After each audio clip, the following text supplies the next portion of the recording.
3,000 men, while not all orphans of the deceased, the vast majority are related, and the others also bear deep hatred for these beasts. Even if they don't, they still want to do something. This time, it seems like our personal grudge, but in reality, this time, it is truly a national and family vendetta.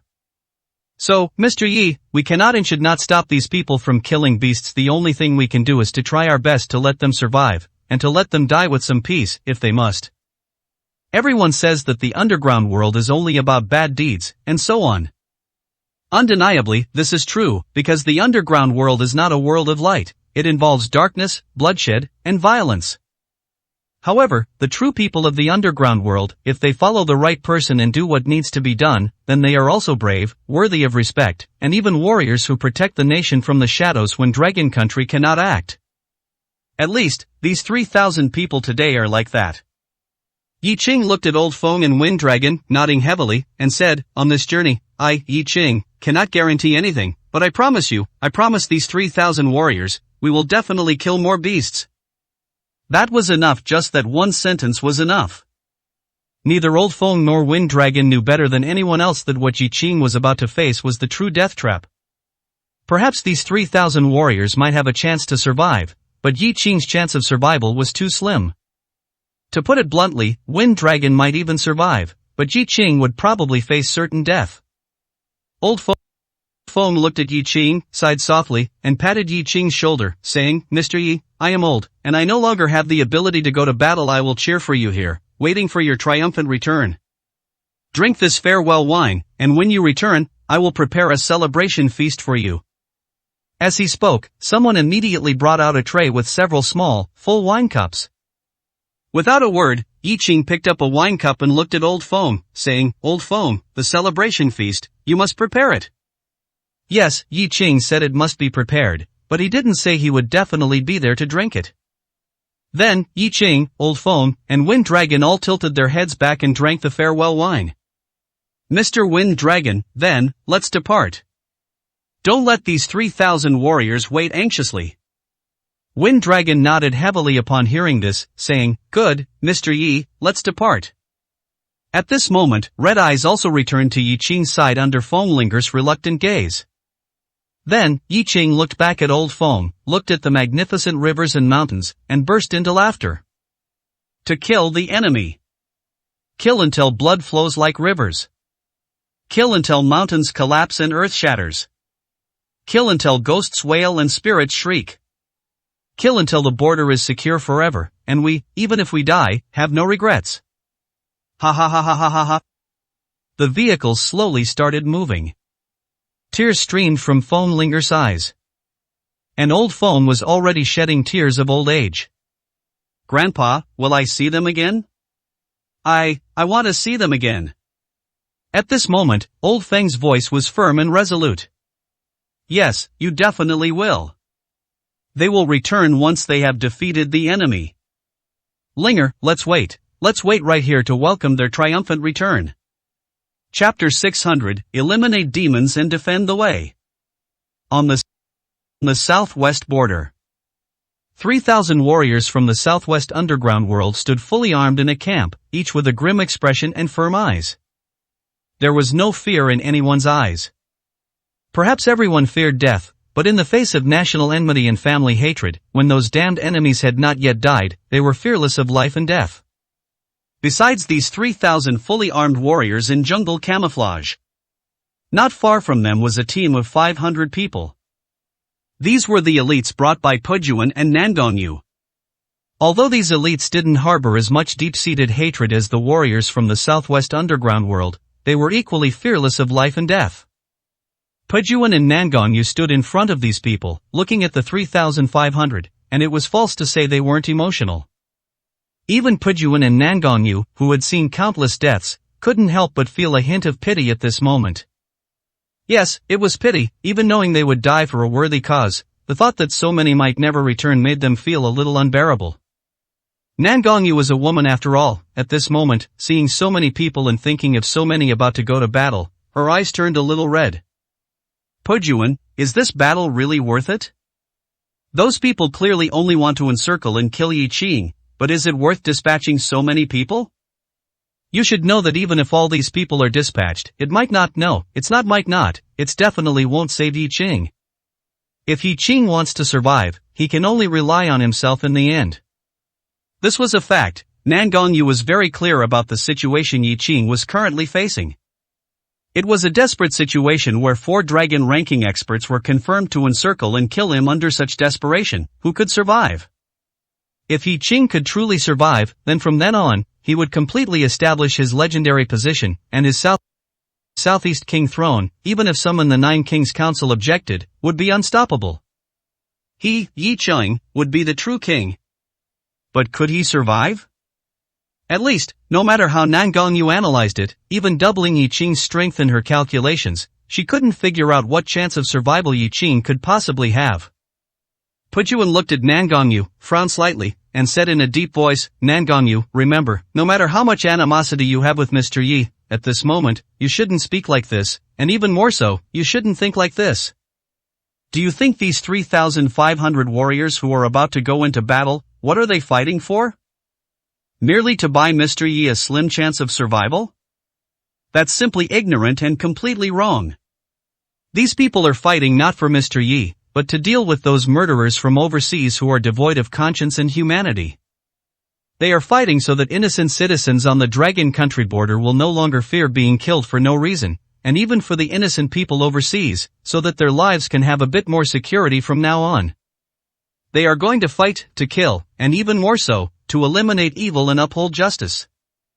Eliminate evil and uphold justice. Pujuan spoke with powerful conviction and resonance.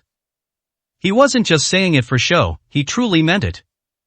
Before participating in this operation, both Pujuan and these 3,500 warriors, in addition to their known deep hatred, had all watched a documentary about how these enemies cruelly murdered innocent civilians. The atrocities recorded in that documentary made everyone's eyes red, everyone shed tears, and at the same time, it made everyone vow to eradicate these harmful scourges. Nan Gongyu had also seen this documentary. Perhaps she was very strong, and her heart was already as hard as iron, but Nan Gongyu was still just a woman. When she saw frail, elderly people being toyed with by the enemy and then dragged to death, she cried.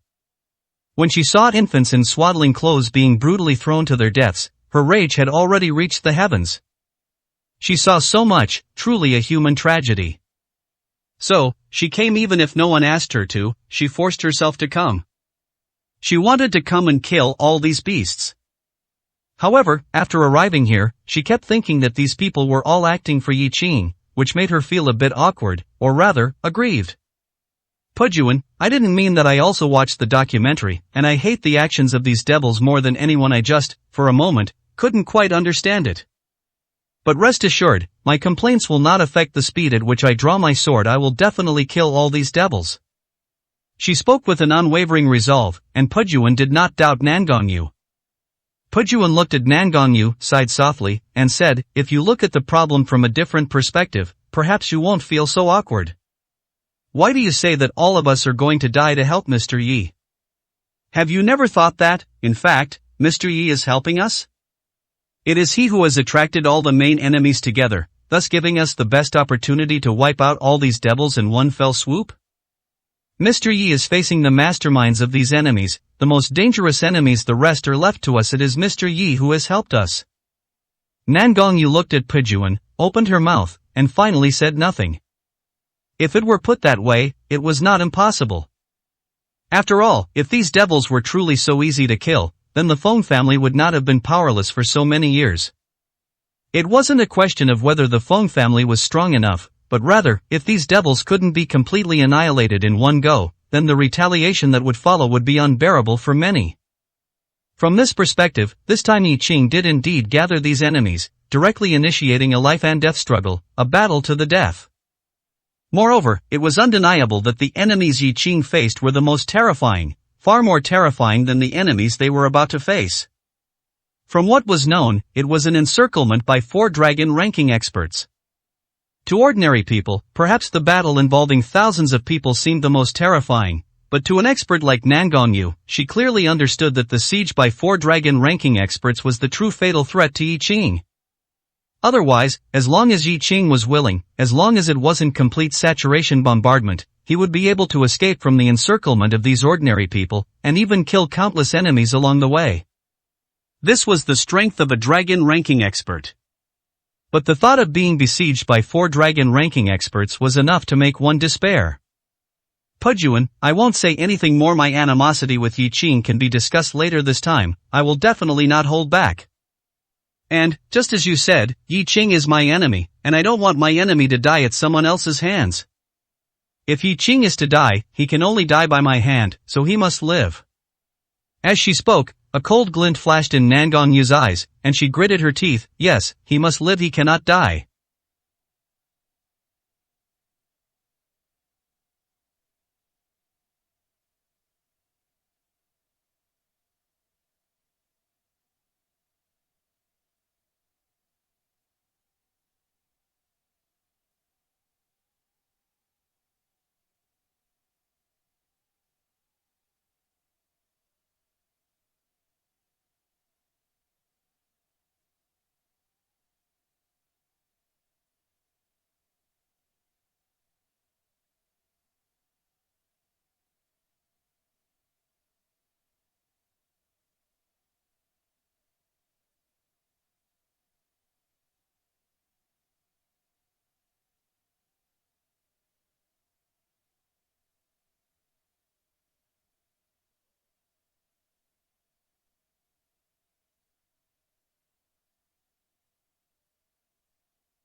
Chapter 601 3,500 warriors rushing to death.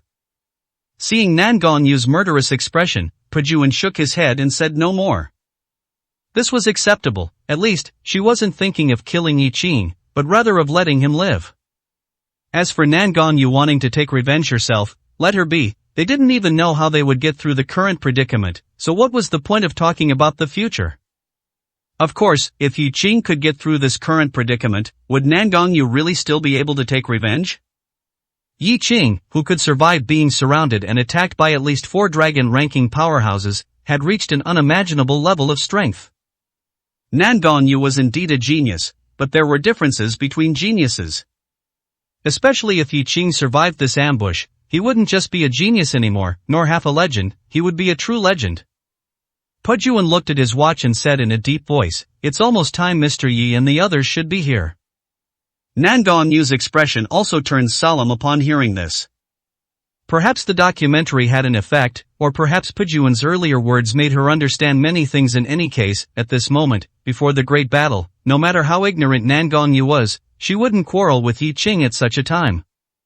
Before long, Yi Qing's car appeared in front of Pujuan and the others. No one cheered, and no one said anything else, everyone remained quiet and solemn. Then, Yi Qing, Wind Dragon, and Red Eyes got out of the car. After getting out, seeing the 3,500 warriors standing solemnly in the wind, each radiating a murderous aura and ready to face death, Yi Qing gritted his teeth and remained silent. At this moment, Wind Dragon stood beside Yi Qing and softly said, "Mr. Yi, when the time comes, let's drink a bowl of wine with them and say a few words. These people are all excellent." Indeed, they were all excellent. To participate in this battle without hesitation, fearless of death, no matter what their motivations were, one had to admit that they were all warriors. Yi Qing looked at Wind Dragon, nodded gently, and said, "We should drink a bowl of wine. No, not just a bowl, but a good, hearty drink." According to normal progress, the battle should have begun immediately after Yi Qing's arrival. However, looking at the 3,500 warriors who were about to go to the battlefield, Yi Qing felt that they should be given some time. At the very least, they should have a good drink before the battle, rest for a night, and then set off. After all, this might be the last time they would drink and sleep in their lives.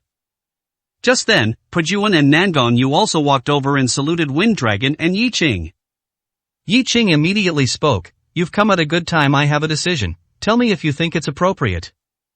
I want these warriors to have a good night's rest tonight, then drink with them, let them eat and drink well, rest for a night, and then set off tomorrow." As soon as these words were spoken, not only Wind Dragon but everyone else was stunned. It wasn't that it couldn't be done, but, was it really necessary?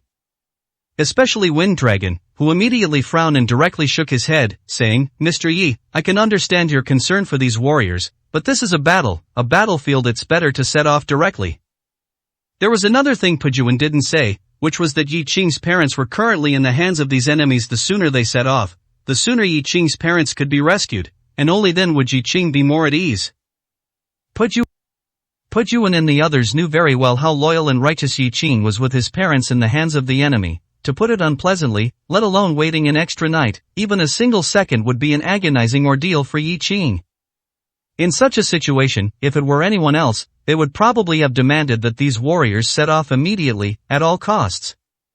Wind Dragon also nodded and said, "Mr. Yi, I know you sympathize with and care for these warriors, but they are all people who have long been prepared and have disregarded life and death. Don't worry, they will have no complaints if they do, they will only fight harder. They will understand your good intentions, but the battle is still the priority." However, facing the persuasion of Wind Dragon and Pujuan, Yi Qing, at this moment, seemed to have made up his mind and directly shook his head, rejecting their idea. "Wind Dragon, Pujuan, I know you say these things for my good, and you also know very well that my parents have been captured by these people. To be honest, I am indeed burning with anxiety and my heart is twisted. If possible, I wouldn't want to wait even a second. I want to rescue my parents immediately. But, if you think about it carefully, does it really make a difference for a day or half a day?"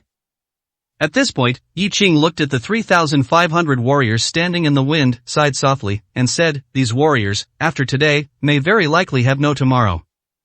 I, Yi Qing, cannot do much for them, but if possible, I hope they can have a full meal, a good drink, and a good night's rest to recuperate before they die in battle. and then everyone together, united, will kill the enemy. What I can do for them, perhaps, is only this much. Even if they are to die, let them have a good time before they die. This time, just listen to me. Yi Qing's words made Wind Dragon and the others fall silent. To be honest, who wouldn't feel for these warriors? Knowing that perhaps only 1 in 100 of them would survive, how could one not feel for them, not regret it? But, a battle is a battle, this is unavoidable and cannot be helped. As Pujuan said, this time it was about eliminating evil and upholding justice, about seeking revenge. It was a necessary battle that could not be avoided or escaped. At this moment, Red Eyes looked at Yi Qing and softly said, "But your parents are still in the enemy's hands. Every second you wait means an extra second of danger." Yi Qing heard this, shook his head gently, and said, "You all think the same, don't you?" At this point, Yi Qing cupped his fists and expressed his gratitude to everyone. "How could I not be worried? But I also know that my parents will be fine. They captured my parents simply to force me into the situation. As long as I don't step out of the Dragon Kingdom's territory and into their encirclement for even a minute, my parents will be fine. So, don't worry, even if my parents knew, they would approve of my actions." At this point, Yi Qing's voice was a little low. "After all, my parents are still alive, but for them, once they step onto the battlefield, it will be a battle of life and death." With the words spoken to this extent, no one said anything more. And Nan Gongyu, at this moment, looked at Yi Qing with great emotion, her expression somewhat different. Taking a deep breath, Nan Gongyu took a step forward and said in a deep voice, "Mr. Yi is right. In that case, let's do as Mr. Yi requests. These warriors who are about to go to the battlefield should also have a good meal, a good drink, and a good rest." At this point, Nan Gongyu looked at Yi Qing and gritted her teeth, saying, "Yi Qing, the deep hatred between you and I is irreconcilable. You can only die by my hand, so you must live. Your life can only be taken by my own hand, Nan Gongyu." Chapter 602I, Thank you. This time, Pujuan did not stop Nan Gongyu from speaking harshly to Yi Qing. Rather than harsh words, this was Nan Gongyu's best blessing for Yi Qing. She was hoping Yi Qing would return alive. Yi Qing looked at Nan Gongyu, smiled, and said, "Alright, don't worry, I will definitely come back alive to give you a chance for revenge." Afterward, Yi Qing's expression grew serious, and he walked directly to the 3,500 warriors, standing on the high platform. Wind Dragon and the others immediately followed. Upon seeing Yi Qing, the more than 3,500 warriors roared in unison. "We pay our respects to Southeast King." Looking at the 3,500 warriors bowing to him, Yi Qing's expression was solemn. Then, he cupped his fists, bowed, and gave a deep salute. "I, Yi Qing, am the Southeast King you speak of here. I won't say any big or empty words, only one thing. I, Yi Qing, thank you all. On behalf of the people in the border regions of Dragon Country, like Southwest, thank you all. Those enemies don't even deserve to be called human, they can only be called beasts. Their actions, I won't speak of, you all already know. I won't give a pre-battle pep talk or say anything else, but I want to tell you that your names will be remembered forever, your actions will be praised by countless people, and each and every one of you is a brave warrior, a hero. Heroes of the border people, and also heroes of the Dragon Country people. In this battle, we shall be victorious." As Yi Qing raised his clenched right fist high, everyone shouted along with Yi Qing. "Victory! Victory! Victory! Yes, victory! This battle must be won." In this battle, everyone was fearless of death, only to completely eradicate those cancerous demons. Therefore, they could only win, not lose. Even if it meant sacrificing everyone's lives, those demons had to be completely wiped out. Yi Qing slowly lowered his hands, and then the entire venue fell silent. "I have made a decision today, we will not start the war. Let those demons live one more day, let those enemies wait bitterly in the cold wind, let them be anxious. Today, all my brothers, let's eat well, drink well, and rest well. Tomorrow morning, I will accompany you to the expedition." After speaking, Yi Qing stepped off the platform. His decision was in order. And this was Southwest, but with Wind Dragon and the Feng family present, everything Yi Qing wanted was prepared immediately. More than 100 chefs were quickly gathered here, starting to cook. Hundreds of waiters began to set up this huge venue. Whole pigs, sheep, cattle, all kinds of fresh fruits, vegetables, and live seafood were continuously transported over. Boxes of baijiu, beer, and red wine were piled up like mountains, as if they were free. Everything was orderly. Everything was grand. But no matter how grand, or how much money was spent, it couldn't buy back the lives of these warriors. Time was getting late. The sky had gradually darkened. Sitting on a chair nearby, Yi Qing had been motionless for a long time. No one disturbed Yi Qing after all. Everyone knew that Yi Qing was the one who was currently feeling the most pain, the most suffering, and was also in the most danger. Many words sounded good, profound and righteous, but for Yi Qing, these more than 3,000 people were ultimately accompanying him into the battlefield. He could lead them into the battlefield. But could he bring them back? A sense of powerlessness deeply invaded Yi Qing's mind, making him feel an unprecedented loneliness, exhaustion, and the pain of being unable to change fate. Ultimately, I am not strong enough, I am too weak. Yi Qing was blaming himself. He had felt this way before, back in East Province that time. Xian's death almost made him collapse. For this, he did not hesitate to become a demon, to turn into a vengeful spirit, to unleash monstrous slaughter. He wanted everyone to know that Yi Qing's people could not be touched. Whoever touched them would pay a terrible price. He was not strong enough, not Tai Wudi enough, so he used incredibly brutal methods, bearing a monstrous sea of blood on himself, to warn one enemy after another who wanted to target him. In Southwest, he fought desperately, also to make a name for himself, to tell everyone that Yi Qing was not to be provoked. Whoever provoked him, as long as Yi Qing didn't die, then the enemy would surely die. Even when he arrived in Qin City, Yi Qing was willing to bear the name of a demon and once again wield the butcher's knife, also to let everyone know that he, Yi Qing, was not to be provoked. What was it all for? All of this was to make people wary, to make people, when they wanted to target him or his brothers, even if they truly took action, to do so lightly, leaving a glimmer of hope for a chance to meet again. But now? Looking at the 3,500 brave warriors sitting at tables, waiting for the banquet to begin, Yi Qing couldn't smile. He was still not ruthless enough, still too weak. If his name could be so fierce that enemies would tremble in fear upon hearing it and dare not oppose him, would these brave warriors still have to embark on this almost desperate journey? Would those enemies still dare to capture his parents? It was all because he wasn't ruthless enough. And he wasn't strong enough, far from strong enough. If he were truly powerful to a heaven-defying extent, among the 4 dragon-ranking powerhouses who besieged him, besides the irreconcilable old Qin and Ku family head, would anyone else truly dare to come? Knowing it would be certain death, perhaps no one would dare to come. So, in the end, it all came down to being too weak. If he were truly powerful to the point of despair, where no one dared to oppose him, let alone these enemies, even the 9 Kings Council, would anyone dare to say a word of opposition to someone so powerful as to be almost Tai Wudi, so brutal as to be almost a demon? What a joke, it would scare them to death, they probably wouldn't dare. The evening breeze blew gently. Wind Dragon looked at the silently contemplating Yi Qing, sighed, and slowly approached.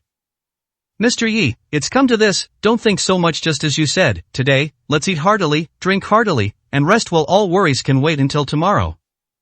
I know you feel for these brave warriors, but this is also their destiny, their responsibility. They have no regrets, and no one will blame you. Yi Qing nodded, and said softly, ultimately, I'm still not strong enough. Wind Dragon, tell me, how strong, or how ruthless, does a person have to be to make others wary and never dare to provoke them again? This question stumped Wind Dragon. However, Wind Dragon was not without an answer. On the contrary, the answer was in his heart. He knew that Yi Qing was still blaming himself, and he had to give this answer. Chapter 603. I am still too weak. Wind Dragon looked at the border, a hint of coldness flashing in his eyes, and said, Mr. Yi, Ku family head, isn't that cruel enough? For so many years, if we weren't absolutely certain of victory, we wouldn't even dare to go all out against him, fearing his deranged retaliation. If he retaliates against us, so be it, but he retaliates against innocent civilians. Such a person doesn't deserve to be human. Mr. Yi, I know what you're thinking, but I, Wind Dragon, still want to advise you, the Ku family head's actions are not to be learned from, nor to be adopted. That will only make countless people resentful, and in the end, they will reap what they sow. Just like this time, you appeared, and the Ku family head is also on the verge of death. Yi Qing looked at Wind Dragon, nodded, and said, I won't learn from someone like the Ku family head. I truly don't care about falling into depravity, and I don't mind becoming ruthless and vicious for the safety of my friends and family, but I will still maintain the necessary bottom line. Speaking of this, Yi Qing sighed softly and said, but, can a person who maintains a bottom line still make others wary? This is a paradox, or rather, from beginning to end, this question has never had a true answer. Wind Dragon looked at Yi Qing, a name flashed in his mind mentioning this person. Even Wind Dragon couldn't help but tremble, but Wind Dragon didn't want to say it. Mr. Yi, the food and drinks are ready, just waiting for you to take your seat. Just as you said, today, let go of everything and have a good meal and drink with your brothers. Yi Qing looked back and, sure enough, the food and drinks were all ready, just waiting for Yi Qing's command, and various delicacies, fine wines, and delicious food would be continuously served. Remember our 101 Kenshokum. Yi Qing nodded and walked with Wind Dragon to the center of the soldiers, then stopped in front of a table. Subsequently, everyone's gaze turned to Yi Qing. And Yi Qing, without any superfluous words, directly said loudly, brothers, tonight, eat well, drink well. Someone serve the wine and dishes. At Yi Qing's command, the waiters began to shuttle continuously among the tables, constantly placing fine wines and delicious food in front of the soldiers. Yi Qing, indeed, had no unnecessary words, nor did he allow others to speak unnecessary words. When he said drink, it was drinking. When he said eat, it was eating. There were no speeches from leaders. There were no grand, empty words. Today was simply about accompanying the brothers who were about to go to the battlefield for a big drink, nothing more. The atmosphere gradually became lively. They were all burly men. They were all brave warriors about to face death. Every single person was full of heroic spirit. They ate continuously, drank continuously, with laughter, bold words, and various expressions, adding a touch of vitality and heroism to this open space. At this very moment, on the border, the Ku family head's subordinates, thousands of enemies, had long been waiting at the sniping point, some even for half a day, unable to eat or drink properly. It was originally estimated that the enemy would arrive in the afternoon, but now, it was already night, and the enemy had not yet come, which caused many people to start complaining. If you say they are elites, they can indeed be considered battle-hardened elites. After all, they are adept at all kinds of evil deeds, murder, and arson overseas. However, their lax discipline and lack of faith were also their fatal weaknesses. They could fight desperately, but they couldn't endure hardship. Especially those enemies ambushing on the border, they could detect the movements of Yi Qing and his group from afar. After all, there was no concealment whatsoever, as if it was meant for these people to see. This made many enemies feel overwhelmed, even somewhat collapse and angry. The enemy on the other side was eating and drinking well, while they couldn't eat or drink and had to remain vigilant. What kind of situation was this? And these scenes were also transmitted to the sight of Old Qin and the Ku family head through various means. They were, at this moment, in a base deep within the border jungle. Old Qin had long been sharpening his knife, but what he wanted to see, he didn't. Instead, he saw Yi Qing eating and drinking heartily. This angered Old Qin so much that he almost chopped the large screen with a knife. This is outrageous, simply worse than beasts. Is this Yi Qing crazy? Doesn't he know that in a battle between two armies, the most important thing is to strike while the iron is hot, not to hesitate, as that will cause the soldiers' morale to wane and then be exhausted? Old Qin seemingly lectured Yi Qing's current behavior, but in reality, he was angry that he couldn't kill Yi Qing as quickly as possible. The Ku family head looked at Old Qin's furious expression and chuckled, saying, Old Qin, isn't he like this even better? Why are you in such a hurry? He's eating and drinking heavily, wanting to send off those who are coming to die, so let them send each other off. It's just a matter of waiting a few more hours. Those who are destined to die won't escape death just because of this meal, will they?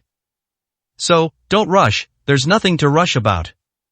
Let him eat his fill, and we'll drink ours after all. No matter what, Yi Qing's entry into the trap is inevitable once he enters. It's a death trap. Our great revenge can all be avenged. It's a good thing. A great good thing. Ha.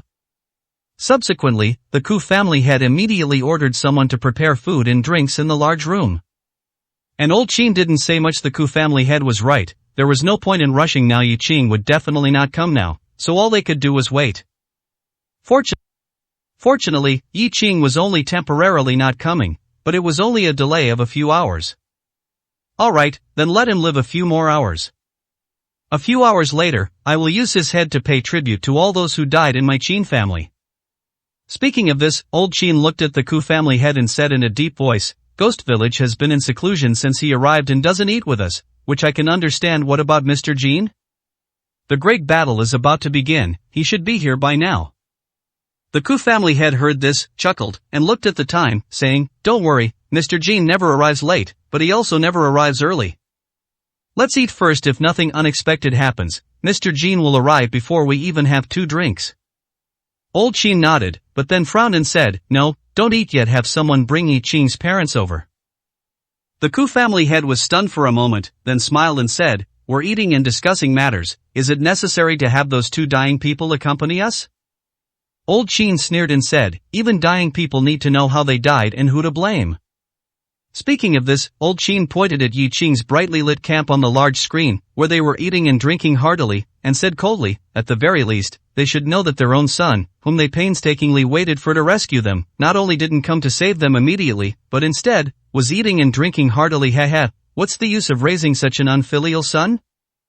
Hearing this, the Ku family head clapped and smiled. Good, Old Qin makes sense. Speaking of which, this couple is also ill-fated. Raising a son like that is worse than not raising one at all. Then, the Ku family head looked at his subordinate and smiled. Go, bring Yi Qing's parents over as Old Qin instructed. Chapter 604. Your son is a devil. As Yi Qing expected, although Yi Qing's parents were captured, they did not suffer any torture. Of course, losing their freedom was certain, but they themselves were safe. And they already knew why they were captured. It was all because of Yi Qing. These people wanted to lure Yi Qing into a trap and kill him, and they were the ones used to force Yi Qing. Yi father Yi mother could not say they weren't angry, they were absolutely furious, but they were just ordinary people, and to say they weren't afraid would be a lie. Especially Yi mother, her eyes were filled with extreme fear, she had never experienced anything like this before. When Yi father Yi mother were brought into the room, they looked at Old Qin and Ku family head, clearly knowing that these 2 were the masterminds. Yi father gritted his teeth, looked at Old Qin and Ku family head, and roared, Release us quickly, otherwise, you will definitely regret it. Ku family head looked at the stubborn Yi father, not getting angry, just smiled and said, Old man Yi, why do you still not understand the situation? Didn't I already tell you, this is no longer Long Country, this is overseas, and here, I call the shots. So, what are you hoping for? Also, didn't I remind you not to shout at me, but to remain quiet, because only then can I restrain some of my murderous intentions towards you, otherwise, I'm afraid I really won't be able to help but kill you. As he said this, Ku family head's face was smiling, but his eyes were indeed full of murderous intent. He was absolutely not joking, he was serious. Because he and Yi Qing had a son-killing feud, an irreconcilable enmity. And the people in front of him were Yi Qing's parents, so of course he wanted Yi Qing to also experience the pain of losing a loved one, but now was just not the time. Ku family head's words indeed startled Yi father Yi mother. So, even though they had a lot to say, at this moment, Yi father Yi mother could only remain silent. One must bow their head when under someone else's roof. At this moment, Old Qin looked at Ku family head, shook his head, and said, Ku family head, don't scare them. After speaking, Old Qin directly stood up, looked at Yi father Yi mother, and chuckled, This is our first meeting. I knew Ku family head had brought you here before, but I didn't go to see you. Do you know why? Yi father Yi mother shook their heads. They had indeed never seen Old Qin, but Old Qin seemed much kinder than Ku family head. But then, Yi father Yi mother no longer thought that way. Because under Old Qin's smile, they immediately sensed the hidden rage. The reason I didn't go to see you is actually very simple. I was also afraid I wouldn't be able to help but kill you, or even if I didn't kill you, I wouldn't be able to help but torture you, making your lives worse than death. For all of this, blame your son, Yi Qing. He and Ku family head have a son-killing feud, an irreconcilable enmity, so do you know how deep the grudge between Yi Qing and me is? At this moment, Yi father Yi mother's faces turned pale. They didn't even need to guess to know that the animosity between Yi Qing and the Old Qin in front of them was probably no less than that with Ku family head. Otherwise, Old Qin would not have said such words. Old Qin spoke with an indifferent expression. Yi Qing killed my most beloved grandson, the kind who was the future pillar of my Qin family. Not only that, he also killed my brother of many years. You tell me, should he die? Yi father Yi mother now didn't know what to say. They knew that Yi Qing was no longer ordinary. From Yi Qing's methods, it was clear that Yi Qing was no longer the Yi Qing they were familiar with. But, just killing people at will? And, after killing so many people, was it really Yi Qing? Although they couldn't believe it, it seemed impossible for it to be false now. However, Old Qin's words were not finished yet. Do you think Yi Qing only killed 2 people from my Qin family? Wrong, completely wrong. This Yi Qing is deranged and utterly despicable. Just a while ago, he went to my Qin family main camp, and just because someone showed a slight bit of defiance, he consecutively killed dozens of my clan members, more than a third of my Qin family. Such a bloodthirsty, tyrannical, and cruel person is simply a demon. You tell me, shouldn't he die? Yi father Yi mother's eyes widened. They couldn't believe their ears, seemingly unable to fathom that Yi Qing would kill so many people, but the truth was the truth. Yi mother gritted her teeth and said, "No, you're lying. My son wouldn't do that. He's not a demon. He wouldn't commit such cruel slaughter. Even if he really killed so many people, there must have been a reason for it. You must have forced him, otherwise, a kind and filial child like him would absolutely never do such a thing." Compared to family head and Old Qin, Yi mother, of course, chose to believe her own son, let alone not having seen Yi Qing kill with her own eyes. Even if she had, so what?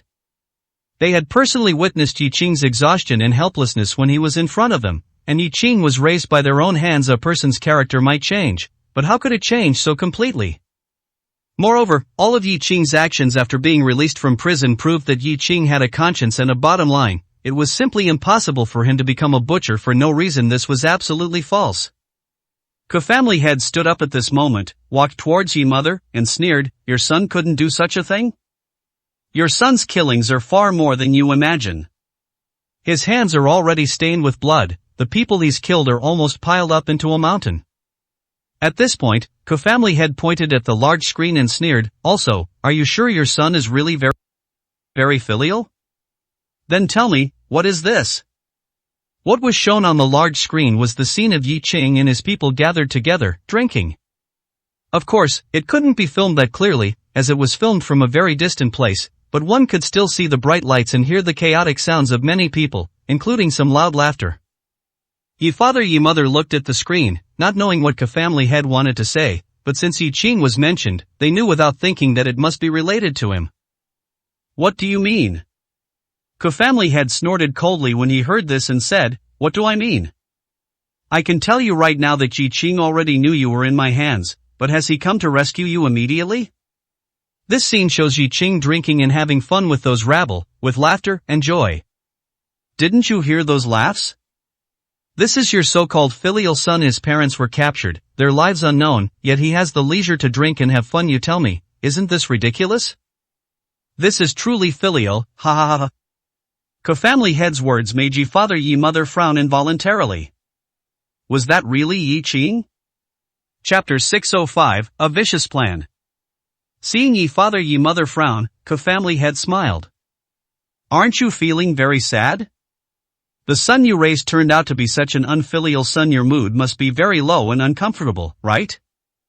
It's okay, I understand. You come, sit down and eat and drink something. I invited you here not because I necessarily want to harm you. We just want to get revenge on Yi Qing, not on you.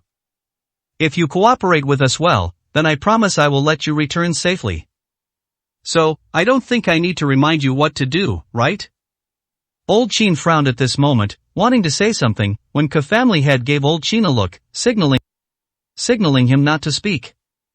Old Qin indeed did not speak again. But Yi father Yi mother did not sit down.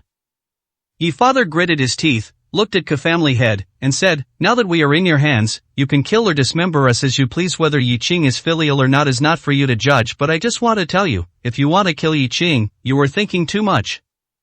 Thinking too much? Family head was not angry. He looked at Yi father and chuckled. "Lack of experience is just lack of experience. Do you think we really can't kill Yi Qing? If we couldn't, then what would be the point of all this effort? Hee, of course, words alone are not enough. I don't mind showing you the sincerity we've prepared for Yi Qing. Then, Family Head switched the screen's display, and what came into view was a dense, endless array of Family subordinates ambushing everywhere, one after another, almost without end. Moreover, all these people were armed, some even with heavy weapons. This scene made Ye Father and Ye Mother's faces turn pale, and their bodies began to tremble uncontrollably.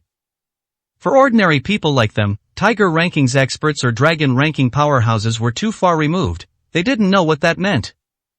But an army-like group of soldiers, armed with various firearms and even heavy weapons, was an absolutely insurmountable existence.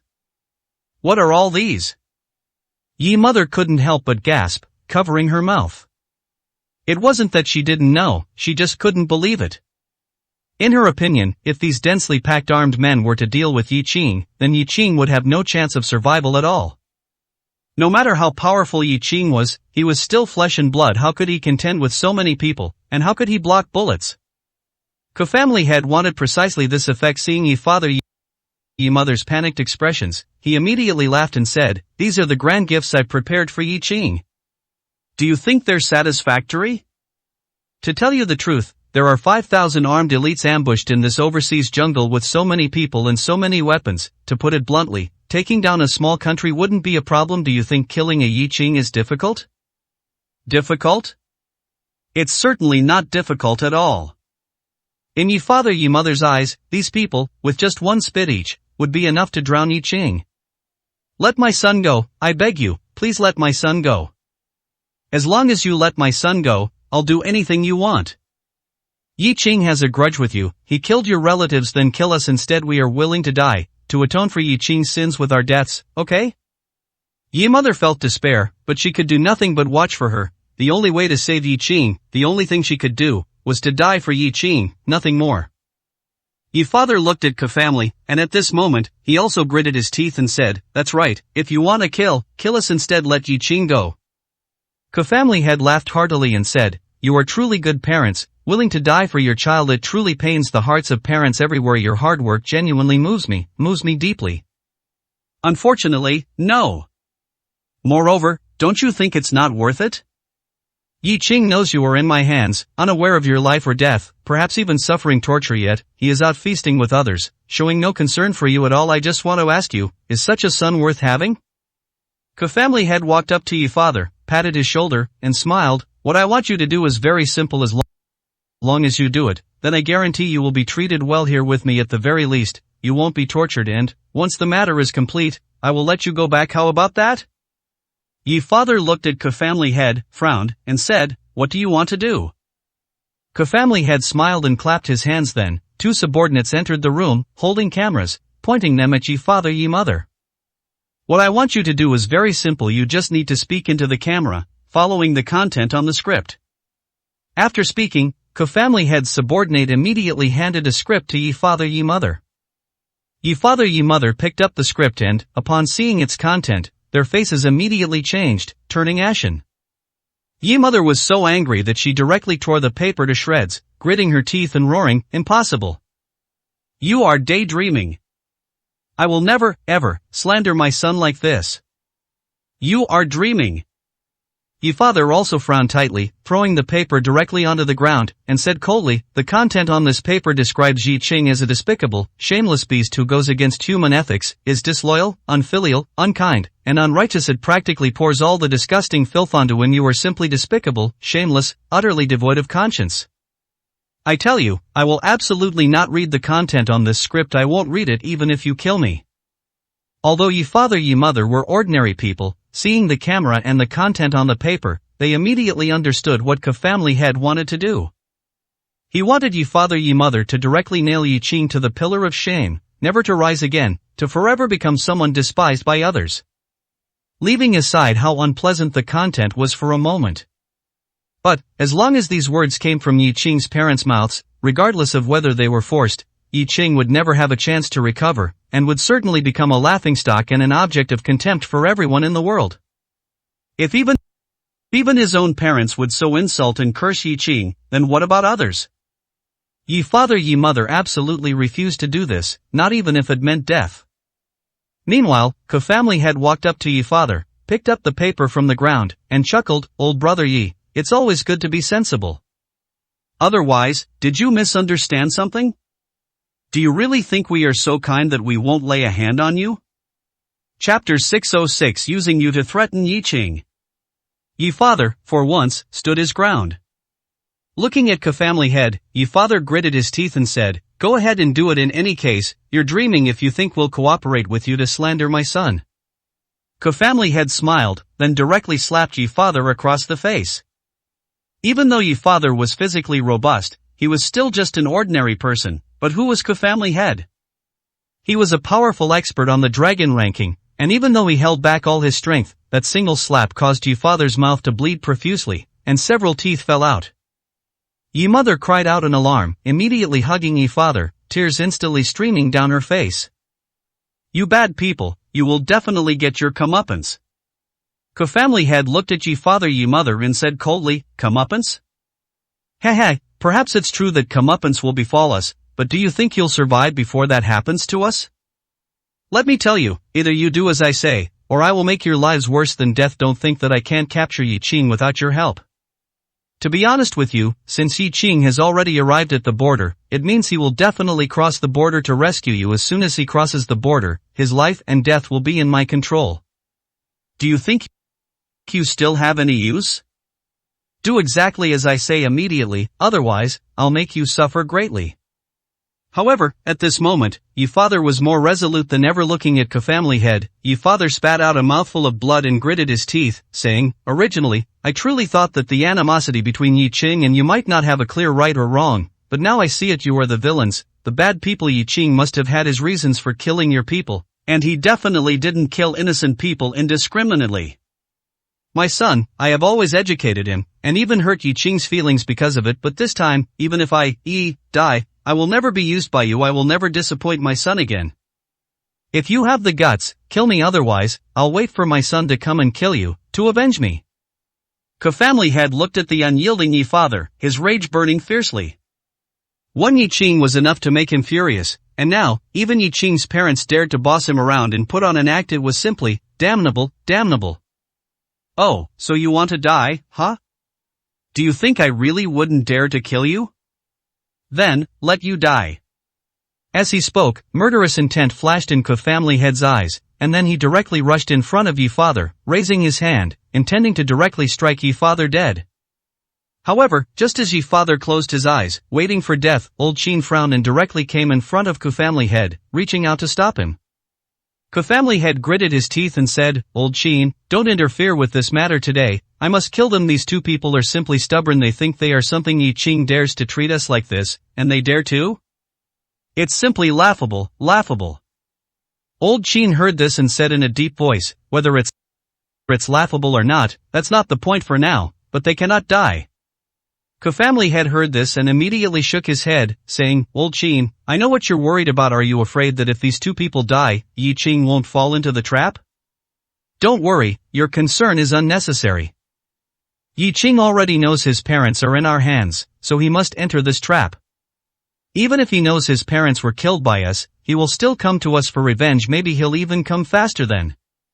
So, these two people no longer have any use since they are unwilling to obey, then just let them die." What Kafamli Head said made sense. Regardless of whether Yi Father Yi Mother lived or died, this irreconcilable hatred was already forged.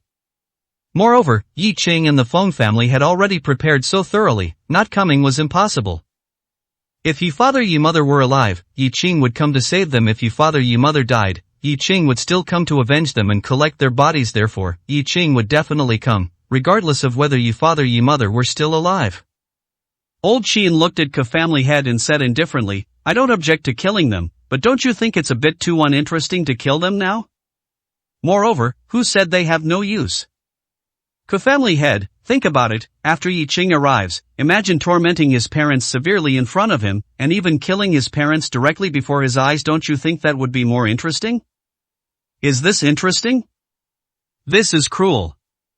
Kafamli Head heard this and showed a cruel expression, saying, "Old Qin, you're right. Killing his parents in front of Yi Qing, right before his eyes, that kind of despair and powerlessness will definitely make him break down." "Good, very good, then let's do that. Let them live 2 more days." And as he said this, Kafamli Head's eyes gleamed even brighter. Not only that, but at that time, we can also use his parents' lives to threaten Yi Qing. Isn't he very unyielding, very arrogant? Isn't he incredibly proud? Fine, at that time, we'll use his parents' lives to threaten him, make him kneel before us, make him mutilate himself, then we can torment him however we want. Good, this is truly too good, ha ha ha. The more Ke family head spoke, the more excited he became, and the more ideas he had for tormenting Yi Qing. And old Qing's face showed a smile, saying, "That's right, Ke family head, I think we should have a drink and celebrate properly. I seem to already see the scene of Yi Qing bowing and kneeling before us, begging bitterly." At this moment, Yi father Yi mother also clearly heard that Ke family head and old Qing actually wanted to use them to humiliate and torment Yi Qing.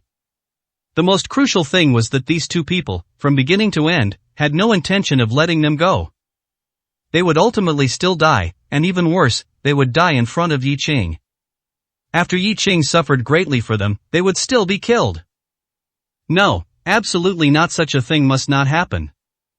Yi father looked at Yi mother, a trace of despair and a trace of determination in his eyes. He gritted his teeth and said, "Old woman, I don't want to be a burden to Yi Qing, and even more, I don't want to watch our son be humiliated and constrained because of us. In this life, I've made many mistakes, and I've been very arrogant, hurting my son's feelings this time. I don't want our son to be humiliated because of me again. Old woman, being able to meet you in this life is my blessing. If there's a next life, I will definitely come looking for you again." Yi mother listened to Yi father's words, tears instantly streaming down her face. She already knew what Yi father wanted to do. But she had no intention of stopping him, and at this moment, Yi mother's eyes also became resolute. Chapter 607 Mr. Jean. Yi mother's meaning, Yi father immediately understood. This was, to die with him. However, he could die himself, but when he thought that his old partner was also about to leave this world, Yi father felt a sense of letting her down, and an extreme anger. But, under the eaves, they had no choice.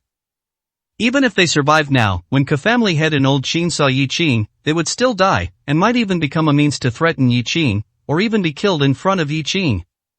Since they were going to die sooner or later, why should they harm their child in the end? Yi father gritted his teeth, looked at Yi mother, and said, "In the next life, we will still be together." After saying this, Yi father's eyes widened directly, and then he was about to hit the wall to commit suicide. However, whether it was Yi father or Yi mother, they underestimated Ke family head and old Qing too much. In front of these two dragon ranking experts, it was a luxury for ordinary people to even wish to die. So, just as Yi father was about to hit the wall, Ke family head appeared directly by the wall, then pressed Yi father's head with one hand, and then slapped Yi father's face again. Want to die? Then you are truly deluding yourselves. Live well, when you need to die, we will naturally let you die. When you don't need to, even if you want to live, you won't be able to. Don't even think about suicide. As he spoke, Ke family head instructed his subordinates, "Gag their mouths and tie their hands. Make sure they live well for me. If even one person dies, all of you will be buried with them." Ke family head's subordinates immediately stepped forward upon hearing this and tied up Yi father Yi mother with 5 ropes. They would not have the slightest pity for Yi father Yi mother. Are you kidding? If something really happened to Yi father Yi mother, Ke family head's promise to bury them would definitely be fulfilled. After Yi father Yi mother were taken away, Ke family head wiped the blood from his hands, sat at the table, and smiled at old Qing. This couple is quite resolute. Not many ordinary people have the courage to commit suicide, especially when someone is trying to save them. They would be even less likely to die. Heh, they are quite brave. Old Qing nodded upon hearing this and said, "I know a little about this couple, especially this old man. He is very stubborn and has done many foolish things, but, from today's perspective, he is indeed worthy of the title of Yi Qing's father.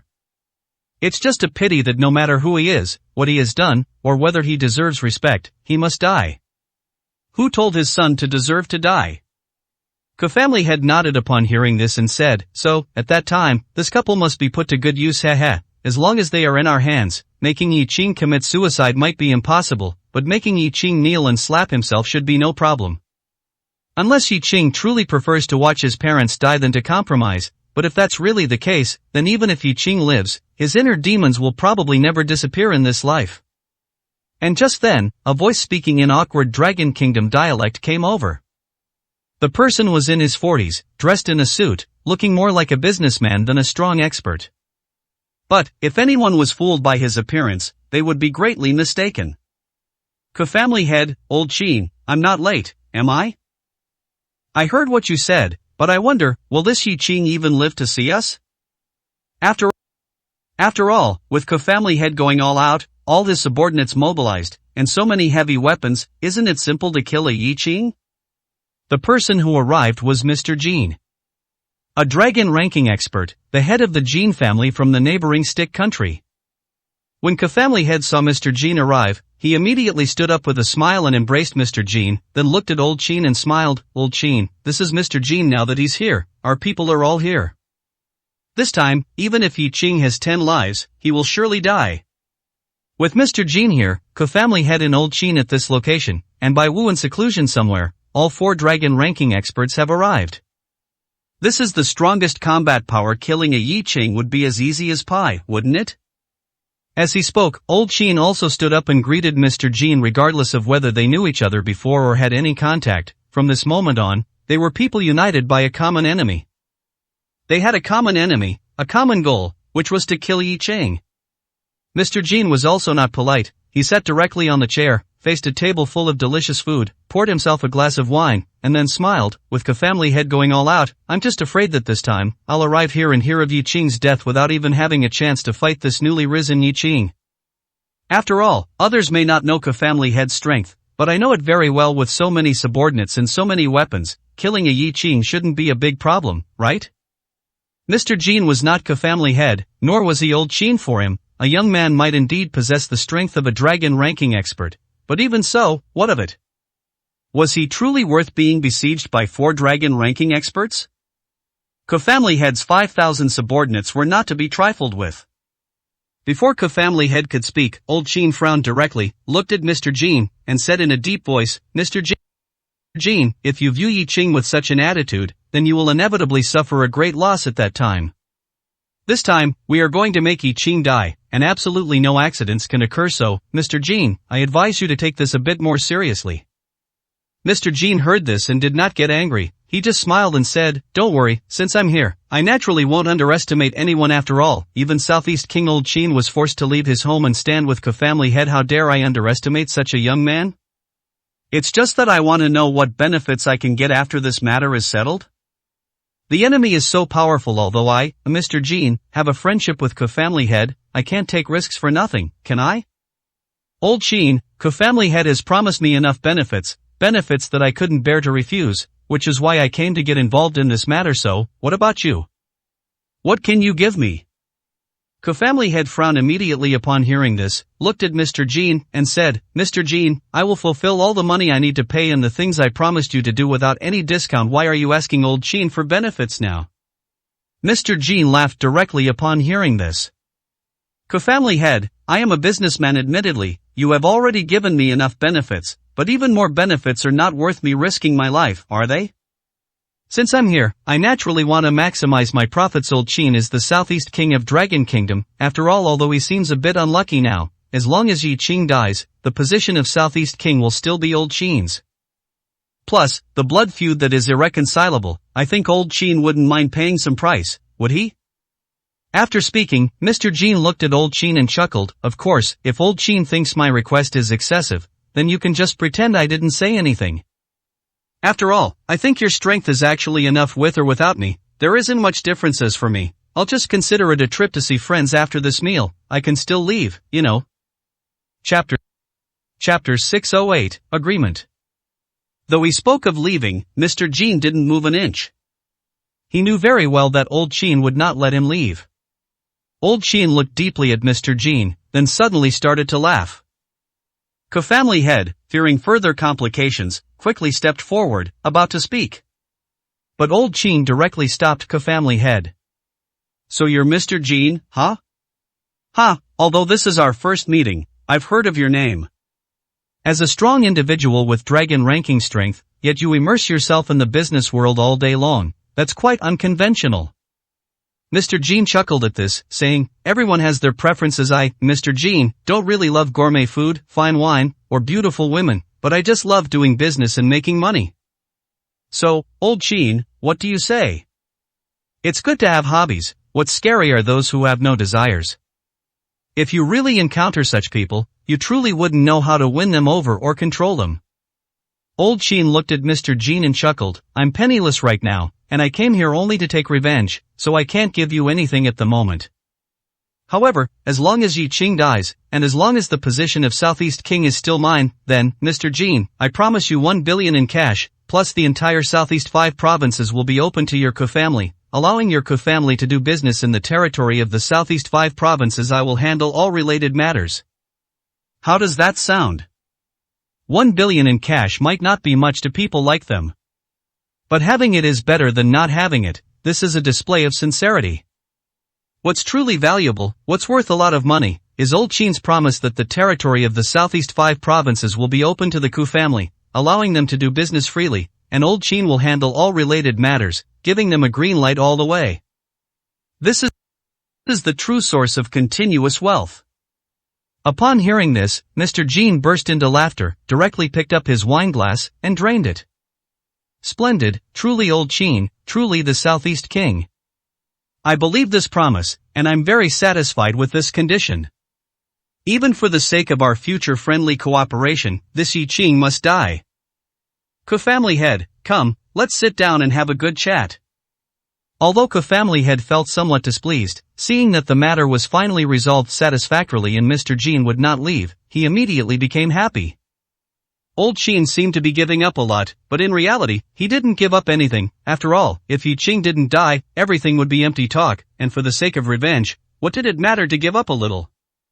As long as the Southeast King position was still his, what did it matter if Mr. Jean made some money? The throne of one of the 9 kings was the most important, the ownership of the underground world of the Southeast 5 provinces was the most important, and Old Sheen still being the one who called the shots in the Southeast, that was the most important. Co-family head looked at Old Sheen and Mr. Jean, and said, actually, we don't need to discuss anything. We won't participate in this first large-scale battlefield, but Yi Qing will, although we all know he will definitely survive. If he dies by chance, that would actually be quite good, wouldn't it? Of course, it's better not to dream such dreams. The few of us only need to deliver the fatal blow to Yi Qing at the very end, and that's it. The 3 of us, plus Ghost Village, are enough. Indeed, for strong individuals with dragon ranking strength against one Yi Qing, in anyone's eyes, would be more than enough. However, Old Sheen now didn't want any mistakes. Old Sheen thought for a moment and said, it seems indeed foolproof, but when dealing with Yi Qing, there can be no hint of underestimation. Only when he dies can we breathe a sigh of relief. If the 4 of us go all out against Yi Qing, there naturally won't be any problems, but don't forget, the Phone family has also made a move. This time, let's not mention the other people sent by the opposing Phone family, but Wind Dragon will definitely make a move, and furthermore, the strength of Yi Qing's subordinates, such as Pajun and Red Eyes, should not be underestimated either. We must make them unable to support Yi Qing. As for whether they live or die, it's not important. As long as Yi Qing dies, everything will be accomplished. Old Sheen's words made a lot of sense. And Ku family had also started to smile. Don't worry, Old Sheen, everything has been arranged properly. Someone will naturally deal with Pajun and the others. As for Wind Dragon, that strong individual with dragon ranking strength, we will also have surplus strong individuals with tiger ranking strength to hold him back. It doesn't matter whether we kill Wind Dragon or not, just holding him back won't be a problem. Of course, if we absolutely need to be prepared for all contingencies, Ghost Village said he can personally act to kill Wind Dragon. Anyway, for him, fighting anyone is the same. And the 3 of us dealing with one Yi Qing is also enough. Old Sheen listened, then after a moment of silence, nodded and said, according to the combat power Yi Qing has shown before, the 3 of us working together are indeed enough to kill Yi Qing, but, I still say the same thing, to avoid any possibility of Yi Qing escaping, we must make all preparations. Yi Qing must die. For this, no amount of emphasis is too much.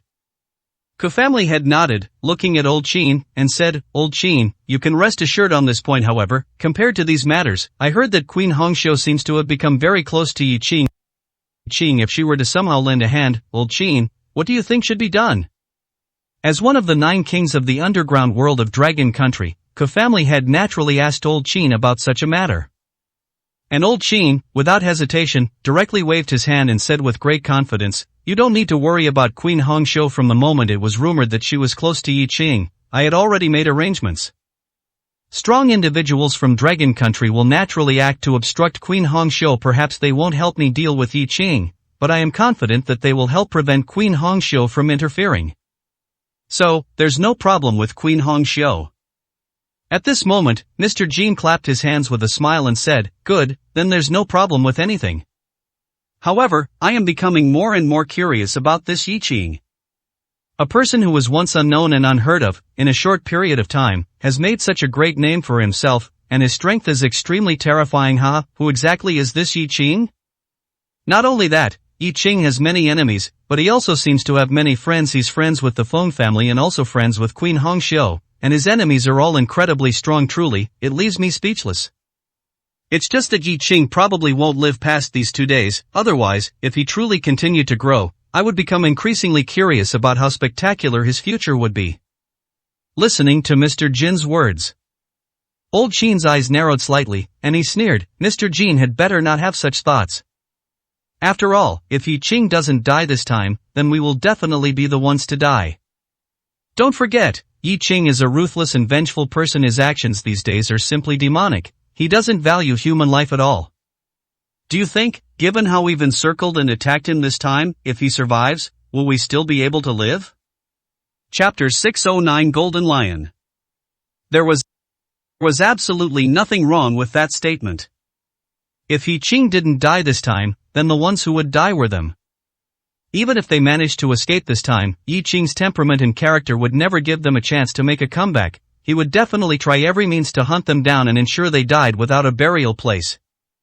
Yi Qing was absolutely capable of doing such a thing. Mr. Jin smiled and said, "I was just thinking, Old Qin, don't mind it.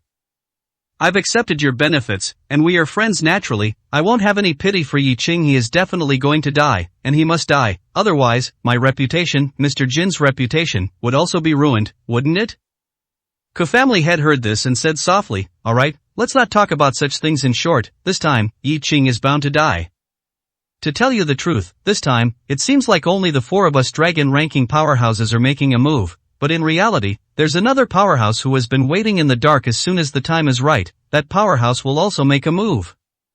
Moreover, his strength is definitely not weaker than any of us. In fact, he's even stronger, much stronger."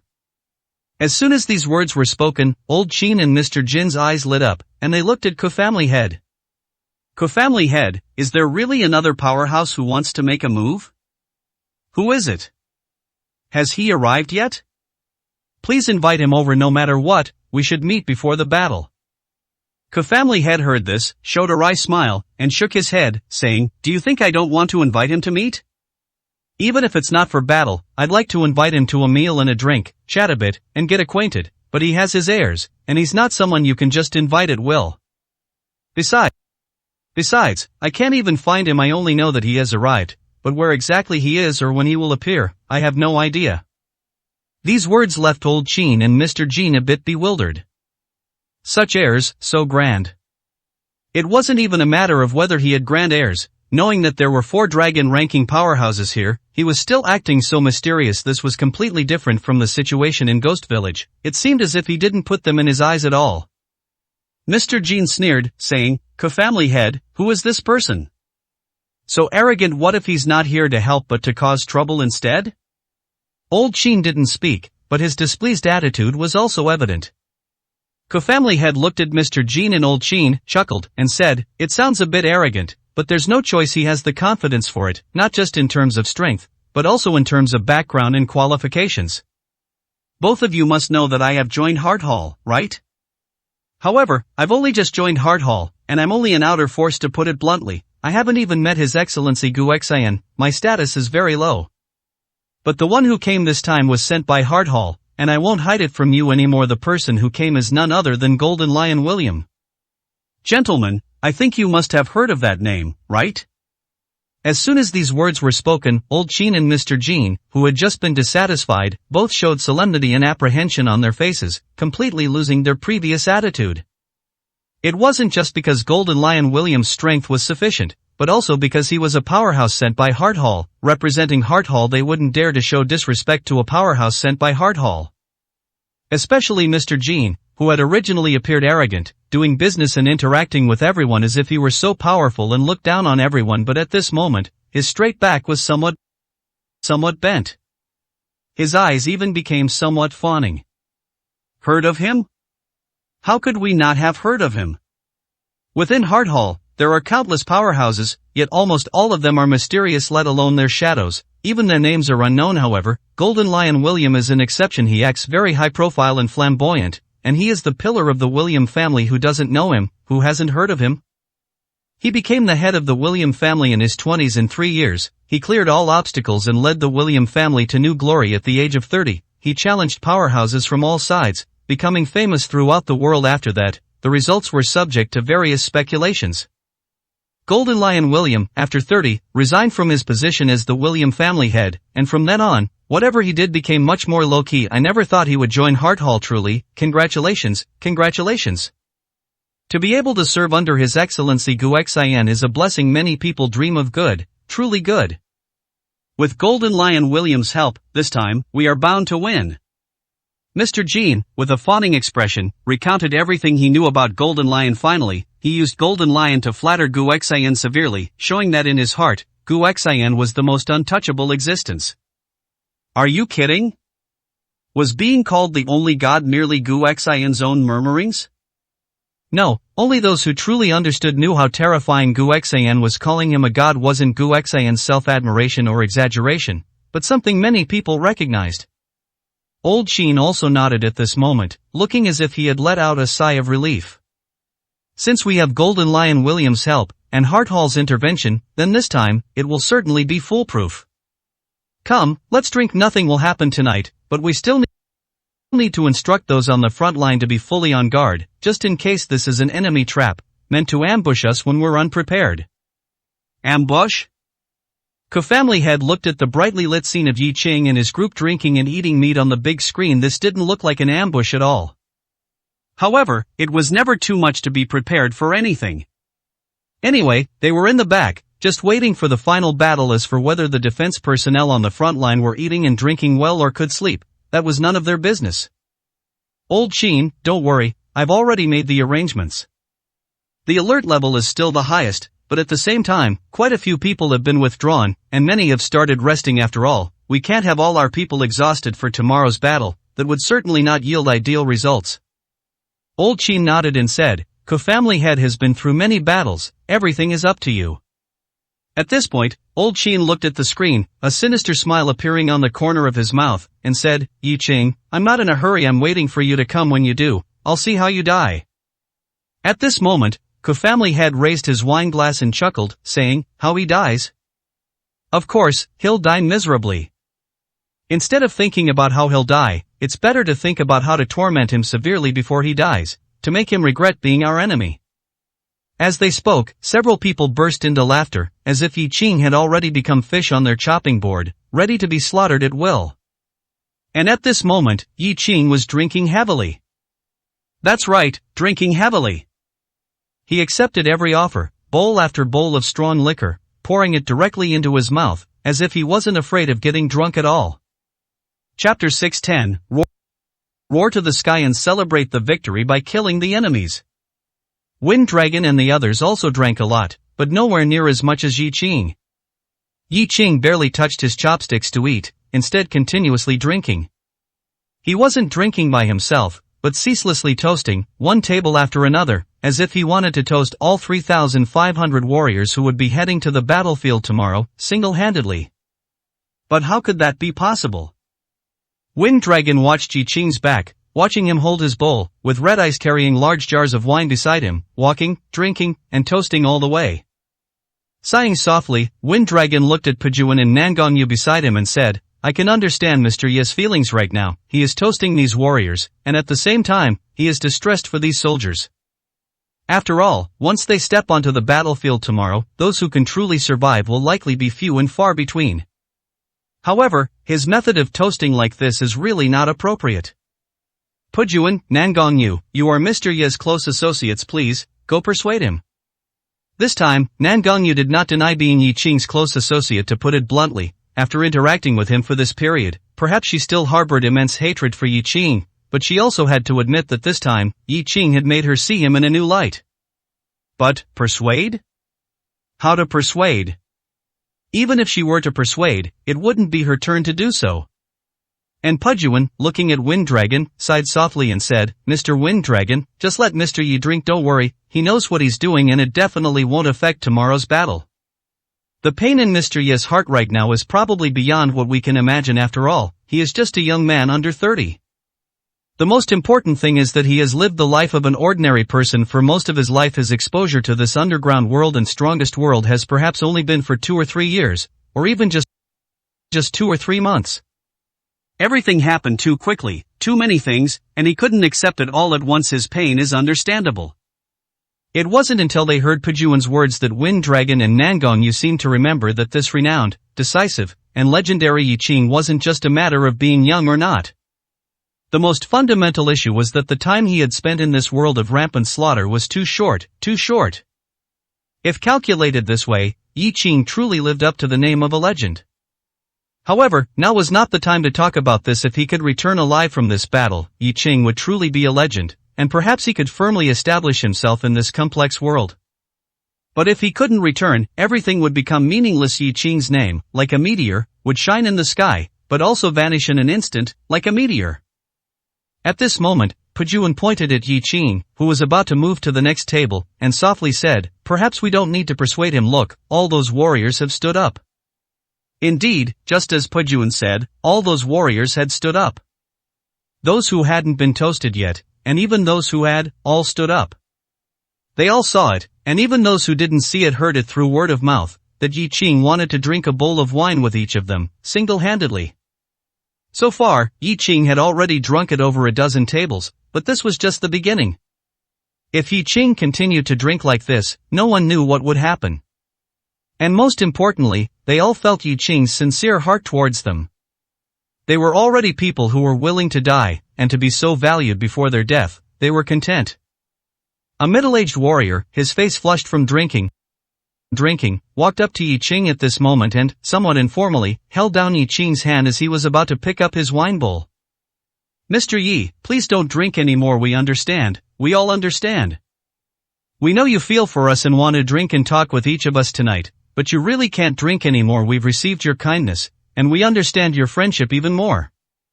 We might face great danger this time, but there's still a chance of survival. The real danger is for you. We are also very clear about this. You don't need to overthink it. We are going to avenge ourselves. In fact, we should thank you. If it weren't for you, we might not even have the chance to seek revenge. If we must say we have a wish, Mr. Yi, we just hope you can kill all those beasts. That is our greatest wish. After saying this, the middle-aged warrior turned to all the warriors and roared, tell me, is it not true? Are we not going to avenge ourselves? Are we not willing? At this moment, everyone roared, yes. Seeing Yi Qing about to speak, the middle-aged man softly said, Mr. Yi, if you want to drink, then let this be the one bowl. Use this one bowl of wine to toast all of us. After this battle ends, Mr. Yi, we will drink heartily again, right here. How about that? Yi Qing looked at the middle-aged warrior, seeing the warrior's surging fighting spirit, and his nose tingled. Then, he nodded heavily and said, good, then, I, Yi Qing, will use this one bowl of wine to toast all of you. I, Yi Qing, will not speak boastfully in this battle. I will definitely kill the bandit leader and make them vanish completely from now on. Brothers, I, Yi Qing, will not speak boastfully or make any promises. I want to say one thing, and that is, I, Yi Qing, will absolutely not fail your expectations, but I ask you, please come back alive. I want to drink a celebratory toast with you all again.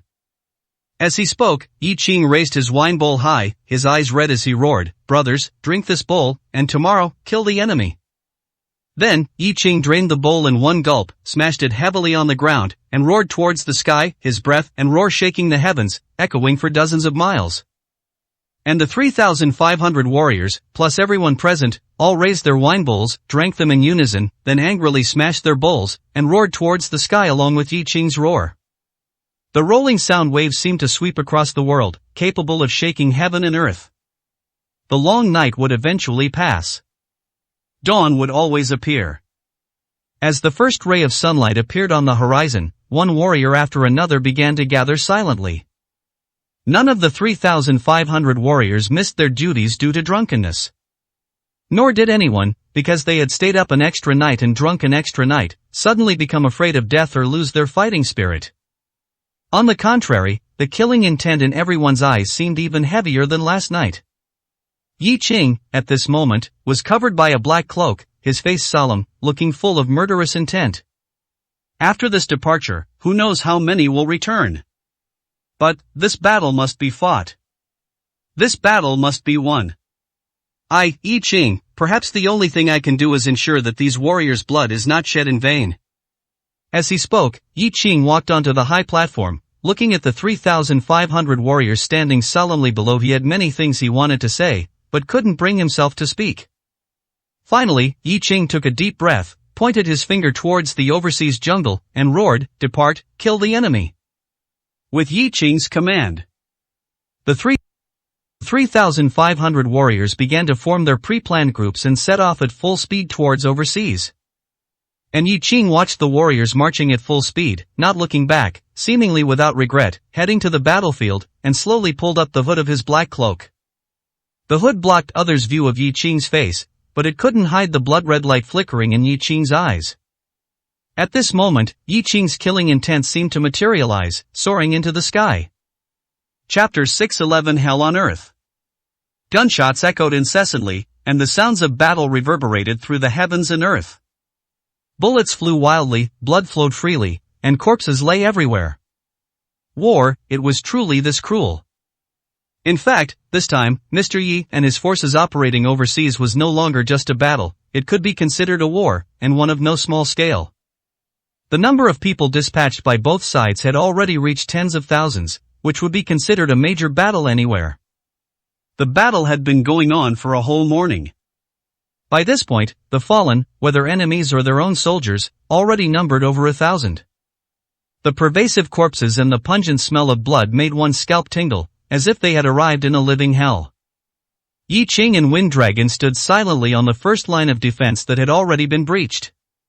The pungent smell of gunpowder and blood did not make them frown, but the sight of the soldiers lying on the ground, unable to rise again, made their noses ache. Looking at the silent Yi Qing, although his face was obscured by his cloak, Wind Dragon could feel how much pity and sorrow filled Yi Qing's heart at this moment. Mr. Yi, it's not your fault, this is their destiny, and they are fulfilling their mission with their lives. This battle would have erupted sooner or later without you, even more of them would have died, and the war might even have been brought to the Dragon Kingdom's homeland. It is precisely because of you that this battle has gained so much hope of victory, so, Mr. Yi, don't overthink anything. Wind Dragon's words were not merely comforting Yi Qing, he was speaking the truth. If not for Yi Qing, this battle would still have erupted, but what the outcome would have been was truly hard to say. Yi Qing nodded, his voice a little hoarse. I know that whenever there's a war, people will die, but seeing these faces, so vibrant yesterday, now dead before me today, I truly can't bear it. If I were stronger, more ruthless, perhaps those people wouldn't dare to act like this, and perhaps they wouldn't have to die in the end. I am too weak, too weak. And I'm not ruthless enough, otherwise, how would they dare? As he spoke the last words, the cloak on Yi Qing's body fluttered without wind, and the soaring killing intent made Wind Dragon involuntarily want to take a step back. Wind Dragon sighed softly. What he feared most was Yi Qing thinking this way. This was tantamount to him shouldering all the responsibility, even the blood debt of all those who died in this war. Doing so was no longer just a matter of whether it was arduous or not. Mr. Yi, you absolutely must not think that way, otherwise, it will be very heavy. We just need to have a clear conscience. Everyone has their own position and value. Although they died, they also killed many enemies. It's not a loss, at least, they don't feel regret. Though he said this, Yi Qing remained unhappy. Turning slowly, Yi Qing took off his hood, and a pair of blood-red eyes looked at Wind Dragon. Wind Dragon's mind trembled involuntarily as he looked at those blood-glowing eyes. Mr. Yi, your eyes. Yi Qing gently shook his head and said, how my eyes are is not important. What's important is that I want more of these brothers to survive. But I can't act anymore. If I act, it will only make them die more, and faster. At this point, Yi Qing couldn't help but clench his fists, wishing he could let out a long roar to the sky.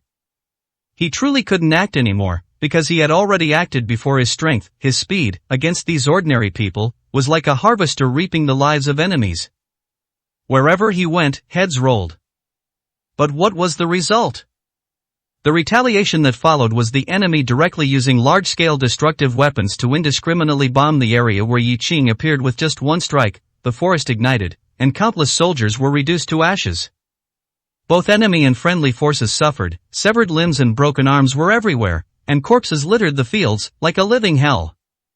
Yi Qing was still alive, but even more people had died. Therefore, Yi Qing could no longer act. He couldn't even reveal his shadow, otherwise, the enemy, completely devoid of conscience, would directly use large-scale destructive weapons to bomb indiscriminately, regardless of friend or foe. It was as if, to them, as long as Yi Qing died, and everyone else died, they wouldn't care. With that one strike, Yi Qing completely withdrew from the battlefield, otherwise, he would have cut off everyone's retreat. Wind Dragon sighed. He knew Yi Qing was blaming himself and feeling sad right now. Yi Qing genuinely wanted to participate in the battle, to use his strength to help these brothers suffer fewer casualties, but things didn't go as he wished. Mr. Yi, not only can you not act, but even I cannot act now. There is only one way to quickly stop this battle, or rather, only one way to ensure that our brothers' sacrifices are not in vain. Directly cross the battlefield to engage in the final decisive battle. If we win, everyone rejoices. If we lose, no, there is no losing. We cannot lose, we must win, we can only win. Mr. Yi, let us escort you to the final battlefield. These brothers have their own missions. Life and death are fated. As long as their sacrifice is not in vain, that is the greatest reward. Wind Dragon's words were very correct and sound. This was the only way, and the only right way. Yi Qing nodded, gazing into the distance. He saw nothing clearly, yet it was as if he could already see the final battlefield. Alright, then I'll trouble you, Mr. Wind Dragon, and all of you, to escort me into the final battlefield. Hearing Yi Qing agree to this request, Wind Dragon nodded, then roared loudly, everyone, follow me. Escort Mr. Yi to the final battlefield and kill the enemy. With Wind Dragon's roar, the strong individuals who had been scattered around gathered quickly.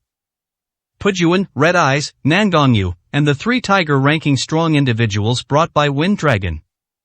Including Wind Dragon, a total of 7 strong individuals began to escort Yi Qing directly to the final battlefield. At this moment, not far ahead, gunshots, cannon fire, and roars once again sounded. Screams echoed incessantly. There was no need to ask, in this short period of time, many more lives would disappear from this world, never to see the sun of tomorrow. Perhaps, many more people would be left with severed limbs, becoming disabled from now on. Yi Qing took a deep breath, not intending to go to the battlefield again to help these people. He knew that if he went, the result would be the enemy's large-scale firepower coverage, indiscriminate of friend or foe. That was true destruction. Destruction that didn't even allow a chance to fight, simply annihilating everyone.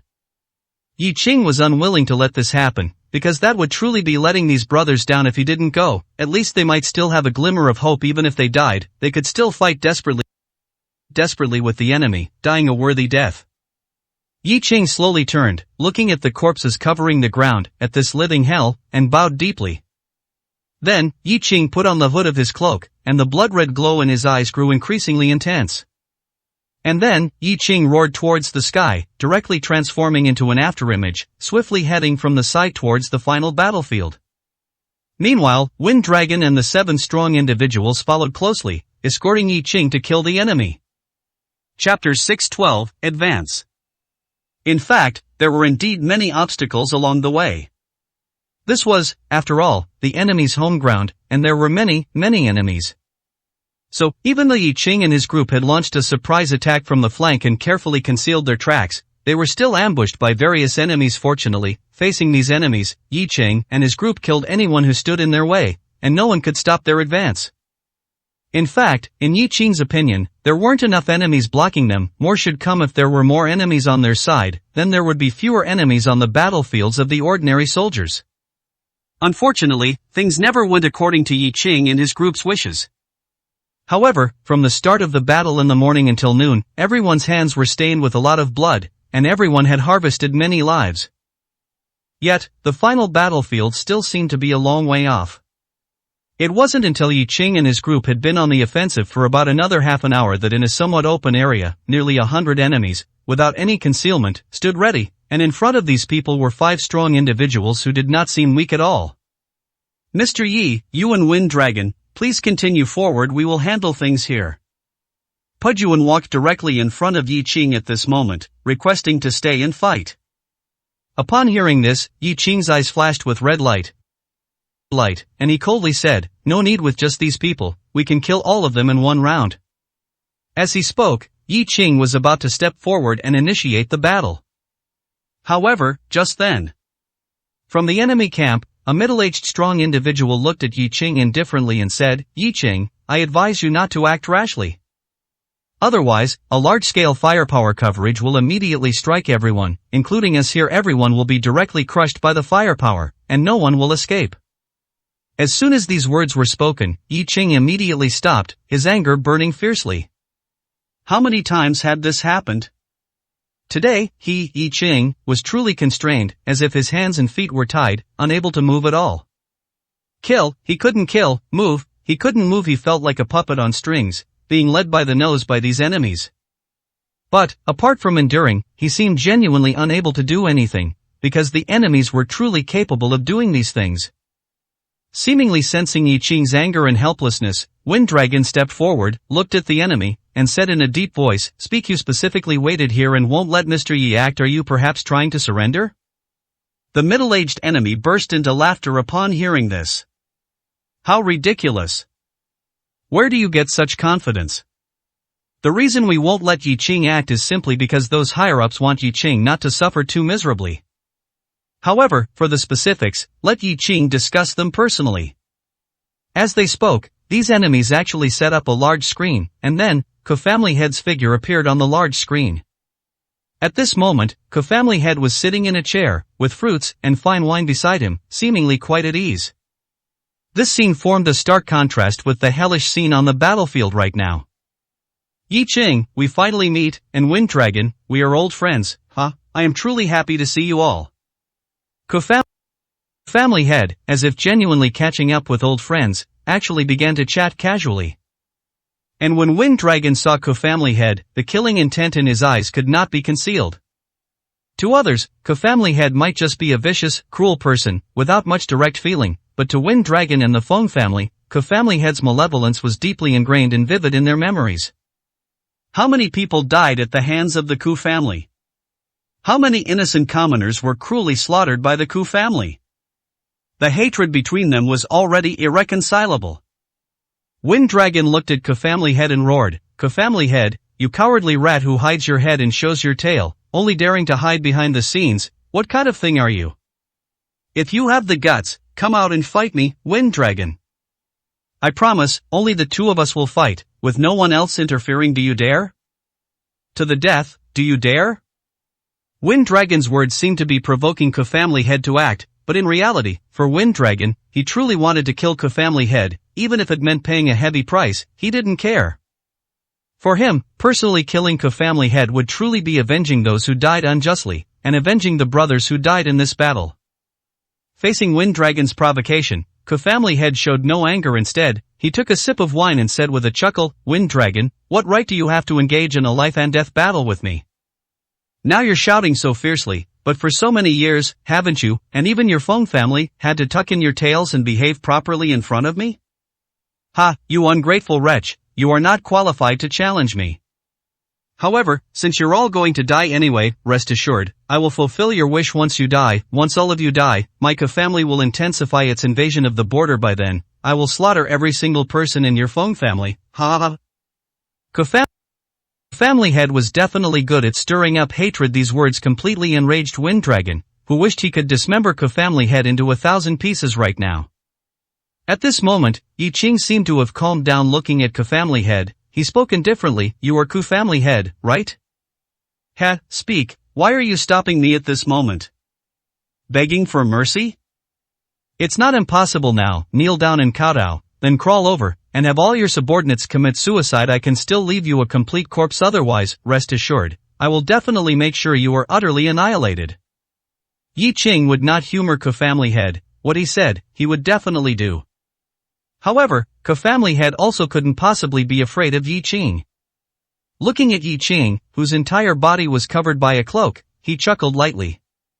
Yi Qing, just now Wind Dragon said I was hiding my head and showing my tail, but in fact, I've never hidden at all. I've been waiting for you at the main base, but it also depends on whether you have the ability to get here. If you want to fight me, you also need to see if you are qualified. As for you, Yi Qing, don't you think you look more like a cowardly rat hiding your head and showing your tail right now? You don't even dare to show your face. What are you afraid of? Afraid of what? It must be said, if one were to truly speak of it, Yi Qing did indeed seem to be hiding his identity right now. But, was he afraid? Would Yi Qing be afraid to show his face? These people already knew Yi Qing's face very well. What did he have to be afraid of? Looking at Ke Family Head, Yi Qing coldly said, I am afraid of scaring you. I'm afraid that when you see me, you'll be so scared you'll run away with your tails between your legs. That would be so boring. So, Ke Family Head, you will definitely see my face by then. I will let you know how to write the word regret. Regret. Chapter 613, Digging Graves. Ke Family Head looked at Yi Qing and laughed. Yi Qing's threat, in his opinion, was equally weak and powerless. There was nothing he could do. He was very clear about his own strength, and he assumed Yi Qing was too for Yi Qing to say such words when the disparity in strength was so obvious. Was he just trying to get a rise out of him? Yi Qing, do you believe that? Ha ha ha ha ha, I regret seeing you? Think about it again, is it you, Yi Qing, who will regret it, or me, Ke, who will regret it? Don't tell me you still don't know how many people are coming after you. Yi Qing looked at Ke Family Head and sneered, mere rabble, so what if there are more of you? Ke Family Head, aren't there just 4 dragon ranking experts waiting to ambush me? Since I, Yi Qing, dare to come, I'm not afraid in the slightest. Don't worry, I will cut down each and every one of you when the time comes. For dragon ranking experts, ambushing Yi Qing was no longer a secret. It was normal for Yi Qing to know. If Yi Qing claimed he didn't know, that would be an open lie, and no one would believe him. Ke Family Head, tell me, why did you have these people wait for me here? Are you trying to stop me from moving forward quickly? Or are you not ready, and thus a little scared? Ke Family Head looked at the confident Yi Qing and laughed.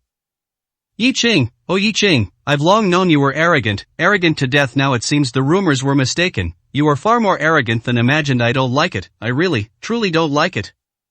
For dragon ranking experts ambushing you, and you're not afraid? Such immense respect has been given to you, shouldn't you feel honored? To die with honor. At this point, Ke Family Head looked at Old Qin next to him and laughed. Old Qin, this kid is indeed much more arrogant than the rumors suggested. Old sir, would you like to speak with him? Subsequently, Old Qin indeed stepped forward. Old Qin's eyes were indifferent as he looked at Yi Qing and said in a deep voice, Yi Qing, it's time to settle our accounts. I am waiting for you here. When the time comes, I will personally cut off your head to sacrifice to all the deceased members of my Qin family. I will nail you to the pillar of shame, never to rise again for eternity. Old Qin's hatred for Yi Qing was not just a little bit. Although his voice was calm, everyone could hear the monstrous killing intent hidden within Old Qin's calm tone. And Yi Qing had no intention of indulging Old Qin. Looking at Old Qin, Yi Qing merely sneered, alright, then let's see who cuts off whose head. Old geezer, originally, I had 3 parts of respect for you, but you didn't dare to fight me and instead ran overseas to cooperate with someone like Ke Family Head. In my heart, you deserve to die 10,000 times. So, rest assured, I will not leave you any dignity. I will make you die a very, very miserable death. With one sentence, Yi Qing cursed both Old Qin and Ke Family Head. Old Qin's eyes slowly turned cold. He looked at Ke Family Head and said, I can't hold back anymore. Why wait until Yi Qing is right in front of us to torture him? I think we can make him kneel down and wait for death right now. After speaking, Old Qin did not wait for Ke Family Head to reply. He looked at Yi Qing and sneered, Yi Qing, you still dare to be stubborn at this moment? Aren't you afraid I'll kill your parents? Oh, right, perhaps you don't know what your parents have become now. Yi Qing, do you want to see? If you want to see, then beg me. Grabbing Yi Qing's parents was like grasping Yi Qing's weakness at this moment. Old Qin very despicably used Yi Qing's parents to threaten and humiliate Yi Qing.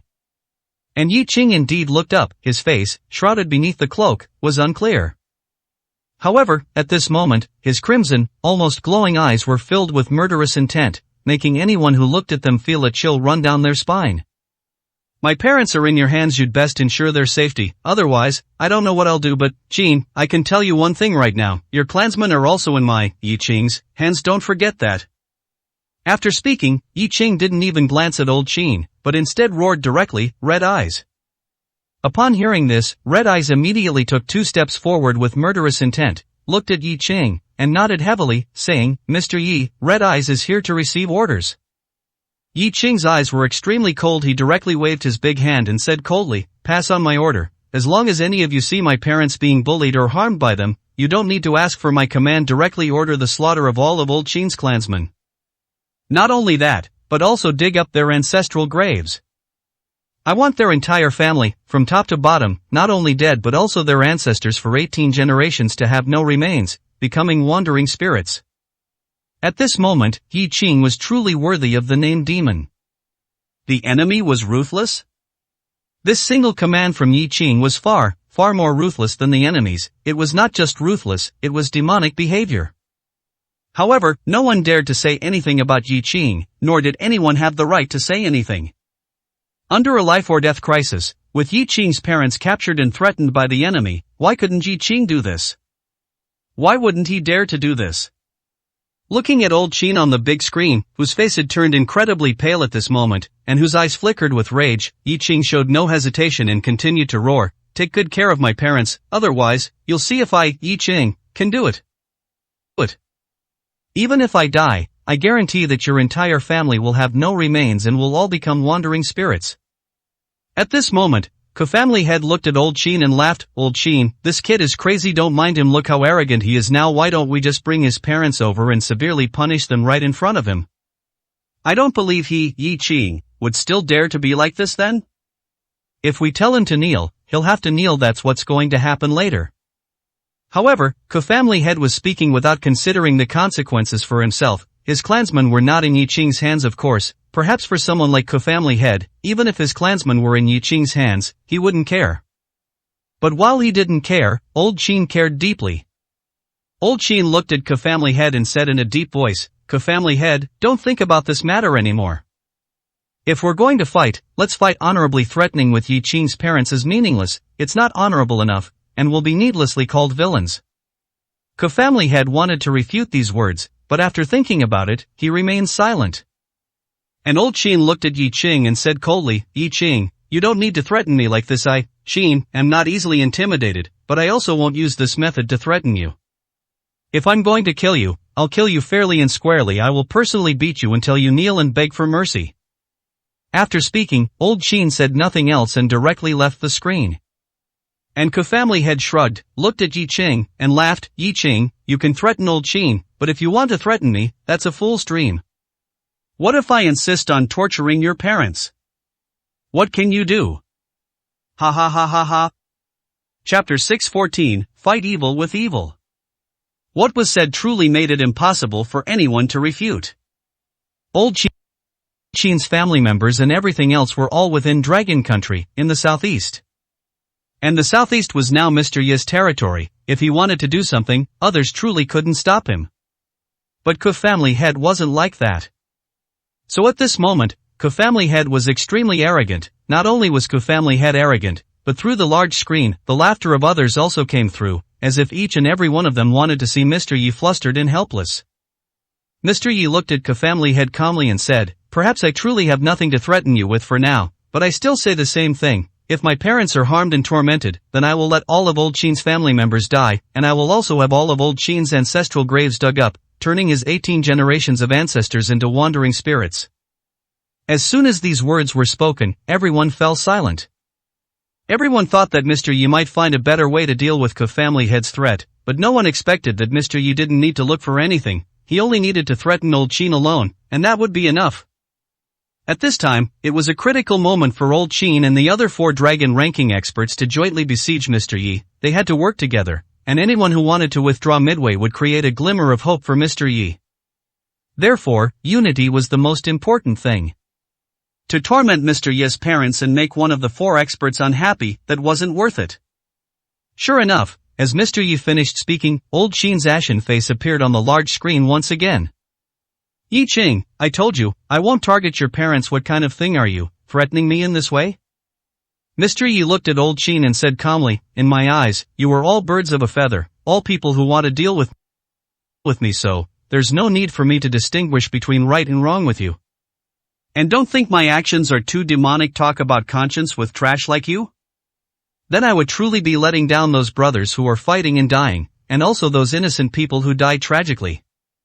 Qin, I've said all I'm going to say. If anything happens to my parents, your 18 generations of ancestors will all become wandering spirits.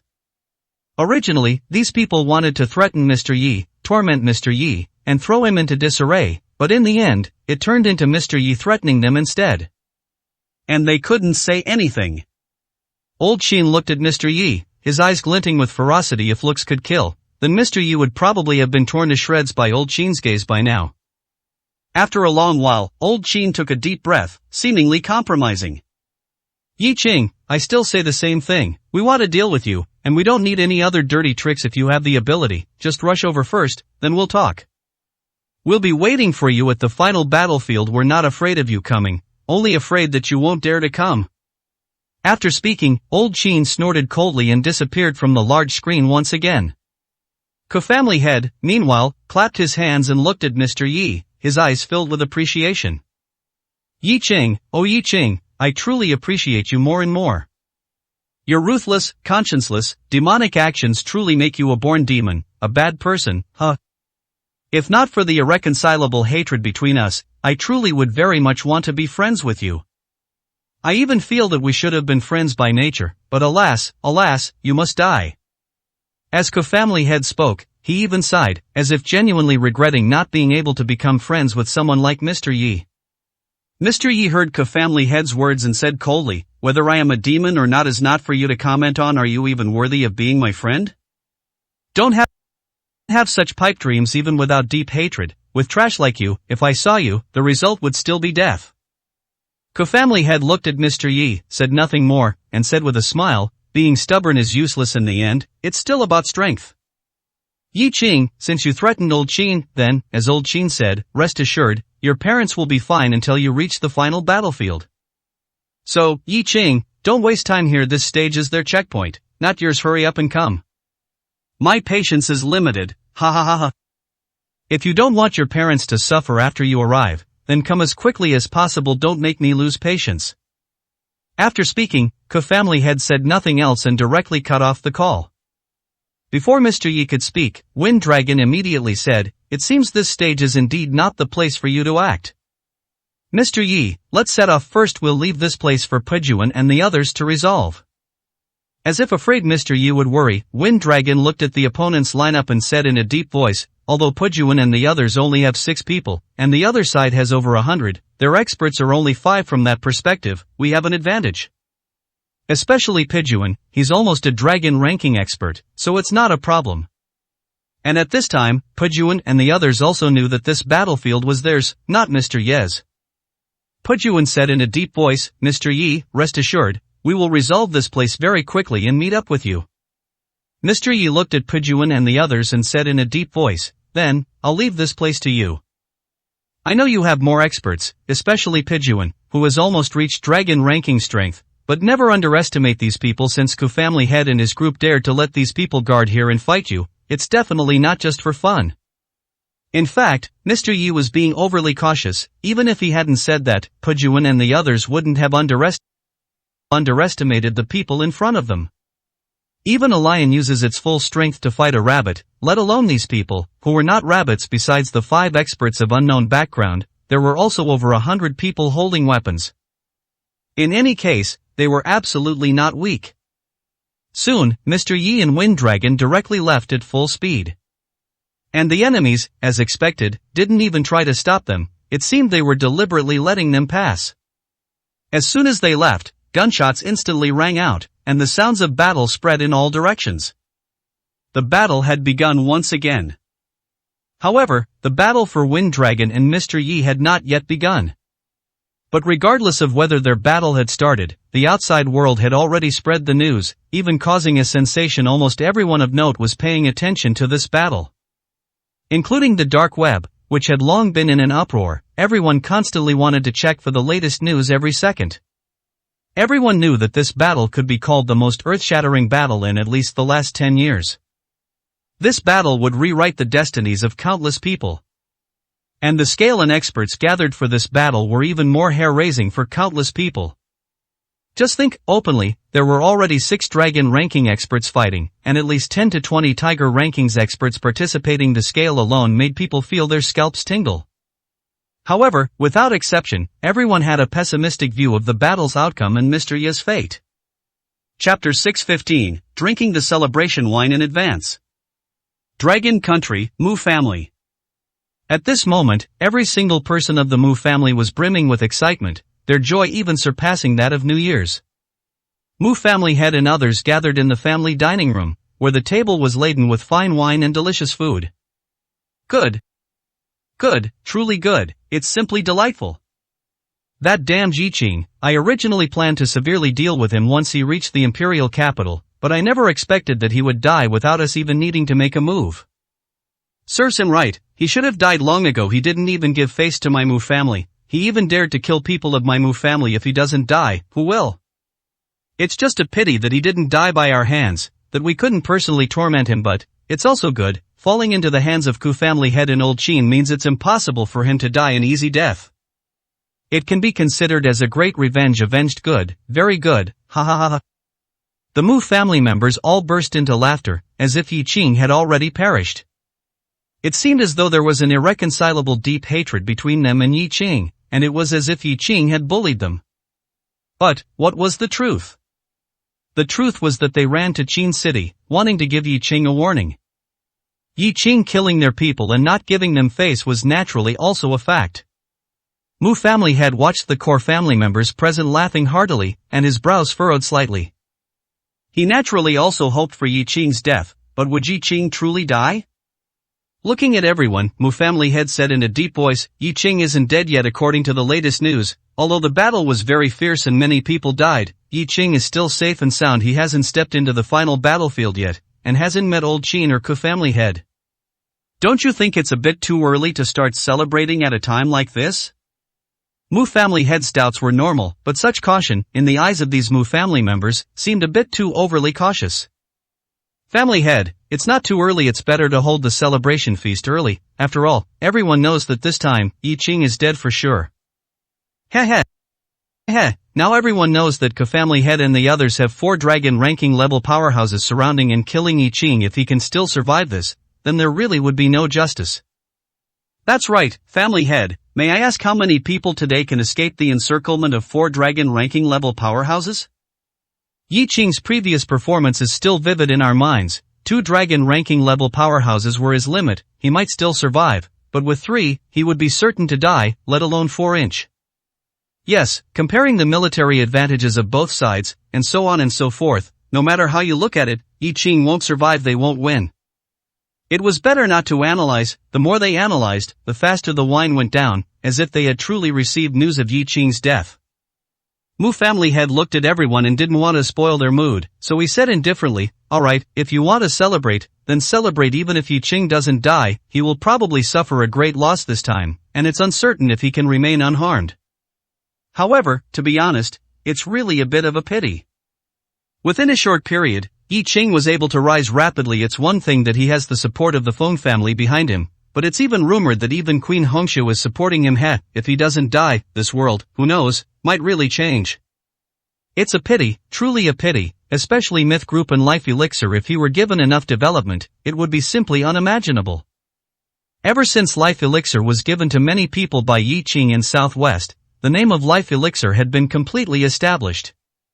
It's just a pity that after leaving Southwest, before Yiqing could vigorously develop Myth Group, he encountered these troublesome matters. Therefore, the launch of Life Elixir was delayed again, and ultimately, only a small portion of people were able to obtain Life Elixir. However, this not only didn't extinguish everyone's thoughts, but instead, made many people look forward to Life Elixir even more. Watching Mu family head sigh with emotion, the Mu family members burst into laughter. Family head, rest assured, once Yiqing dies, everything will be reshuffled. Whether it's the Southeast 5 Provinces Underground World, Myth Group, or Life Elixir, all will face a reshuffle, and we have already dispatched people to strive to participate in the first-hand division. We, the Mu family, can do without the title of Southeast King, but we, the Mu family, must participate in the interests of the Southeast 5 Provinces in Life Elixir. This is what we deserve, and others, presumably, won't say anything. Upon hearing this, Mu family head's eyes widened. He already felt that his position as family head seemed to have been hollowed out. They didn't tell him anything and made so many decisions behind his back like this? Your guts are simply too big. Are you really not afraid of Yi Qing coming back alive? Don't forget, this time, if Yi Qing can pass this test and come back alive, then he will be the true Southeast King. No, he will become a living legend, a figure who will be absolutely at the top even among the 9 kings. Coupled with his vindictive nature, I don't know about others, but the Mu family, I'm afraid, will be in danger. Mu family head's concern was not superfluous. Yi Qing's ruthless nature was already well known to everyone. As long as he came back alive, Yi Qing would absolutely not let go of anyone who made small moves in the dark. At this moment, the other Mu family members sneered one after another, and in their eyes, there seemed to be no worry at all. Family head, can he still come back? If he really comes back, then he won't be a legend, he'll be a god. With four dragon ranking level powerhouses surrounding and killing him, plus so many killing moves, it would be a miracle if he could come back alive. In short, family head, rest assured, this matter is not just the Mu family taking action, others have already taken action one after another. If they are not afraid, then we have even less to fear. Family head, come, drink. Let's not talk about these things anymore this time. For our Mu family, it's also a huge opportunity. Everyone knows that our Mu family had people die in Southeast, so this time, it's only right for our Mu family to take action. Ha! Watching everyone's excited expressions, Mu family head sighed and said nothing more. Since things had come to this, with the entire Mu family choosing this path, what could he do, even as family head? Moreover, he, as family head, was famous for being easily swayed within the family, despite his imposing presence outside.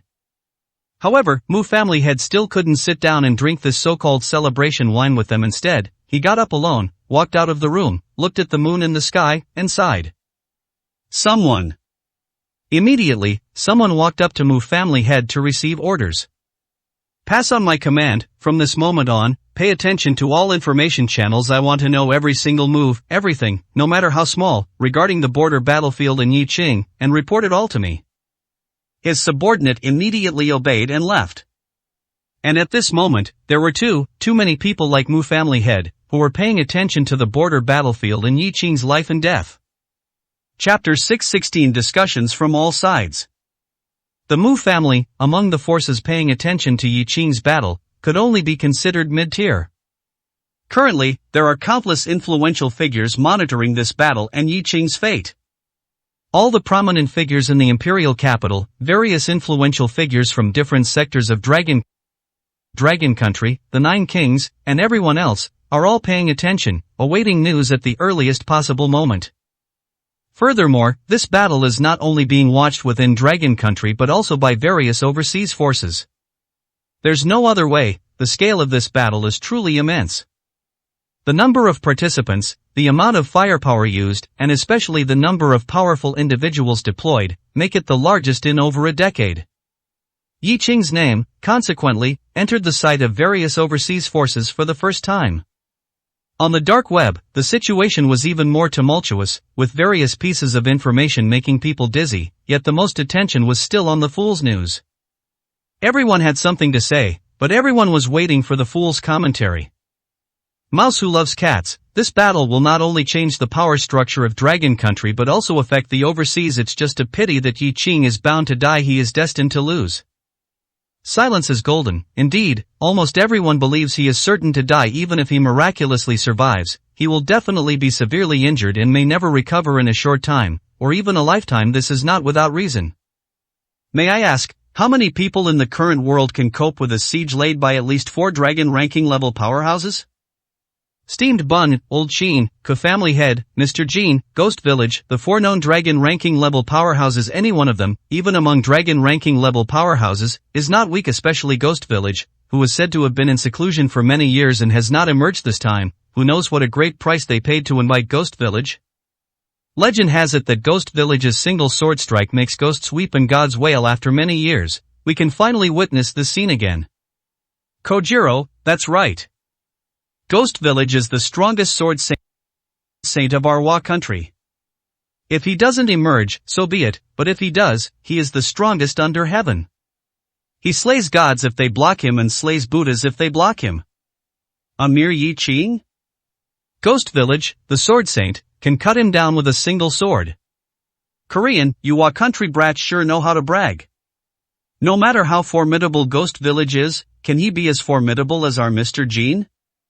Our Mr. Jean has never been defeated since his debut. This time, Mr. Jin's involvement clearly makes him the main force. Ghost Village, upon seeing our Mr. Jean, can only kneel. Crowd who loves gossip, you Wa country and stick-wielding brats upstairs, what are you arguing about? What nonsense are you bragging about? You're simply ignorant. And this strongest under heaven, that Tai Woody under heaven. Bah! Totoro, brother, don't bother with them. These brats are just so arrogant, aren't they? But there will be a time when they get slapped in the face.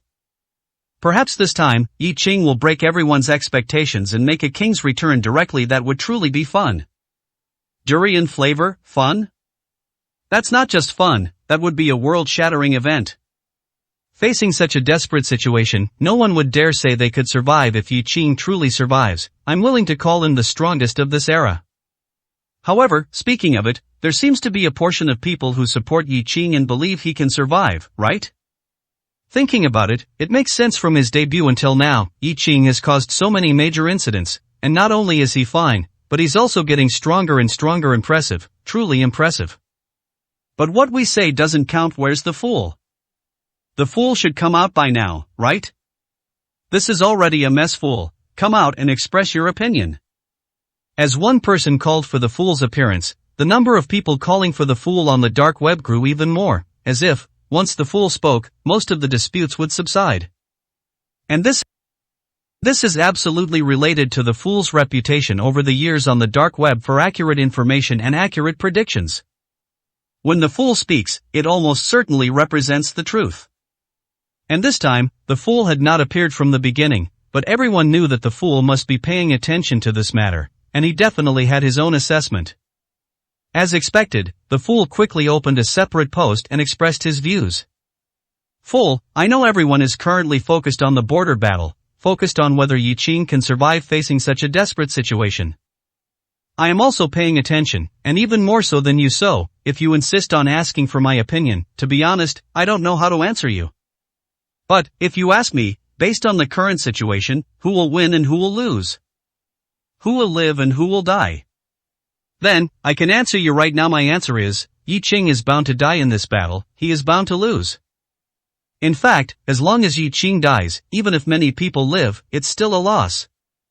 As long as Yi Qing lives, even if everyone else dies, it's a win. Everything depends on whether Yi Qing can survive, but perhaps, this time, he won't.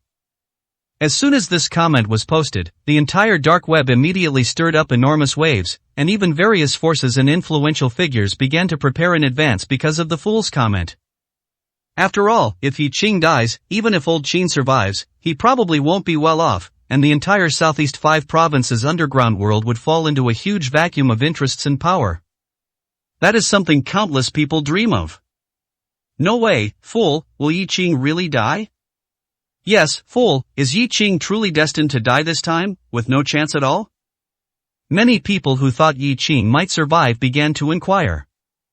It wasn't that they had a deep relationship with Yi Qing, but rather that in this battle, a betting game was even opened on the dark web, betting on whether Yi Qing would live or die. The odds were frighteningly high. So some people didn't necessarily want Yi Qing to live, they just wanted to make a profit. At the same time, while some sighed, others were excited. You fools, do you even need to ask the fool about this? When the fool wasn't speaking, we already knew Yi Qing was bound to die. Are you kidding? Under such a lineup, who can survive?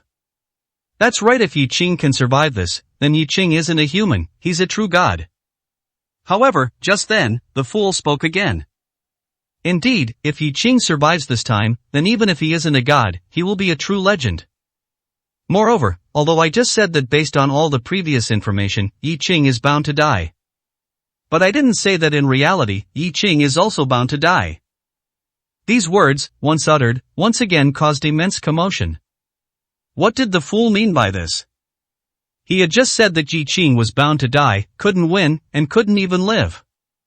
In the blink of an eye, he said it was uncertain. This back and forth change was not the fool style. Could there be some hidden secret? The fool, after all, was the fool. The information he knew was certainly more than what many others knew. Fool, what do you mean by this? Yes, fool, you say he's bound to die one moment, then say he has hope the next. What exactly do you mean by this? Fool, do you know some secret? Then tell us, so we don't have to keep worrying. Fool, speak. Everyone is listening to you, don't disappoint us. Everyone was questioning the fool. And the fool seemed to have no intention of hiding anything. He immediately posted another message. Chapter 617, Quasi-Emperor. Fool, when everyone thinks Yi Qing is certainly going to die, perhaps that will be the moment he rises from the ashes and transforms. If you insist on asking me whether Yi Qing is alive or dead, I can only tell you that I don't know, but I can responsibly say what's in my heart, which is, I hope Yi Qing lives. I also believe Yi Qing will survive. However, this is a certain death situation involving multiple forces. As for the outcome, we can only wait. What's the difference between saying this and not saying anything at all? Everyone was waiting for Fool to give an answer, but Fool just said he didn't know and only hoped Yi Qing would survive. People discussed animatedly, feeling that Fool shouldn't have acted this way. And Fool, after only giving one final reply, said nothing more. If Yi Qing can return alive this time, he might not be able to be referred to simply as a king. Perhaps, the long-absent title of emperor will eventually fall upon him. Quasi-Emperor. This will be the title distinguishing Yi Qing from the 9 kings after his return, before he becomes an emperor. Yi Qing, Quasi-Emperor. I believe that as long as he lives, he will eventually become an emperor. As soon as these remarks were uttered, the entire dark web instantly fell silent for a moment, as if everyone was stunned by this title. The title of emperor seems to have disappeared many years ago. Even the current number 1 on the dragon ranking doesn't dare to call himself an emperor. Even the strongest among the 9 kings doesn't dare to call himself an emperor. In fact, in today's world, those who dare to claim the title of emperor are very few self-proclaimed individuals, and they do not receive everyone's recognition. However, when Fool said that if Yi Qing walks out of overseas alive and wins this battle, then Yi Qing might not be able to be called an emperor, but he can be called a quasi-emperor. This means that Yi Qing is already on the path to becoming an emperor. In the Mu family, people were still gathered in the dining room eating, but at this moment, the atmosphere became much heavier. Quasi-emperor? Yi Qing wants to become an emperor? What a huge joke. Does he even deserve it? He's dead for sure. He can't possibly return alive from the overseas battlefield, so even if he truly has the potential to become an emperor, he is destined to die and disappear. He will definitely die. Only Mu family head remained silent, sighing softly. If Yi Qing is certainly going to die, then this title of emperor is naturally nonsense and doesn't count. But what if Yi Qing returns alive? Yi Qing would then truly be on the path to becoming an emperor, and the title of quasi-emperor would be solidified. Surrounded and besieged by 4 dragon-ranking powerhouses, in such a brutal battlefield, if Yi Qing survives, who else would be a quasi-emperor if not him? Quasi-emperor might not refer to strength, but it absolutely signifies the qualification to walk the path to becoming an emperor. Fool, this is like opening a Pandora's box. If Yi Qing dies, everything remains as usual, but if Yi Qing returns, the title of quasi-emperor will fall upon Yi Qing, and then, how many people will be dissatisfied, unhappy, and displeased? Could Yi Qing have an easy time then? A battle for the title of king has already caused earth-shattering chaos, unsettling everyone. What about a battle for the title of emperor? Mu family head shook his head, no longer thinking about it. At this moment, countless people had the same thoughts as Mu family head. The two words quasi-emperor completely stirred up the waters of the entire Dragon Kingdom and even overseas. In the depths of the ocean, a shirtless, strong man, instead of sitting on a luxurious giant ship, was fishing on a small wooden fishing boat on the calm sea. At this moment, seeing this news, an ineffable expression appeared at the corner of his mouth. Yi Qing, it doesn't matter that you don't respect me. I won't bother with you, but as a fellow Nine King, if you are a quasi-emperor, you will truly have caused big trouble. I, Sea King, truly hope you can return safely, otherwise, many excitements won't happen. Most importantly, once this path to becoming an emperor is opened, the future will truly be exciting, ha ha. As he spoke, Sea King looked at the calm sea and burst into laughter, then directly leaped into the sea, as if he truly were the king of this ocean. In the Southwest Feng family, Elder Feng faced the direction of overseas, his expression solemn. His Feng family was also a participant in this battle. Wind Dragon and most of the Feng family's elites were involved, so it concerned their honor. He wanted Yi Qing to win more than anyone, and he wanted Yi Qing to survive more than anyone, which naturally included Wind Dragon and the others surviving as well. Although he knew this hope was slim, slim was better than complete despair. Quasi-Emperor? Good.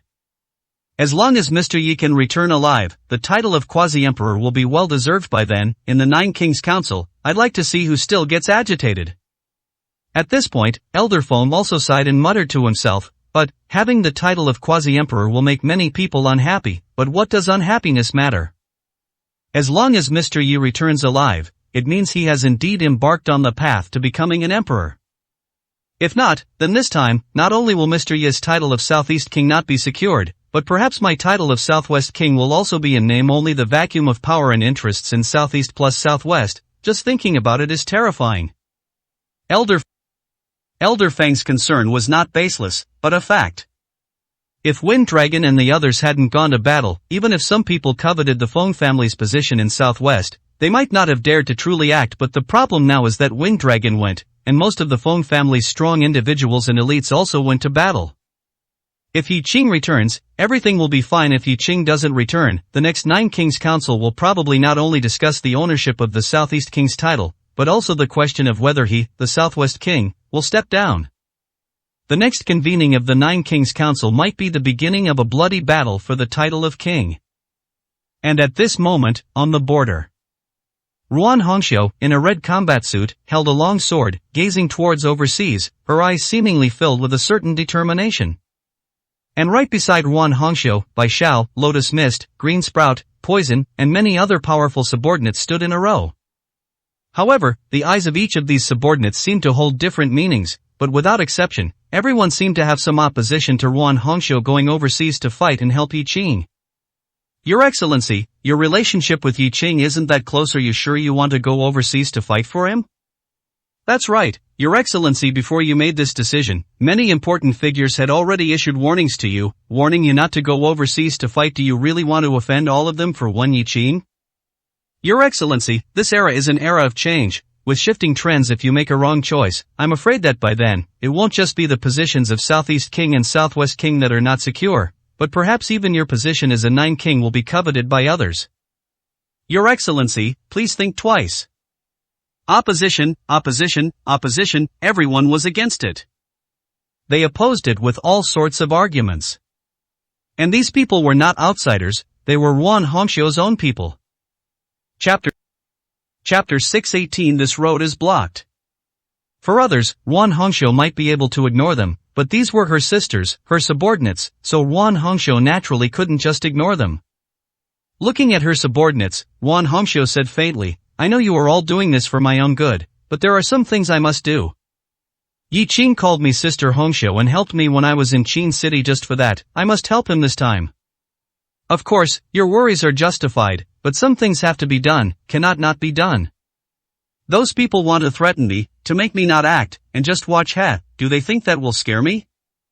Could it be that you are also afraid?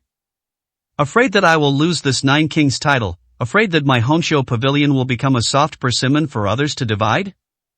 Hearing Ruan Hongxiu say this, Bai Xiao and the others quickly shook their heads. Pavilion Master, how could we be afraid?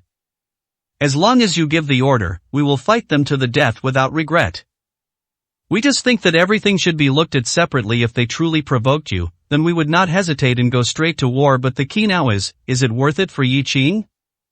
Yes, Pavilion Master, although Yi Qing helped you and called you Sister Hongxiu, are you sure that this is the reason you are risking everything to help him? Isn't that reason a bit too childish? Your participation in this battle is gambling with your life and honor, gambling with the title of 9 Kings, and gambling with the entire Hongxiu Pavilion. Is it really worth it? Yes, in the eyes of many, it was not worth it. For someone they had only met once, it was simply not worth it.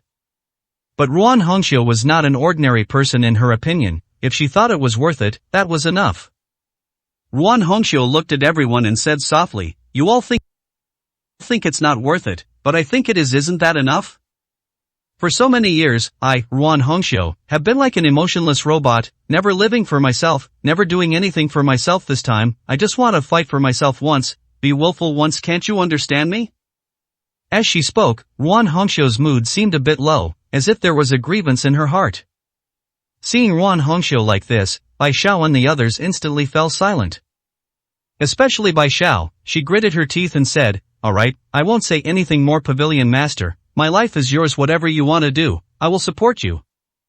You are right. For so many years, you have lost yourself for us, for Hongxiu Pavilion. Today, you just want to do something for your own ideas, yet we are here stopping you like outsiders. This is simply outrageous." After speaking, Bai Xiao looked at the others and gritted her teeth. "I, Bai Xiao, am willing to go through fire and water for the Pavilion Master, without hesitation. What about you? Can you bear to see outsiders bullying the Pavilion Master, and we ourselves also stopping the Pavilion Master, making her sad?" The words had been said to this extent, and the others also spoke up one after another. "Pavilion Master, since this is what you want to do, then go ahead and do it. Whatever the outcome, we will bear it together." "Yes, Pavilion Master, we are willing to give everything for your ideas. You have been too good to us and too hard on yourself these years. It is our fault. We should not have stopped you." "Pavilion Master, give the order. We are always at your command." Ruan Hongxiu's single sentence about wanting to live for herself once, this reason seemed a bit far-fetched, but for the people of Hongxiu Pavilion, it was enough. Nothing could be more sufficient than this reason. "Pavilion Master, give the order. We are willing to go through fire and water with you, to live and die together." Ruan Hongxiu looked at everyone and gently shook her head. "Go through fire and water, live and die together, I believe you, but this time, only I will go to overseas to fight. You don't need to act." As soon as these words came out, everyone exclaimed, "No, Pavilion Master, overseas is the most dangerous place right now. Experts from all sides are gathered, especially since the news of you helping Yi Qing has spread everywhere. Someone will definitely try to stop you at this time. We must be by your side to protect you." "Yes, Pavilion Master, even if we can't help much, it's good if we can help you block some enemies." "Pavilion Master, we cannot agree to you going to overseas to fight alone." Ruan Hongxiu seemed to have already anticipated their words, and she chuckled. "Are you still not confident in my strength? Even if I can't defeat them, it will be extremely difficult for them to kill me. Moreover, I can only go alone for this battle. If all of you go, it means that Hongxiu Pavilion is also involved in this matter, which will give people something to talk about. So, only I can go. I, Ruan Hongxiu, am going alone to fight for my friend, and it has nothing to do with Hongxiu Pavilion. Do you understand? So, what you need to do is stay at home, guard Hongxiu Pavilion, and prevent anyone from making a move when I'm not here." At this point, Ruan Hongxiu saw that everyone still wanted to speak, and she directly waved her hand, saying, "This matter is decided. You don't need to discuss it anymore. This is my order, not a discussion with you." As soon as these words were spoken, everyone who wanted to say something else could only keep silent.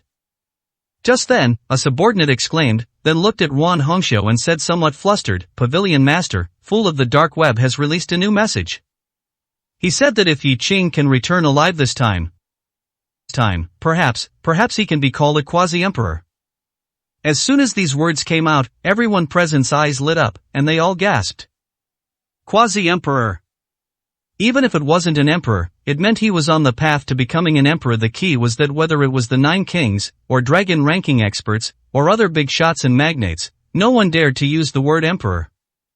Fool, was this helping Yi Qing or harming Yi Qing? Ruan Hongxiu's eyes narrowed slightly at this moment. If it weren't for Fool's remarks, many things would still have been traceable, and no one could say what the future held. But, because of Fool's mention of Quasi-Emperor, many things became unpredictable. However, one thing Ruan Hongxiu was clear about. She didn't care what Fool meant, and she didn't care what others thought. She only wanted Yi Qing to return alive. As for what happened after Yi Qing returned, that could be discussed later. Ruan Hongxiu frowned, looked at everyone, and said in a deep voice, "Alright, stop discussing what others say is their business, just do your own thing. The time is almost up, you all go back, I should go too." After speaking, Ruan Hongxiu said nothing more and walked directly towards the border. However, just as Ruan Hongxiu stepped onto the border, a sigh sounded. "Queen Hongxiu, this road is impassable, please return the way you came." Chapter 619, Stopping You is to Save You. The unexpected turn of events, which they had anticipated would occur midway through their journey, happened much sooner than expected, with someone already blocking Ruan Hongxiu's path before she even crossed the border of Dragon Country. As the voice of obstruction rang out, Ruan Hongxiu's subordinates each drew their weapons and stood in front of her, ready for battle. At that moment, an old man, frail and white-haired, appearing to be 70 or 80 years old, walked slowly towards Ruan Hongxiu, leaning on a cane, coughing as he went, as if his body was on the verge of collapse. However, the moment Ruan Hongxiu saw the old man, her expression became solemn. In the eyes of others, the old man seemed fragile, as if a gust of wind could knock him over, or a single punch could half-kill him, but in Ruan Hongxiu's eyes, he was like a monstrous flood beast, ready to devour people at any moment. Tiananshan Run? The Mad Thunder Hand, Tiananshan Run? The former 5th ranked on the dragon ranking? You, indeed, are still alive. Tiananshan Run, known as the Mad Thunder Hand, smiled slightly upon hearing Ruan Hongxiu's words and shook his head, saying, "The Mad Thunder Hand? What an ancient title, so ancient that I've forgotten I am the Mad Thunder Hand, and forgotten I am Tiananshan Run. However, how could I hide from the information, Queen, Ruan Hongxiu?" "Queen Hongxiu, this old man has been in seclusion for many years, unconcerned with worldly affairs. Therefore, please grant this old man a small favor, do not step overseas, and wait peacefully within the country for the final news to arrive." Tiananshan Ren's arrival still greatly surprised Ruan Hongxiu. After all, this old man had not appeared for many years. However, even if Tiananshan Ren seemed to have no combat power left due to his age, Ruan Hongxiu would never underestimate this powerful individual who was ranked 5th on the dragon ranking many years ago. A person's combat power naturally weakens with age, as physical fitness declines, but this does not mean that elderly powerhouses are incapable of fighting. On the contrary, if an elderly powerhouse is forced into a desperate battle, it is still possible for their combat power to reach its peak for a short period. Coupled with their rich combat experience and tactics, the older they are, sometimes the more unreasonably powerful they become. Ruan Hongxiu looked at Tiananshan Ren, frowning slightly, and said, "Tiananshan Ren, what does my fighting overseas have to do with you? In my impression, you should have no relation to old Qin. Why are you blocking me?" As the information queen, Ruan Hongxiu was naturally well informed. Therefore, she knew that someone would definitely try to stop her if she went overseas to fight, but she never expected that person to be Tiananshan Ren. Of course, the information queen is not omnipotent, and it was understandable that she might not be aware of any connection between Tiananshan Ren and old Qin. However, Tiananshan Ren shook his head at this moment and said, "The person who asked me to come out is not the one from the Qin family. Although I've met him once, we are not familiar, and it's certainly not enough for me to come out for him. The one who asked me to come out is the Ku family head." Upon hearing this, Ruan Hongxiu's face turned grim, and her killing intent began to intensify. The Ku family head? This overseas magnate's notorious reputation was almost universally known. To put it bluntly, anyone associated with the Ku family head, if not outright bad people, would certainly not be good, and that was a fact. Tiananshan Ren, I never expected you to have such a connection with a villain like the Ku family head. Haha, what a surprise. Although your reputation wasn't great in the past, you were still considered a martial artist and acted with integrity. I never thought you would stoop to such levels. Hearing such clearly disrespectful words, Tiananshan Ren did not get angry, only sighed and said, "I won't elaborate on the reasons. I once owed them a huge favor, and I can only repay it. As for what you call me, let it be. I no longer care about these things." However, Queen Hongxiu, I still say the same thing, don't even think about going overseas. Not only am I stopping you because I owe a favor, but I am also saving you. Queen Hongxiu, perhaps many people, including yourself, believe that if you go overseas, you will certainly be stopped, but without too much danger. At most, you won't be able to rescue Yi Qing in time. But in reality, that's not the case. This time you go overseas, or rather, this overseas battlefield, is a once-in-a-lifetime opportunity for many people. All sorts of monsters and demons will emerge, and some have long coveted your position as queen. They might just want to fish in troubled waters. So, the waters are already muddied, do you understand? Ruan Hongxiu frowned slightly upon hearing this. It had to be said that Tiananmen Ren's words were not alarmist, but rather, highly likely to happen. Within Dragon Country's underground world, it had been peaceful for a long time, and certain overseas forces had actually been restless for a while, but they had simply not had the opportunity. Yi Qing's appearance stirred up these muddy waters. In the muddy waters, all sorts of monsters and demons, people with hidden agendas, all began to become impatient. Ruan Hongxiu looked at Tiananmen Ren and said in a deep voice, Tiananmen Ren's kindness is appreciated, but I must go overseas. Please, Tiananmen Ren, make way. And at this moment, Bai Xiao and the others also changed their expressions drastically. They were all intelligent people and could not fail to understand the meaning in Tiananmen Ren's words. This clearly meant that someone overseas was waiting for Ruan Hongxiu, and the people waiting for Ruan Hongxiu did not want to stop her, but to kill her. Moreover, it was possible that many people had already joined forces, which was completely different from their previous assumptions. Pavilion Master, what Tiananmen Ren said must be guarded against this time. I'm afraid it would be best if you didn't go overseas. Yes, Pavilion Master, someone is specifically targeting you and must have made thorough preparations. You cannot go overseas.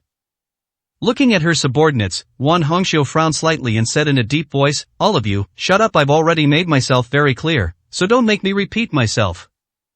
Anyone who dares to stop me from going overseas is my enemy, do you understand?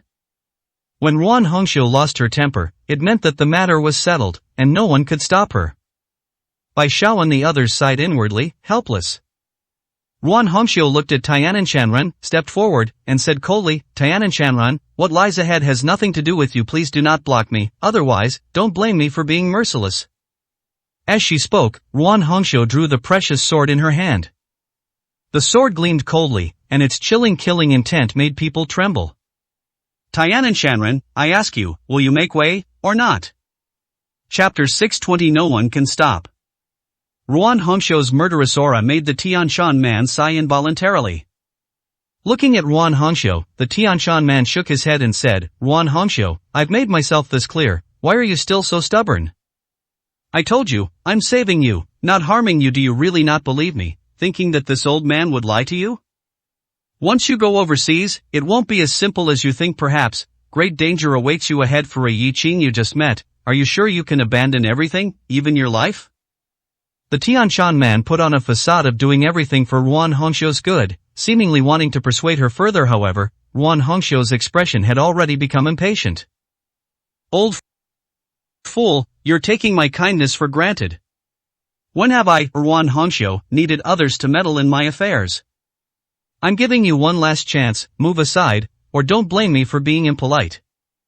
Ruan Hongxiu's eyes were icy cold, as if she had no intention of saying anything more to the Tianshan man. Seeing that the Tianshan man still intended to persuade her, a cold glint flashed in Ruan Hongxiu's eyes. Without another word, she charged forward, leaving behind an afterimage. The long sword in her hand pointed directly at the Tianshan man's brow, and this sword seemed to have no intention of holding back. The Tianshan man's expression changed, and his body began to retreat continuously. The walking stick in his hand finally left the ground, directly colliding with Ruan Hongxiu's long sword. That speed and posture showed no trace of his previous decrepit appearance. Ruan Hongxiu, since you were so stubborn, fine, then this old man will test just how much this legendary queen of yours is truly worth. As his voice fell, the Tianshan man's aura began to surge. Although he still looked old, he gave off the feeling of a fierce tiger descending a mountain. Not only was he not old, but he was quite terrifying. And the Tianshan man was indeed worthy of being a powerful expert on the dragon ranking from many years ago. After so many years of reclusion, he had not weakened, on the contrary, he seemed to have improved even further. Ruan Hongxiu and the Tianshan man were entangled in battle in terms of speed, only after images could be seen, and only the sound of weapons colliding could be heard. However, the surrounding flowers, plants, and trees were constantly being destroyed due to their fight, which showed how strong they both were. And Bai Xiao and the others, although standing still and not participating in the two's battle, still showed nervous expressions. They naturally believed in Ruan Hongxiu's strength, but as strong individuals themselves, they could naturally sense that the Tianshan man was not easy to deal with. It was impossible for Ruan Hongxiu to easily defeat the Tianshan man. This would likely be a battle that would last for quite some time. Bai Xiao, should we help the pavilion master? This Tianshan man is tough to deal with. No need to ask, I think we should just find an opportunity to directly intervene. With so many of us, it's enough to deal with this Tianshan man. However, while some wanted to intervene, others had different ideas. No, we shouldn't intervene. This is the pavilion master's battle. This Tianshan man doesn't seem to harbor killing intent towards the pavilion master. He made it very clear that he only wants to stop the pavilion master from going overseas, and aren't we also unwilling for the pavilion master to fall into danger? Right now, the real danger is not this battle, but rather that once the pavilion master goes overseas, she will likely face a life or death predicament. Therefore, if this Tianshan man can stop the pavilion master, that would be better than anything. These words actually gained the approval of most of the people present. The Tianshan man's words, after all, resonated with them previously. If there was no danger, or if the danger wasn't great enough, then going overseas would have been fine. But now, it was clear that someone wanted to use this opportunity to fish in troubled waters, or even ambush Ruan Hongxiu, and this was no laughing matter. Bai Xiao frowned slightly, looked at everyone, and said in a deep voice, "Alright, stop talking right now, we can't control anything, but the pavilion master's command is the highest directive. Get ready, be prepared to act at any time." However, before Bai Xiao and the others could make any preparations, changes had already occurred on the battlefield. Ruan Hongxiu and the Tianshan man were locked in an inextricable battle, exchanging blows constantly, seemingly evenly matched. However, Ruan Hongxiu's killing intent grew stronger and stronger, and her attacks became more and more fierce. When Ruan Hongxiu finally began to trade injuries for injuries, and even lives for lives, the battle, in fact, ended. After the Tianshan man repelled Ruan Hongxiu with a full-force blow, he stopped in place, looking at the sword wound on his chest, his brows tightly furrowed. "Ruan Hongxiu, are you crazy?" At this moment, Ruan Hongxiu's left arm was also bleeding, which was the price she paid just now to injure the Tianshan man. In fact, while Ruan Hongxiu and the Tianshan man seemed evenly matched, Ruan Hongxiu actually had the upper hand. Coupled with Ruan Hongxiu's youth, given enough time, Ruan Hongxiu's advantage would only grow, and defeating the Tianshan man was only a matter of time. There was absolutely no need to use such a desperate method, yet Ruan Hongxiu did exactly that, seemingly at all costs. Bai Xiao and the others wanted to step forward, but at this moment, they didn't dare. Ruan Hongxiu, however, didn't even look at the wound on her left arm. Instead, she looked at the Tianshan man and said with a cold expression, "I said, if you dare to stop me, you are my enemy, and when I face an enemy, there is only one word, kill." Her murderous words, coupled with Ruan Hongxiu's decisive expression, almost drove the Tianshan man mad with anger. The Tianshan man looked at Ruan Hongxiu and gritted his teeth. "Ruan Hongxiu, you are simply ungrateful. I was indeed entrusted to stop you, but I had no intention of killing you. Moreover, I have already made it very clear that there is great danger overseas. Once you go overseas, you will encounter an ambush. I am doing this for your own good. Can't you see that?" Can't she see it? Ruan Hongxiu looked at the Tianshan man and said in a deep voice, "Tianshan man, this is my business, but if you dare to stop me, you are my enemy. I ask you again, move aside, or not. If you don't move, I, Ruan Hongxiu, guarantee that in the next second, we will decide a victor, and even life and death. Anyone who tries to stop me here and waste my time is my mortal enemy. Tianshan man, do you understand?" The Tianshan man looked at Ruan Hongxiu, snorted coldly, and said, "Ruan Hongxiu, I've said everything that needed to be said, and I've done everything that needed to be done. Since you are ungrateful and insistent on seeking death, then do as you please." After speaking, the Tianshan man said no more and turned to leave directly. This way, it didn't seem as if the Tianshan man was timid after all. He had no intention of fighting Ruan Hongxiu to the death, and he had already done what he had promised to do earlier. Watching the Tianshan man's retreating figure, Ruan Hongxiu finally put away her long sword. At this moment, Bai Xiao and the others quickly stepped forward and began to bandage Ruan Hongxiu and apply medicine. Bai Xiao even knelt directly on one knee. "Pavilion Master, we beg you to reconsider." The Tianshan man's words cannot be disbelieved. "Yes, Pavilion Master, please reconsider. Now, someone overseas is preparing to ambush you, you must be on guard. Pavilion Master, please, prioritize the overall situation and do not go overseas." Chapter 621 Stepping Out of the Border. Ruan Hongxiu looked at her subordinates. She naturally knew that these people were doing it for her own good.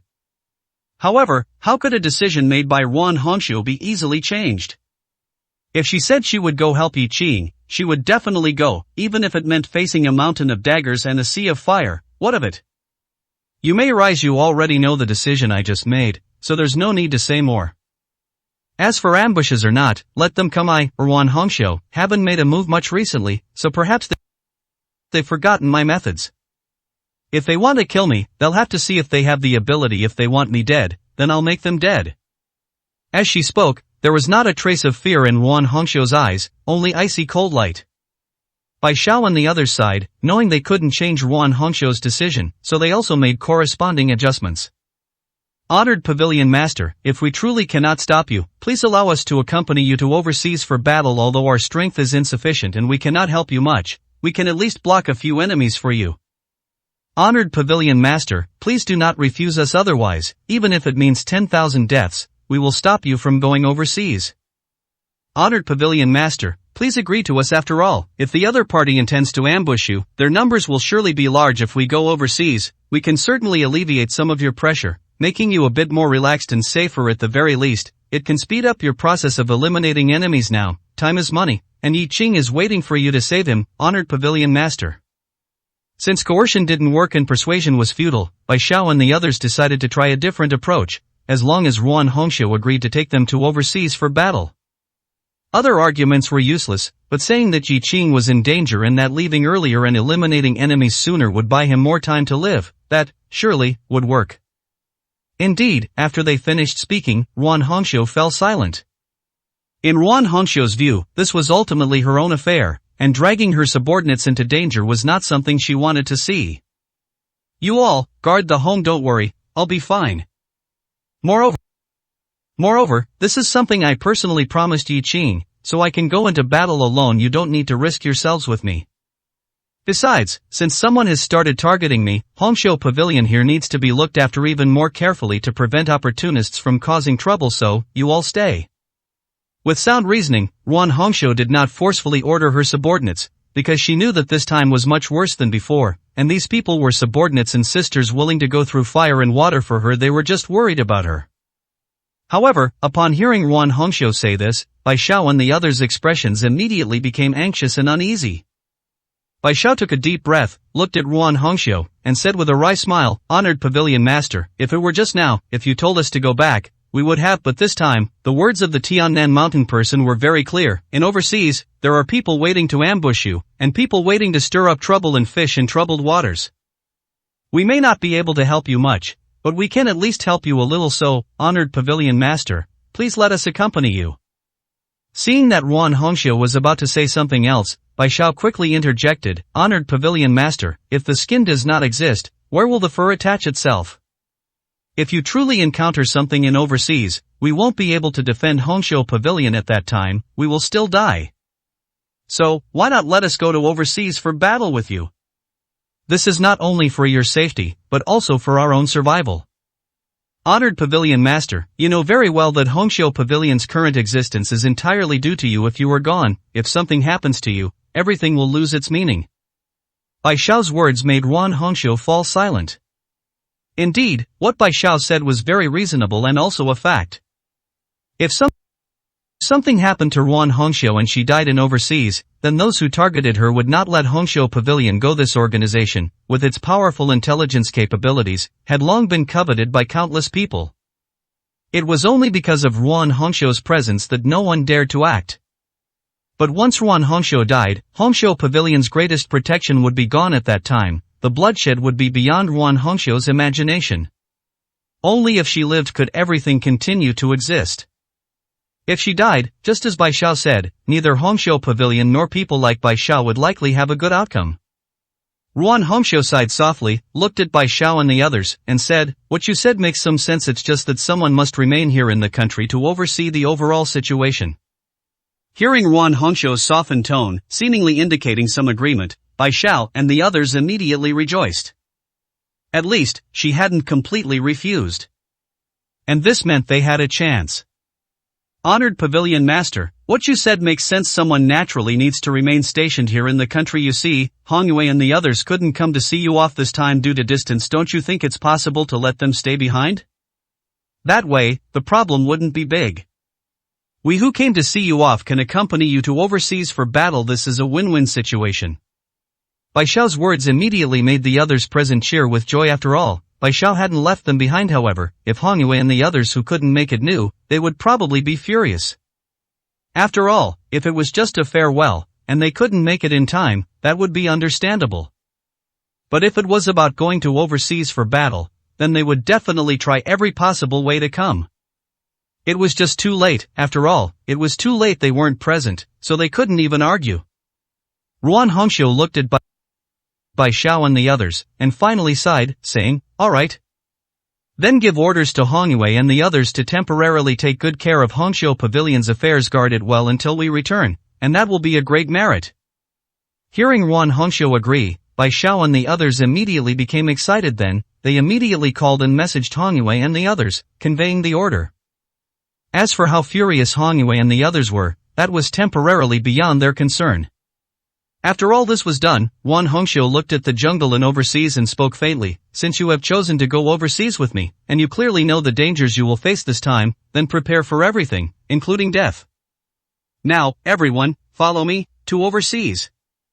With Ruan Hongqiu's command, she herself, at an extremely fast speed, stepped out of the border and entered the jungle. And Bai Xiao and the others quickly followed, stepping into overseas. This time, no one stopped them. However, this time, the danger was greater than ever. The true ambush was in overseas. And at the moment Ruan Hongqiu stepped into overseas. In a mysterious conference room, the scene of Ruan Hongqiu and her group stepping into overseas was transmitted. At the same time, a captivating woman with an explosive figure sat on a large sofa, while 4 young men, all of superior appearance and build, were fawningly serving her. "Ruan Hongqiu, you're looking for death yourself, don't blame me." Chapter 622, Queen? Qiu Yue? Soon, the image on the large screen transformed into small grids, with a figure appearing in each grid. "Qiu Yue, what's the result? Has Ruan Hongqiu already entered overseas?" The curvaceous woman called Qiu Yue, enjoying the service of 4 male consorts, chuckled and said, "As I expected, Ruan Hongqiu has already taken her subordinates overseas. So, next, it's up to you. Don't disappoint me, otherwise, if Ruan Hongqiu doesn't die, when she returns, it will be you who dies." Hearing Qiu Yue's unpleasant words, the person on the large screen snorted coldly and said, "You don't need to worry about that. Ruan Hongqiu must die. We don't care if He Qing lives or dies, but Ruan Hongqiu must die." Everyone's attention is focused on Yi Qing's battlefield. Who would have thought that Ruan Hongqiu is also facing a life and death crisis here? With 2 dragon-ranking powerhouses and 10 tiger-ranking powerhouses attacking with all their might, Ruan Hongqiu, no matter how strong she is, will surely die. The unexpected part is that Ruan Hongqiu's subordinates also went overseas, which was unforeseen, but it doesn't matter, it just means killing a few more of them. The middle-aged man who spoke was very confident. And what he said was indeed incredibly astonishing. Everyone thought that in this overseas battle, Yi Qing's side was the absolute main battlefield. After all, for dragon-ranking powerhouses plus other enemies were simply unimaginable. But who would have thought that the ambush on Ruan Hongqiu's side was also not to be underestimated? Qiu Yue looked at everyone, nodded, and said, "Then, I wish you success here in Dragon Country. I will immediately launch an attack on Hongqiu Pavilion. I'm waiting to hear your good news, and also waiting to give everyone a surprise this time. Hehe, I'm getting more and more curious about how much fun the next 9 Kings Council will bring." However, no matter what the fun is, the position of Queen I, Qiu Yue, have claimed it. After saying this, Qiu Yue directly turned off the large screen and burst into laughter. Ruan Hongxiu, oh Ruan Hongxiu, that queen's position was originally mine now, it's just returning to its rightful owner you little slut, you never thought highly of me, Xiaoyue now, let's see if you can still laugh. Ha ha. Ha ha ha ha ha. At this moment, Xiaoyue seemed to have already seen Ruan Hongxiu's death, and her entire being became even more excited. And one of the male consorts who was massaging Xiaoyue's shoulders behind her, smiled fawningly, Queen Xiaoyue, what Ruan Hongxiu? She's just an ant to oppose you, Queen Xiaoyue, even death is too light for her. In my opinion, she should be kept alive, and then many people should be found to torment her properly. Isn't she some queen, high and mighty? Then find the lowest and most despicable wild men, torment her fiercely, and make her wish she were dead. I think that would be good. What he said was truly satisfying. However, Xiaoyue's expression became incredibly cold. She directly grabbed the male consort's hand with a backhand, and softly said, "You're quite good at tormenting people, but what are you? Do you even deserve to discuss matters between me and Ruan Hongxiu? Do you even deserve to offer advice, saying to torment Ruan Hongxiu with the most despicable men? You, who are worse than pigs and dogs, you, go to hell." As she spoke, Xiaoyue's palm exerted a little force, and this sturdy, handsome male consort was directly grabbed by the arm by Xiaoyue and slammed heavily against the opposite wall. The force was so great that even the wall trembled violently, and the talkative male consort who had just spoken was already lying in a pool of blood, dead beyond revival. The other three male consorts, seeing this scene, trembled violently with fear, directly kneeling at Xiaoyue's feet, not daring to even breathe heavily. "Mercy, Queen, mercy, Queen." The three male consorts knelt on the ground, kowtowing repeatedly for mercy, fearing that in the next second, Xiaoyue would kill all of them too. This was not impossible, although it didn't happen often. Xiaoyue, once she became violent and murderous, was utterly merciless and ruthless. To put it unpleasantly, several male consorts died at Xiaoyue's hands every year. Xiaoyue looked at the male consorts kneeling on the ground, a hint of disgust flashing in her eyes, and said coldly, "You lowly things are truly disgusting. Get out, all of you get out. My good mood was ruined by you. Do you really want me to have blood on my hands on this joyous day? Simply damnable, damnable. Get out, all of you get out." At this moment, in the eyes of these male consorts, get out was not Xiaoyue humiliating or cursing them, but rather, Xiaoyue showing mercy and bestowing upon them a gift. Otherwise, if Xiaoyue didn't let them leave, that would truly be a bloody misfortune. The three male consorts didn't hesitate at all and left the room in a panicked hurry. As for the dead male consort, someone would naturally clean up the mess. Once the room was empty, Xiaoyue looked at the place on the large screen where Ruan Hongxiu was no longer visible, and a cold sneer appeared at the corner of her mouth. "Ruan Hongxiu, actually, I really hope you can come back alive. If you truly come back alive, then, dying by my hand seems even more fun. This damn lowly thing, although she was disrespectful and said some things that made me nauseous, if I could truly torment you in such a way, it doesn't seem like a bad thing. Aren't you, Ruan Hongxiu, always known as the Ice Queen, not close to men? Nor close to women? Ah, just thinking about some unspeakable scenes, why am I getting excited? Ruan Hongxiu, perhaps, I really should consider letting them spare your life as long as you're crippled, then you'll be at my mercy, ha." Xiaoyue twisted her graceful waist and left the conference room. However, everything had begun to ferment. The border battlefield now contained an unimaginable number of dragon-ranking and tiger-ranking powerhouses. But at this moment, Yi Qing was unaware of this. Yi Cheng and Wind Dragon were constantly pushing forward, hoping to reach the final battlefield in the shortest possible time to completely resolve all problems. However, this path would certainly not be smooth. Just as Yi Cheng and Wind Dragon were advancing, in a jungle nearing the final battlefield, three more tiger-ranking powerhouses appeared. Not only that, but on a giant tree, a black-clad figure, holding a precious sword, sat on the large tree, as if waiting. It wasn't until Yi Cheng and Wind Dragon arrived that the black-clad man opened his eyes. Then, his figure vanished from the tree like a ghost, reappearing in the next second directly opposite Yi Cheng and Wind Dragon. "Wind Dragon, long time no see. I'm here to kill you." Wind Dragon's eyes narrowed slightly as he looked at the black-clad man, a hint of solemnity flashing in his eyes. Ghost Village. The newcomer was none other than one of the four dragon-ranking powerhouses expected to ambush Yi Qing, the Japanese sword saint, Ghost Village. Chapter 623 This guy must be mentally ill. Wind Dragon looked at Ghost Village, and there was no fear in his eyes. He and Ghost Village had fought before, but it was a draw after all. It is extremely difficult for strong individuals on the dragon ranking, especially those with similar strength, to kill each other. But at this moment, there wasn't just Ghost Village here, there were also 3 strong individuals from the Tiger ranking they intended to surround and kill Wind Dragon. Yi Ching frowned slightly, looked at Ghost Village, and said in a deep voice, Japanese sword saint Ghost Village? He's one of the 4 confirmed strong individuals from the dragon ranking who are trying to kill me. I thought I'd only see them at the final battlefield, but I didn't expect one of them to be sent to deal with you. Wind Dragon looked at Yi Ching and said in a deep voice, it's quite reasonable after all. I, Wind Dragon, am also a strong individual on the dragon ranking. They can't ignore my existence. For strong individuals from the dragon ranking against the 2 of us, which is 2 against 1, they would consider that not cost-effective. Sending one person to cooperate with the Tiger ranking strong individuals in a siege to deal with me is much more cost-effective. However, even if Ghost Village is sent out, Yi Ching, you still have to face 3 strong individuals from the dragon ranking. They have planned this well. Yi Ching nodded upon hearing this, looked at Wind Dragon, and said, since that's the case, this is also an opportunity. Let's team up, quickly deal with Ghost Village, and then it'll be 3 against 2. The scales of victory will tip in our favor, and the so-called certain death will no longer be certain death. The analysis was very reasonable, but how could others not think of what Yi Ching could think of?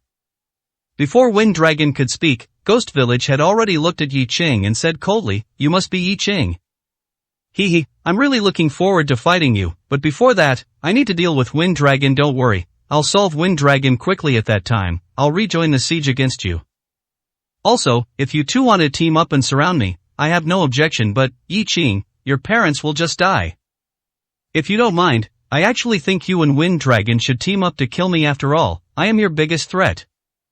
3 strong individuals from the dragon ranking besieging you. While there's an over 80% chance of success, it still isn't 100%. You still have a slim chance of escape. But if I join in, you'll be certain to die. So, killing me is your best choice. Yi Ching and Wind Dragon didn't even need to analyze anything. Ghost Village himself analyzed it perfectly, and after all was said and done, it seemed he wanted Yi Ching to give up moving forward and team up with Wind Dragon to besiege him.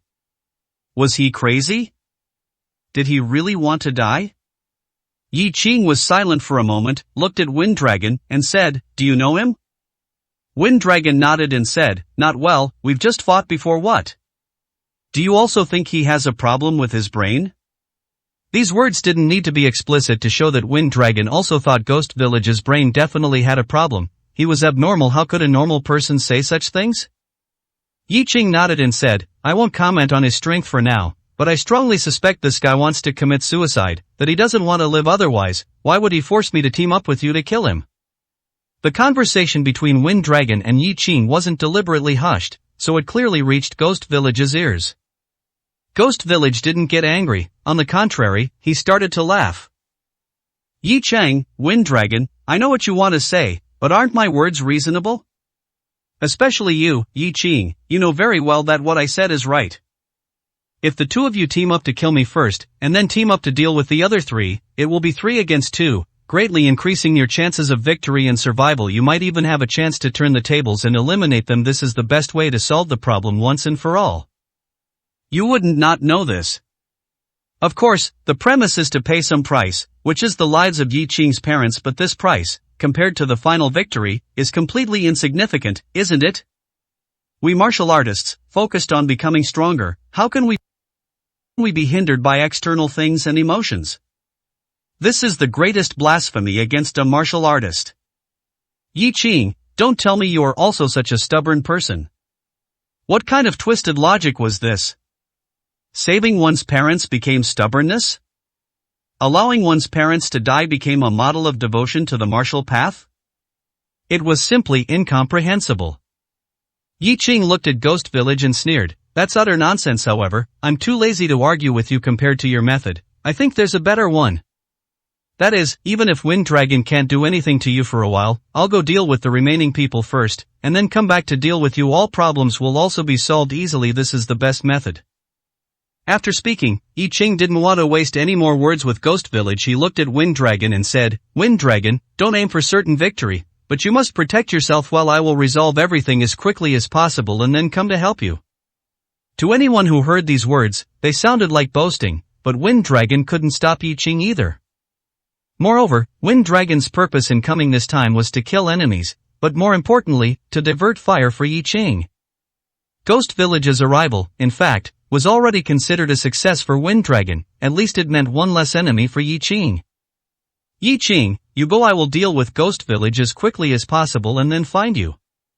Yi Ching nodded, then glanced at Ghost Village, and then, ignoring him completely, walked straight forward. He knew very well that Ghost Village would not stop him. At least, when he decided to continue forward, Ghost Village had no reason to stop him. Indeed, Ghost Village looked at Yi Ching's retreating figure, unmoving, but seemingly somewhat dissatisfied. "Yi Ching, you are so indecisive and foolish. Stop. Stop now, it's still not too late. If you go, you will surely die, and your parents will also not survive. But if you stay, your parents might die, but you can live. A strong individual who has reached this level at such a young age. Don't tell me your character is so soft, so foolish." Ghost Village, at this moment, still wanted to speak out and prevent Yi Ching from leaving. It was as if he truly wanted to seek death. Never mind Yi Ching for a moment. At this moment, in the final battlefield, towards the base, Co-family head, Old Qin, and Mr. Jean looked at the screen. Their expressions varied, but without exception, all were very angry. Especially Co-family head, his eyes were practically spitting fire. He slammed the glass he was holding onto the ground, shattering it into pieces. "Bastard, he's a complete and utter bastard. What does this dog want to do? Is Ghost Village a damn spy? He wants to fight Wind Dragon. We won't stop him, but he keeps stopping Yi Ching, and even tries to make Yi Ching stay to be killed by them, and then have us fight 3 against 2. What does that mean? He's simply despicable. This guy must be crazy." Chapter 624. Do you want to die? It was no wonder the Co-family head was angry. Who wouldn't be angry about this? They had called Ghost Village to help them, to kill Yi Ching, but what in the world was Ghost Village doing? If Yi Ching was truly swayed by Ghost Village and did as Ghost Village suggested, wouldn't they be utterly dumbfounded? Mr. Jean sat by, sipping red wine, and chuckled. People have always said that Ghost Village is insane, and now it seems he's truly quite ill. However, don't you think his suggestion is actually quite amusing? If Yi Ching stays to deal with Wind Dragon, that means Yi Ching is abandoning the lives of his parents. If such a disloyal and unfilial person's actions were to spread, he wouldn't be able to live among people anymore. To be honest, I'm quite looking forward to him making that choice. Mr. Jean sounded somewhat like he was speaking without considering the difficulty, and upon hearing him, the Co-family head frowned tightly, then looked at Old Qin and said in a deep voice, "Old Qin, you're not thinking the same thing, are you?" Old Qin had remained silent, appearing indifferent, which caused the Co-family head's heart to sink a little. Old Qin looked at the Co-family head, then at the screen, and sneered, "Don't worry, Yi Ching will absolutely not make that choice. I've analyzed him. Call him a glory seeker or a hypocrite. In short, he won't sacrifice his parents' lives for his own victory. He will definitely come." Old Qin's words slightly calmed the Co-family head's heart, but he was still a bit uneasy. After all, for the Co-family head, if he had to choose, everyone else could be sacrificed, but he himself could not. "Alright, Old Qin, I still trust your judgment. This Yi Ching, once he arrives, we must teach him a good lesson." "The dog, playing mind games here? Alright, let's get ready. Yi Ching will be here soon. We can't afford to mess up and lose to him, with 3 dragon ranking experts, and still fail to deal with him. That would truly be the biggest joke." At this moment, the Co-family head did not include Ghost Village in his calculations. It wasn't because he was angry with Ghost Village and didn't want him to participate. It was because Ghost Village had to deal with Wind Dragon, and Wind Dragon was not easy to handle. Even with 3 Tiger rankings experts assisting Ghost Village's subordinates, it would not be easy to resolve Wind Dragon in a short period. Mr. Jean slowly stood up, stretched, and chuckled. "Co-family head, have you not considered that Ghost Village might lose? This Wind Dragon is not to be trifled with. Ghost Village might actually lose at that time. It would still be 3 against 2. This possibility was not non-existent. On the contrary, the probability was not small. After all, Wind Dragon's strength was definitely not weak, and while Ghost Village was powerful, there was still some gap between him and Wind Dragon. Even if the gap was not large, it was still a gap. This was one of the reasons why 3 Tiger ranking experts were sent to assist Ghost Village, not just for speed, but more importantly, for stability. Old Qin frowned slightly at this moment, looking at the Ku family head, and said, "What about Lion King? Has he arrived? When can he come? With him here, even if Ghost Village truly loses, we can rest easy, but the premise is, has he truly arrived?" At the mention of Lion King, Mr. Jin's face also became serious at this moment. Clearly, Lion King was truly very important, not just in terms of strength, but more importantly, the significance Lion King represented made Mr. Jin not dare to joke around. The Ku family head looked at Old Qin and Mr. Jin, chuckled, and said, "Don't worry, Lion King has already arrived, but as I said before, he won't show himself for now. Please understand this point, so you can consider Lion King a last resort, but expecting him to exert great effort to deal with Yi Qing is not very realistic. To kill Yi Qing, we still have to rely on ourselves." The Ku family head had already mentioned that Lion King would not show himself and might not even make a move. Even if Old Qin and Mr. Jin could not understand, they did not dare to raise any objections. There was nothing they could do. After all, Lion King was sent by Heart Hall. If they truly angered him, setting aside whether he would help them, he might even turn around and directly team up with Yi Qing to destroy them, which was not impossible. Heart Hall's actions, from top to bottom, were all extremely crazy and bizarre. Since accidents were mentioned, no accidents could be allowed to happen. Mr. Jin was silent for a moment, then looked at Old Qin, and the Ku family head chuckled. Speaking of accidents, the biggest accident should be Ruan Hongxiu. This legendary queen is absolutely not to be provoked. If she truly comes to assist Yi Qing, I'm afraid it will be very difficult for us to kill Yi Qing. Old Qin, Ku family head, this problem is the one that should be considered most and must be resolved, otherwise, everything is empty talk. Now, can you tell me, have you dealt with Ruan Hongxiu? I'm here to make money, not to die, so, since it has come to this, there's nothing I can't say. If Ruan Hongxiu's problem isn't resolved, and Lion King isn't sure to make a move, and Ghost Village is messing around, then, I think I should retreat too.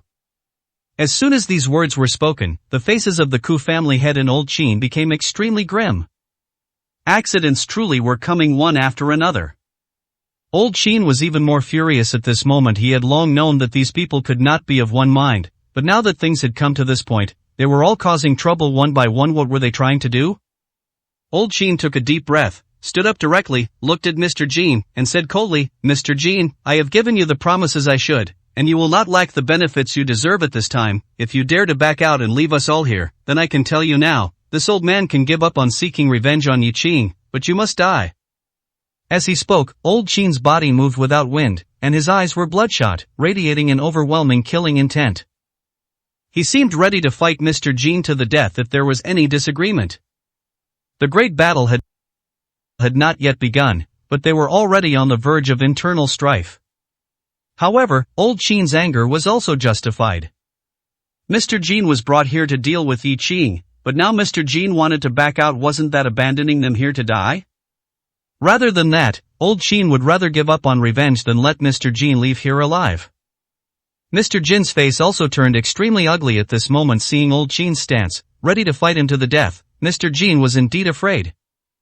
Moreover, there was no need to fight Old Qin to the death. Before Mr. Jin could speak, the Ku family head first sighed, then looked at Old Qin, and chuckled. "Old Qin, calm down. You know Mr. Jin likes to joke. He will absolutely not leave first, don't worry." After speaking, the Ku family head looked at Mr. Jin and said, "Mr. Jin, what I said is correct, isn't it? You will absolutely not leave first, right?" Mr. Jin was also full of anger at this moment, but he did not want to engage in a life-and-death battle with Old Qin, so what could he do but grudgingly accept it? "That's right, I, Mr. Jin, am a man of my word. Since I came to help you deal with Yi Qing, I will not break my promise. But shouldn't I raise my concerns? Are my words wrong? If Ruan Hongxiu, if that threat is not removed, then aren't we in danger?" Chapter 625, recorded in history. Ruan Hongxiu is a threat, and a major one. In this situation, even one more strong individual assisting Yi Qing would have a huge impact, perhaps even affecting the final outcome. This battle is indeed an encirclement to kill Yi Qing, a certain death situation, there's no doubt about that. But, people's hearts are not united. If it were just Ghost Village dealing with Wind Dragon, there would be no problem. After all, Wind Dragon's existence was already factored into their calculations. However, the addition of Ruan Hongxiu introduces a variable, and a major one, which is also a fact. Of course, if the Lion King appeared, everything would be different again. But the Lion King hasn't shown up yet. Putting all hope on the Lion King is clearly unrealistic. The Ku family head looked at Mr. Jin and chuckled. I've already sent people to stop Ruan Hongxiu from going overseas. The problem shouldn't be too big, of course. Even if Ruan Hongxiu can't be stopped, she'll likely be injured, preventing her from coming at her peak strength. Most importantly, Ruan Hongxiu can't be a threat anymore. I don't know the specifics, but Old Qin probably knows more. After speaking, the Ku family head looked at Old Qin and smiled. Old Qin, don't be angry. It's understandable that Mr. Jin has concerns. As long as things are made clear, everything will be fine. With a major battle imminent, let's not hide things or cause conflicts among ourselves. Upon hearing this, Old Qin slowly calmed his anger, then spoke indifferently. Ruan Hongxiu is not a threat, you don't need to worry about that. If she doesn't go overseas, then so be it. But if Ruan Hongxiu does go overseas, it's probably not us who need to worry, but her. As far as I know, this battle between us and Yi Qing has attracted a lot of attention. At the same time, it has completely stirred up the waters. Ruan Hongxiu has many enemies, and there are also people who want to replace her, even those who want a major reshuffle of the Nine Kings Council and a big change in the entire underground world of Dragon Country will make a move. So, rest assured, in this overseas battle, the most attention will naturally be on our side. But, to put it bluntly, Ruan Hongxiu's side will also be facing an encirclement. As long as she dares to go overseas, let alone coming here to support Yi Qing, it might even be a luxury for her to return alive. As soon as these words were spoken, the eyes of the Ku family head and Mr. Jin lit up. They naturally wouldn't doubt the accuracy of Old Qin's words, but this news was indeed astonishing. Mr. Jin's eyes even gleamed as he looked at Old Qin and asked in a deep voice, Old Qin, is this true? Is Ruan Hongxiu really going to face an encirclement and possibly die overseas? Old Qin nodded and said coldly, whether she dies or not, I don't know, but I do know that at least 2 dragon ranking level experts will intercept Ruan Hongxiu overseas. As long as she goes overseas, she will definitely face this situation. At the same time, within Dragon Country, Hongxiu Pavilion will probably also face a crisis. That's enough. That's more than enough. As long as this news is true, everything is sufficient. At this moment, Mr. Jin became excited, rubbing his hands and pacing back and forth, his excitement impossible to conceal in his eyes. Wonderful, absolutely wonderful. Amazing, truly amazing. This overseas battle is destined to go down in history. The number of powerful individuals participating in this battle, and its far-reaching impact, will be beyond imagination. But at the same time, the immense benefits it brings are also unimaginable. Good, too good, it's simply too good. Southeast King, Southwest King, Queen Hongxiu, the Ku family, me, Mr. Jin, Ghost Village, plus the Lion King and some forces making a move against Ruan Hongxiu, unimaginable, simply unimaginable. This battle, if not unprecedented in history, is at least a rare occurrence in the past decade or so. Yi Qing, even if he dies, he should rest in peace. It's no wonder Mr. Jin was excited. The forces and powerful individuals involved in this battle were truly beyond imagination. Explosive, it can only be described as explosive. The Ku family head looked at Mr. Jin and chuckled, saying, Mr. Jin, the vacuum of benefits after this battle is indeed huge, but to gain immense benefits from it, the first thing we need to do is survive.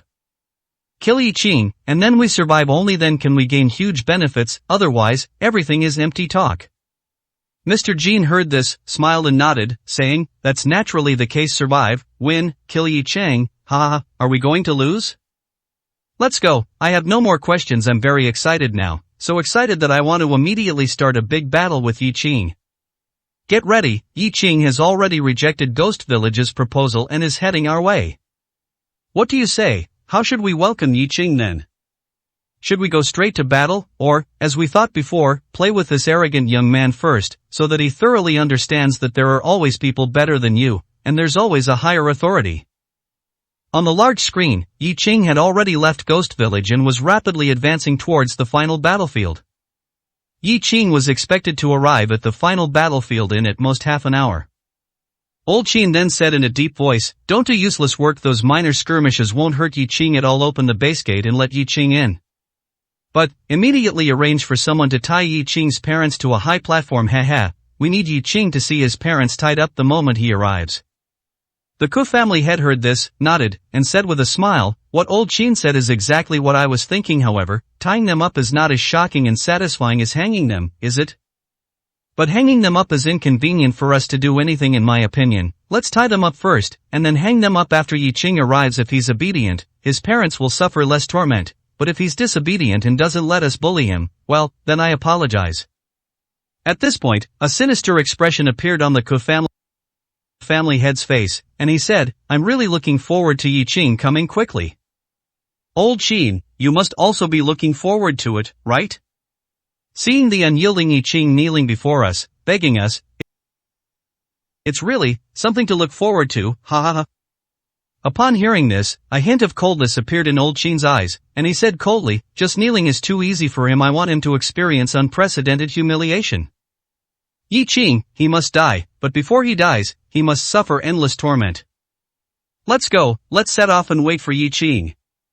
Old Qin and the others then left the conference room and began to wait for Yi Qing's arrival. Meanwhile, Yi Qing was rapidly advancing towards the final battlefield. In at most half an hour, Yi Qing would arrive. Chapter 626 5 Chairs? Yi Qing was rapidly advancing through the jungle. This time, no one blocked him, he had a smooth journey.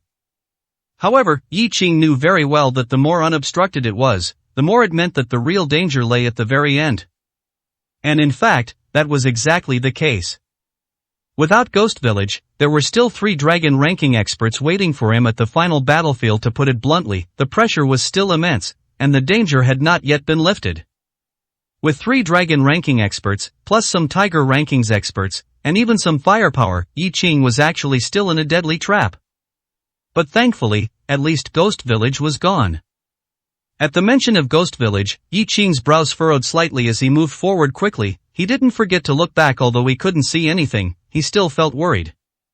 This Ghost Village's behavior is bizarre and crazy, but his strength is absolutely not weak. With him and 3 tiger rankings experts there, Wind Dragon will probably have a hard time winning. However, it's not easy to take care of Wind Dragon just like that. Wind Dragon's strength is absolutely not weak. As long as he's given a chance, he can still win. It's just that hoping Wind Dragon will come to my aid is probably impossible, but that doesn't matter. After all, from beginning to end, I never considered Wind Dragon a lifeline. Being able to tie down 1 dragon ranking expert is already a very good outcome. In the end, I still have to rely on myself. A red light flashed in Yi Qing's eyes, and his speed increased instead of decreasing. It seemed he was already impatient, eager to arrive quickly and engage in the decisive battle. At this moment, Yi Qing did not know that Ruan Hongxiu had chosen to fight overseas for him, nor was he aware that Ruan Hongxiu was now facing a situation similar to his own. Although there would be fewer experts surrounding her, it was still not something Ruan Hongxiu could easily resolve.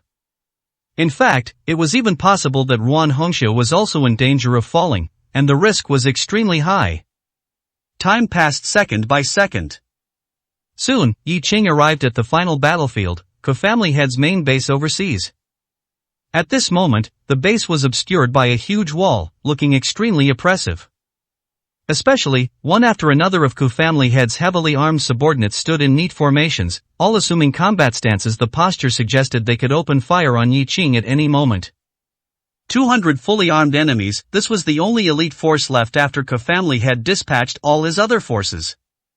However, facing these elites, Yi Qing remained calm, walking step by step into the interior of the base. No one blocked him, but everyone's eyes were fixed on Yi Qing. This oppressive feeling was something ordinary people simply couldn't bear. Upon entering the base, what greeted him was an extremely vast training ground. In the center of the training ground, directly opposite the main gate, 5 chairs were placed. However, at this moment, only Old Qin, Ku family head, and Mr. Jin were seated on these 5 chairs. Behind the chairs, 2 long poles were erected, and Yi Qing's parents were tied to them. Yi Qing saw his parents immediately, and his hanging heart temporarily settled. After all, although his parents were captured, at least their lives were not in danger, and they didn't seem to have suffered any torture. The somewhat improved Yi Qing's mood. But even so, Yi Qing was still burning with rage. Those were his parents, his biological parents who gave birth to him and raised him, yet now they were tied up to long poles. No one, as a son, could tolerate such a situation. Yi Qing walked step by step towards the high platform. His parents' mouths were gagged, so they couldn't make a sound, but from their eyes, it was clear that they were first surprised to see Yi Qing, and then panicked, as if Yi Qing shouldn't have come. Co-family head and the others quietly watched Yi Qing approach, neither speaking nor standing up. They just watched silently, with a hint of amusement in their eyes, as if they had seen their prey fall into a trap. It wasn't until Yi Qing was about 30 paces away from them that co-family head, seated in the middle, spoke faintly. "You are Yi Qing. You don't look like much, do you? Ah, truly, quite disappointing." He spoke first, preemptively belittling Yi Qing. However, this little trick was merely to demean Yi Qing and had no effect on him. Yi Qing heard this, looked at co-family head, and said calmly, "Disappointed? It doesn't matter, you won't be disappointed later, but, compared to you, I'd rather ask Old Qin." As he spoke, Yi Qing's gaze fell upon Old Qin, and he said in a deep voice, "Old Qin, you were once the Southeast king, you once held sway over a region, a respected figure, yet now, you have stooped to associating with despicable and shameless villains like co-family head. This is simply a disgrace to all Dragon Country people. Don't tell me you don't know that co-family head is an enemy of my entire Dragon Country." These words were directly aimed at the heart. However, Old Qin, at this moment, stood up directly, looked at Yi Qing, and said angrily, "Yi Qing, you forced me to this point. Enough with the nonsense, I won't say more. It's useless. You don't need to hope that words can make me let you go. I'm telling you, the hatred between us is unending today. This place will be your burial ground." And Mr. Qin, at this moment, clapped his hands with a smile and said, "Yi Qing, you really won't shed tears until you see the coffin. Now that I've seen you, I've seen a living person, but unfortunately, you'll soon be a dead person. At this point, you still dare to speak so arrogantly. Indeed, you're arrogant enough, but this is your last moment of madness. If you want to be mad, then be thoroughly mad later. When you want to cry, I won't even let you cry, ha?" Looking at Mr. Qin, a cold smile appeared on Yi Qing's lips, and he said coldly, "You shut up. You have no right to speak here. I'm telling you, Mr. Qin, here, you are the one I despise the most. Similarly, you are the one I must kill. For a little money, you have no sense of right and wrong, and you dare to be my enemy. All right, then through you, I will make everyone understand how the word death is written." These words directly shamed Mr. Qin beyond measure. Especially when Yi Qing directly called out Mr. Jin's name and said he would kill him, it made Mr. Jin's heart tremble involuntarily. There was no helping it. Yi Qing's track record was there for all to see. Today, they were confident in surrounding and killing Yi Qing, and it would certainly succeed. However, it was unlikely that they would pay no price at all. Especially since Lion King had not yet appeared, and Ghost Village had gone to stop Winged Dragon, leaving only the three of them to fight Yi Qing. The price they would have to pay would likely be even greater. If Yi Qing targeted him and insisted on his death, Mr. Qin probably wouldn't have an easy time. Damn Yi Qing, why did he have to target me? There are 3 people here, 2 of whom have a mortal enmity with you, but you ignore them and instead pick on me. Damn it, truly damn it. Mr. Jin's face was calm, but in his heart, he was cursing, feeling that this time, he had suffered a great loss. At this moment, Yi Qing looked at the 5 chairs, and at the 3 people seated, and a great sense of crisis immediately surged in his heart. Old Qin, co-family head, and Mr. Qin occupied 3 of the chairs. Ghost Village, who had already left, occupied the 4th chair. So, who was the 5th chair prepared for? Is this a way to scare me? Or, are the experts surrounding me today not 4, but 5? At this moment, Yi Qing's heart couldn't help but sink further. Being surrounded by 3 dragon ranking experts was already fraught with danger, with a low chance of survival. But, he could still fight. Being surrounded by 4 dragon ranking experts would almost certainly lead to his death, with no chance of turning the tables. But, if it were 5 dragon ranking experts, then it would be certain death. But, was there really a 5th dragon ranking expert? If so, who was this person? Chapter 627. Kneel down and beg me. Regardless of whether these 5 seats were deliberately placed to intimidate Yi Qing or if there truly was a 5th powerful individual planning to ambush him, at this moment, it was beyond Yi Qing's control. However, seeing his parents tied up here, Yi Qing could not remain indifferent. I'm here. You've achieved your goal of capturing my parents. Release them, let them leave, and I, Yi Qing, will stay here and fight you. Hearing Yi Qing's words, before the Ku family head and old Qin could speak, Mr. Jin was already impatient.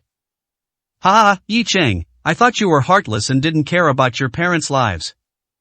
But since you care so much, how dare you speak disrespectfully to me just now? Aren't you afraid I'll kill them first? Don't forget, you're already here. We are mortal enemies, so your parents no longer have any use anyway. You can't escape, so killing them is nothing. As Mr. Jin spoke, he walked directly to Yi Qing's parents, then looked at Yi Qing's parents and sneered, "You are innocent people, but unfortunately, who told you to have such a son? So, if you want to blame someone, blame yourselves, blame your son.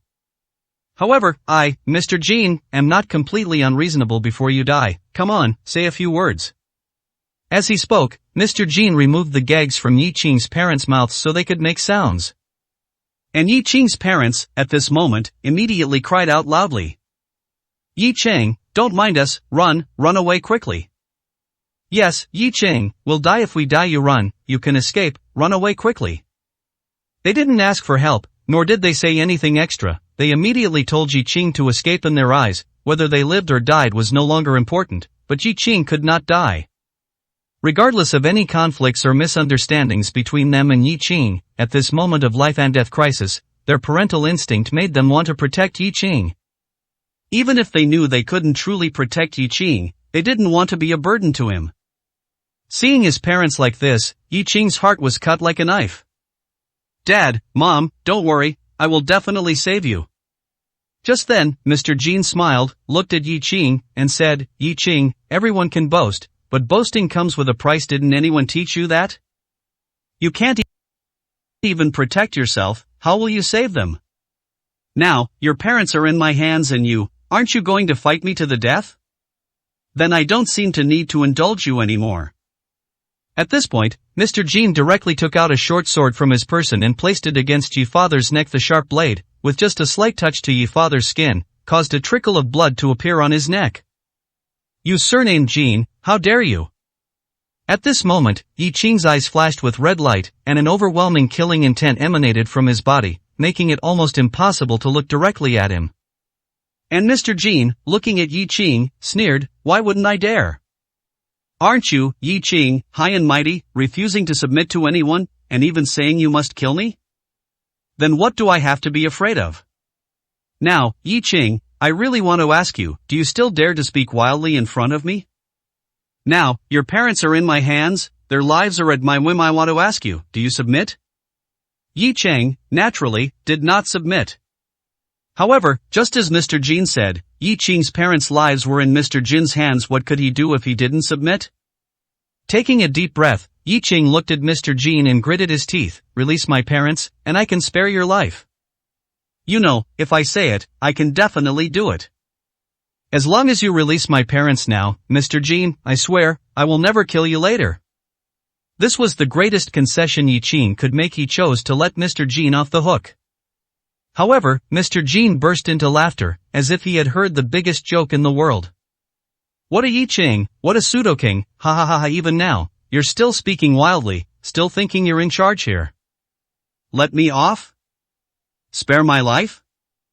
Yi Qing, I think you're deluded, still muddle-headed and unaware of the seriousness of the situation. Kneel. Kneel. I order you, now, to immediately kneel before me. As long as you kneel, I might consider sparing your parents' lives. Otherwise, Yi Qing, in the next second, I will have your parents' heads roll. If you don't believe me, then try it." As he spoke, the short sword in Mr. Jin's hand pressed slightly harder, and blood immediately flowed from Yi Father's neck, looking very frightening. The situation seemed to have reached an unsolvable point. Yi Qing looked at Mr. Jin and gritted his teeth. "Mr. Jin, I've already agreed to spare your life. Are you forcing me, then?" Mr. Jin heard this and smiled, shaking his head. "No, I'm not forcing you. I'm just stating a fact. I just want to see you, this arrogant and ignorant fool, kneel before me and kowtow an apology. Of course, you can choose not to kneel. After all, your legs are yours." "But, my hands are also mine. So, you understand. You have 3 seconds to consider. After the time is up, You won't even need to kneel if you want to at that point, we'll just fight anyway, we're going to fight to the death. I have no reason to be afraid of you, do I? Mr. Jin's words made sense. A fight to the death was inevitable between him and Yi Qing at this moment. He naturally wouldn't care what Yi Qing thought. Similarly, since they were going to fight to the death anyway, killing Yi Qing's parents made no difference to him.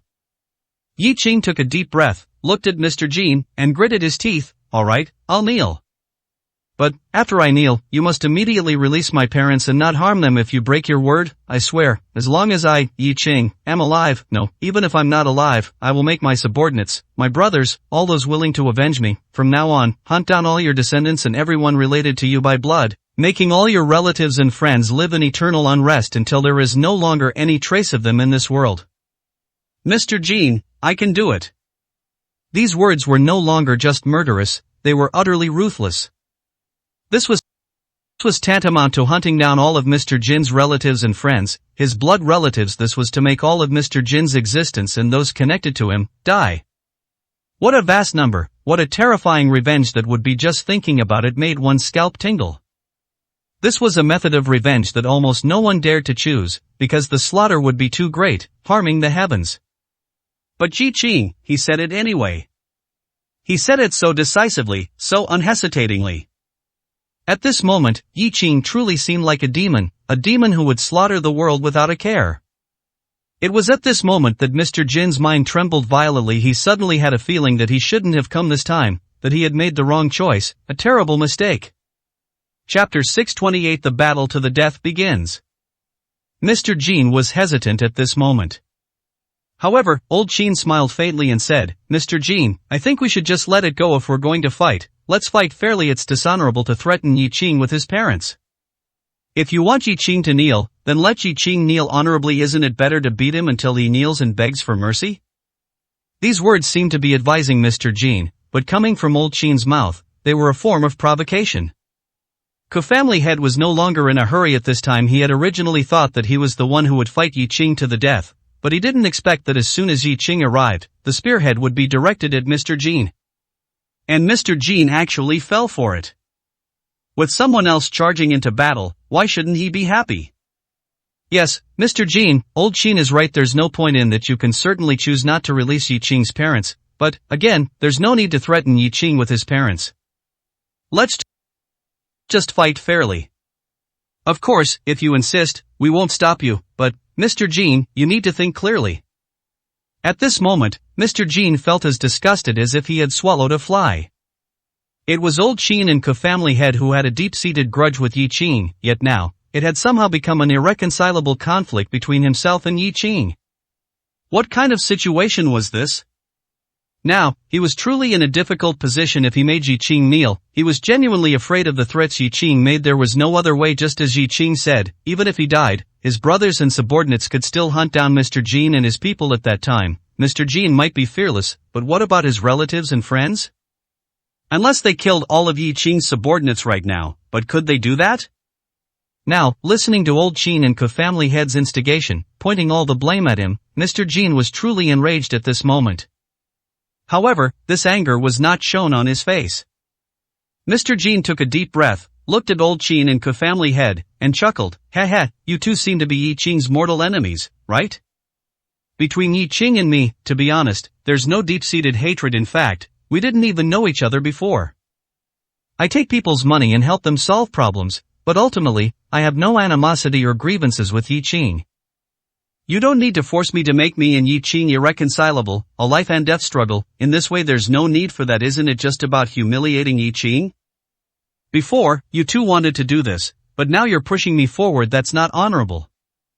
At this point, Mr. Jin directly put away the short sword he had placed on Yi Father's neck, looked at Yi Qing, and chuckled. Yi Qing, there's no animosity between you and me. Before, I was just playing around, just testing you. The one who truly wants to humiliate you is not me, so I'm not getting involved in this matter. I don't want to be someone else's cannon fodder. We still have to fight, but humiliating you, let's forget about it. You don't need to kneel. I can't decide whether your parents are released or not, but for now, I won't lay a hand on them and you shouldn't resent me. How about that? Seeing Mr. Jin make a decisive decision, Yi Qing had no intention of continuing to bargain with Mr. Jin at this moment. After all, his parents were still in their hands. Causing a scene at this moment would not bring any benefits and would only cause his parents more harm. It was not worth it at all. Looking at Mr. Jean, Yi Qing said in a deep voice, "Mr. Jean, I will settle our matters with you fairly. Whether it's instigation or not, it doesn't matter anyway, we're bound to have a life and death battle." At this point, Yi Qing drew the long sword he carried, pointed it directly at the three enemies, and roared, "3 against 1, what are you still hesitating about? Aren't you all saying you want to kill me, Yi Qing? Now, I'm here. Come on, fight. Regardless of life or death, come on."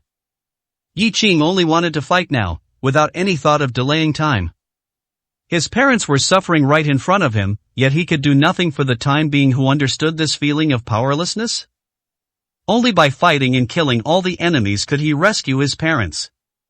And old Qin and Family Head had actually been waiting for this moment for a long time. Was it interesting to torment Yi Qing's parents? Of course it was interesting. Was there anything more interesting or more satisfying than seeing Yi Qing in agony? However, compared to tormenting Yi Qing's parents, they wanted to directly torment Yi Qing and utterly break Yi Qing's backbone. Family Head laughed heartily, directly picked up a large saber from the side, looked at Yi Qing, and roared, "Yi Qing, your biggest mistake was offending me, so you deserve to die. Everyone says you, Yi Qing, are a legend. Then I'll test how powerful this legend of yours truly is. None of you move, I'll go first and gauge how powerful this arrogant fellow truly is." As he spoke, Family Head lifted his long saber and charged directly at Yi Qing like a fierce tiger descending a mountain. This charge actually exuded the momentum of 1,000 troops. And old Qin and Mr. Jean remained seated in their chairs, indeed not moving. Since Family Head wanted to test Yi Qing's strength, they naturally wouldn't spoil his fun. Moreover, Yi Qing was clearly not easy to deal with, so it was best to observe Yi Qing's strength first. The saber and sword quickly collided. Family Head's strength was indeed very strong, but Yi Qing was even stronger than Family Head. After one collision, Yi Qing remained motionless, but Family Head felt a slight numbness in his tiger's mouth. Yi Qing's strength was much greater than his. Good, as expected of Yi Qing, impressive, truly impressive. But, this alone is not enough, far from enough. Family Head roared, and then, like a madman, he began to chop and hack wildly at Yi Qing. Yi Qing, however, easily parried each attack until a red light flashed in Yi Qing's eyes, and he seized an opportunity to thrust his sword at Family Head. This sword directly pierced Family Head's left arm, although it didn't leave a very deep wound. How many minutes had the battle just begun? If the battle continued like this, it wouldn't be long before Family Head would surely die. Family Head began to retreat continuously, wanting to temporarily avoid Yi Qing's sword light, and no longer had the momentum of a fierce tiger descending a mountain he had before. But at this moment, Yi Qing was like a bloodthirsty warrior, launching a frantic attack on Family Head. Family Head gritted his teeth as he looked at Yi Qing, and finally, he roared helplessly, "Old Qin, Mr. Jean, when else will you make your move? If I die, or am severely wounded, neither of you will survive." Finally, Family Head called for help. And what he said was perfectly valid. If he died, then at this moment, it would become two people fighting Yi Qing from the initial situation of 4 dragon-ranking powerhouses strongly besieging Yi Qing, giving him a desperate situation with no chance of survival, to now, 3 people besieging him was already a disadvantage. If it truly ended up being 2 people besieging him, then it would be truly uncertain who would live and who would die. Moreover, even if they had a chance to miraculously survive, they would probably only become a laughingstock. Old Qin slowly stood up, cold light flickering in his eyes. "Yi Qing, prepare to die." With a roar, Old Qin directly charged into the battlefield. And Mr. Jean sighed, sneered, and said, "Yi Qing, I told you to kneel just now, but you didn't, so now, I will break your legs and make sure you can never stand again. Kill." Chapter 629, Furious Mr. Jean. Is Yi Qing's strength not formidable? Formidable, very formidable for someone his age to possess such strength. He is a rare gem in the entire world. If you also consider the actual time Yi Qing spent cultivating, then there's even less to say. However, no matter how strong his power, it is ultimately limited. Time was still too short. Yi Qing could naturally gain the upper hand against Family Head. Even with Old Qin added, Yi Qing might not necessarily lose, even if it was a tragic victory, it would still be a victory. But if Mr. Jean were added, facing 3 dragon ranking experts simultaneously, and not weak ones at that, it would be truly difficult for Yi Qing. Therefore, when Old Qin and Mr. Jean joined the battle and targeted Yi Qing simultaneously, Yi Qing immediately found himself unable to cope. It wasn't that Yi Qing was too weak, it was simply that the enemies were very strong, and there were many of them. After more than a dozen moves, Yi Qing already had 2 more bloodstains on his body. At this moment, Ke family head immediately burst into laughter. Yi Qing, I thought you had some real skill, turns out, that's all you've got. Weak, even weaker than we imagined. You said it would take 4 dragon ranking experts to put you in a death trap. I see no need for Ghost Village to intervene, the 3 of us are enough to kill you, ha ha ha. It was no wonder Ke family head was so arrogant at this moment. Yi Qing was already showing signs of retreating. Yi Qing's face was grim, he ignored Ke family head's taunts at this moment, he only wanted to win. Even if he truly had to lose, truly had to die, for Yi Qing, he had to drag someone down with him. Yi Qing gritted his teeth, roared at the sky, and said, then come and try to kill me. After the roar, Yi Qing's eyes turned red, and he actually dropped a lot of his defenses, directly launching a desperate attack on Mr. Jean, as if, even if he were to die, he had already chosen Mr. Jean as his burial companion. Suddenly, Mr. Jin's pressure instantly increased, and in a flash, he was even stabbed by Yi Qing. Mr. Jin's eyes flashed with horror as he looked at Yi Qing and roared, Yi Qing, you lunatic. If you're going to drag someone down with you, you should go after those 2. After all, they are the ones with a blood feud against you. Why are you attacking me so wildly? You're simply brainless. This Mr. Jean was clearly showing dissatisfaction and intense unwillingness, and he also utterly failed to understand Yi Qing's choice. But no matter how he roared, he couldn't change Yi Qing's determination to drag him down. The frantic attacks came in waves, as if he absolutely had to kill Mr. Jean. Remember our 101 Kenshokum. For this, Yi Qing stabbed Mr. Jean once, and he himself had to endure 2 attacks from Old Qin and Ke family head. By any measure, it was not a good deal. But whether it was a good deal or not, Yi Qing himself knew. Looking at the frantically complaining Mr. Jean, whose attacks had even started to become hesitant, Yi Qing said coldly, between me and them, there is an unresolvable blood feud, so our conflict is irreconcilable. But I have no such thing with you. These words made Mr. Jean pause for a moment, then he began to curse wildly. Yi Qing, you know there's no deep hatred between us, so why are you specifically targeting me? You should be targeting those 2. You lunatic, you'd rather be harmed by those 2 just to injure me. What are you trying to do? Upon hearing this, Yi Qing gritted his teeth, seized another opportunity, allowed 2 more bloodstains to appear on his body, and then stabbed through Mr. Jin's arm with his sword.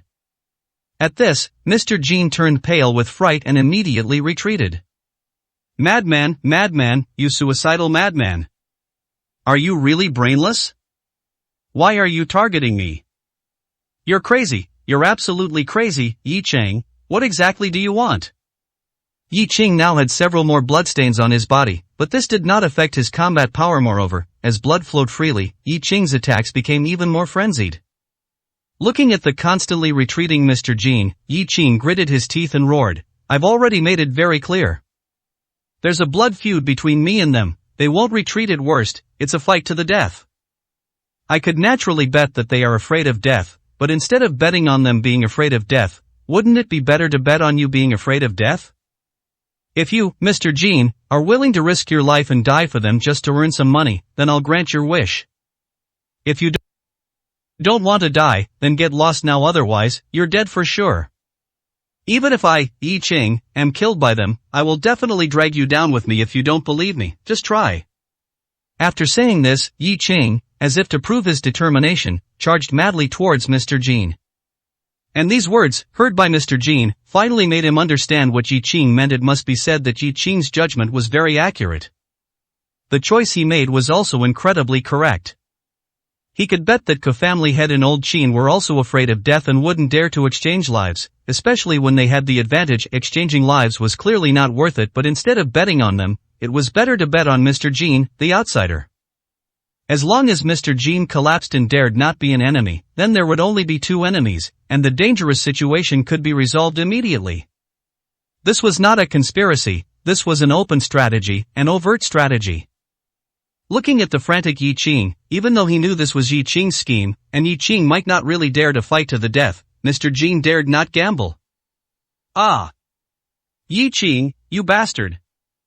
Mr. Jin roared, full of anger, but his body involuntarily retreated, as if he truly dared not confront Yi Qing head-on anymore. And with his retreat, Yi Qing's pressure immediately lessened significantly, and the expressions of old Qin and Ke family head changed drastically. Mr. Jin, don't be fooled by him, he doesn't dare to die. What's more, if you dare to retreat today and let him find an opportunity, then you'll truly be dead for sure. I know you're scared, so be careful and provide support from the side. As long as we keep putting pressure on Yi Qing and inflicting injuries, he'll soon be unable to hold on. Mr. Jin, if you dare to retreat, you will truly be dead for sure. Old Qin kept trying to persuade him, but Mr. Jin hesitated, unsure of what to choose. Just then, Ke family head gritted his teeth and roared, Mr. Jin, don't forget, there are more than just the three of us here today, and it's not just Ghost Village, there's also Lion King. I've already reported the news of your arrival here to Lion King. Do you think Lion King will let you off if you dare to shrink back at this moment and not let this battle continue? Will the people behind Lion King let you off? By then, all your bloodline will truly be wiped out. And don't worry, Ghost Village will be here soon. When we say 4 people will encircle and kill Yi Qing, it will absolutely be 4 people encircling and killing Yi Qing. Lion King will make a move. It was unclear whether Mr. Jin was swayed by the mention of Lion King making a move, or if Lion King and the people behind him were simply too terrifying and scared Mr. Jin. At this moment, Mr. Jin's eyes suddenly turned red, and he charged directly at Yi Qing. Yi Qing, I'll make you die. Chapter 630 The Desperate Wind Dragon. Yi Qing frowned slightly as he watched Mr. Jin charge forward, seemingly fearless of death. It was impossible to deal with Mr. Jin so smoothly. Yi Qing had thought of this from the beginning, but he had not expected to learn even more information. Lion King? Yi Qing had never heard of this title, at least, among the experts in Dragon Kingdom, there was no one named Lion King. So, who was Lion King? And who was the person behind Lion King? Also, what did he mean by Ghost Village coming soon, and Lion King would definitely make a move? What did he mean by, if it was agreed to be a siege by 4 dragon ranking experts, it would definitely be a siege by 4 dragon ranking experts? What did he take Yi Qing for? Was he that worthless? But no matter what, Yi Qing was clear about one thing, this Lion King was definitely not simple, and the person behind Lion King was probably even less simple. Heart Hall? Gu Xin? Xin? Thinking of Ke family head joining Heart Hall, it seemed only this could explain the situation. However, as soon as he thought of Heart Hall and Gu Xin, the anger in Yi Qing's heart became even more uncontrollable. That Gu Xin was still his senior brother, but he was also his enemy. With Mr. Jin's reckless attacks on him, coupled with old Qin and Ke family head's frantic assaults, Yi Qing instantly fell into a disadvantage. Although he could still hold on, even fighting back and forth, this kind of situation was destined not to last. And at this moment, the battle between Wind Dragon and Ghost Village was also ongoing.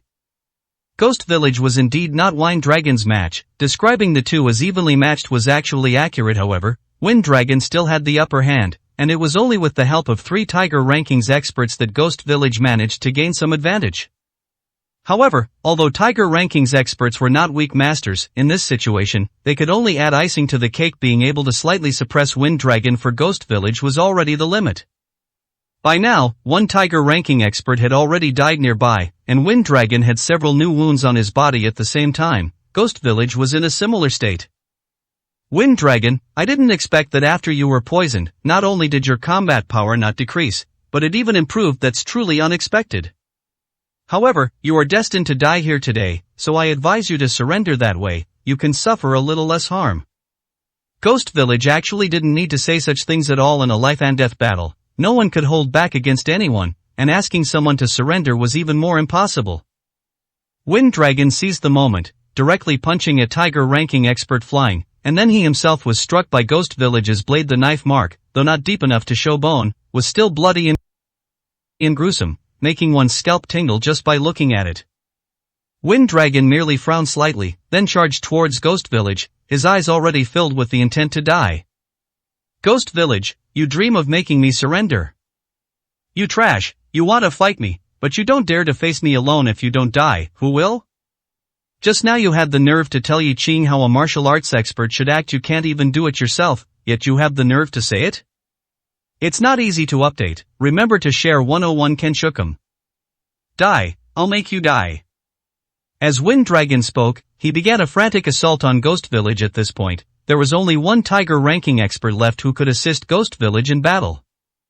Ghost Village's injuries were also not light, looking extremely alarming, but compared to Wind Dragon's bloody mess, they were much better. Watching Wind Dragon charge towards him and even look down on him, Ghost Village roared in anger. Wind Dragon, I'll let you be arrogant. Today, I'll teach you how an expert fights. As he spoke, Ghost Village let out a long howl, determined to exchange injuries with Wind Dragon, to trade life for life. However, his actions did not scare Wind Dragon at all. On the contrary, Wind Dragon burst into laughter. Come on then, let's see who dies first. After Wind Dragon said this, his entire aura intensified, and he charged directly at Ghost Village, his eyes bloodshot, his face full of killing intent. He actually didn't dodge or evade, intending to take Ghost Village's almost fatal strike. However, if he took this strike, Ghost Village would also pay a heavy price. Wind Dragon's fatal attack would be enough to cripple him even if it didn't kill him. In an instant, Ghost Village's face changed drastically. At the moment the two were about to collide, he finally dodged slightly. With that slight dodge, Ghost Village avoided Wind Dragon's fatal blow, but at the same time, the blade that could have severely wounded Wind Dragon only grazed Wind Dragon's skin. And he himself paid a more terrible price than Wind Dragon. His entire left arm was almost broken. Looking at Ghost Village's almost crippled left arm, Wind Dragon made no secret of his mockery. You trash, you dare to provoke me? You don't even have the courage to fight to the death. What are you being arrogant about? Ghost Village, you're dead today, no one can save you. You are dead. At this point, Wind Dragon charged directly at Ghost Village, his stance clearly intending to completely finish off Ghost Village. Ghost Village's face changed watching Wind Dragon once again charge at him recklessly. He roared, Wind Dragon, even if I, Ghost Village, die, you will pay a heavy price. Even if I die, I will completely cripple you. He spoke arrogantly, but watching Wind Dragon charge with murderous intent, at this moment, Ghost Village couldn't deny it. He was afraid. And in a life and death battle, once fear arises, the outcome has already been decided. Just as Wind Dragon was about to inflict another heavy blow on Ghost Village gritted his teeth and directly went to the last Tiger ranking expert, then used this Tiger ranking expert as a human shield to block Wind Dragon's frantic attack. At the same time, Ghost Village took the opportunity to heavily hack at Wind Dragon's arm, causing Wind Dragon to also have one arm crippled, just like him. The price was the death of the last Tiger ranking expert. However, Wind Dragon's face still showed no fear. Looking at Ghost Village, he sneered, what if I lose an arm? I can still kill you. Ghost Village, prepare to die. Wind Dragon showed no sign of stopping at all, charging at Ghost Village once again. His desperate fighting style remained unchanged. It seemed he just wanted to kill Ghost Village, and for that, he didn't care how badly he was injured, or even if they both died. Madman, they're all madmen. Ghost Village gritted his teeth and could only brace himself. However, at this very moment, a sigh echoed, and then a golden figure, fast as lightning, rushed between the two. Wind Dragon's fatal attack, though not easily, was indeed blocked by this sudden figure. Wind Dragon's face changed, and he instantly stopped, looking at the man in his 30s or 40s in front of him, frowning and saying, a foreigner? Who are you, and why are you interfering in our battle? The man with golden hair, who looked incredibly imposing, clasped his hands behind his back, looked at Wind Dragon, and spoke calmly, people call me Lion King. Chapter 631 The Lion King appears. Lion King? Wind Dragon's debut was much earlier than Yi Qing's, so he knew more about the strongest world. Even though the Lion King hadn't made a move for many years, it was impossible for Wind Dragon not to have heard of that name. It's just that, compared to the legendary Lion King's strength, the current Lion King was clearly even stronger. It's just, why would the Lion King come? Indeed, many people were paying attention to this border battle, and it couldn't be said that no other strong individuals wanted to observe, but observing was one thing, personally intervening to stop it was another matter entirely. And just as Wind Dragon was wondering, Ghost Village's excited expression proved everything. Lion King, you're finally here. Kill Wind Dragon, quickly kill this lunatic. When the Lion King appeared, Ghost Village knew he had survived. He no longer had the arrogance he showed when fighting Wind Dragon, all that remained was panic and uncertainty. He couldn't help it. Wind Dragon was like a madman, fighting with no regard for his life. Although Ghost Village considered himself prepared for death, dying here like this was still not the outcome he wanted. Wind Dragon frowned tightly and immediately became fully alert for him. Ghost Village's friend was an enemy. Lion King, what does this have to do with you? Do you really intend to interfere in our battle? As far as I know, you haven't shown your face in a long time. Could it be that this time, they even managed to invite you? As he spoke, Wind Dragon's heart sank deeper and deeper. The bad premonition was no longer just a premonition, but a tangible crisis. This trouble is big. For dragon-ranking strong individuals, ambushing I Ching was a situation of certain death, but as long as he could help I Ching tie down Ghost Village, it meant I Ching might still have a chance.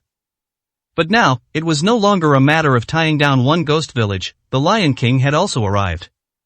The strength the Lion King just displayed was clearly superior to Wind Dragon's. He could even crush Wind Dragon and overpower him. Just this point alone was enough to be terrifying. If Ghost Village was still alive, it would be equivalent to 5 dragon-ranking strong individuals ambushing I Ching. I Ching would have absolutely no chance of survival. The Lion King hadn't answered Wind Dragon yet when Ghost Village, like a clown, jumped out directly, his face showing far more arrogance than before. It was like a lackey meeting his master. Wind Dragon, you dog. You dared to trade lives with me just now. Let's see if you still dare to be arrogant now. Kneel. Kneel and beg for mercy right now, and perhaps I can spare your life. Otherwise, you won't even know how you died later. Ha ha ha. After saying this, Ghost Village looked directly at the Lion King and loudly said, Lion King, cripple Wind Dragon. Cripple all his limbs. You must torment this bastard well. Ghost Village was very arrogant. However, before Wind Dragon could say anything, in the next second, Wind Dragon fell silent. The Lion King turned back to look at Ghost Village and said faintly, Are you ordering me? Ghost Village was stunned for a moment. Just as he was about to explain, a slap landed directly on Ghost Village's face, immediately causing blood to flow from his nose and mouth, leaving him completely bewildered. This was a slap. A scholar can be killed but not humiliated. For a dignified dragon-ranking strong individual to be slapped, if this were to get out, Ghost Village would have no reason to live. Rage, an unprecedented rage, directly clouded Ghost Village's mind. Ghost Village covered his face, held his saber with one hand, pointed it at the Lion King, and roared, Lion King, are you crazy? We're on the same side, and you actually dared to hit me. The Lion King sneered when he heard this. Trash like you, who doesn't even dare to fight to the death, dares to point a saber at me. I'll give you 1 second. Next second, if you still dare to point at me, your last usable arm won't be kept. After speaking, the Lion King stood with his hands behind his back, quietly looking at Ghost Village, as if he was about to make a move in the next second. And Ghost Village trembled violently. The hand holding the saber involuntarily lowered. Humiliation, extreme humiliation, but he truly didn't dare to be an enemy of the Lion King.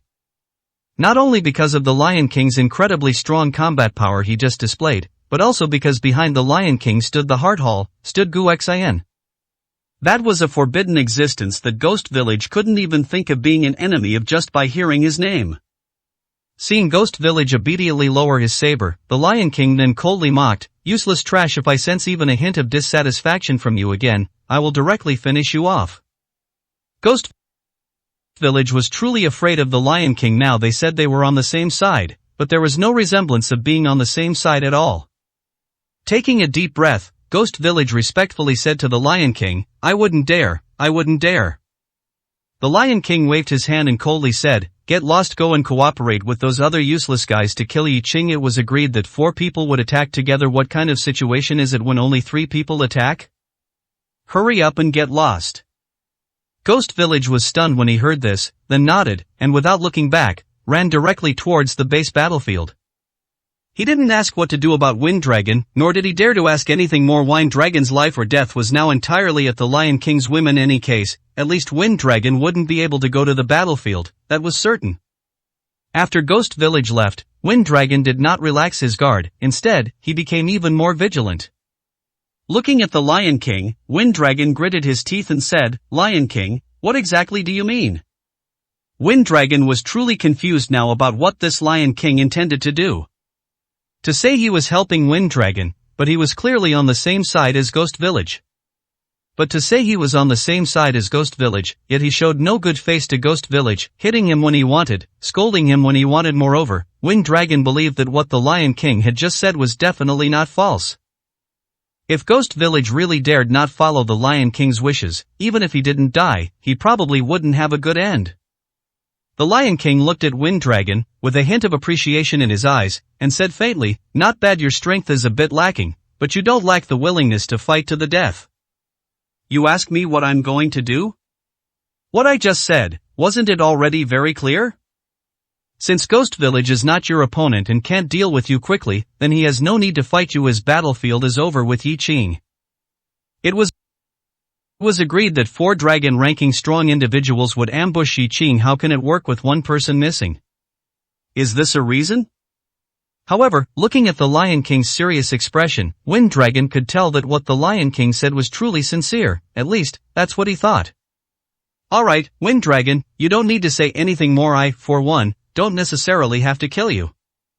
Break your own legs, that way, you won't have a chance to rush over there, and I can let you go. Do it. This is the chance I'm giving you because I saw how desperately you fought just now. Otherwise, you would probably just die. Don't waste my time. I still need to go see how their battle is going. As he spoke, the Lion King looked down at Wind Dragon from above, telling Wind Dragon to break his own legs, as if this was not a punishment, but a reward. Chapter 632, Fight to the Death. Actually, if one were to say that this was the Lion King showing mercy, there would be no problem. After all, the Lion King's strength is evident. Wind Dragon is not his match. Even Ghost Village had such self-awareness, let alone Wind Dragon. Moreover, if the Lion King truly wanted to attack him and kill him, he wouldn't have let Ghost Village leave earlier. With the two of them working together, Wind Dragon would undoubtedly die, and quickly at that. This is also a certain fact. So, this fact is probably just as the Lion King said. He, for now, at least, doesn't plan to kill Wind Dragon. But what kind of damn reward is this? Wind Dragon doesn't care for this kind of charity. Looking at the Lion King's arrogant, condescending manner, Wind Dragon sneered, "Lion King, I am not Ghost Village. Don't think that because you are strong, you can humiliate me. If you want to fight, then fight. If you have the guts, just kill me. Even if I, Wind Dragon, die, I will bite off a piece of your flesh."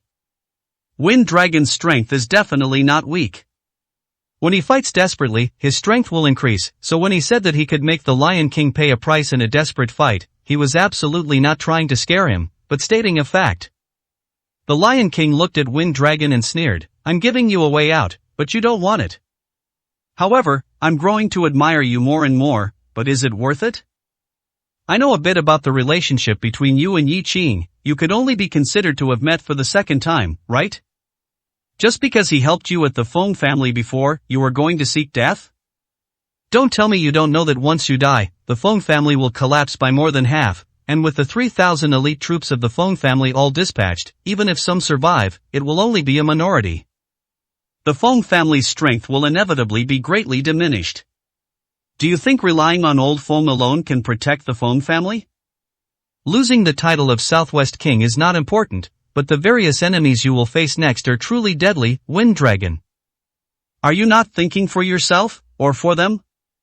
The Lion King's words truly hit Wind Dragon's heart, and every sentence was not a threat, but all facts. This time, the Feng family dispatched Wind Dragon and several Tiger ranking level experts, plus 3,000 elite troops. It can be said that the entire Feng family is now at its most vulnerable point in history.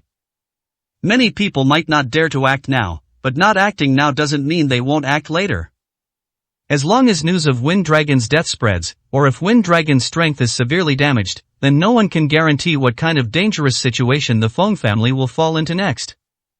However, what the Lion King knew, how could Wind Dragon not know?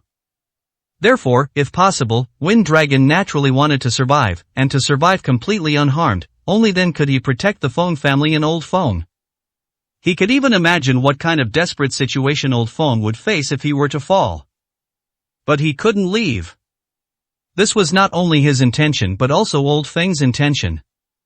The Lion King looked at the silent Wind Dragon, thinking his words had persuaded him, and immediately began to laugh. I have made the stakes very clear to you. I believe you know how to choose. Don't worry, even if you break your own legs, as long as you can return, it will still be a deterrent, and there's a chance for recovery.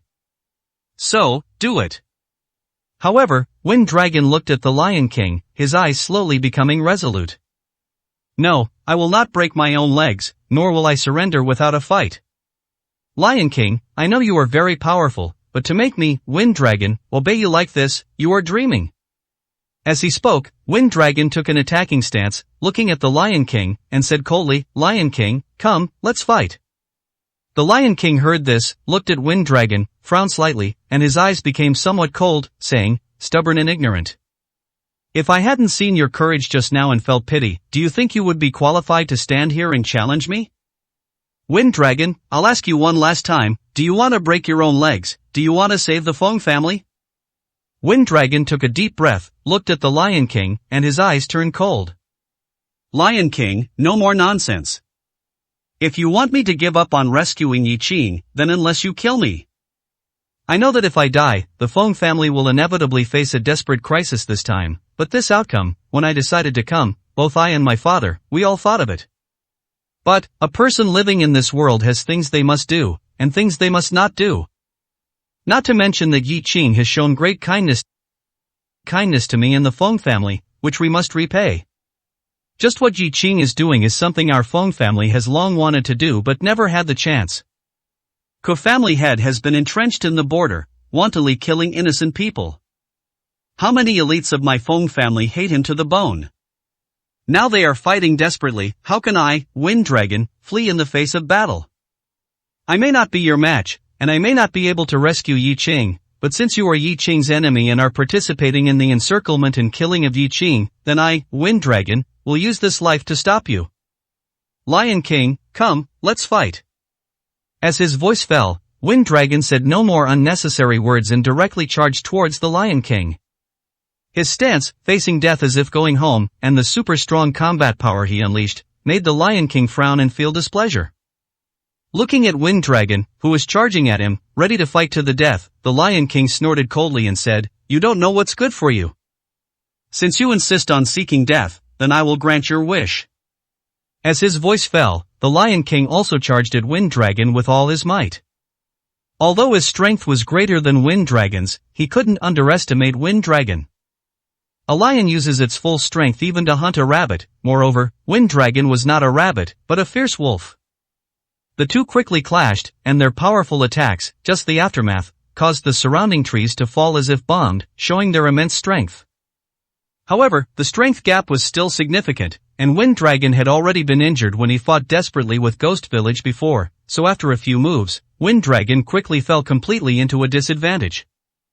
Even when Wind Dragon used the same method he used against Ghost Village, exchanging injuries, or even trying to exchange his life for his, the Lion King did not dodge or evade, directly confronting Wind Dragon head-on. Unfortunately, even if the Lion King was injured, it was only a minor injury, as his strength was strong enough. Wind Dragon, however, was seriously injured. In fact, one of his legs had already been directly broken by the Lion King. The Lion King showed no mercy at all. Seeing Wind Dragon injured, he pressed his advantage, throwing a punch that struck Wind Dragon's stomach, sending him flying backward to crash heavily into a large tree. The large tree collapsed with a crash, and Wind Dragon half-knelt on the ground, spitting out blood. The Lion King, step by step, walked towards Wind Dragon, looking at him proudly, and said indifferently, if you hadn't been injured before, you might have been able to exchange a few more blows with me, but unfortunately, now you can only lie here, at my mercy. I don't want to kill you. You, break your own legs. This was perhaps another form of mercy from the Lion King, but Wind Dragon's eyes were cold as he looked at the Lion King and gritted his teeth, you are very strong, but if you want to humiliate me, that's a dream. I, Wind Dragon, have experienced countless battles in this life. Even if I die, I will die standing. I am still alive, I can still fight. As his voice fell, Wind Dragon's aura began to climb continuously, and soon, it felt even stronger than his peak condition before. And the Lion King, for the first time, finally showed a grave expression. Chapter 633 The End of the Wind Dragon. The Lion King looked at Wind Dragon, who was forcefully boosting his combat power, and his expression indeed became somewhat grave. Wind Dragon was using a secret technique to enhance his combat power, but the price he paid was burning his life. After this battle, even if Wind Dragon survived, his lifespan would be greatly reduced, and most importantly, even if he survived, his combat power would be significantly weakened. It couldn't be said that he would fall out of the dragon ranking in terms of strength, but he would only be slightly stronger than Tiger rankings experts, perhaps reaching the level of Pijuan.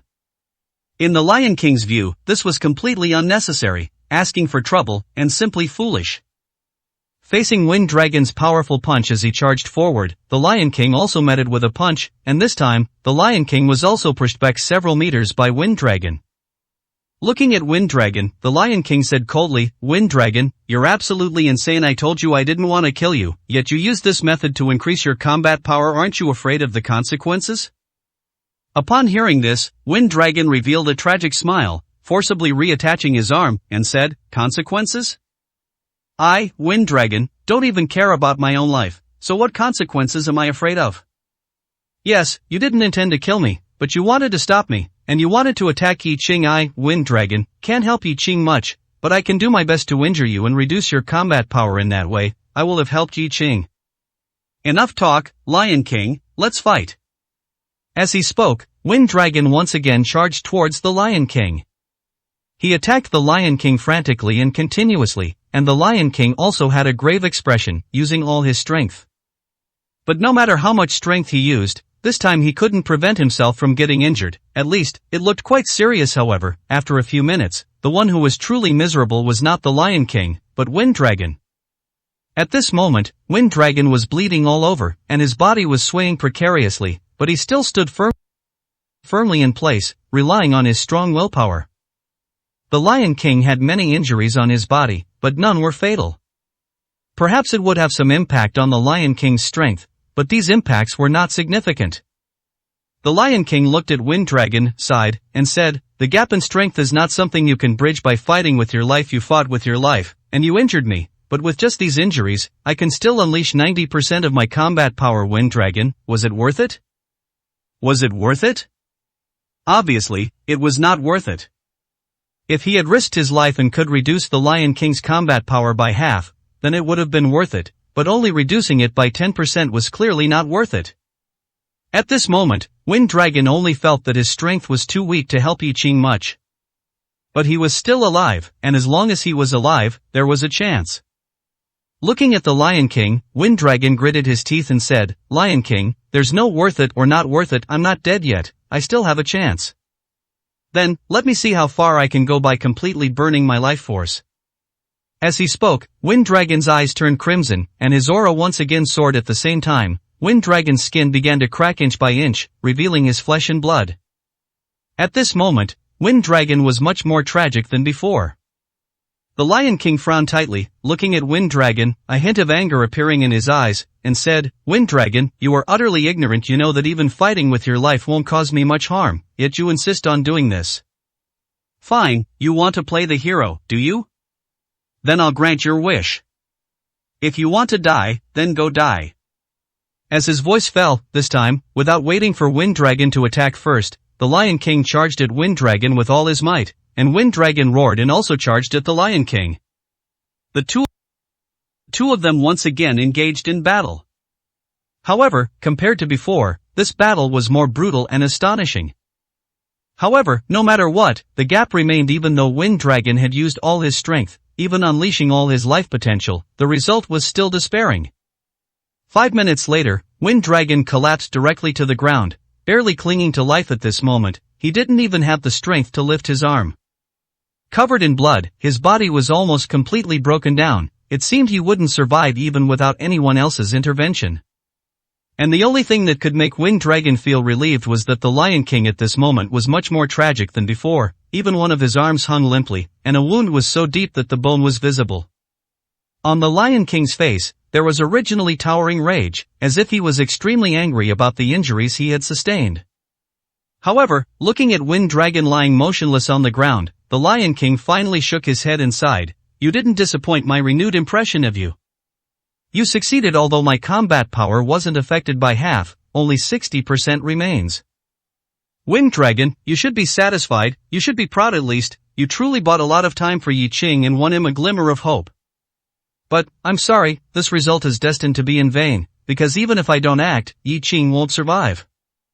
No matter how incompetent Ghost Village and the others are, they are still 4 dragon ranking experts with 4 of them surrounding and killing him alone. I can't imagine any chance he has of surviving." As he spoke, the Lion King shook his head and sighed, still feeling that it wasn't worth it for Wind Dragon. Wind Dragon lay on the ground, opening his mouth, seemingly wanting to speak, but at this moment, Wind Dragon couldn't even make a sound, and even moving his lips was extremely difficult. "I know what you want to say, but you don't need to say anything. Wind Dragon, I won't kill you. As for whether you can survive, that depends on your own fortune. I am going to the final battlefield now." After speaking, the Lion King turned and was about to leave. And Wind Dragon had done his utmost to reach this point. This was his greatest effort. He couldn't do anything more. Yi Qing could only leave it to fate. However, just as the Lion King was about to leave, he suddenly stopped. Without turning back, he sighed softly and said, "Actually, Yi Qing may not necessarily die, and I may not necessarily act, but I cannot tell you the specific reasons. All I can say is that everything depends on Yi Qing's fortune, on whether his final result can satisfy people. If his performance doesn't disappoint his expectations, then he will live." The Lion King didn't say whose expectations he didn't want to disappoint, as if he didn't dare to mention that name easily. However, these words clearly explained many things. At least, they indicated that Yi Qing had a glimmer of hope, not none. But it also proved one more thing, that behind Yi Qing, there was an extremely terrifying person watching and observing. But these things were no longer important now. If Yi Qing couldn't survive this time, what good would knowing many things do? Wind Dragon could only watch helplessly as the Lion King left, unable to do anything, only lying on the ground, not quite waiting for death, but very much like it. Chapter 634, Pursuing the Victory. At this very moment, on the final battlefield, Yi Qing was fighting a 3-on-1 battle, and it was an evenly matched fight. Even though Yi Qing was powerful, and even though some of his enemies were holding back, in this 3-on-1 situation, Yi Qing was helpless. Wounds appeared on his body one after another. Blood gushed from Yi Qing's mouth, mouthful after mouthful. It wasn't that Yi Qing was incompetent, it was simply that his enemies were too numerous and too strong. Of course, Yi Qing didn't make it easy for his enemies either. Whether it was Mr. Jin, Old Qin, or Ke Family Head, in a 3-on-1 situation, facing Yi Qing, they clearly had the upper hand, yet each of them still sustained different injuries. Mr. Jin's injuries were the most severe among them. At this moment, Ke Family Head kicked Yi Qing hard in the stomach, sending Yi Qing flying backward, spitting out blood. "Yi Qing, how are you feeling now? Ha ha ha, kneel and surrender, beg for mercy at least, you'll suffer less torment when you die otherwise, Yi Qing. It won't just be a matter of whether you live or die, but how much torment you'll experience before you die." After saying these words, Ke Family Head looked up to the sky and let out a long howl, his eyes cold, roaring, "My son, if you have a spirit in heaven, open your eyes and see, your father is avenging you. Soon, very soon, Yi Qing will go down to accompany you. Before that, I will definitely make Yi Qing regret what he did to you, make him kowtow and apologize to you, ha ha ha." The light of victory was right before their eyes. Yi Qing was doomed. Without any accidents, Yi Qing was almost certainly going to die. Even if some of the 3 of them would pay a heavy price, Yi Qing still had no way out. In this situation, Ke Family Head finally vented all his long-held anger. Looking at the arrogant Ke Family Head, Yi Qing's expression was incredibly grim. His current injuries, all combined, made him look quite miserable, but fortunately, his combat power was still there, he could still fight. They could kill him for revenge, but they wouldn't do so without paying a price. Yi Ching remained silent, his eyes flashing with fierce light as he directly charged towards Kafamli Head and the others. He was demonstrating with his actions that as long as he, Yi Ching, wasn't dead, these enemies couldn't let their guard down. His lightning-fast movements, his brutal, almost self-destructive fighting style, this kind of frenzied behavior, made Kafamli Head and the other two feel increasing pressure. Mr. Jin was already bruised and swollen, and his body injuries were the most numerous among the three present. Seeing Yi Ching charge at him again, treating him as a must-kill enemy, Mr. Jin was enraged to the extreme. But beneath the anger was helplessness, extreme helplessness. Old Qin, Kafamli Head, I've lost out in this battle. I want more money, more money. Otherwise, I'm not doing this anymore. Even if you kill me, I'm still not doing it. Not doing it was impossible since he had chosen to come and fight, agreed to the terms, and received the benefits. Could he really quit? Was it possible? Especially since this battle was being watched by someone behind the scenes. If the person behind them was truly displeased, Mr. Jin wouldn't dare, even if he had 100 guts. But at this point, Mr. Jin could only express his dissatisfaction in this way. Old Qin and Kafamli Head were also helpless, but things had reached this point, and Mr. Jin had to be appeased. Old Qin blocked one of Yi Ching's attacks and exchanged a punch with Yi Ching before roaring, Mr. Jin, don't even think about quitting. If you quit, you'll truly be doomed. Isn't it just more money? Don't worry, as long as Yi Ching dies, the benefits will definitely satisfy you. Kafamli Head also sneered at this moment, Mr. Jin, you need to look at the bigger picture. Once Yi Ching dies, and then Wind Dragon dies, plus Ruan Hongxiu, the future underground world of Dragon Country will undergo tremendous changes at that time. Wealth will pour in, so are you still afraid of not earning enough? You'll just suffer a little more injury, that's all. Don't worry. We have absolutely good medicine that will definitely help you recover. You won't die, no need to be afraid. It was easy to say. However, seeing Yi Ching charge at him again like a madman, Mr. Jin's heart was already filled with fear. Damn it, when will Lion King make his move? The three of us fighting Yi Ching, although we won't lose, we will definitely pay a price. This won't do. Let Lion King make his move. He should make his move now. Mr. Jin was right about that. To put it bluntly, Old Qin and Kafamli Head also very much wanted Lion King to make his move, not because they relied on Lion King's combat power to defeat Yi Ching. However, as long as Lion King appeared, even if he only assisted without putting in his full effort, it would greatly alleviate their current pressure and allow them to quickly kill or subdue Yi Ching. But they also knew very well that they were not qualified to order Lion King around. Alright, stop complaining. Lion King naturally has his considerations. He's definitely watching from the side, and he'll make his move when the time is right. Mr. Jin, this may not be a bad thing for you. You know whose man Lion King is, and he's seen all your performance. As long as you perform well, perhaps the benefits you can gain will be much greater than just money, so you should know how to choose, right? What he said made Mr. Jin's eyes light up. Behind Lion King was clearly Hearthall. This battle seemed unlikely to attract Gu Xian's attention, but what if Gu Xian was really paying attention?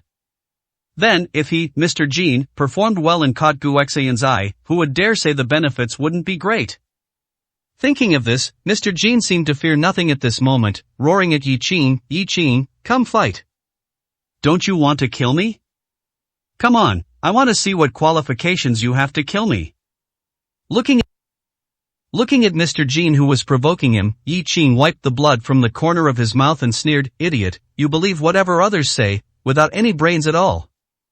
Even if everything they say is true, if you die, will any of it still matter? Since you want to die, then I'll grant your wish. As he spoke, Yi Ching's eyes turned red, and his figure left a blur as he charged directly towards Mr. Jin. And Kafamli Head and Old Qin naturally tried their best to stop him, but facing Yi Ching, who was determined to teach Mr. Jin a lesson, they were unable to stop him. All they could do was add 2 more wounds to Yi Ching's body, but Mr. Jin was directly hit hard by Yi Ching's punch on his nose, sending him flying back more than 10 meters. Blood flowed incessantly from his nose and mouth, and he was completely dazed. Yi Ching paid a considerable price for this attack to teach Mr. Jin a lesson. He was almost swaying.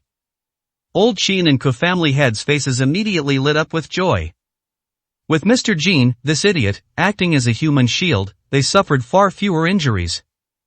For them, whether Mr. Jin lived or died was completely unimportant. As long as they could kill Yi Qing, or rather, severely injure Yi Qing and make him lose his combat ability, Mr. Jin's death would be worth it. Old Qin and Ke family had exchanged glances, and both saw the other's meaning in their eyes. They had to take Yi Qing's life while he was weak, and Yi Qing's injuries were accumulating and becoming more severe now. His speed was noticeably slower, and the force of his attacks was also getting weaker. At this moment, how could they not press their advantage? Chapter 635 Seeking Death. Old Qin and Ke family had joined forces to attack Yi Qing, who once again fell into a bitter struggle. Especially after Mr. Jin rejoined the fray with renewed vigor, Yi Qing's situation became increasingly perilous. However, despite his worsening injuries, Yi Qing managed to hold on. It wasn't until several minutes later that Yi Qing suffered another severe blow, sending him flying backward, even collapsing a section of the wall. Yi Qing's aura began to decline sharply. At this moment, although Old Qin and Ke family had also appeared scarred, their expressions were more of excitement. As for Mr. Jin, his eyes began to gleam. Just as Old Qin and Ke family had intended to press their advantage and strive to utterly defeat Yi Qing in one fell swoop, Mr. Jin stopped them. Don't rush, Old Qin, Ke family head, Yi Qing now has no chance of turning the tables. He is now at the end of his rope, we can make him die whenever we want. But now, shouldn't we severely teach him a lesson and humiliate him? Old Qin and Ke family had frowned, saying in a deep voice, Mr. Jin, what do you intend to do? Mr. Jin gritted his teeth and said, this Yi Qing, he originally had no grudge against me, yet he foolishly insisted on targeting me and trying to kill me. If I don't thoroughly deal with him, I can't swallow this. What's more, the true deep-seated hatred is between him and you. Don't you want to see him humiliated? Leave it to me. Old Qin frowned slightly, wanting to say something, when Ke family had laughed and said, Old Qin, since Mr. Jin wants to vent his anger, let him. Anyway, Yi Qing is a dead man, we don't need to worry about anything. At this point, Ke family head gave Old Qin a look, signaling him not to say more. Although Old Qin felt a bit displeased and thought it was an inappropriate time, he still nodded in agreement. And Mr. Jin, at this moment, walked directly towards Yi Qing, who was slumped on the ground, blood continuously flowing from his mouth. Yi Qing, now, what do you have to say? I originally thought you were incredibly formidable, requiring 4 dragon ranking experts to encircle and kill you. Now it seems you're nothing but an empty name, simply vulnerable. Useless, utterly useless. I really thought you could kill me. Turns out, this is all you've got? Mr. Jin looked at Yi Qing with disdain, as if mocking him from the bottom of his heart, looking down on him. Yi Qing was indeed slumped on the ground, his injuries and the significant blood loss making him feel weak and in pain. However, looking at Mr. Jin, who was wantonly mocking him, a fierce glint still flashed in Yi Qing's eyes. Heh, am I useless? Perhaps you're right. Watching my parents right before my eyes and being unable to save them, if I'm not useless, then what am I? But, do you, of all people, have the right to call me useless? Come, didn't you say I'm useless? Why don't you dare come closer? 101 Red Book 101 Cancom Full Handtype No Error Site. Come, step closer. If you have the guts, come closer. Yi Qing looked at Mr. Jin, revealing a hint of disdain, as if mocking Mr. Jin for being timid, still not daring to approach even facing the heavily injured Yi Qing. At this moment, Mr. Jin was about 10 paces away from Yi Qing. He did want to get closer, even wanting to directly step on Yi Qing to thoroughly humiliate him. But reason told him he couldn't do that. Yi Qing hadn't completely lost all strength yet. At this point, if he got too close and was ambushed by Yi Qing, he would truly be unlucky. Yi Qing, don't try to provoke me in this manner. I, Mr. Jin, have roamed the world for so long, if such a simple provocation could make me lose control, that would be the biggest joke. Yi Qing, kneel and loudly shout that you are useless, that you are trash. Like this, I guarantee you'll suffer less. How about it? Mr. Jin laughed heartily, feeling incredibly pleased at this moment. And Yi Qing, looking at Mr. Jin, sneered, you are the trash, you are the useless one. Mr. Jin, I'm telling you, don't say I, Yi Qing, am heavily injured now, but it's not the end yet. Who lives and who dies is still uncertain. Go ahead and be arrogant. The more arrogant you are now, the more I want to kill you. Don't worry, even if I, Yi Qing, die, I will definitely drag you down with me as a burial. Also, don't forget, your current physical condition isn't much better than mine. Most of my previous attacks were aimed at you. If you say you can still exert half of your combat power now, I'd be impressed. But can you? Useless thing, you are the one who should kneel and beg for mercy. If you kneel and beg for mercy to me now, later, when I fight with all my might, I might truly spare you. After all, there is no deep-seated hatred between us, and I don't necessarily have to kill you. So, kneel before me immediately. Later, you will have a chance to live. Otherwise, I, Yi Qing, swear, you will surely die. Clearly, it was Mr. Jin threatening Yi Qing, but as the conversation continued, it surprisingly turned into Yi Qing threatening Mr. Jin, even demanding that Mr. Jin kneel before Yi Qing right now. This reversal was truly quite dramatic. However, Yi Qing's oath in this state couldn't be false. Coupled with the ruthlessness he had previously displayed, Mr. Jin, at this moment, was actually scared. That's right, he was scared. He was the one who demanded to torment and humiliate Yi Qing, but now, he was terrified and unsettled by Yi Qing. Family Head looked at Mr. Jin and sneered, "Mr. Jin, you aren't really scared by Yi Qing, are you? That would truly be too disappointing. Yi Qing has already fallen to this state and will die soon. Are you still afraid of him? Forget it. Since you're scared, then retreat. Don't make a fool of yourself anymore." This was also a provocation, but more than that, it was indeed contempt. A hint of ruthlessness flashed in Mr. Jin's eyes as he looked at Family Head and snorted, "Scared? Would I be afraid of this useless person who can barely stand? Family Head, you underestimate me too much. I just didn't expect him to be so arrogant even on the verge of death. However, this is good. This way, tormenting him will be more satisfying." As he spoke, Mr. Jin took large strides forward, stopping 5 paces away from Yi Qing, and gritted his teeth, saying, "Yi Qing, on the verge of death, you still dare to threaten me. You insist on looking down on me, don't you? You insist on targeting me, don't you? Fine, you won't kneel, will you? Then you don't have to.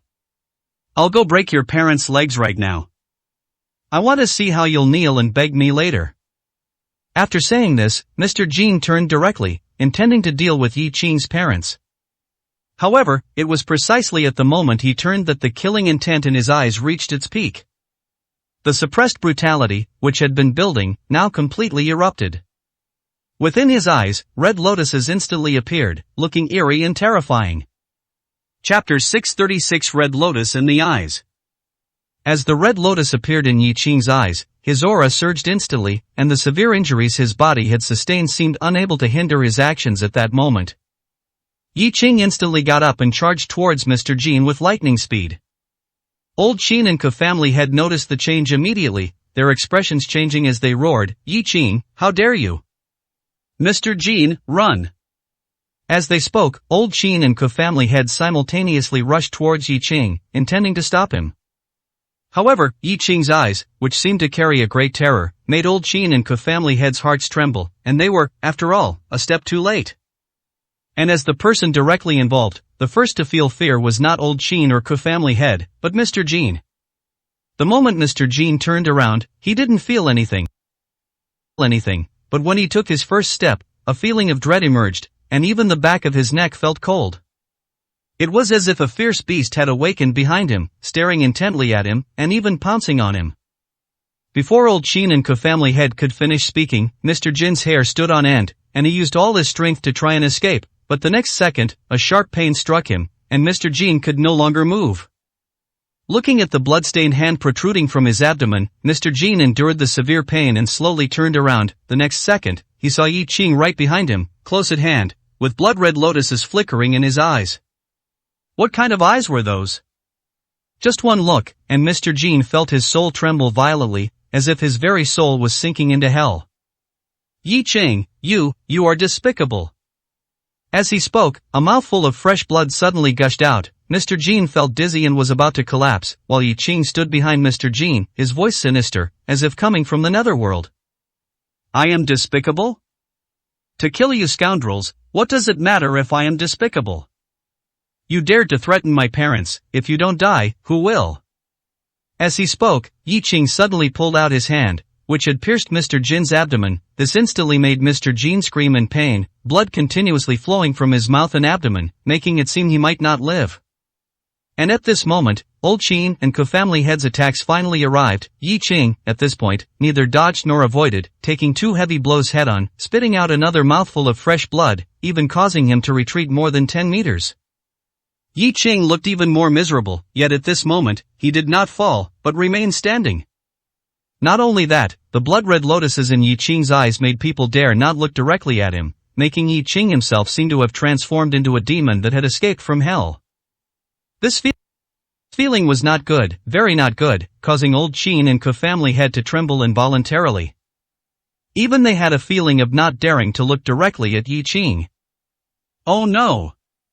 Old Qin and Co-family Head did not choose to pursue Yi Qing, but instead immediately came to Mr. Jin's side. There was no other way. Even if Mr. Jin was useless, he still had strength. At the very least, he could restrain Yi Qing, and with Mr. Jin there, Old Qin and Co-family Head would receive far fewer attacks. He was a living target, a good human shield.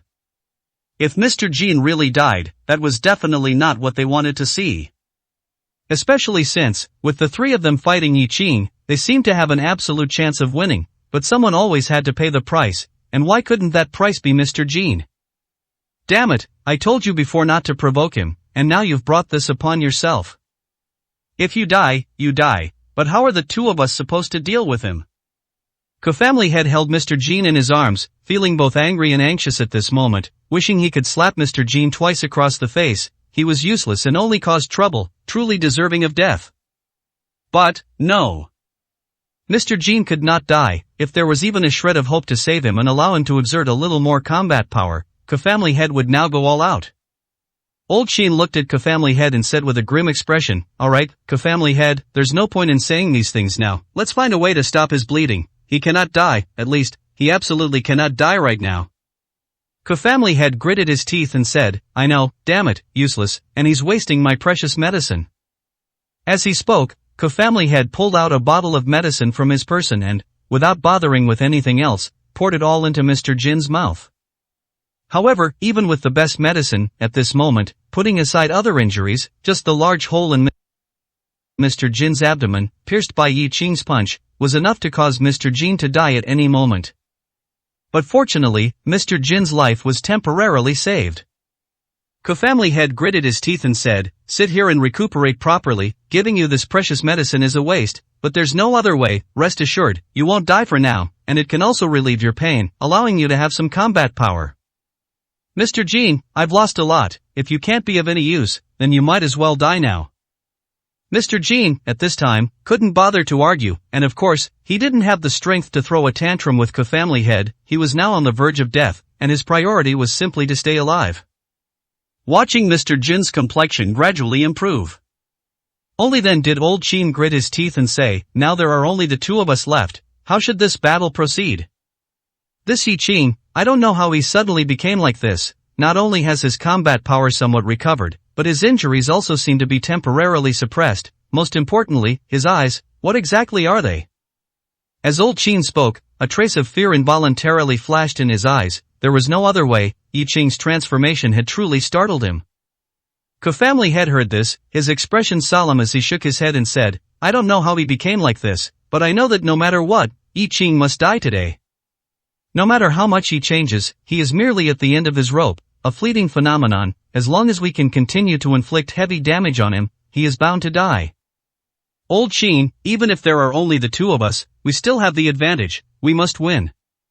What he said was simply nonsense. Old Qin gritted his teeth and said in a deep voice, "I know Yi Qing is bound to die, but with only the 2 of us, and not knowing how long his current combat power will last, we might pay a terrible price. It's come to this, why hasn't Lion King appeared yet? Co-family Head, you should call out, see if you can summon Lion King." Old Qin's words made Co-family Head somewhat helpless. he truly didn't dare to call out to Lion King, but at this moment, it seemed that this was the safest way to proceed. Ku family head said in a deep voice, gritted his teeth, and shouted to the surroundings. Lord Lion King, Yi Qing is already at the end of his rope. Are you still not going to fight? Even if you choose not to fight, please show yourself. Chapter 637, Ghost Village arrived. What he said was not wrong, and what he shouted was not wrong. It's fine if you don't fight, but you should at least show up.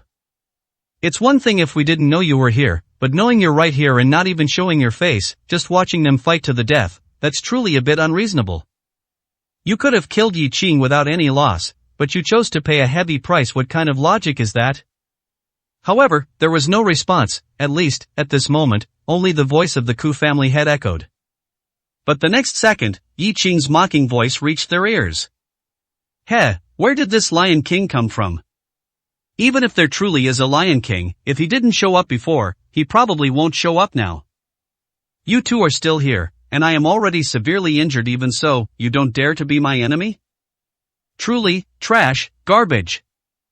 I really don't know where you all got your strength from, it's simply ridiculous.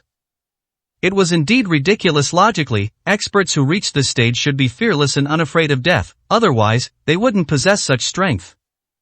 Of course, it's not impossible for those with extraordinary talent to reach this level through cultivation, but the problem is, both Old Qin and the Ku family head are seasoned veterans of countless battles. They aren't just messing around. And this also showed that everyone has moments when they fear death. Everyone will have weaknesses. Perhaps Old Qin and the Ku family head were once fearless, but after experiencing power and enjoying authority, perhaps their mindsets changed. Facing Yi Qing's disdain, even if Old Qin and the Ku family head didn't have the advantage they currently held, they couldn't just let Yi Qing mock them like this. The Ku family head looked at Yi Qing and said coldly, Yi Qing, no matter how much nonsense you spout, it's useless. You are dead for sure. You want to have the last word, huh? Fine, go ahead and have it. But you still have to die. What you should be most concerned about now is how much longer you can live. Do you really think that taking care of Mr. Jin like this will determine your future? Ridiculous. Yi Qing, I'm telling you, you're dead, and not only you, but your parents are also dead, and they were all killed by you. Not only your parents, but also Wind Dragon, and your followers such as Pajun and Red Eyes, and the more than 3,000 elites who followed you. This blood debt of mountains of corpses and seas of blood will all be on your head. Since Yi Qing dared to mock the Ku family head, the Ku family head was even less likely to care about Yi Qing's feelings. So many lives, someone had to bear the burden and take responsibility. If not Yi Qing, then who? The Ku family head wanted to use this method to break Yi Qing's spirit and plunge him into deep self-reproach. However, Yi Qing merely looked at the Ku family head and Old Qin coldly, his mind firm, without the slightest waver. Blood debt must be paid with blood. Their deaths are because I, Yi Qing, was too weak and incapable, but I am willing to bear this monstrous sea of blood, and then, I will kill all of you to avenge them. The Ku family head looked at Yi Qing, whose expression grew colder and whose attitude became firmer, and was immediately stunned. It would be one thing if Yi Qing had never seen a mountain of corpses and a sea of blood, but Yi Qing had clearly seen these things. Why was he not shaken in the slightest? So many corpses, so many lives, that seemed like a living hell. Even a villain like the Ku family head trembled upon seeing it, and even felt a hint of fear. Yi Qing, was he really so cold-blooded? Yi Qing, you really are cold-blooded and heartless, huh? Haha, fine, so dead people don't put pressure on you, right? Good, then let me see how many people you can kill. As he spoke, the Ku family head raised his hand, just about to speak. Suddenly, a loud laugh came from outside, startling the Ku family head. He then exchanged glances with Old Qin, and both instantly rejoiced. Yi Qing, you're finished. The Lion King is here. With the Lion King making a move, killing you will be as easy as flipping a hand. At this moment, besides the Lion King coming here, they couldn't think of anyone else who would appear. Seeing Yi Qing's indifferent expression, Old Qin and the Ku family head ignored him and looked directly towards the entrance. However, as the dark figure drew closer, the expressions of Old Qin and the Ku family head also became complicated. There was even a sense of disappointment, and also anger. Ghost Village, that's Ghost Village, right? How can it be Ghost Village? Wasn't he dealing with Wind Dragon? Is Ghost Village stronger than we imagined, to be able to kill Wind Dragon in such a short time? It was difficult for the Ku family head and Old Sheen not to be puzzled after all. They knew that Ghost Village had gone to ambush Wind Dragon, and they also knew Wind Dragon's strength.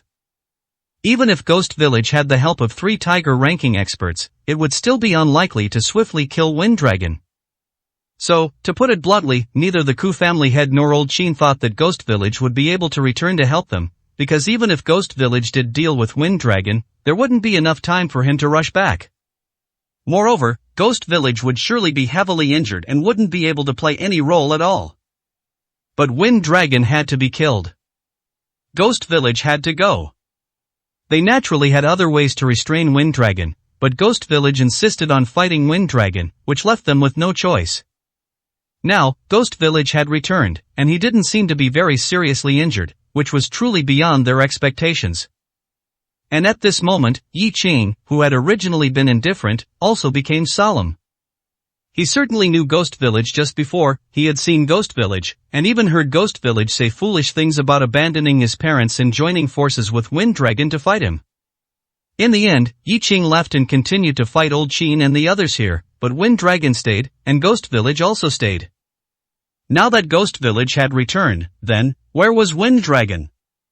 However, Yi Qing didn't need to ask this question, as Old Sheen and the Ku family head had already blurted it out. Ghost Village, why are you back? Weren't you fighting Wind Dragon? Where's Wind Dragon? Is Wind Dragon already dead? At this moment, Ghost Village had a calm expression, with the demeanor of a true master. Although he looked terrible, he still maintained the necessary aura. Ghost Village walked up to Old Sheen and the Ku family head and said in a deep voice, I don't know what happened to Wind Dragon. What did he mean? I don't know. The Ku family head and Old Sheen were stunned, and Yi Qing also frowned slightly, a sense of unease rising in his heart. Ghost Village, what nonsense are you spouting? Didn't you go to intercept Wind Dragon? You're back now, and you're telling me you don't know what happened to Wind Dragon? Are you out of your mind? And those 3 subordinates? Don't you know what happened to them either? Ghost Village looked at the Ku family head and Old Sheen, sensed their displeasure, and directly shook his head, saying, those 3 tiger ranking experts are dead. As for Wind Dragon, I truly don't know, because the Lion King suddenly appeared and took over the task of intercepting Wind Dragon. He told me to come back first. Upon hearing this, Old Sheen and the Ku family head, who had been desperately searching for the Lion King, finally knew his whereabouts. And their hearts finally settled. Only Yi Qing's eyes flashed with murderous intent, and his anger burned fiercely. Chapter 638, Extremely Helpless. Yi Qing didn't know who the Lion King was. Yi Qing also didn't know how powerful the Lion King was. But he knew that a strong individual who could be so highly regarded and anticipated by Old Sheen and Ku family head was definitely very strong, extremely strong. And the hint of apprehension in Ghost Village's eyes when the Lion King was mentioned was caught by Yi Qing. This clearly showed that he understood the Lion King's strength and was afraid of him. Ghost Village was also an untamed strong individual, and his fear of another person already proved a lot. Ghost Village, are you saying that when you tried to intercept Wind Dragon, the Lion King was nearby, and he told you to come back, saying he would deal with Wind Dragon? Ku family head frowned slightly, looking at Ghost Village, and voiced his confusion. Ghost Village nodded upon hearing this, saying, that's indeed what happened. Wind Dragon and I were fighting, the Lion King intervened, and then he told me to quickly come find you all, saying that the 4 dragon ranking experts agreed upon to surround and kill Yi Qing must be 4, not 1 less. When he said this, Ghost Village still looked helpless. Was this really a reason? But since the Lion King said it, then, whether it was a reason or not, it was. When Ku family head wanted to ask more, Old Sheen shook his head and said, Ghost Village, your injuries are not light, so you didn't have the advantage in your fight with Wind Dragon, is that right? And then the Lion King stepped in, took over Wind Dragon as your opponent, and told you to hurry back and deal with Yi Qing with us? Ghost Village's injuries were indeed not light. Those injuries couldn't be hidden from anyone, and his combat power was no longer at its peak now. Being able to fight Yi Qing was already good enough. To be honest, it was embarrassing. But Ghost Village didn't dare to make things up randomly. He had witnessed the Lion King's fiery temper. He, a dignified dragon ranking expert, was slapped just like that. Who would believe it if it got out? Yet, that's exactly what the Lion King did. Ghost Village took a deep breath, looked at Old Chin and Family Head, and nodded somewhat helplessly, saying, "That's right, I didn't gain an advantage against Wind Dragon. Wind Dragon was crazy. He fought me with a life-for-life approach from the very beginning. I miscalculated." He spoke lightly, but looking at Ghost Village's current injuries, it was clear he had suffered a great loss. Moreover, he was probably rescued by the Lion King just as he was about to lose. He was a defeated general. However, no matter what, Ghost Village's arrival was a good thing, perfectly filling Mr. Jin's vacancy. Before, the three of them dealt with Yi Qing. Although Mr. Jin was lost, at least Yi Qing was severely wounded and couldn't exert his full strength. Adding Ghost Village now, killing Yi Qing would be no problem. Alright, let's put other matters aside for now. We must now go all out against Yi Qing. Since the Lion King attaches such importance to this matter, it's clear that there are even bigger figures watching from behind. I think there's no need for me to say it, you all understand, so it's time to fight with your lives. Yi Qing is at the end of his rope. Killing him will end this matter. It sounded simple, kill Yi Qing. But Ghost Village also saw Yi Qing's injuries at this moment, and at the same time, he saw Mr. Jin lying on the ground, almost completely incapacitated. This made a hint of solemnity rise in Ghost Village's heart. 3 against 1, and Yi Qing still managed to almost kill one person. Yi Qing's strength was imaginable. However, Ghost Village, who had already suffered at Wind Dragon's hands, was not willing to be looked down upon again. A peak Yi Qing was difficult to deal with, but was the current Yi Qing still not difficult to deal with? Ghost Village took a deep breath and said coldly, "Don't worry, the three of us attacking is enough. Killing Yi Qing will be easy." What an easy remark. After hearing it, Yi Qing looked at Ghost Village, said nothing more, but only spoke a single sentence indifferently. "You useless fellow, you were so arrogant in front of me before, and I thought you were so formidable. Turns out, you're just a stray dog.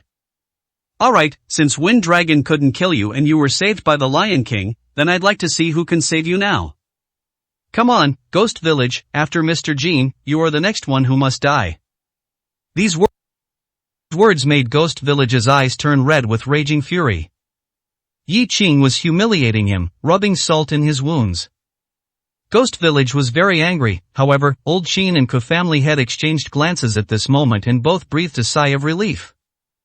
They originally thought that Mr. Jin was already beaten to the point of being unable to stand, and they would have to directly bear Yi Qing's pressure, but now it seemed that they still didn't have to face Yi Qing directly. Ghost Village would take his place. It was a good thing, naturally, a good thing at least. Yi Qing's primary target wasn't them, but Ghost Village. Who would want to get injured if they didn't have to? And if someone else could get injured while they remained unharmed, that would be even better. Family Head looked at Ghost Village and said in a deep voice, "Ghost Village, stop talking so much nonsense with the Lion King's strength. Dealing with Wind Dragon is easy, so, now that you're back, he's probably almost here, or he might even be watching us from the shadows right now. So, if you don't want the Lion King to get angry again, then go all out and prove it to him." Ghost Village had a real stress reaction when he heard Lion King. He gritted his teeth and roared, "Good, I'm just itching for a fight. Come on, let's all go at him together and completely finish off Yi Qing." After saying that, Ghost Village directly charged at Yi Qing, fearless. 3 against 1, in his opinion, he had nothing to fear. However, in the next second, he knew what helplessness felt like. It was true that it was 3 against 1, but the crucial point was that Yi Qing's main target was only one, and he was willing to risk taking attacks from the other two just to strike this one. Fortunately, Ghost Village became that one. So, in one exchange, Ghost Village was directly struck by Yi Qing and coughed up blood for this. Even if Yi Qing paid the price of enduring 2 attacks, he didn't care. Ghost Village had already sustained serious injuries before, and this blow almost made him curse. "Yi Qing, you're a madman too. You didn't dodge or evade, just to hit me? Are you out of your mind? You and Wind Dragon, both of you are out of your minds." Ghost Village wiped the blood from the corner of his mouth and cursed at Yi Qing. In his opinion, Yi Qing was crazy. If he wasn't crazy, would he endure the attacks of 2 people just to severely punish him? One should know that Yi Qing clearly had the chance to dodge just now, but he deliberately didn't dodge or evade. Anyone who didn't know would think there was some deep, irreconcilable hatred between Ghost Village and Yi Qing. Yi Qing ignored Ghost Village instead. A strong killing intent once again erupted in his eyes. Without waiting for Ghost Village and the others to charge, he directly rushed towards Ghost Village, even ignoring Ku Family Head and Old Qin once again. Yi Qing's objective was very clear. In fact, he wasn't stupid at all. Dealing with three people simultaneously, Yi Qing was bound to suffer a disadvantage. He had to eliminate one first, and then the situation could change. For this, even if he got injured, it had to be done this way. Ghost Village looked at Yi Qing, who was rushing towards him again, and roared, again. "Alright, Yi Qing, then let's see if you really have the ability to deal with me." After saying this, Ghost Village shouted at Old Qin and Ku Family Head, "What are you two thinking? Don't think I don't know. But Yi Qing isn't stupid either. He's deliberately doing this. Once I die, you two won't live much longer either." Chapter 639 Desperate Situation. Ghost Village had already seen through Yi Qing's thoughts, so how could Old Qin and Ku Family Head not see through them? Yi Qing was doing this on purpose. What to kill, what not to kill, it was nothing more than using this method to first eliminate one person, to open a crack in his dead end. Although equally dangerous, it was also unavoidable. Breaking the cauldrons and sinking the boats, this was an attempt to put himself in a desperate situation to survive. Old Qin frowned slightly and said in a deep voice, "Ku Family Head, what Ghost Village said is also correct. Yi Qing is now at the end of his rope at this time. Even if we are seriously injured, we must quickly deal with him, otherwise, it will be hard to say later." Ku Family Head nodded and said, "I understand then, let's begin." To put it unpleasantly, being ignored by Yi Qing all this time, I still feel a bit displeased. Since he wants to play, then let him understand that he is playing with fire, self-immolating. After the two finished speaking, they attacked Yi Qing with all their might. Their attacks were sharp and ruthless, even stronger than before. They didn't even care if they would be in danger. Their first thought was to eliminate Yi Qing. Quickly eliminate him. Facing the simultaneous efforts of Old Qin and Ku Family Head, Yi Qing indeed fell into a bitter battle once again, and it even gave Ghost Village a chance to catch his breath. Ghost Village looked at Yi Qing and laughed loudly. "Yi Qing, let's see how arrogant you can be now. Soon, you will die." Just like that, the three of them seized the opportunity together to strangle Yi Qing, and Yi Qing remained silent in the face of their simultaneous attacks, but his injuries became more and more severe. Until, after more than a dozen moves, Yi Qing was directly struck on the back by Ghost Village's blade, a long, bone-deep gash, causing Yi Qing to be severely injured once again. And Old Qin and Ku Family Head, seizing the opportunity, endured one blow each from Yi Qing and simultaneously delivered finishing blows to Yi Qing. In an instant, Yi Qing was directly sent flying backward, blood flowing all over his body, looking even more miserable. More than 10 meters away, Yi Qing knelt on the ground, blood continuously flowing from his body, mouth, and even his eyes. His body was also trembling violently. Clearly, he had truly reached the end of his rope. At the very least, at this moment, Yi Qing might still be able to fight to the death, but he was almost certainly doomed. On the other side, among the three, Ghost Village had almost lost his fighting power but was still standing intact. Although he looked miserable, he was smiling. As for Old Qin and Ku Family Head, they were also not feeling well, but they were much better than Ghost Village. With this comparison, who would live and who would die was already clear at a glance. Unless a miracle happened, otherwise, Yi Qing would probably be doomed. Strike while the iron is hot. This is the best opportunity to completely cripple Yi Qing, and then we won't have to worry about anything later. We can deal with him however we want. Ghost Village was now honest. Although Yi Qing was half kneeling on the ground and seemed to have no fighting power, he didn't want to die like Mr. Jin. Old Qin and Ku Family Head both nodded, agreeing with Ghost Village's statement. Before, they thought Yi Qing was at the end of his rope, but his sudden outburst almost caused them great losses. Now, they absolutely could not make the same mistake again. The three of them simultaneously rushed towards Yi Qing, intending to deliver a fatal blow to Yi Qing. And in fact, at this moment, Yi Qing still had a trace of fighting power, but facing the full-strength attacks of the three, Yi Qing's little fighting power was not enough. So, soon, Yi Qing was directly beaten to the ground by the three, unable to move. Old Qin and Ku Family Head even directly severed Yi Qing's hand and foot tendons to prevent him from retaliating. This time, Yi Qing was completely crippled. It wasn't until Ghost Village stepped on Yi Qing's face, and Yi Qing still couldn't move, that the three of them finally breathed a sigh of relief and felt that their great revenge had been avenged. Old Qin laughed heartily, looked at Yi Qing, and said coldly, "Yi Chang, now, you are completely unable to turn over, ha ha ha." Family Head also laughed and said softly, "Yi Qing, if it gets out, you can actually be proud by yourself. You almost killed Mr. Jean, crippled Ghost Village, and severely injured me and Old Qin with this strength. At your age, no one will say you are weak. Unfortunately, victory is victory, and defeat is defeat. Now that you are on the verge of death, do you have any last words?" Last words? Yi Qing was indeed at the time for last words. However, his biggest regret was not being able to save his parents. If he died, it was because he was inferior. He wouldn't say much, but his parents were still here. At this moment, Yi Qing's eyes were filled with anger, but even more, with sorrow. However, at this moment, he could not muster any strength from his entire body. Even after his hand and foot tendons were severed, even if he still had the will to fight, it would be useless. But this did not mean that Yi Qing was truly helpless. Yi Qing looked at Family Head and the others, his tone devoid of any pleading, only indifference. "You have already won. If you want to kill me, then kill me, but release my parents. They are innocent." Hearing this, both Old Qin and Family Head seemed to have heard the biggest joke in the world. Release Yi Qing's parents? Yi Qing's parents are innocent? Isn't this the biggest joke in the world? At this moment, Family Head's eyes were extremely cold. He kicked Yi Qing hard in the stomach, causing Yi Qing's face to turn pale and a mouthful of blood to spit out again. "Your parents are innocent, that's right, but what about my son? Isn't my son innocent? Yi Qing, weren't you very arrogant and ruthless back then? Why didn't I see you release my son?"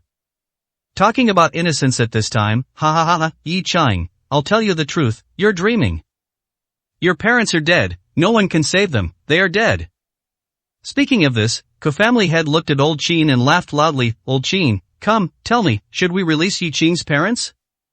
Old Qin heard this, and a ruthless expression flashed in his eyes. He said coldly, "Of course not. Not only can we not release them, but we must also make them die terribly. We must let Yi Qing watch us torture his parents to death with his own eyes. Only then can we relieve the hatred in our hearts.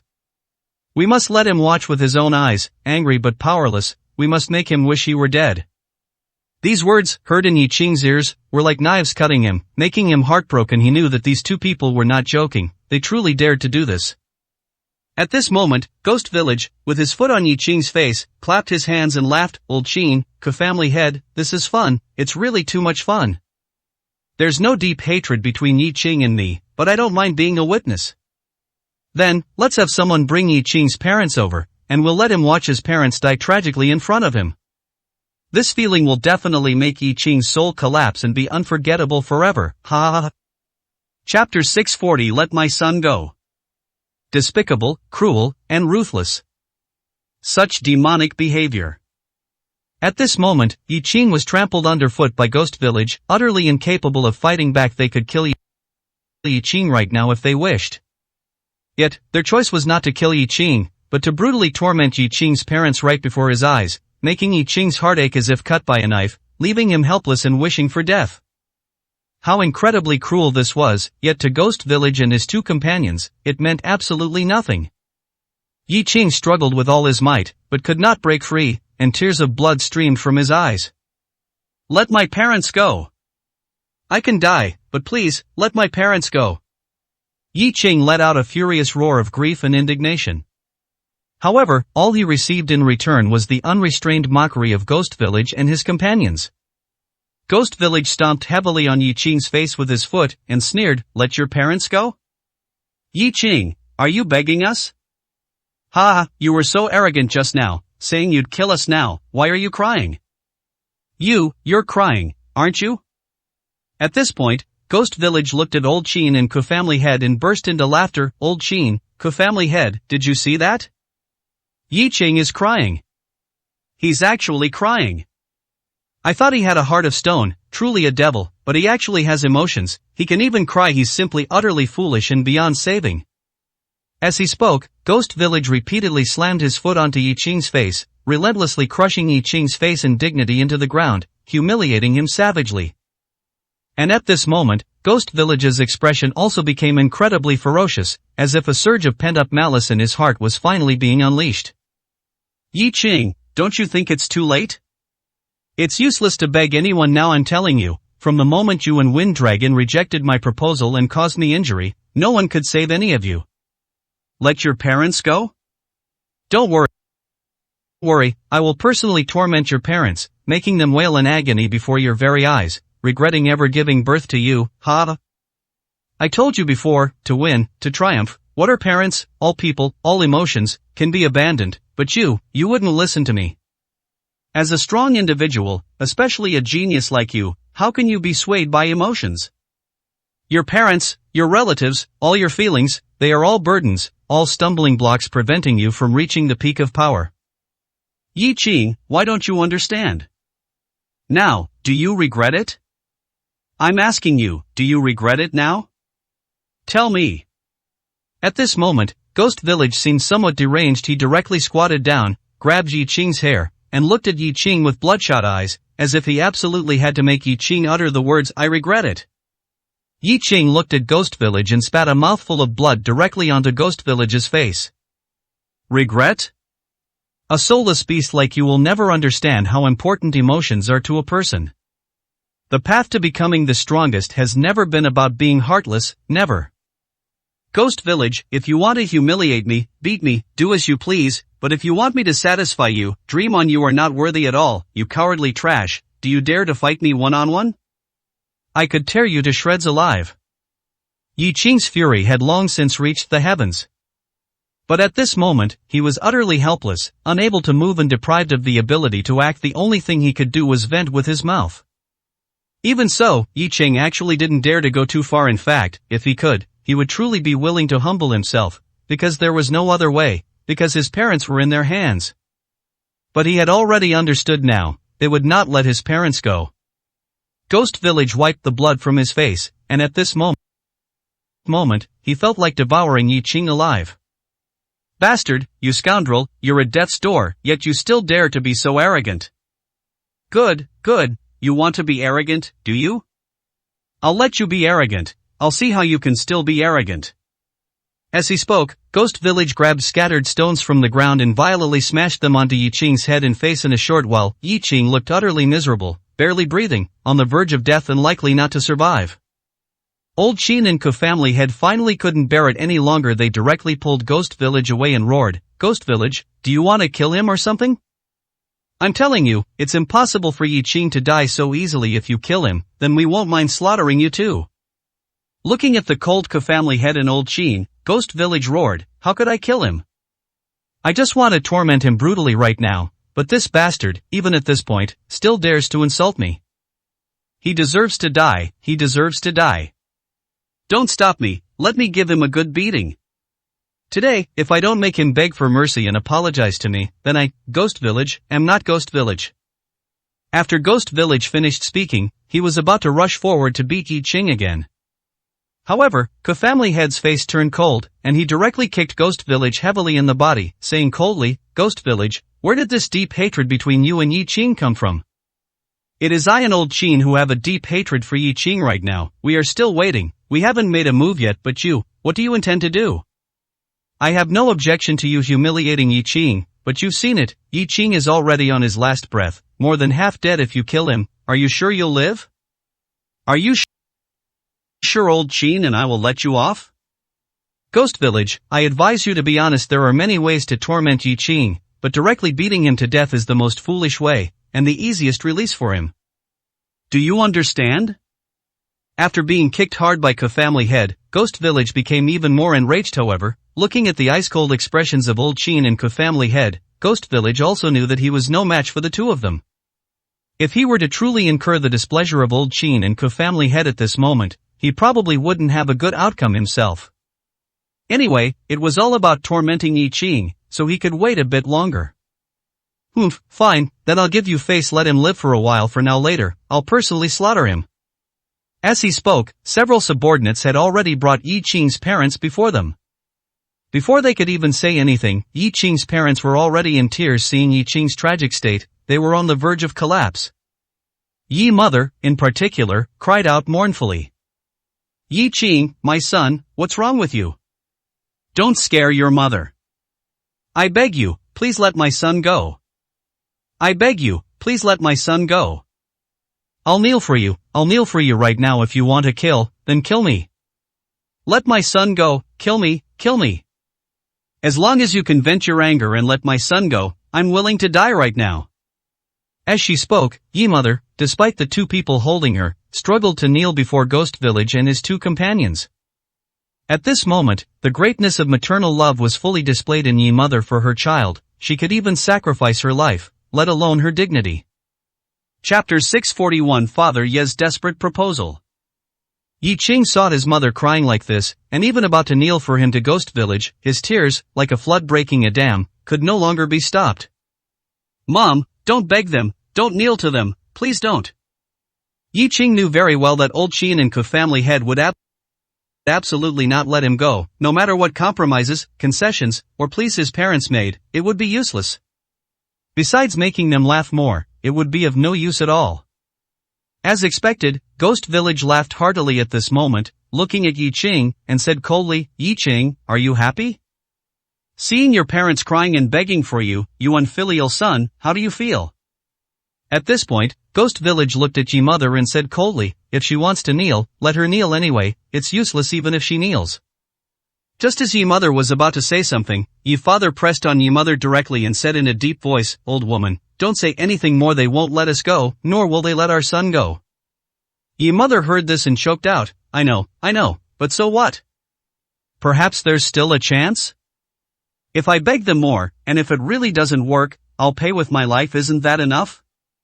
Yi Father sighed softly. He was now very angry and sad, especially seeing Yi Qing collapsed on the ground, humiliated by everyone, almost on the verge of death. How could he, as a father, not feel that heart-wrenching pain? However, compared to Yi Mother, he was calmer.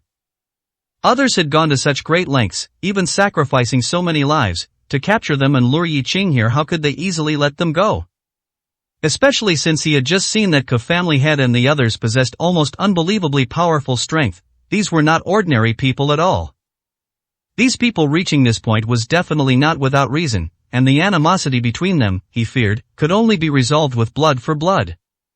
Yi Father looked at Ke family head and old Qian, and said softly, I vaguely heard you mention the animosity between you and my son before, but I didn't know the details very clearly. However, I understand now that you cannot possibly let my son go, and perhaps not even us. Is that right? Ke family head looked at Yi Father and chuckled, you are quite calm indeed. The animosity between us and your son can only be described as a sea of blood. Letting your son go is absolutely impossible. At the same time, you are also right. Not only must your son die, but even you cannot live. So, what do you want to say? At this time, shouldn't you be pleading tearfully like your wife? You, however, are calm. Calm? Yi Father appeared very calm now, but in reality, he was just an ordinary person in his life. He had never seen anyone die, nor had he experienced any true storms. Now, facing life and death, how could he be calm? How could he remain calm? But what could he do if he wasn't calm? His wife was already crying to the point of fainting, and his son was on the ground, barely breathing, unable to move. He could die, but he knew that pleading was useless.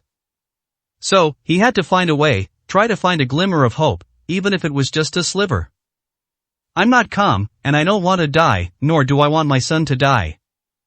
I just feel that perhaps in this world, there are no knots that cannot be untied. Perhaps the animosity between you and my son doesn't have to reach the point of life and death, does it? At this point, Yi Father's face was filled with pain as he pointed at Yi Qing on the ground and said softly, look, he has been beaten by you to the point of being barely alive, severely injured, and even his tendons and ligaments have been severed. Even if he lives, he will only be a cripple in the future, posing no threat to you. At this point, do you really still want to kill him? Ke family head looked at Yi Father, clapped his hands, and chuckled, you want to use Yi Qing's misery to persuade us to abandon the idea of killing him, so that he can continue to live such a tragic life, worse than death, is that it? If that's your plan, I think you don't need to waste your efforts. Blood for blood. He killed my son, killed my subordinates, and caused my years of hard work to be destroyed overnight. How can I let him go? Only his death, a tragic and miserable death, can slightly alleviate my anger. And old Qin nodded at this moment, saying, Yi Qing must die unless my grandson and brothers can be resurrected, otherwise, he must die. Resurrection? That would truly be a method only immortals could use, but even immortals would find it incredibly difficult to resurrect someone, let alone Yi Qing. So, there was no solution. Yi Father knew very well even before he spoke that Family Head and the others would not let Yi Qing go, but he had to find a way to try. Taking a deep breath, Yi Father looked at Family Head and old Qin, bowed deeply, and said, I know that there is deep hatred between Yi Qing and you will not let him go, and I dare not have such a luxury, but everything can be negotiated. All the property Yi Qing possesses, if you wish, I will have him give it all to you, alright? Including me and my wife, we too can die, kill us in any way you want, let us die in front of Yi Qing, let him be helpless and watch us die in unbearable pain. This will be an irreparable and absolute damage to his heart. He is now a cripple again. Once we die, he will have no ability to seek revenge, and he will even lose all his property in the future. He will be a stray dog, without support, without even a place to shelter from the wind and rain, unable to even eat a full meal. Such a Yi Qing, such revenge, do you really not want to see it? I know that the dead cannot be brought back to life, but I think such revenge is truly revenge that makes one wish for death.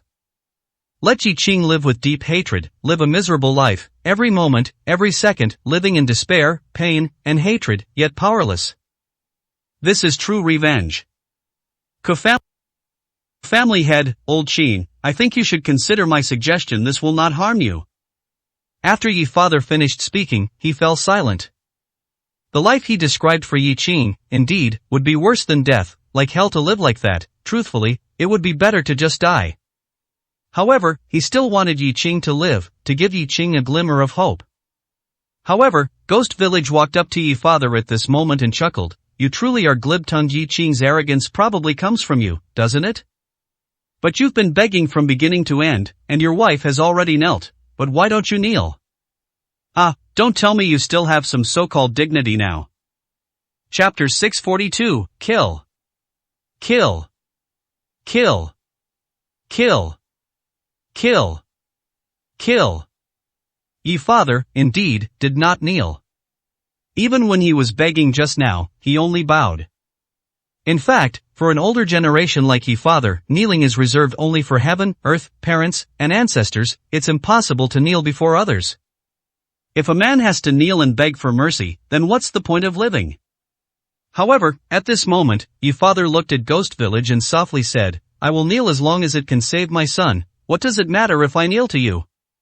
Speaking of this, Yi Father looked at Family Head and old Qin, and softly said, What I just said, whether it makes sense, whether it counts as a more torturous revenge, you can really think about it more. Yi Qing no longer has any ability to fight back. He will never be able to retaliate in this life. Letting him live poses no threat to you. Instead, it can make him suffer miserably every moment. I think this is what you want to see. Family Head heard this, looked at Yi Father, nodded, and said, What you said makes a lot of sense indeed. Making Yi Qing wish he were dead is truly what we want to see, but letting him live is not the outcome we want to see. Perhaps if he lives, it will truly be like hell, agonizing every second, but why should he live? Also, you standing and talking to me, I am indeed uncomfortable, so, you should kneel before us in front of Yi Qing. That way, I think Yi Qing will immediately feel extreme pain. Hearing Family Head's words, Yi Father didn't hesitate for a moment. He nodded directly and then slowly knelt down. And just then, Yi Qing roared furiously, Father, Mother, don't kneel. Don't kneel. Your son is sorry to you, but you don't have to do this for me. They won't let me go. Don't kneel. Seeing Yi Father Yi Mother in such a state for his sake, Yi Qing was more than just heartbroken, he was in agony. Yi Qing gritted his teeth, blood tears continuously flowing from his eyes, and he roared at Family Head and the others, You bastards! I swear, Yi Qing, swear that as long as I don't die, I will definitely kill you. No, I will not only kill you, but I will also kill everyone related to you. I swear, I swear. Family Head, old Qin, Ghost Village, release my parents. Release my parents now. You can kill me. I, Yi Qing, let you kill me. But if you dare to continue tormenting my parents, I, Yi Qing, swear that if I have even the slightest chance to live, I will exhaust my entire life, try every possible method, and kill all of you. I will make your existence completely disappear from this world. I will make everyone related to you all die. All die. I, Yi Qing, will not hesitate to fall into the abyss of hell for this, even if I become a demon.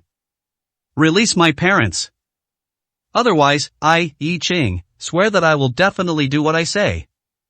At this moment, the heavens and earth seemed to be responding to Yi Qing's oath, as a rumbling thunder sounded.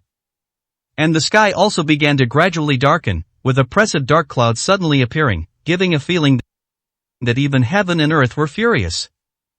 Especially when a bolt of lightning struck, its light illuminated Yi Qing's bloodstained, yet ferocious face at this moment. Yi Qing truly looked like a demon, making anyone who saw him tremble with fear. And the blood-red lotus that had originally disappeared from Yi Qing's eyes seemed to reappear at this moment, and the red light grew increasingly intense. At this moment, Yi Qing, despite having no apparent threat, made everyone present involuntarily shiver, as if a peerless great demon was slowly awakening. Family head and old Qin had been scared by Yi Qing's gaze before, but never as horrifying as this moment. Fortunately, they had already endured it once, so they could still bear it. Moreover, Yi Qing was now crippled and unable to move, unable to do anything to harm them, so there was nothing to be afraid of. Only Ghost Village. He was so frightened by Yi Qing's gaze that he actually took several steps back. Even his entire body was trembling, and his soul was quivering. It wasn't until he saw the slightly furrowed brows of Family head and old Qin that Ghost Village realized that Yi Qing was utterly useless, just a cripple. He was actually scared back several steps by a cripple. This was simply a great humiliation. Especially with Yi Qing continuously uttering such hair-raising vows, just listening to them was unbearable. Ghost Village could no longer hold back. He rushed forward and kicked Yi Qing's face fiercely, while continuously cursing angrily. It was as if only this could allow him to vent his resentment and lessen the fear in his heart. You're getting a bit too big for your britches, aren't you? You're at death's door, yet you still dare to speak so wildly. Who do you want to kill? Who can you kill? Even now, it's one thing not to beg for mercy, but you actually dare to say that you'll kill everyone related to us. Alright, go ahead and kill. I'd like to see how you'll kill. Yi Qing, now, you don't need to kill them. I'll kill your parents first.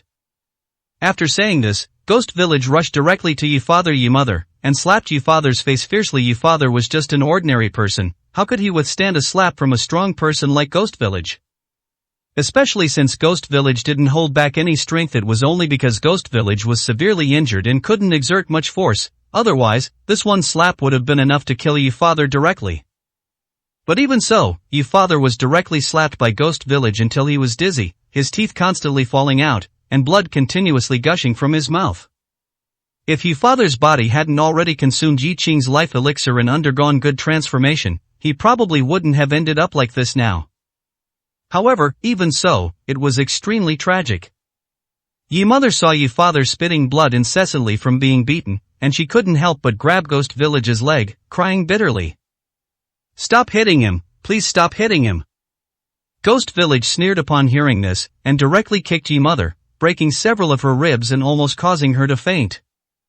Upon seeing this scene, Yi Qing completely went mad. His eyes glowed with terrifying red light, and although he was lying on the ground, unable to move, he was utterly frantic, like a demon that could devour people at any moment. Ghost Village. I will kill you. I will kill you. I swear, I must kill you. Ah! Kill you all. I will kill all of you. Die. Die. Die. You all deserve to die. Everyone must die. At this moment, Yi Qing seemed to break through his limits, and he slowly climbed up from the ground. Chapter 643. This is just the beginning. Overseas, where Gu Xian was. At this moment, Gu Xian looked at the screen, revealing an excited expression for the first time in his life. It's coming, it's finally coming, ha ha ha ha.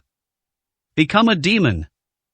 If he doesn't become a demon, how can he achieve the state of the Red Lotus of karmic fire? If he doesn't become a demon, how can he stir up the world and transform into the Red Lotus Emperor? Yi Qing, become a demon. Only by becoming a demon can you truly enter the next level of the Azure Emperor longevity art. Only by entering this fork in the road can you meet my requirements. At this moment, Gu Xian shouted excitedly, completely losing his usual calm and cold demeanor. It was as if Yi Qing's changes constantly tugged at his heart. As he spoke, Gu Xian was not only excited but also picked up a bottle of red wine from the table and drank directly from it. The more he drank, the more excited he became, his eyes never leaving the screen, as if he didn't want to miss a single second. Bai Wu, sitting beside him, looked at the red glow in Yi Qing's eyes on the screen. Even just watching through the screen, he could feel a chilling, fierce, terrifying, and insane aura. However, Bai Wu, who had personally witnessed how Yi Qing transformed into this state, could more clearly understand that Yi Qing was probably in a state of madness right now. Most importantly, he couldn't imagine how broken, despairing, and furious Yi Qing's heart must be at this moment. Looking at the excited Gu Xian, Bai Wu couldn't help but tremble and roared, "Gu Xian, Yi Qing, reaching this point is almost entirely your doing. You found these people to deal with Yi Qing, and you even arranged every step of this, but I don't understand what you are trying to do. No matter what you're trying to do, using the method of harming Yi Qing's parents to force Yi Qing to become what you want him to be, Gu Xian, your behavior is simply as vile and despicable as it gets. You are a villain." A villain? A villain? Gu Xian listened to Bai Wu's angry curses, his face showing not a trace of guilt. Not only that, but his expression became even more excited. "Master, my dearest master. You once had your hands stained with blood. Don't tell me that you've become a saint just by cultivating for a few years? Haha, you are truly too amusing. I am despicable, I am shameless, what if I admit it all? But shouldn't this be Yi Qing's honor?" Gu Xian stood still, tilted his head back, and took a big gulp of wine, then casually threw the bottle against the wall, smashing it to pieces. And in Gu Xian's eyes, a terrifying light shone. Even threads of red light appeared, slowly forming the shape of a blood-red lotus, which was exactly the same as the so-called red lotus that appeared in Yi Qing's eyes. However, compared to Yi Qing, who couldn't control or even influence this red lotus form, Gu Xian seemed to have already tamed the red lotus in his eyes, able to use it however he wished, and it didn't seem to affect his emotions in the slightest. "Master, do I, Gu Xian, still need to scheme against anyone now?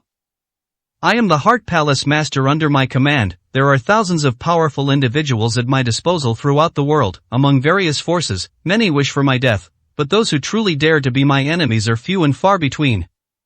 Even those rare few are afraid of being targeted by me, Gu Xian, and never dare to say that they want me, Gu Xian, to take action personally. The price I paid, the effort I've put in, the hardships I've endured, and even the cruelty and madness I've experienced, the assassinations and encirclements I've faced, are only more, not less, than what you, my dear disciple Yi Qing, have gone through, and it's much more dangerous, but I survived. And so, I became who I am now." At this point, Gu Xian stretched out his hands, as if embracing the world. "I have become a god. Ha ha ha ha. Ha ha ha ha ha." Gu Xian was utterly mad, yet what he said was not false in the slightest.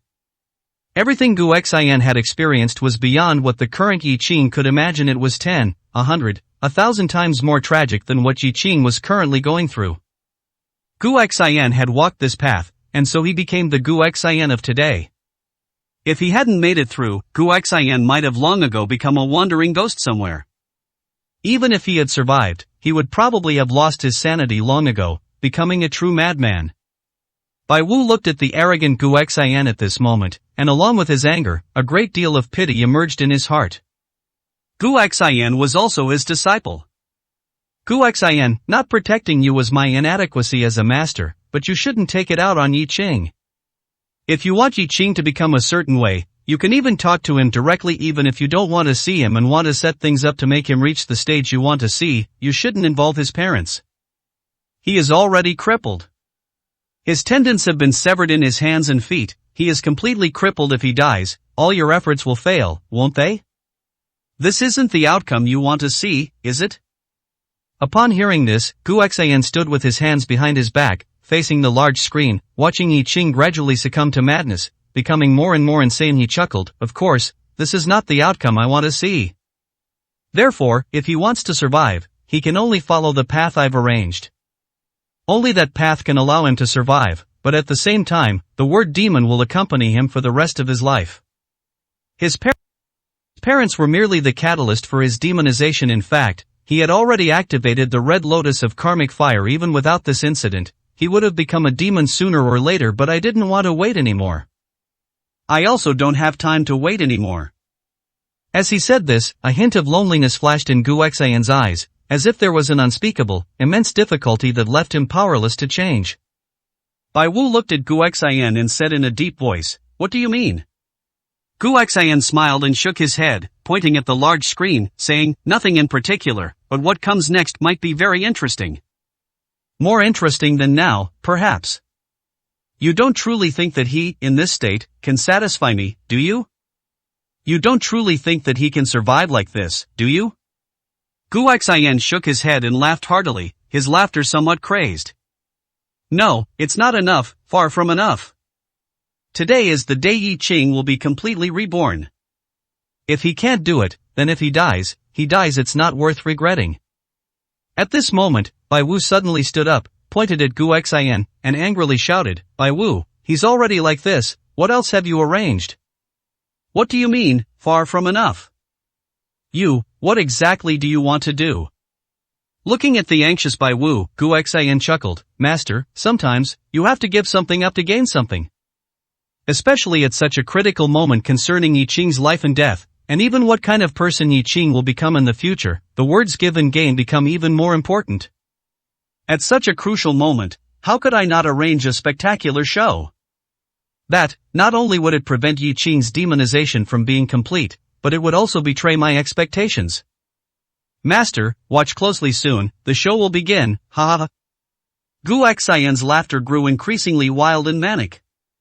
In his eyes, red light blazed, and a strange blood-red lotus slowly appeared on his forehead, as if burning fiercely, making anyone who saw it feel their soul being scorched. Chapter 644, Crazy. At this moment, Bai Wu was completely in despair.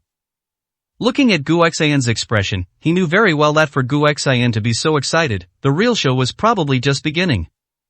And what Gu Xian called a show was, for Yi Qing, a disaster, an incomparably terrifying disaster. Looking at the large screen, Bai Wu felt a deep sense of powerlessness. He could do nothing, absolutely nothing, except watch helplessly as Yi Qing sank and struggled, watching Yi Qing take step by step onto the path Gu Xian had arranged. Perhaps Yi Qing would indeed become very, very strong, almost godlike, as Gu Xian said, but was that truly what Yi Qing wanted? Sighing softly, Bai Wu said nothing more. He had seen enough these past few days, but he could do nothing to change any of Gu Xian's decisions, and perhaps he could only watch quietly like this. However, Bai Wu had a premonition. He knew that Gu Xian had not brought him here simply to watch Yi Qing's transformation. There must be another purpose. And what that purpose was, perhaps he would know once Yi Qing had completely transformed. At this moment, on the border battlefield, Yi Qing slowly rose, like a mad demon. The red lotus in his eyes bloomed with an incomparably demonic light, and a red lotus, as if burning with fire, slowly appeared on his forehead. Everything was so demonic, everything was so soul-stirring. Such a Yi Qing truly seemed like a demon crawled out of hell. Just one look made people's hearts tremble and their souls burn. At this very moment, Old Qin, Ke family head, and even Ghost Village were all stunned. It wasn't that they wanted to be stunned, it was simply that Yi Qing's transformation, in an instant, made them almost unable to move, not knowing what had happened, but at the same time, they also felt an extremely dangerous aura. Finally, Ghost Village, due to overwhelming fear, was the first to regain his senses. What is this? What the hell is this? And, wasn't he crippled? How did he stand up? How does he look completely unharmed? Ghost Village screamed almost frantically, pointing at Yi Qing, feeling his scalp tingle. Old Qin and Ke family head also came to their senses at this moment, and upon regaining consciousness, they instantly felt a chill and anger.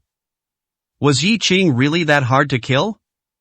At this time, Ghost Village couldn't care less. He directly charged towards Yi Qing, roaring with a ferocious expression, "Yi Qing, you trash, what are you playing at? Do you think you can scare us like this? This is simply outrageous, utterly outrageous. I'll kill you right now. I want you to truly experience what despair feels like. I want you to clearly understand that no matter how many tricks you play, you, Yi Qing, are dead." Because of dread and fear, Ghost Village, at this moment, disregarded everything and directly charged towards Yi Qing, wanting to eliminate Yi Qing immediately and resolve the great terror in his heart. Even, due to excessive fear, Ghost Village's strength at this moment actually increased by about 20%, although he still hadn't recovered to his peak power. At least, at this moment, the power Ghost Village unleashed reached half of his peak period. This level of strength, against Yi Qing, who was already crippled and on his last breath, would undoubtedly be an overwhelming victory. Old Qin and Ku family had both watching Ghost Village, to see if he could quickly deal with Yi Qing. However, in the next second, both Old Qin and Ku family heads' expressions changed drastically, as if they had seen a true ghost, a true demon. And the one whose face was the most unsightly, the most utterly broken, was none other than Ghost Village. Ghost Village rushed in front of Yi Qing, landing a heavy punch directly on Yi Qing's face, intending to smash Yi Qing to death with one blow. But what happened? Yi Qing actually raised his hand and directly blocked Ghost Village's attack. Then, a red light flashed in Yi Qing's eyes, and an angry roar erupted from Yi Qing's mouth. Following that, Yi Qing let out a long howl to the sky, then used both hands with force, actually, brutally tearing off Ghost Village's 2 arms. That's right, they were torn off. Ghost Village's 2 arms were directly ripped apart by Yi Qing, flesh separated from bone, appearing as gruesome as possible. A blood-curdling scream escaped Ghost Village's mouth, and as he retreated, his body was missing 2 arms, leaving only bloodstains. And Yi Qing, at this moment, holding Ghost Village's 2 arms, roared to the sky. Blood splattered all over Yi Qing's body, making Yi Qing look more and more like a demon. No, not like, at this moment, Yi Qing was a true demon. Kill him. Quickly kill him. What are you still standing there for? Quickly kill Yi Qing. At this point, Ghost Village was not dead, but close to it. Most importantly, the feeling of having both arms torn off at the shoulder, far from just causing collapse and despair, simply made one wish for death. Ghost Village was no ordinary person, he was a strong individual, and a strong individual who had committed much slaughter. Such a strong individual had an unimaginable number of enemies. Even if Ghost Village could leave here alive today, how he would live without his arms in the future would truly be an enormous problem. Therefore, hatred was Ghost Village's only thought now. Old Qin and Ku family head couldn't care less at this moment. Ghost Village's appearance had also given them a huge fright. Yi Qing's tendons were clearly still severed, yet he displayed such strength, and was so ruthless that it was terrifying. To say they weren't afraid would be a lie. Victory was already clearly within reach, and at this moment, they absolutely did not want to suffer an unexpected defeat. So, the two of them quickly made their move, striking with killing blows, utterly ruthless, continuously attacking Yi Qing. But at this moment, Yi Qing's strength also seemed to be gradually recovering. Although he couldn't do anything to Old Qin and Ku family head for a while, they, at this moment, also couldn't do anything to Yi Qing. Most importantly, at this moment, Yi Qing seemed as if his body wasn't his own, completely unaware of what pain was. It was truly a fight to the death. Old Qin and Ku family head were quickly severely injured, each more miserable than the last, but Yi Qing was no better off. Blood continuously flowed from his body, yet he still fought without fear of death. Damn it, what is this? What the hell is this? Is Yi Qing really a devil? Doesn't he fear death, or feel pain? He's clearly on his last breath, with severed tendons, yet he can stand up again and again. Damnable, damnable. Old Qin's eyes emitted a hateful light, looking at Yi Qing, filled with raging anger. Ku family head gritted his teeth and said coldly, "Go, seize Yi Qing's parents and see if he truly has no sanity left."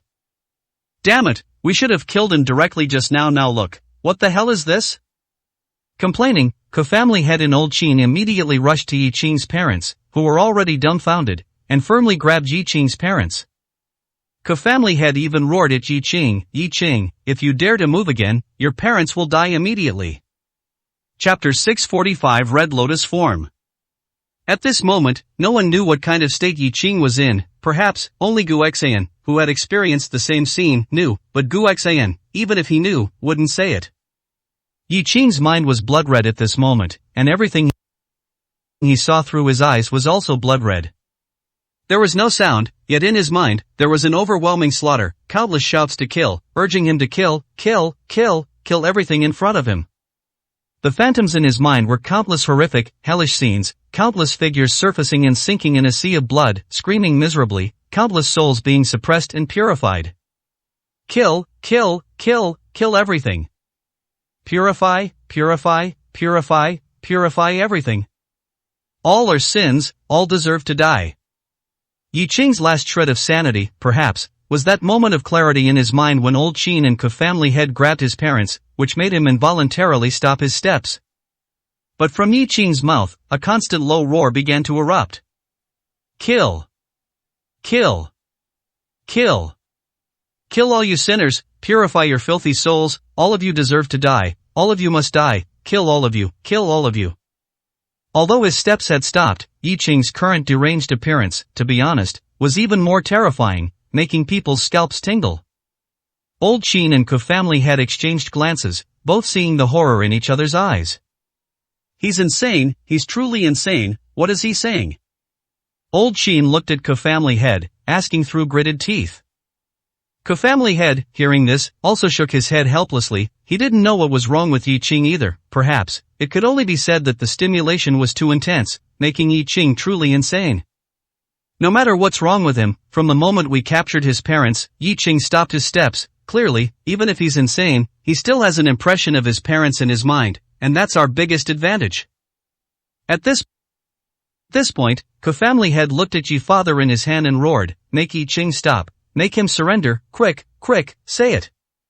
And old Qin followed suit, beginning to coerce Yi Mother, hoping that the voices of Yi Qing's parents would awaken Yi Qing's last bit of sanity. In their view, the reason for Yi Qing's change might be that his madness had reached an extreme, causing a sudden change in his body, but once he sobered up, he might withdraw from this state, making it easy to control Yi Qing. Otherwise, if they tried to deal with Yi Qing now, even if they killed Yi Qing, their own fate would definitely not be good. Yi Father Yi Mother naturally wouldn't do as Family Head and old Qin wished. However, when they saw Family Head grit his teeth, pull out a pistol from his body, and aim it at Yi Qing, they finally couldn't hold back. After all, they were ultimately ordinary people, and for ordinary people, firearms were the most destructive weapons. A single bullet could take a life. No matter how powerful a person was, how could they be more powerful than a bullet? Yi Qing, be careful. Yi Qing, run, run. The calls of his parents seemed like a ray of hope and despair, a sliver of sunlight in the darkness, allowing Yi Qing, who had already sunk into the bloody sea of slaughter, to regain a momentary clarity in his eyes. However, the so-called clarity was only a small amount. This was perhaps Yi Qing's last shred of sanity at this moment.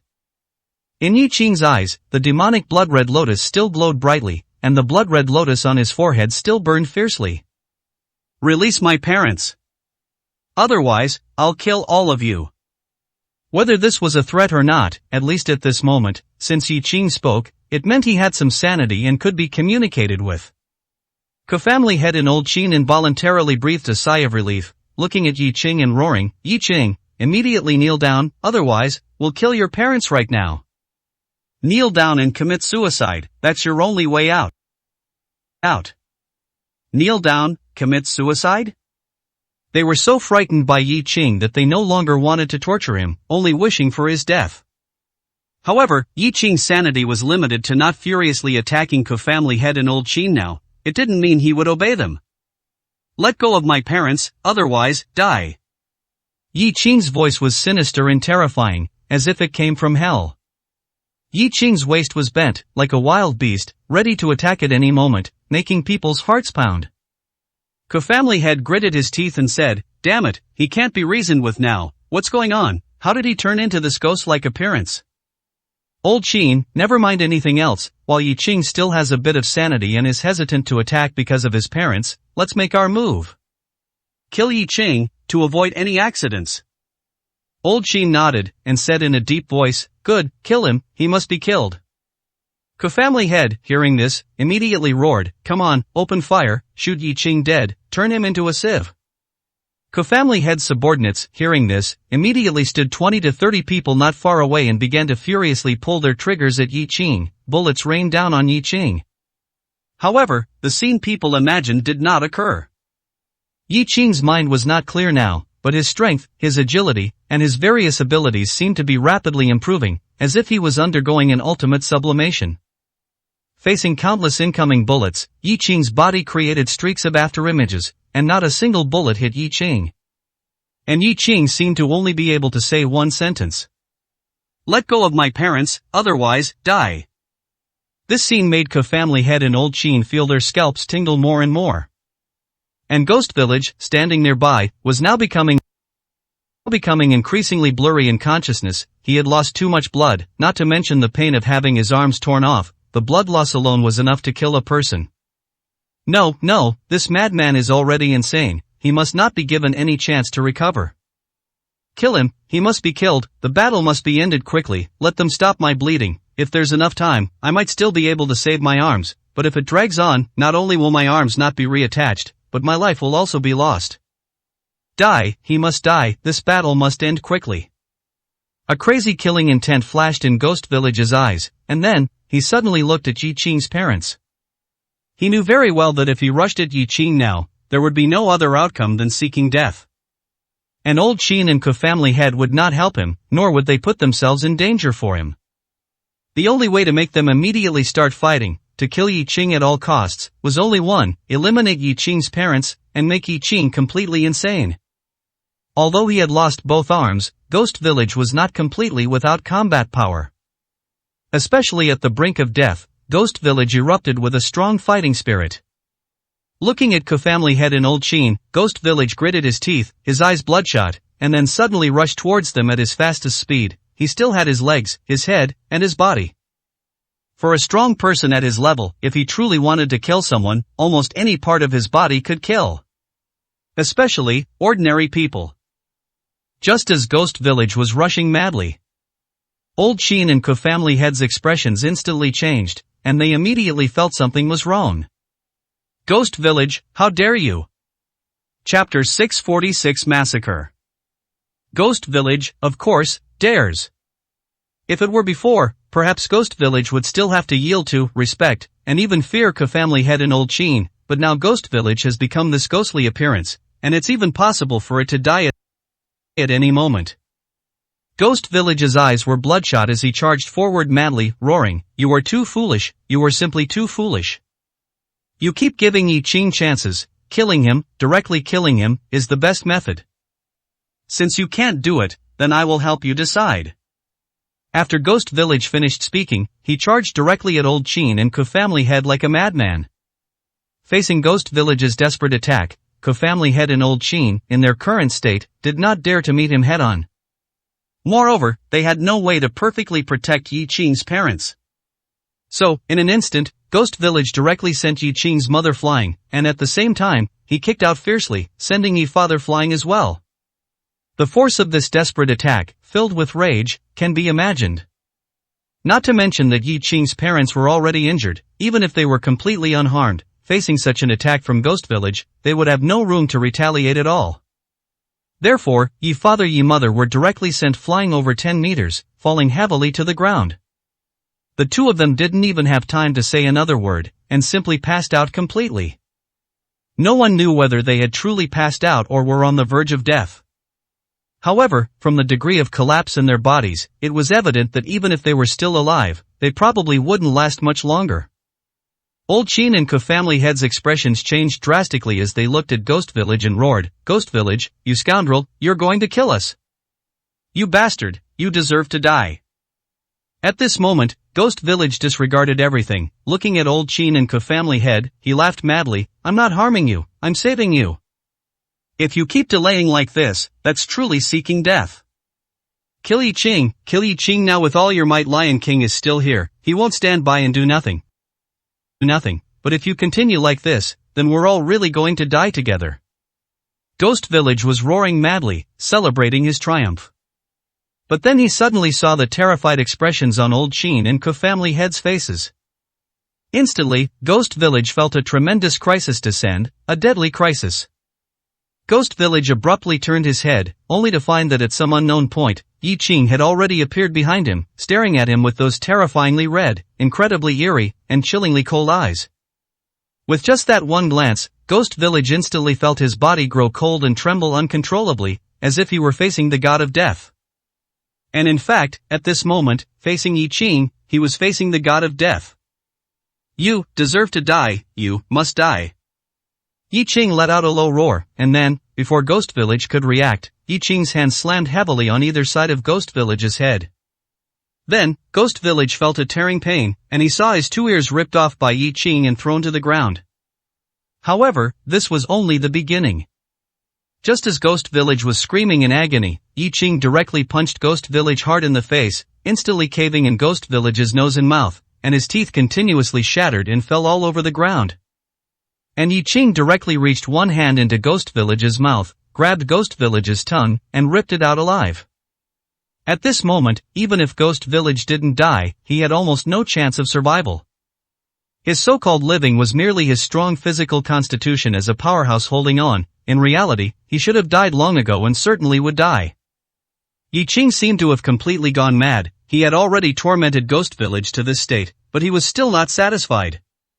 However, whether he was satisfied or not, Ghost Village's body could no longer withstand such treatment from Yi Qing and began to fall apart under Yi Qing's hands. At this time, looking at Yi Qing, who was covered in blood like a demon tormenting Ghost Village, the horror in Family Head and Old Qing's eyes grew increasingly intense. That fear swept through their hearts, making their bodies tremble uncontrollably. Damn it, Yi Qing is insane, he is absolutely insane, completely insane. But what exactly is going on? How can we kill him? Family Head, tell me quickly, do you have any other trump cards? Otherwise, once Yi Qing finishes with Ghost Village, it will be our turn next. Speaking of this, Old Qing looked at Ghost Village, who was no longer recognizable, and cursed, this good for nothing. If he hadn't suddenly gone berserk and killed Yi Qing's parents, how would it have come to this? Damn it, truly damn it. Family Head's face was also extremely grim at this moment. Looking at Old Qing, Family Head gritted his teeth and said, retreat, let's retreat to that high platform over there first, and try to find Lion King. As long as Lion King appears, there's still a chance. Damn it, it's come to this, and Lion King still hasn't appeared. What exactly does he want to do? As he spoke, Family Head had already begun to retreat, and Old Qing followed closely behind him, retreating with Family Head to a high platform over 100 meters away. Standing on the high platform, Old Qing looked at Family Head and gritted his teeth, saying, Family Head, at this point, if you have any trump cards, just use them. If we don't use them soon, we'll be the ones in trouble. Family Head heard this, nodded with a grim expression, and said, don't worry, the one who dies will definitely be Yi Qing. I'm just going to see now whether this Lion King appears or not. Speaking of this, Family Head looked up at his surroundings and roared through gritted teeth, Lion King, if you don't show yourself soon, Yi Qing will kill all of us. What are you still waiting for? No matter what you're waiting for, or what you want to see, if you don't appear soon, I will completely detonate this place. At that time, Yi Qing will definitely be blown to smithereens, and whatever plans you have will all fall through. Lion King, I'll give you 10 seconds to show yourself, otherwise, don't blame me. Detonate this place. As soon as these words were uttered, Old Qing's body trembled, and then he suddenly looked around, gritting his teeth and saying, Family Head, you buried explosives here? Family Head heard this, nodded, and said coldly, of course I did. I wouldn't possibly leave no contingencies at all. If nothing unexpected happens, everything is fine, but if something unexpected does happen, Yi Qing must die. The entire base is now buried with massive amounts of explosives by me. As long as I wish, I can level this base at any time. At that time, even if Yi Qing is truly a devil, he will have to go to hell one more time. At this moment, Old Qing said nothing more. After all, Family Head doing such a thing had no ill effects on him, but rather, it was all for the purpose of killing Yi Qing. And just then, a figure swiftly streaked over the wall, plummeting directly from the sky to land in front of Old Qing and Family Head. Who else could the newcomer be but Lion King, with his yellow hair? However, at this moment, although Lion King still maintained a detached demeanor, appearing high and mighty, he still carried some injuries. This seemed somewhat inconsistent with his image as a mysterious master. Lion King seemed to have noticed Family Head and Old Qing's confusion and said indifferently, I quite admire Wind Dragon, so I played with him for a bit, but unfortunately, he was stubborn, so I couldn't save him. Is it really necessary for you to call me like this? Is killing one Yi Qing really that difficult for you? As soon as these words were spoken, Family Head and Old Qing were filled with pent-up anger and didn't know how to vent it. They could only point in Yi Qing's direction and said coldly, "Lion King, just see for yourself how easy or difficult it is to kill this Yi Qing." Chapter 647 is not enough. The Lion King looked in Yi Qing's direction. At this moment, Yi Qing was brutally slaughtering Ghost Village. In fact, it was impossible for Ghost Village to still be alive at this point, but Yi Qing seemed unsatisfied, continuously striking Ghost Village with heavy blows, his malevolence reaching terrifying levels. After a moment of silence, the Lion King said, "4 people against 1 Yi Qing, and he beat you like this? You truly are incompetent. But, just saying, is this Yi Qing crazy? You certainly have good methods. To be able to drive Yi Qing mad, I truly didn't misjudge you." These words made Old Qin and Ku family head momentarily stunned, unsure what the Lion King meant, but at this point, nothing they said mattered. How to deal with Yi Qing was the most crucial thing. Compared to Old Qin's anger towards the Lion King, Ku family head, while also angry, was much better. At least, he didn't dare openly show his displeasure to the Lion King. "Your Excellency, Lion King, since you have appeared, what do you think we should do next? Even if Mr. Qin and I join forces, we might kill Yi Qing, but we won't have a good outcome ourselves. There's no point in letting others act. Lord Lion King, do you think you could personally take action? Of course, if you don't wish to act personally, I have another method. Completely detonate this place. Rest assured, as long as we are far enough away, and Yi Qing is currently in a state of madness, he won't escape, so he will surely die, blown to smithereens. This should be the best method. Although we can't humiliate Yi Qing, we can kill him cleanly and decisively. What do you think?"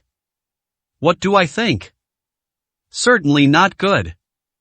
The Lion King came here not just to kill Yi Qing, he also had his own special mission, which Old Qin and Ku family head could not know. Now, his mission hadn't been completed yet, so should he just watch Yi Qing die? This wouldn't do. Therefore, the Lion King decisively rejected Old Qin and Ku family head's proposal. "No, even if we are to blast Yi Qing to death, it's not now. You two are also seasoned warriors, yet now, facing Yi Qing, you were so afraid it's a huge joke. Fight. Fight Yi Qing to the death. It's fine if he's not mad, but if he is, isn't he easier to fight?" Old Qin and Ku family head were speechless upon hearing this. Madmen are indeed easier to fight, as being mad means being irrational, and irrationality means inability to accurately analyze an attack. But the problem is, Yi Qing's madness is different. Not only has his physical quality improved, but his combat power has also recovered, and this terrifying degree is truly frightening. Old Qin immediately informed the Lion King of these changes. The more the Lion King listened, the brighter his eyes became, especially when he saw the flickering red lotus in Yi Qing's eyes and the burning lotus shape on his forehead. To put it bluntly, while Old Qin and Ku family head were bewildered, the Lion King felt a sense of dread. He was afraid, and he was trembling. The trembling was due to fear, but he wasn't afraid of Yi Qing. What appeared in his mind as he looked at Yi Qing's current appearance was Gu Xian. Because he had seen Gu Xian in this state. Yi Qing actually possessed the same state as Gu Xian. No wonder Gu Xian valued Yi Qing so much, saying that in the end, he would understand what was going on. The Lion King took a deep breath, looked at Old Qin and Ku family head, and said coldly, "It's not enough, far from enough. Let's go. I'll join you in fighting Yi Qing. You shouldn't be afraid of anything now, right? Remember our 101 Kenshokum. Don't ask too many questions, and don't say too much. Just obey orders. Remember, this is an order from above. You just need to obey." Old Qin and Ku family head truly didn't know what the Lion King wanted to do, but now, it seemed they didn't need to know a single phrase. An order from above made them swallow any further grievances and dare not show them. Since Lord Lion King says so, then we shall comply. The Lion King nodded upon hearing this, then smiled and said, "If this matter is handled to satisfaction, then you will receive unexpected benefits.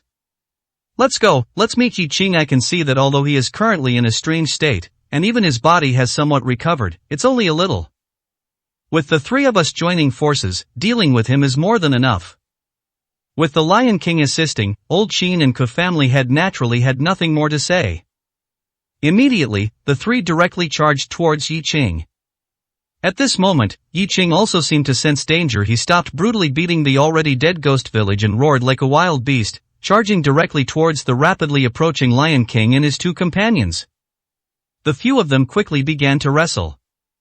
It must be said that the Lion King's strength indeed surpassed Mr. Jin's and Ghost Village's by more than a notch. Coupled with Old Qin and Family Head now daring not to hold back, the three quickly suppressed Yi Qing. Although everyone was under great pressure, they truly gained the upper hand.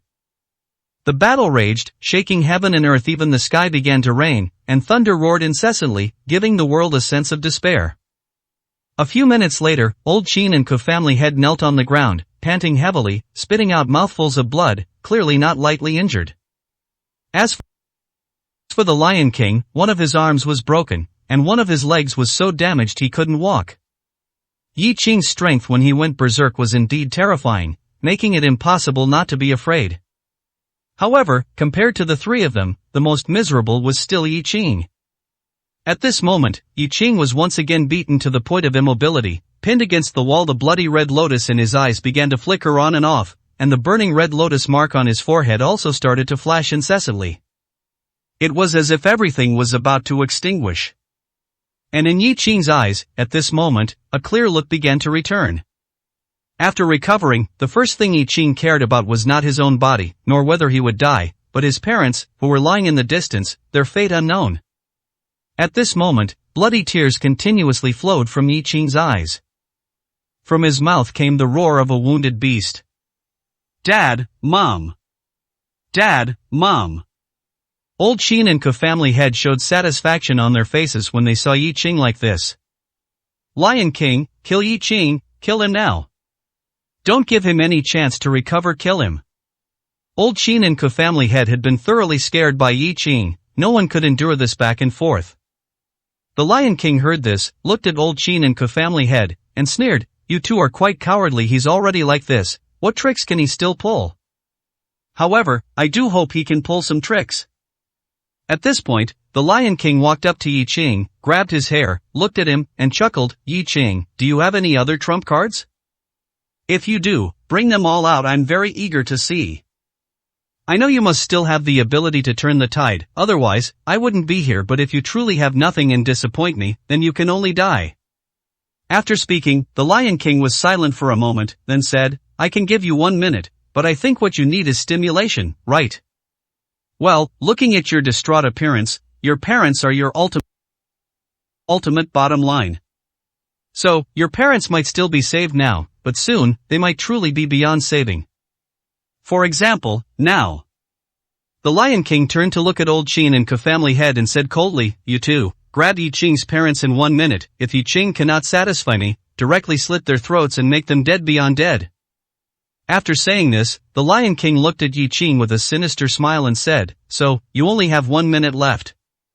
Chapter 648 Lonely Heart. Old Qin and Family Head exchanged glances, both feeling helpless. They were both powerhouses, mighty magnates and giants, but now, they had truly been reduced to doing odd jobs. Especially just now, they had already threatened Yi Qing with Yi Qing's parents. If not for Ghost Village's interference, perhaps things would not have developed to this point. But now, Lion King had spoken, and they had no ability to refuse him. However, looking back, Yi Qing's parents were clearly unconscious, their lives hanging by a thread, and at this moment, threatening Yi Qing with two such people was, to some extent, not very honorable. But they still did as they were told. Just as they approached Yi Qing's parents, Yi Qing's roar reached their ears. "Don't touch my parents! I'll kill you all! I'll definitely kill you all! I'll kill every single one of you!" At this moment, Yi Qing's mind had recovered a bit of clarity, but his rage was also real. Old Qin and Family Head's steps involuntarily paused. They couldn't help but recall how Yi Qing had massacred Ghost Village before, a scene they couldn't forget even if they wanted to. It was terrifying, truly terrifying to the extreme. But with Lion King backing them now, they couldn't refuse, could they? Lion King looked at the enraged Yi Qing and chuckled. "Alright, wanting to kill us all is certainly not a problem, but the key is, do you have that ability now? Yi Qing, come on, I know your potential is great, and you still have trump cards, you just haven't unleashed your full power. You possess the same ability as that existence. How can you be so weak, so pathetic? You've simply disgraced that existence. No wonder he said that if you proved useless, he would leave you to your own devices. Now it seems you might truly have no need to live." Lion King's words might have sounded inexplicable to others, but Yi Qing understood them. All of this, someone was truly watching from behind, and this person knew him. Ability from the same lineage as him? Needless to say, it must be Gu Xian, the senior brother who took his master away. Yi Qing looked at Lion King with icy eyes, gritting his teeth. Gu Xian. All of this was done by Gu Xian, wasn't it? Damn him, I must kill him, I will definitely kill him. Lion King involuntarily trembled when he heard Gu Xian's name from Yi Qing's mouth, and a trace of fear appeared in his eyes. Looking at Yi Qing, Lion King sneered, truly, the ignorant are fearless. We don't even dare to call His Excellency Gu Xian by his name directly, yet you not only dare to speak it, but also utter such rebellious words. Heh, Yi Qing, I truly admire you more and more. However, do you really think you can deal with His Excellency Gu Xian, just you? Are you sure you're capable? With you looking like a stray dog, what you should be thinking about now is not revenge, but how to get out of here alive, and how to save your parents. At this point, Lion King pointed at Yi Qing's parents and said softly, watch your parents closely, they still have a breath left, but next, they will die instantly at that time, even immortals won't be able to save them. All of this is because of your incompetence. Yi Qing, you are incompetent. You were given so many chances, so much time, yet you are incompetent to this extent. You are the murderer who killed your parents. Every word of Lion King's was like a sharp blade, making Yi Qing's heart bleed and his entire being feel battered and bruised. But Yi Qing truly didn't understand what Gu Xian wanted to see. What did Gu Xian want him to become? He had already given his all, but according to Lion King's words, Gu Xian believed that his performance was still not enough, far from enough. But what was it, exactly? Yi Qing let out a desperate roar, but he couldn't change anything at the moment. Time passed, minute by minute. Lion King truly waited patiently. He said he would give Yi Qing 1 minute, and he truly gave him 1 minute. When the minute was up, Lion King sighed softly and said, Yi Qing, you are too disappointing, so, I'm sorry, but I'm taking your parents' lives. Perhaps, only when they die, will you truly change. As he spoke, Lion King nodded at Old Qin and Ku family head, saying, they have no more use, so, let them serve their final purpose. Kill them. Let Yi Qing witness his parents' deaths with his own eyes, and let him firmly remember that all of this was caused by his incompetence. Upon hearing Lion King's command, Old Qin and Ku family head also breathed a sigh of relief. Killing Yi Qing's parents was no pressure for them at all. They wouldn't hesitate in the slightest. Moreover, if they killed them. Killing them meant that all of this would end, and they could finally relax. So, very quickly, Old Qin and Ku family head placed their blades on the necks of the dying Yi Qing's parents, about to cut their throats and bring about their complete demise. And Yi Qing, at this moment, trembled violently, his entire being on the verge of collapse. No, no, no. Don't kill my parents. I beg you, don't kill my parents. If you want to kill me. Kill me, kill me. Yi Qing struggled violently, wanting to break free and rescue his parents, but he couldn't. Lion King patted Yi Qing's face and chuckled, don't worry, you'll die soon, but before you die, you should at least see how your parents die, right? Old Qin and Ku family heads' blades were already at Yi Qing's parents' necks. With a sinister laugh, they were about to act, and blood had already started to flow from Yi Qing's parents' necks. Yi Qing struggled frantically, the red glow that had gradually faded from his eyes reappearing, and a frenzied aura began to continuously escalate. Lion King shouted excitedly. That's right, just like that. But it's still not enough, far from enough. You too, do it. Perhaps, this is the most crucial point that can make Yi Qing completely change. Killed him. Upon hearing this, Old Qin and Ku family head no longer hesitated in the slightest. Their hands moved, and the blades fell, intending to directly eliminate Yi Qing's parents. And Yi Qing, at this moment, let out a desperate scream, but no one paid him any mind. Only Lion King and his group's arrogant laughter could be heard. However, at this very moment, a sudden change occurred. A ghostly green figure flashed by, powerfully knocking Old Qin and Ku family head away, sending them flying backward and spitting blood continuously. The green figure directly grabbed Yi Qing's parents and quickly moved 100 meters away. Who is it? Who dares to interfere and ruin our good fortune? Damn it, who are you? Chapter Chapter 649 The Monster is by Ruoro. Old Qin and Ke family head were truly spitting blood with anger at this moment. Every time they tried to kill Yi Qing's parents, something unexpected seemed to happen this time. Yi Qing's parents clearly had no way out, and neither did Yi Qing, yet, an unexpected turn of events still occurred. This green figure moved with an incredibly ghostly speed, catching them off guard. Of course, this was partly due to their severe injuries, but it also proved that the strength of this figure was absolutely not simple. At this moment, Lion King's face also became somewhat ferocious.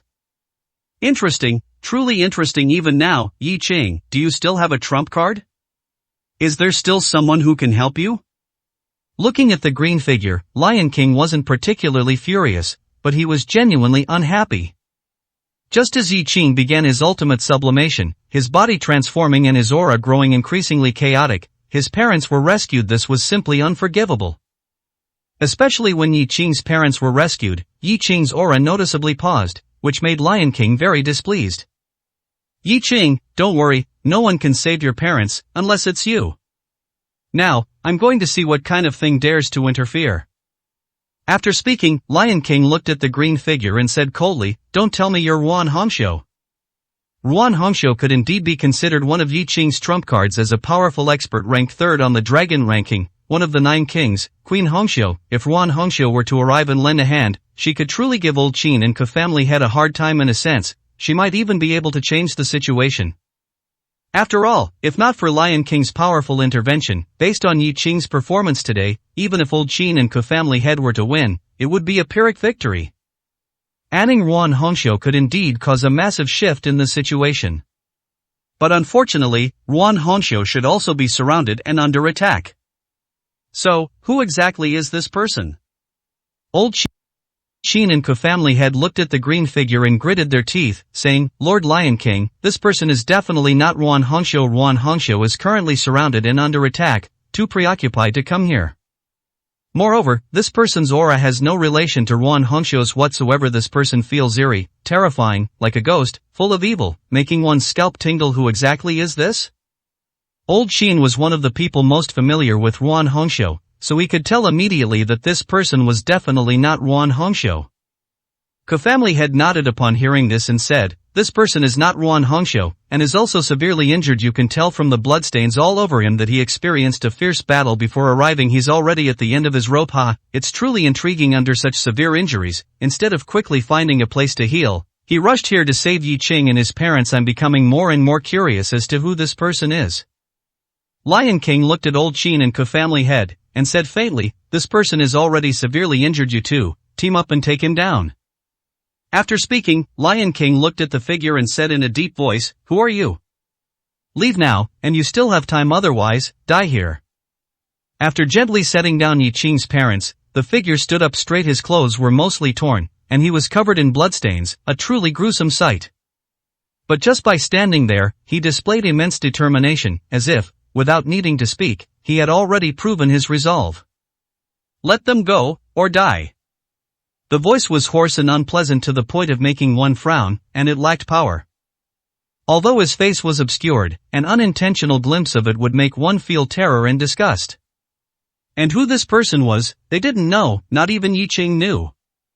But, despite the complete change in this person's aura, Yi Qing still felt a strange sense of familiarity. In fact, this person was none other than Bai Ruoro.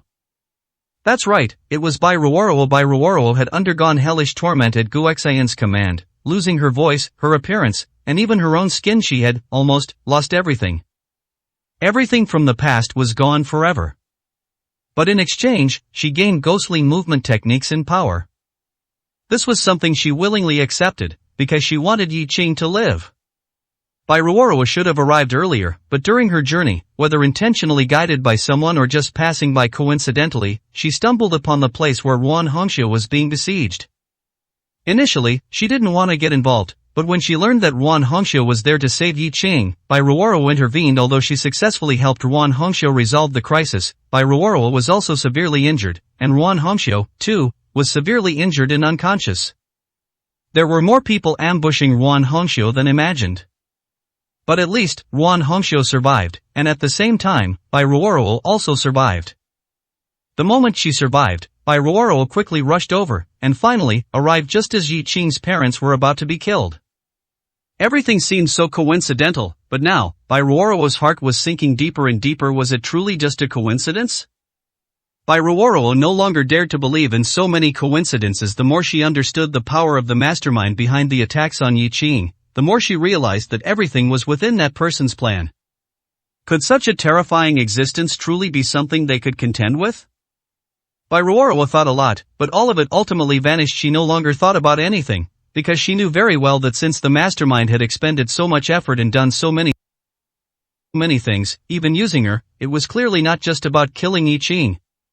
The so-called glimmer of hope, perhaps, really was just a glimmer of hope.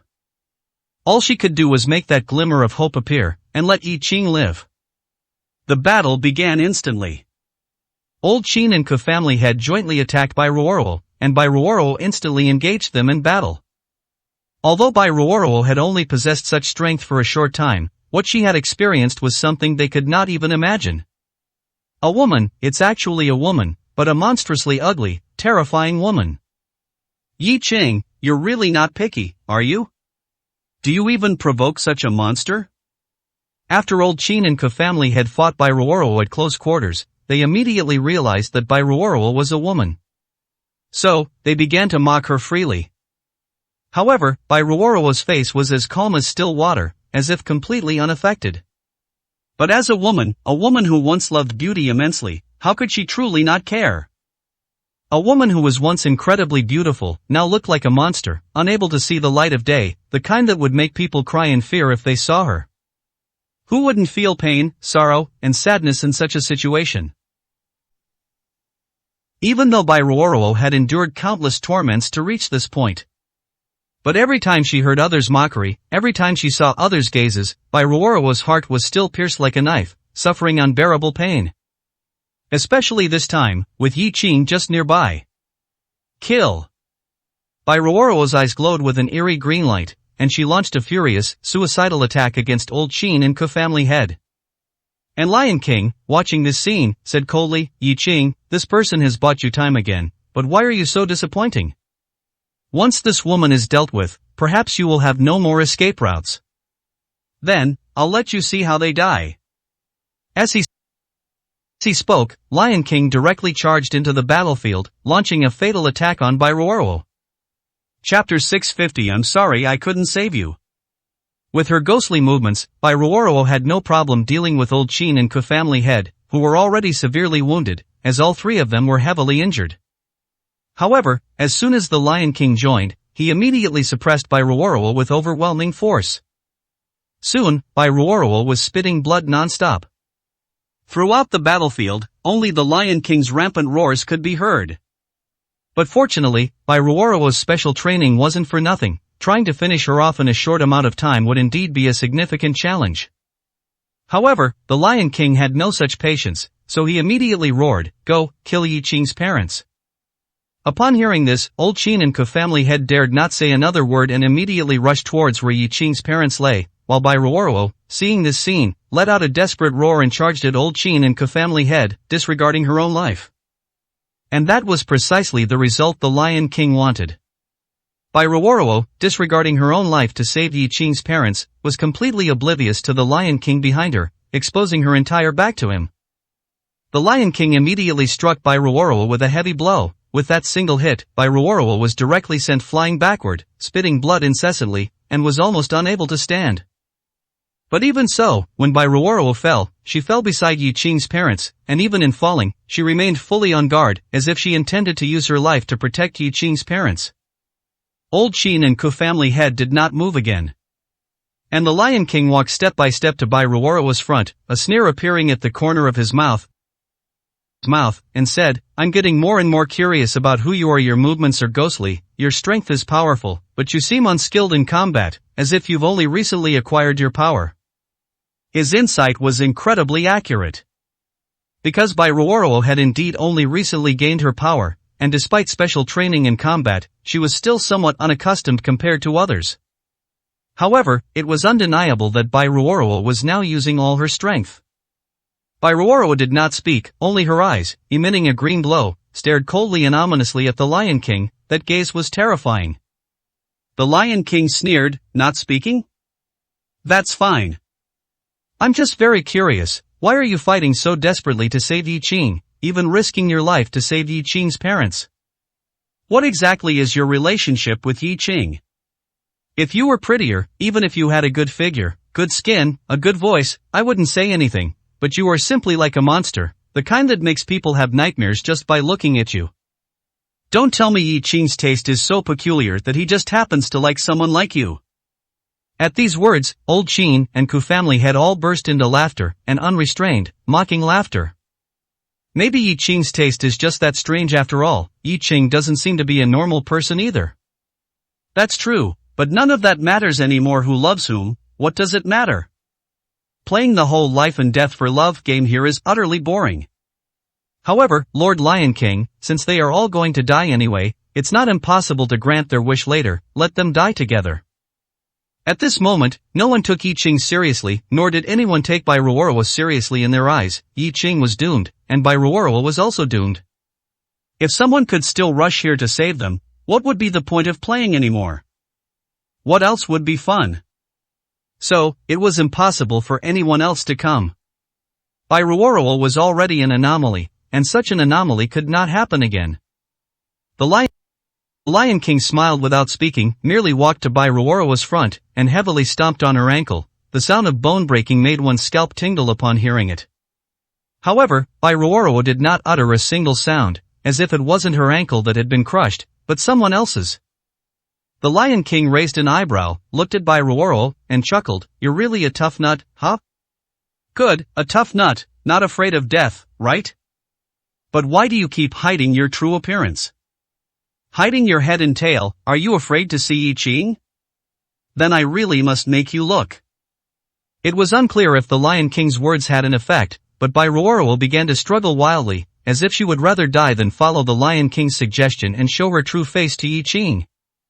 When the Lion King saw this, he immediately burst into laughter. "I thought you had no weaknesses, but you're really that afraid of seeing Yi Qing, huh? That's true. Anyone who sees your monstrous face would feel disgusted and afraid, wouldn't they? Then I'm going to make you two see each other anyway." As he spoke, the Lion King used all his strength to brutally assault Bai Ruoruo. When Bai Ruoruo no longer had any strength to resist, he directly grabbed her hair, dragged her, and brought her before Yi Qing, who still seemed unable to move. The Lion King casually threw Bai Ruoruo in front of Yi Qing and said with a faint smile, "Yi Qing, do you know this monster? Come, take a good look. She risked her life for you, even for your parents, but she feels fear and anger at the thought of you seeing her face. If you say you don't know each other, I wouldn't believe it either." At this moment, the hood covering Bai Ruoruo's face had been removed, and a face that could make one have nightmares appeared before Yi Qing.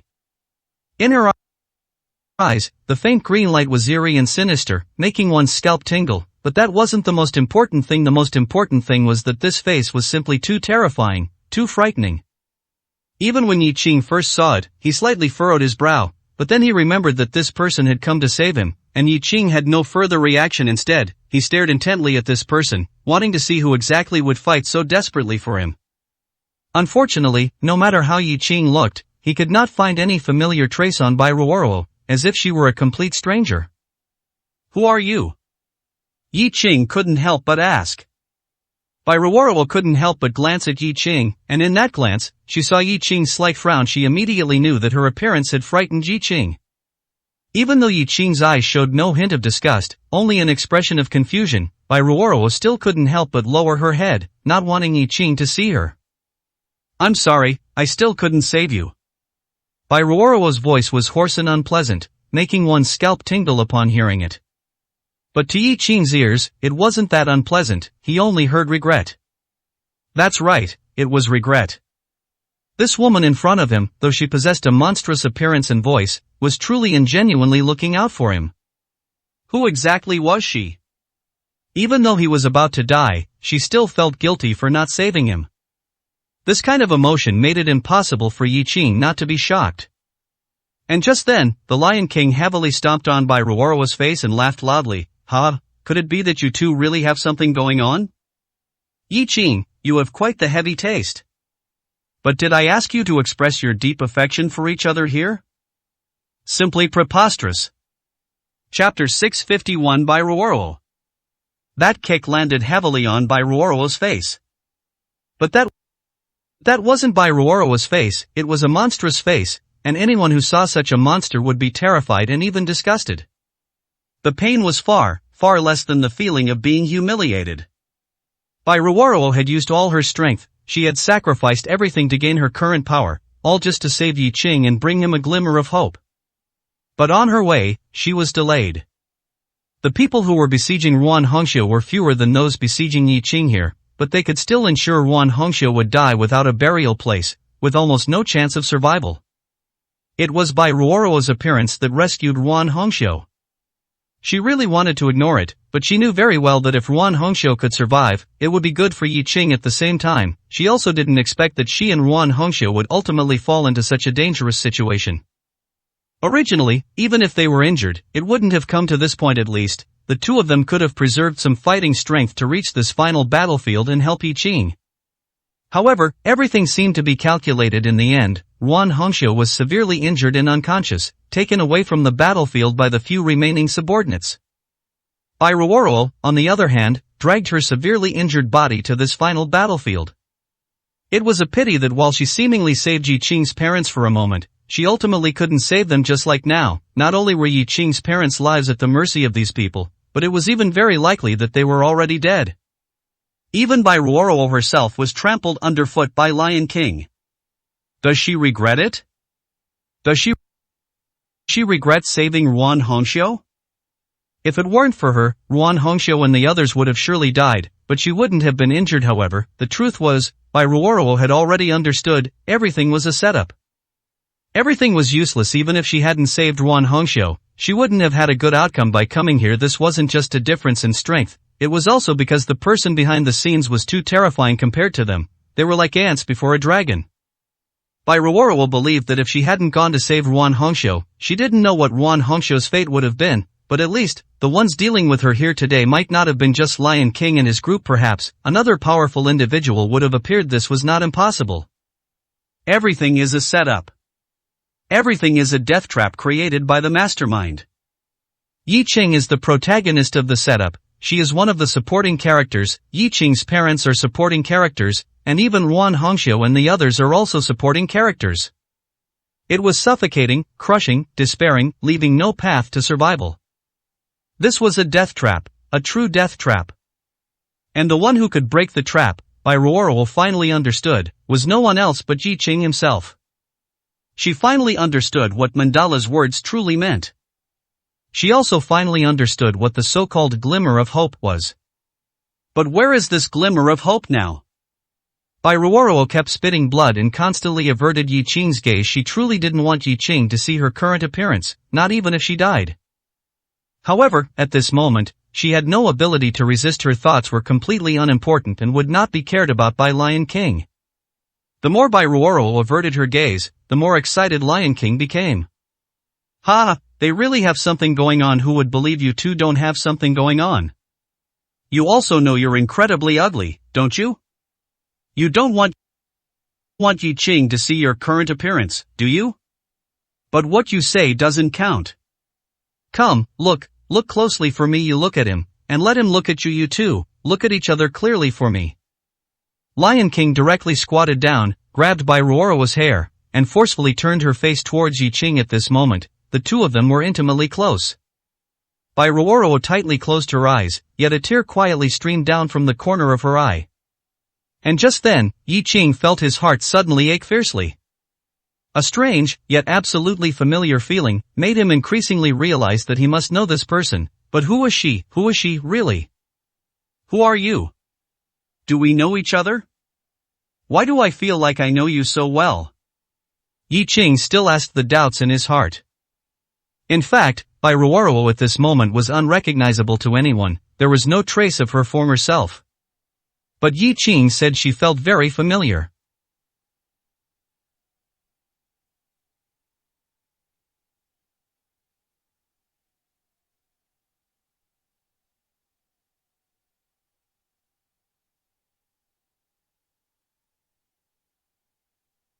This sense of familiarity made by Ruoroa shed tears once again, her heart aching. There was no going back ever again. She could never be with Yi Qing again. Bai Ruoro did not answer Yi Qing. But Lion King burst out laughing, as if he had found a fun toy, grabbing Bai Ruoroa's hair and sneering, "Yes, who are you? I'm also very curious, so hurry up and tell me. Unfortunately, no matter how Lion King threatened her, Bai Ruoro did not utter a word. It was as if she would rather die than reveal her identity. And Lion King's patience was limited. Seeing Bai Ruoro remain silent, Lion King could no longer hold back. He grabbed Bai Ruoro's hair and slammed her heavily onto the ground. Just like that, seeing Bai Ruoro remain silent, Lion King directly kicked Bai Ruoro, making her tumble several times, and then directly kicked her flying more than 10 meters away. From beginning to end, Bai Ruoro did not utter a single sound, as if no amount of torment would make her let out even a whimper. However, neither Bai Ruoro nor Lion King noticed at this moment that a trace of pain and shock flashed in Yi Qing's eyes. Yi Qing's eyes stared at Bai Ruoro, who was more than 10 meters away, and he struggled to move, directly spitting out a mouthful of blood, but the pain and anger in his eyes grew more and more intense. Ruo? Bai Ruoro? Is that you, Ruo? How did you become like this? Yi Qing's voice went from doubt to increasingly firm, and his body trembled violently. He recognized her. This was Bai Ruoro. Yes, although Bai Ruoro's face was completely disfigured, and no one could recognize her, when Lion King was beating Bai Ruoro, a large section of the clothes on Bai Ruoro's back was torn, although there was no good spot on Bai Ruoro's back, and even her skin had changed. But that scar was still there. That scar, left from saving Yi Qing in the past, was still there. This was a scar Yi Qing had seen and would never forget. How could such a scar be exactly the same, unless this person was Bai Ruoro? And then, thinking about how a stranger would come to save him like this, even at the cost of her life. And then, thinking about the despair and love in this person's eyes. If Yi Qing still didn't recognize this was Bai Ruoro at this moment, then was he even human? As for why Bai Ruoro became like this, now was not the time to dwell on such matters. Watching Bai Ruoro being brutally beaten, Yi Qing's heart was twisting in agony. Yi Qing could no longer hold back. Ruo. Bai Ruoro. Lion King, stop. You, stop it. Chapter 652 Become a Devil. Yi Qing's roar was heard by Bai Ruoro and also by the Lion King. The moment Bai Ruoro heard Yi Qing recognize her and call out her name, her tears simply couldn't stop, flowing down incessantly. He recognized her. Even though she had transformed into this monstrous appearance, Yi Qing still recognized her. But at this moment, she didn't know whether to be happy or sad. She was no longer the Bai Ruoro of the past, she was ugly beyond compare. She absolutely did not want Yi Qing to see her in this state. At the very least, she absolutely did not want this appearance to be equated with Bai Ruoro. She wanted the identity of Bai Ruoro to forever remain beautiful in Yi Qing's heart. Yet, she truly yearned for Yi Qing to recognize her. Bai Ruoro sobbed uncontrollably, her eyes filled with pain and despair. She had endured so much suffering, even being brutally beaten in front of her face, but not a single tear had fallen, no matter how much her body ached. But now, just because of Yi Qing's cry, she could no longer control her emotions. Meanwhile, the Lion King, looking at the enraged Yi Qing and the sobbing Bai Ruoro, immediately burst into laughter. Indeed, you two know each other after all. Ha, Bai Ruoro? Is your name Bai Ruoro? Looking at Yi Qing's shocked expression, it's clear he just recognized you, which means you weren't like this before. But why have you become like this now? Never mind, no matter why, I finally know that your relationship with Yi Qing is not simple good, truly good. The Lion King directly grabbed Bai Ruoro by her hair, lifting her up. Looking at the enraged Yi Qing, whose eyes were growing increasingly red, the Lion King's eyes held a hint of excitement as he roared, Yi Qing, you know this person, don't you? I don't know how she became like this, but I can feel that she hasn't possessed this power for long. So, guess what price a girl has to pay to gain such power in a short time? And her disfigured appearance is one of the prices, isn't it? A woman cares most about her body, her appearance, but she, for your sake, is willing to lose everything, and even came here to fight for you. Yi Qing, for such a woman, so deeply devoted to you, I just want to ask you, do you not feel even a trace of guilt in your heart? Do you not feel even a trace of pain in your heart? Others have become monsters for you, and now, they are about to die. What about you? You trash, besides shouting a few times, what else can you do? What else do you dare to do? Ha ha ha. After the Lion King finished speaking, he directly threw Bai Ruoro violently to the side. Looking at old Qin and the Ku family head, he said coldly, put this monster and Yi Qing's parents together later. I want Yi Qing to watch with his own eyes how they die. I want Yi Qing to watch these three people, who care about him the most, his closest ones, die little by little, dying in extreme pain. Ha ha. At this point, the Lion King looked coldly at Yi Qing, mocking him. Trash is trash. Not only do you harm yourself, but you also harm others. Yi Qing, why are you still alive? Why are you still struggling? You should die. If you die, won't you be freed? Trash, go die. However, at this moment, Yi Qing seemed to finally erupt. Not only did red light flash in his eyes, but the red lotus on his forehead also shot out fiery light. Even Yi Qing's entire body, at this moment, was faintly emitting a red glow. And seeing this scene, the Lion King's eyes finally lit up. Trash, still want to struggle? Come on, let me see how much you, this trash, are worth. Let me see how many more people you, this trash, are going to kill. Following the Lion King's mockery, Yi Qing seemed to finally lose his patience, directly transforming into a red light, carrying monstrous killing intent, and charging towards the Lion King. I want you to die. I want all of you to die. A punch filled with rage directly struck the Lion King heavily, sending him flying backward, spitting out blood. However, Yi Qing also seemed to be in a bad state. His body was already at its limit. Even with the incredible changes happening to him now, he still couldn't quite sustain his current power. The Lion King wiped the blood from the corner of his mouth, slowly stood up, looked at Yi Qing, and sneered, good, still able to struggle, are you? Want to kill, do you? Then, let you kill. At this point, the Lion King advanced instead of retreating, directly charging towards Yi Qing. Then, enduring the injuries Yi Qing inflicted on him, he delivered a powerful kick that sent Yi Qing flying.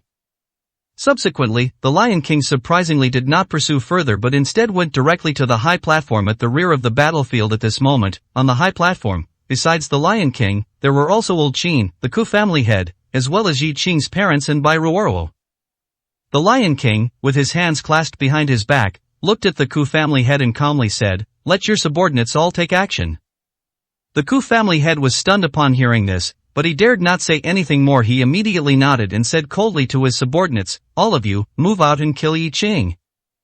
As the Ku family head gave the order, over 200 of his subordinates who were stationed there quickly gathered, taking up their weapons, and began preparing to kill Yi Qing.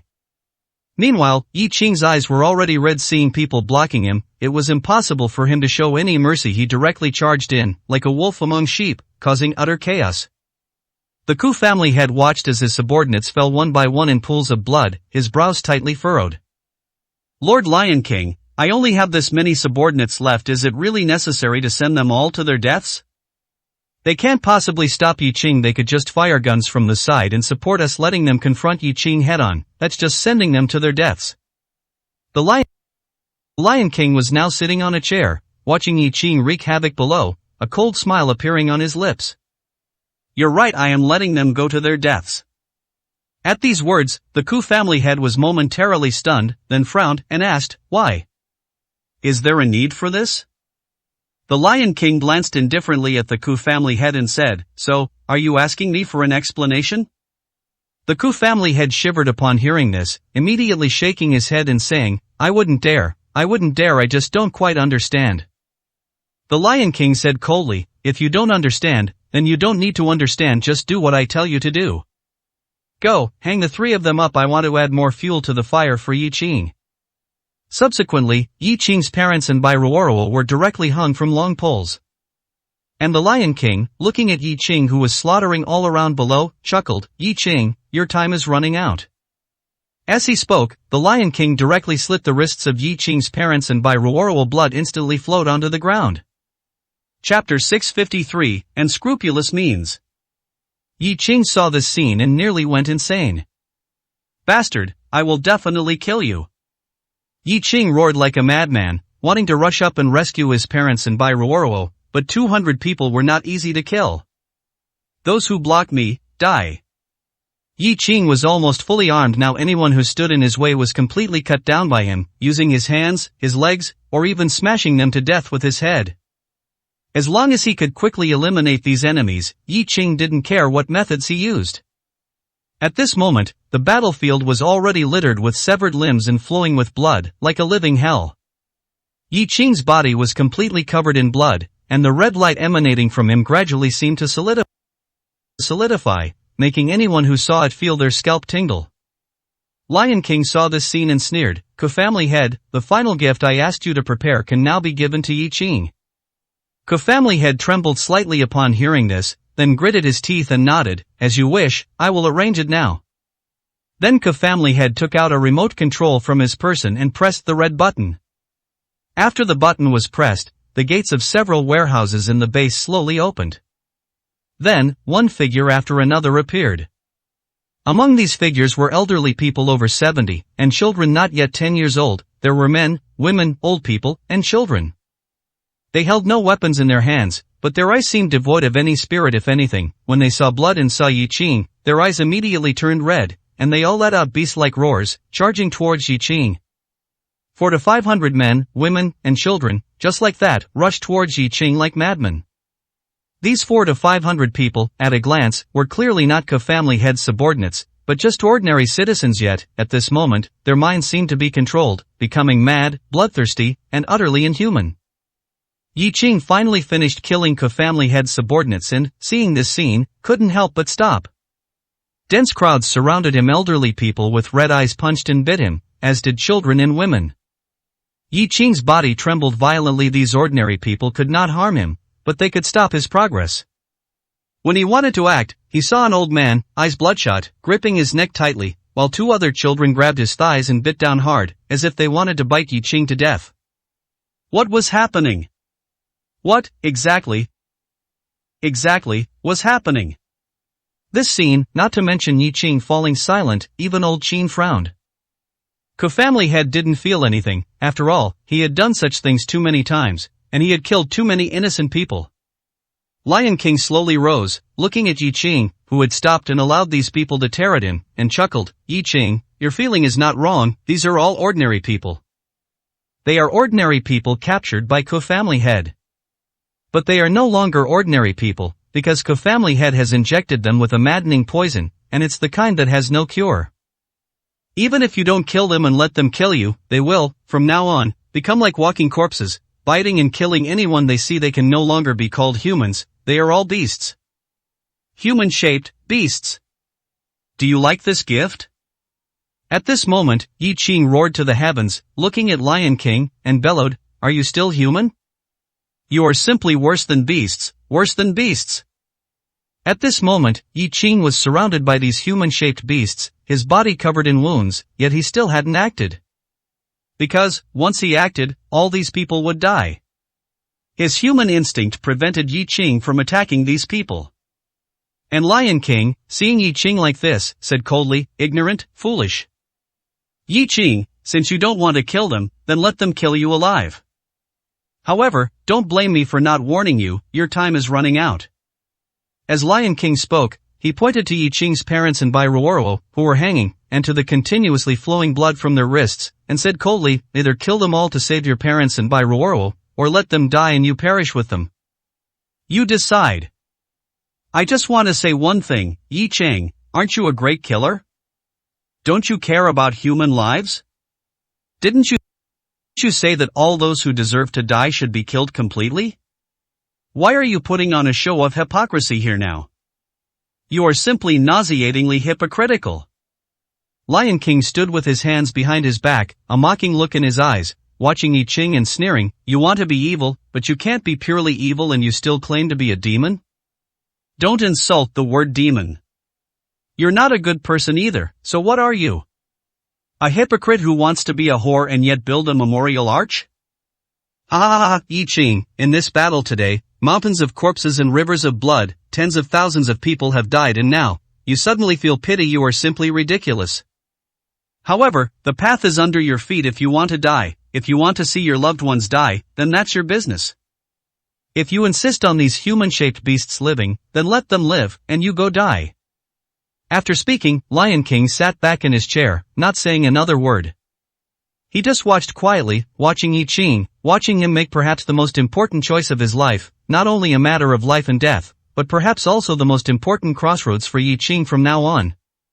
Watching his parents and Bai Ruoro hanging on the platform, blood continuously flowing from their wrists. Then looking at these 400 or 500 ordinary people, no, human-shaped beasts, who seemed intent on tearing him apart and devouring him. Yi Qing suddenly started to laugh. An elderly man of over 70 in front of him was constantly punching and biting him, his eyes filled with nothing but madness, devoid of any emotion. Yi Qing sighed softly, then grabbed the old man's neck and, expressionlessly, directly twisted his neck. The old man collapsed limply, the madness in his eyes gradually disappearing, until there was no spirit left. The old man died, cleanly and swiftly killed by Yi Qing. A smile suddenly appeared on Yi Qing's lips, as if he was speaking to these people, and perhaps, to himself. Yes, I am a demon. How could a demon care about other people's lives? I don't even care about the lives of ordinary people, let alone you, who are already mad, beasts. By killing you, I am helping you find release, saving you. As Yi Qing spoke, he looked at the two children biting him frantically at his feet, and suddenly kicked out his legs. The two children were directly kicked, breaking their bones, and fell down dead. This world is too defiled then, let me purify this world, come, let me save you from the sea of suffering. As his words fell, Yi Qing no longer hesitated. The red light in his eyes grew stronger and stronger, and the red light emanating from his body slowly, as more and more blood appeared, seemed to turn into a blood mist, gathering around Yi Qing's body. Making Yi Qing at this moment seem to have truly transformed into a demon. Chapter 654, Purification. Obliteration. Screams echoed continuously. Figures fell one after another. One person after another was continuously killed by Yi Qing. However, it wasn't enough, still not enough. Yi Qing watched as his parents and Bai Ruoro's blood flowed across the ground, and his speed became faster and faster, with more and more people dying gradually. Yi Qing's surroundings became a mountain of corpses and a sea of blood. And Yi Qing was truly like the god of death, harvesting lives, continuously reaping the lives of everyone he could see. The blood mist grew thicker, and the red light became more intense slowly. Yi Qing's figure seemed to disappear, only a pair of extremely red eyes could be seen within the blood mist, incredibly cold, wantonly slaughtering everything in sight. Watching this scene, Lion King had already risen, his expression growing more and more excited, as if witnessing the birth of a miracle, and also as if watching the rise of a demon with his own eyes. Only Old Qin and Ku family had, at this moment, their bodies actually began to tremble slowly. They watched Yi Qing coldly slaughter everyone. Watching Yi Qing slowly transform into this appearance, even a single glance made their souls tremble. Was this killing Yi Qing? How did it seem that Yi Qing was becoming more and more terrifying? Lord Lion King, what exactly is going on? Kill Yi Qing. If we don't kill him now, I'm afraid we really won't be able to kill him. He's a demon, he's already turned into a demon. Ku family head, who feared neither heaven nor earth, seemed fearless of even life and death, and killed without batting an eye, earning him the title of demon at this moment. His voice was trembling. It was as if a fake demon had seen a true demon. Old Qin's body was also trembling at this moment. It was an instinctive tremor, like seeing a natural enemy, as if the gap in life levels was too vast. At this moment, Yi Qing, in their eyes, perhaps could no longer be called a human. In fact, with this appearance, this form, and this aura of killing without blinking, could he truly still be considered human? Only Lion King stood on the stage, extremely excited, as if not at all afraid of Yi Qing becoming like this, but rather, quite expectant. Shut up, what do you understand? Yi Qing's transformation has just begun. Kill him now? Not to mention that he can't be killed now. Even if he could, you absolutely cannot kill him. I want to see if Yi Qing can become what I imagine. It's truly exciting, truly, incomparably beautiful. This blood, these lives, are all nourishment for Yi Qing, the nutrients for his transformation. Good, it's truly too good.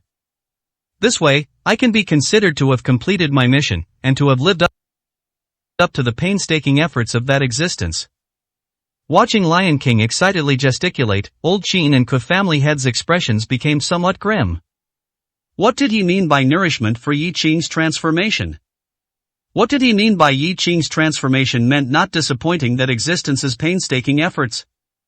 Didn't you, Lion King, come here to help them kill Yi Qing? How did it turn out like this?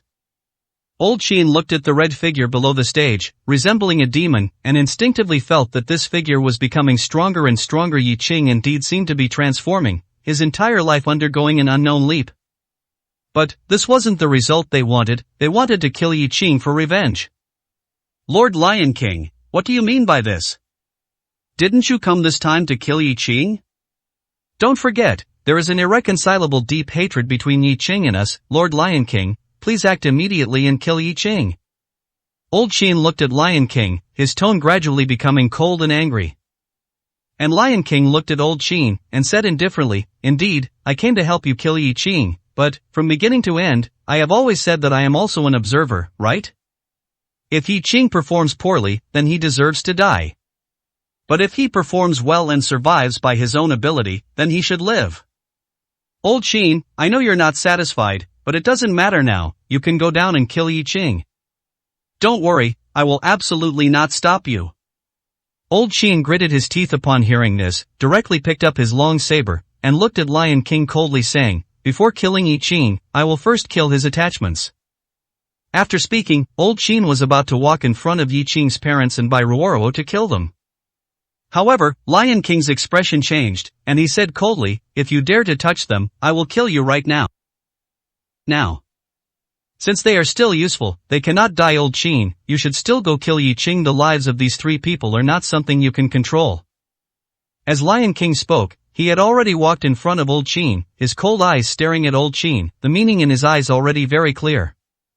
Lion King said these three people cannot be touched, then no one can touch them. Whoever moves, dies. At this moment, Ke family head looked at Old Qin and quickly said, Old Qin, there's no need to argue over these three dying people. Their wrists have already been cut, and they were already on the verge of death. They won't live. Now, the most important thing is to kill Yi Qing. The rest doesn't matter. Old Qin heard this and knew that Ke family head was giving him a way out, but he couldn't refuse to take it. Taking a deep breath, Old Qin turned directly and strode down from the stage, saying coldly, I don't care what kind of changes you want to see in Yi Qing, but today, as long as I am here, even if I die, I will perish with Yi Qing. As he spoke, Old Qin had already rushed down from the high platform, directly charging towards Yi Qing, with an obvious intention to perish together with Yi Qing. In fact, Old Qin didn't want to die. Who would want to die if they could live? However, how many times today had he failed to kill Yi Qing, resulting in Yi Qing becoming like this? He didn't know what the outcome would be if he continued to wait. But he knew that if Yi Qing lived, he, Old Qin, would not live, and his family would not live either. All of this today, between him and Yi Qing, there was already an irreconcilable deep hatred. Whoever lived would slaughter the others' related blood relatives. This was an undeniable fact. Especially now, Yi Qing had become like a demon, and continuing to kill would only make him more and more like a demon. Could he, Old Qin, really expect a demon to show mercy and spare his clansmen? That would truly be a huge joke. Old Qin swiftly knocked over the human-beast figures blocking his path and directly rushed in front of Yi Qing. Yi Qing, go to hell. However, just as he shouted this sentence and was about to strike and kill Yi Qing, he was stared at by Yi Qing's eyes, and his body involuntarily trembled. Actually, he dared not move. Purify. Eradicate. Purify. Eradicate. In Yi Qing's eyes, the red light intensified, and he could no longer see anything else. The blood-colored red lotus on his forehead, now stained with blood, became even more demonic. And Yi Qing's body was now emitting a strong red light, and the surrounding blood mist seemed to be attracted, almost completely enveloping Yi Qing. At this moment, Yi Qing seemed to have lost his sanity, continuously shouting these two words. Purify. Eradicate. Chapter 655, The Explosion That Destroyed Everything. It had to be said, Yi Qing in this state was truly terrifying. It was as if he had truly transformed into a demon. Just one look made people's scalps tingle. But at this moment, Old Qin could not care less. Whether Yi Qing was truly insane or had truly become a demon, Old Qin had to kill him. Raising his long saber high, Old Qin used all his strength, roared, and directly slashed at Yi Qing's neck, aiming for a single fatal blow. However, something unexpected happened to Old Qin. Yi Qing raised his head, stretched out his hand, and directly used his hand to block this almost certain kill move. Moreover, it wasn't Yi Qing's flesh and blood body that blocked Old Qin's saber, but the red light enveloping Yi Qing's body and the blood mist absorbed from the surroundings. It was as if Yi Qing was wearing a layer of blood-red protective armor at this moment. Mr. Qin, in his shock, was about to retreat. However, Yi Qing's eyes, looking at Old Qin, emitted intense red light. Purify, purify, purify. I will purify you, you filth, you should be purified. As Yi Qing uttered a cold voice, his figure transformed into a red lightning bolt, rushing directly in front of Old Qin. Then, without a word, he grabbed Old Qin's head. Then, under Old Qin's incredulous gaze, Yi Qing exerted force with his palm, and Old Qin's head was directly twisted off by Yi Qing and thrown to the ground. Blood spurted out, Old Qin was utterly dead. And at this moment, this place was already a mountain of corpses and a sea of blood, a living hell. With blood splattered on his face, Yi Qing seemed to finally regain a bit of clarity, seeing the still 100 or 200 people constantly rushing towards him, obstructing him. Yi Qing's body trembled, then, he roared towards the sky. A blood-colored red lotus suddenly appeared above Yi Qing's head, then, it quickly expanded, and the next second, the red lotus transformed into countless fragments, scattering. On the ground, a blazing fire erupted. Countless corpses, including those still alive, were all engulfed in the sea of fire, and Yi Qing was also in the sea of fire, yet he seemed unaffected in the slightest. This scene stunned Family Head, making his body tremble violently. And Lion King, seeing this scene, finally lost his excitement, and fear appeared in his eyes. Truly, terrifying. Lion King's voice was low, and at this moment, only a faint trace of fear could be heard in his voice. And Family Head could no longer hold back. Looking at Lion King, he roared in a low voice, "Lion King, Old Qin is dead, he was killed by Yi Qing in an instant. The current Yi Qing is insane, he is a demon, his methods, his temperament, he is no longer human. What exactly did you do? What exactly are you doing? He will kill us, he will definitely kill all of us. Lion King, tell me, what is your backup plan, what is your confidence? Tell me, how are you going to deal with Yi Qing?" Family Head was somewhat on the verge of collapse now. Originally, it was a certain death trap for Yi Qing, so how did it turn out like this? Including Lion King, there were 5 strong individuals surrounding Yi Qing to kill him. No matter how one looked at it, Yi Qing had no chance of survival, and the facts proved that Yi Qing was indeed in a desperate situation.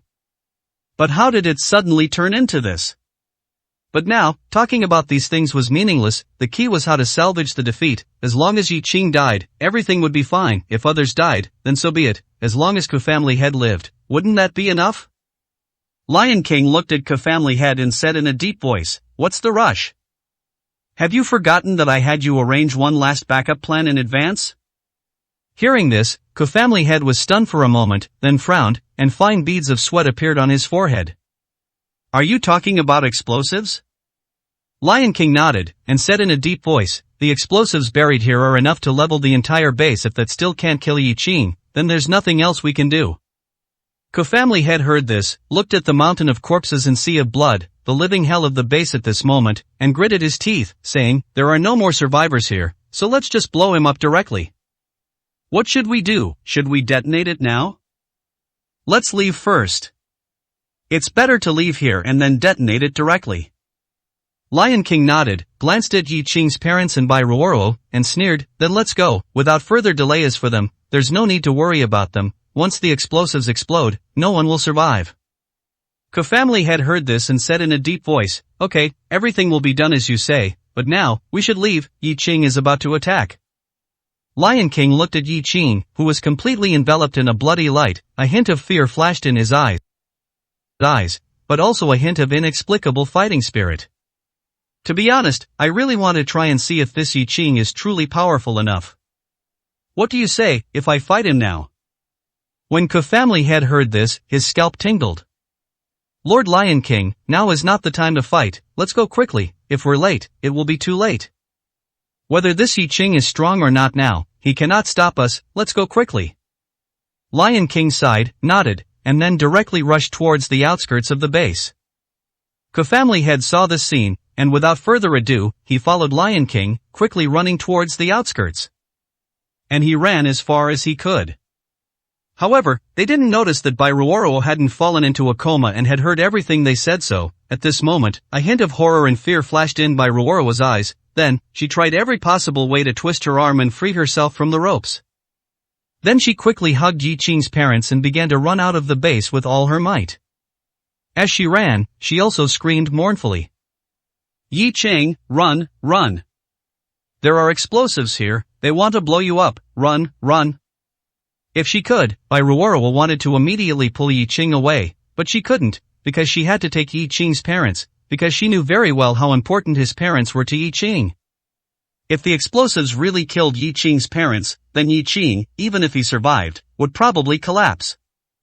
Therefore, she could only try her best to take Yi Ching's parents to escape this base, and then quickly shout, urging Yi Ching to escape quickly. At this moment, Bairuoro pushed her movement technique and speed to the extreme. After escaping the base with Yi Ching's parents, Bairuoro was about to turn back to pull Yi Ching away, but she saw the soaring flames, and then, a booming explosion sounded. The scene, like the end of the world, left Bairuoro no time to think. In an instant, she used all her strength to tightly protect Yi Ching's parents. And at this moment, flames soared into the sky, explosions roared, and the world seemed to be collapsing. Everything was being destroyed. And Bairuoro shed tears of despair. Because she knew that Yi Ching had not escaped, Yi Ching was still in the base. Right in the very center of the explosion. Chapter 656. Finally, it appeared. Although Bairuoro had escaped the base and was extremely far from the center of the explosion, the amount of explosives was substantial, and their power was immense. Therefore, the shockwave from the explosion quickly swept over. Bairuoro's expression changed, and she once again used her body to shield Yi Ching's parents. Blood continuously flowed from her mouth, and she was already on the verge of death. When the shockwave dissipated, Bairuoro looked back, and the base was already a sea of fire. With an explosion of such power, how could any life possibly survive? It was absolutely impossible. Bairuoro could no longer hold back, she collapsed to the ground, looking in the direction of the sea of fire, and let out a mournful shriek. No! No! No! Yi Ching, come out, come out! Yi Ching! Come out!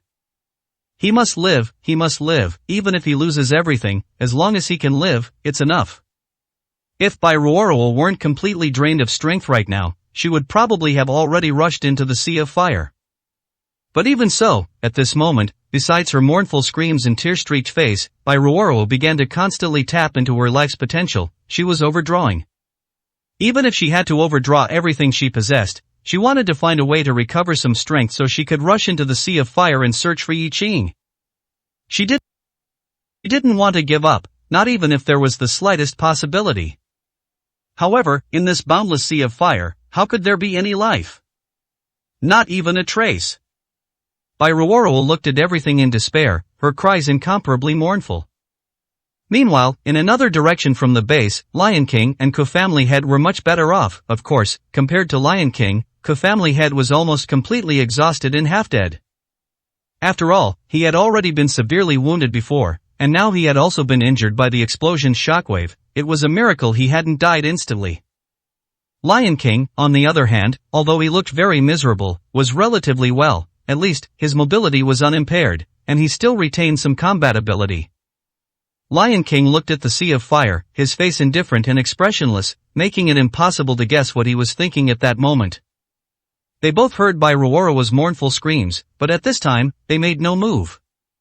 Kofamli Head sneered, "This Yi Ching is quite the womanizer. It's one thing for Ruan Hongxiu to risk her life for him, but there's even a monster willing to jump into a fire pit for him. Heh, it's truly unexpected. It's just a pity that Yi Ching has probably turned to ash by now under such an explosion. No one could possibly survive. If Yi Ching, could survive, he wouldn't be human, he'd be a god." Lion King listened to Kafamli Head's cynical remarks, his eyes fixed on the depths of the sea of fire, and he spoke faintly, "A god?" "Yes, only a god could survive." "But Yi Ching isn't a god yet." "Kafamli Head, do you think there's really no chance of Yi Ching surviving?" Upon hearing this, Kafamli Head immediately laughed. "Lord Lion King, what you're saying is a joke. Yi Ching is made of flesh and blood. Although he seems different from ordinary people, he is still immortal. If he could survive, heh, I'd be willing to twist off my own head and let you kick it like a ball." Kafamli Head's words were decisive and unhesitating. Clearly, in his mind, Yi Ching could not possibly be alive. With such a powerful explosion, the entire base had turned into a sea of fire. Could Yi Ching be alive? That would truly be the biggest joke. However, Lion King looked at Kafamli Head and smiled faintly. "If he's still alive, even if you don't want to twist off your head, you probably won't live either." At this point, Lion King looked at the sea of fire, listening to the occasional explosions, and sighed softly, saying, "If he really survived, then it means we might all not survive." Kafamli Head felt that Lion King was being overly worried in such a certain death situation. How could anyone still be alive? If there were, he wouldn't truly be human, but a god. Of course, if he truly were a demon from hell, then perhaps he could survive, but the term demon was merely their assessment and insult towards Yi Ching, not to say that Yi Ching was literally a demon. Yi Ching was nothing more than flesh and blood. Just at this moment, when Kafamli Head was about to mock him freely, Lion King's expression suddenly changed drastically, and the fear in his eyes completely surfaced. Even Lion King's body was trembling violently at this moment, as if he had seen something terrifying beyond measure. Kafamli Head was stunned for a moment, then followed Lion King's gaze, and he suddenly couldn't smile anymore. His body also trembled violently, almost unable to believe his own eyes. "What the hell? What is that thing?" In the eyes of Lion King and Kafamli Head, that vast sea of fire was still a vast sea of fire, burning fiercely as if it would never extinguish. However, this sea of fire seemed to be somewhat different. Within the color of the flames, a patch of blood-colored flames actually appeared at the very center. The blood-colored flames seemed to have a much higher temperature than the surrounding flames, and they seemed to be of a much higher grade when these blood-colored flames appeared. The surrounding ordinary flames seemed to retreat continuously, as if they had seen a monarch. Slowly, a vacuum formed within 3 meters around the blood-colored flames. This incredible scene was absolutely incomprehensible and unbelievable, yet it was truly happening before their eyes. "What is this? What is this?" Kafamli Head looked at the trembling Lion King, swallowed, and could only look at Lion King helplessly and fearfully, hoping to get an answer. But Lion King, at this moment, completely ignored Kafamli Head. Instead, he looked at the silhouette of the blood-colored flames, instinctively wanting to kneel, not even daring to look directly. Yet he knew this was just the beginning. Soon, the blood-colored flames seemed to slowly disappear. However, a blood-colored figure nearly 3 meters tall slowly appeared before everyone. A 3-meter-tall figure, a blood-colored figure, enveloped in blood-red light that was clearly the silhouette of a person. But how could a person be 3 meters tall? And how could a person, under these flames, turn into blood-colored flames and make many other flames retreat in deference? This was something that simply could not happen. Kafamli Head kept rubbing his eyes, and finally, he clearly saw the 3-meter-tall figure of the person enveloped in blood-colored light. Yi Ching. No, what on earth is happening? How could that be Yi Ching? How did Yi Ching turn into this? However, what surprised Kafamli Head was yet to come. As the blood-colored flames gradually disappeared, and as Yi Ching's figure became clearer and clearer, Yi Ching's face also became increasingly distinct. At this moment, Yi Ching was still closing his eyes, as if in a deep sleep. But the blood-colored lotus on his forehead glowed with an incomparably enchanting light, a light that surpassed everything around it. The most terrifying thing was that at this moment, the flames enveloping Yi Ching had, without him noticing, formed an indescribable, unexplainable long robe, like the dragon robe of an ancient emperor, or the attire of a divine monarch. It was blood-red, looking incredibly solemn, making one instinctively want to bow down in submission. Most importantly, on Yi Ching's head, a divine emperor's crown, burning with blood-colored flames, quietly appeared. At this moment, Yi Ching seemed to have truly become a god, a monarch. Chapter 657, Red Lotus Emperor Appearance. Lion King looked at the changes slowly appearing on Yi Qing's body, his eyes filled with fear, but a smile he couldn't suppress spread across his lips. Finally, it appeared. Lord, this is the scene you've been waiting for, isn't it? Indeed, it appeared. A divine posture, a fiery red robe, an emperor's crown, this is also a form you possess. With the Red Lotus Emperor appearance now manifest, the karmic Red Lotus will also appear. Lord, the person you have painstakingly waited for all these years has finally appeared. Lion King was incredibly excited, muttering these words incessantly at that moment, which made Kofamli Head's scalp tingle and his body tremble uncontrollably. Lion King, what is going on? What in the world is going on? What are you talking about? What are you really talking about? You clearly know what all this is, tell me quickly. Looking at Kofamli Head, Lion King's excitement remained unmasked, yet the fear in his eyes was also genuine. Kofamli Head, at this moment, shouldn't you be twisting your head off? Heh, you don't need to know what these are, because they no longer have any relation to you. Besides, you're not blind, are you? Can't you see that this is Yi Qing? Of course, this isn't the Yi Qing you imagined, this is the true, godlike Yi Qing, ha ha ha. Kofamli Head, you should feel honored how many people wish to see this divine posture but are fated not to? Of course, those who have seen it and deserve to die, have all died. You are still alive, so cherish this brief time. After all, you will die soon. Upon hearing this, Kofamli Head's face drastically changed. He looked at Lion King and gritted his teeth, saying, Lord Lion King, what do you mean by that? I'm going to die? Why should I die? I'm living perfectly fine, I don't want to die. Lion King, I don't know what you're talking about, nor do I know what you're plotting, but I'm not a fool, and neither are you. I can clearly see the fear in your eyes, a fear like encountering a natural predator. In fact, I can also feel fear now, as if a mortal has witnessed the true descent of a demon, as if an ant has seen a giant dragon in the sky. That kind of fear, that sense of oppression, makes me almost want to kneel and submit. But I'm not reconciled. Lion King, no matter what you're thinking or what you want to do, I believe you absolutely don't want to die while this unknown entity is still closing its eyes, still in a deep slumber. We still have a chance to kill him. As long as we kill him, we can all live. Do it, Lion King, otherwise, when he opens his eyes, we might truly die. At this moment, Kofamli Head clearly felt that he definitely couldn't be Yi Qing's opponent if that 3-meter-tall, godlike existence was indeed Yi Qing. Therefore, he could only try to drag Lion King down with him. If the two of them joined forces, perhaps there might still be hope. Most importantly, at this moment, Kofamli Head didn't even dare to look at Yi Qing again, let alone make a move. It was a sense of oppression that came from his very bones, as if any attempt to act against Yi Qing, or even just the thought, would be a desecration, an act of great rebellion, an act against heaven. This was an incredible feeling, yet it had truly manifested. Lion King looked at Kofamli Head, a strange smile appearing on his lips. He said, when the Red Lotus Emperor appearance manifests, how can it not be stained with blood? That is the Red Lotus Emperor appearance. Kofamli Head, you can't win, and you won't survive. Just wait for death. Of course, if you can make a move, I don't mind you doing so, but trying to drag me down with you? Forget it. What he said made Kofamli Head almost collapse. What did he mean? But there was one sentence he understood. Yi Qing's current form was called the Red Lotus Emperor appearance by Lion King, and indeed, it truly was a red lotus, truly an emperor's divine statue. However, Lion King had clearly seen this before. When this form appeared, blood would definitely be shed. Lion King knew this, so what did he want to do? What exactly did he want to do? Kofamli Head was instinctively terrified now. He looked at Lion King and gritted his teeth, saying, Lion King, fine, if you won't act, then so be it. Let's each escape for our lives. If he is truly as terrifying as you say, then escaping now is still possible, otherwise, it will be too late.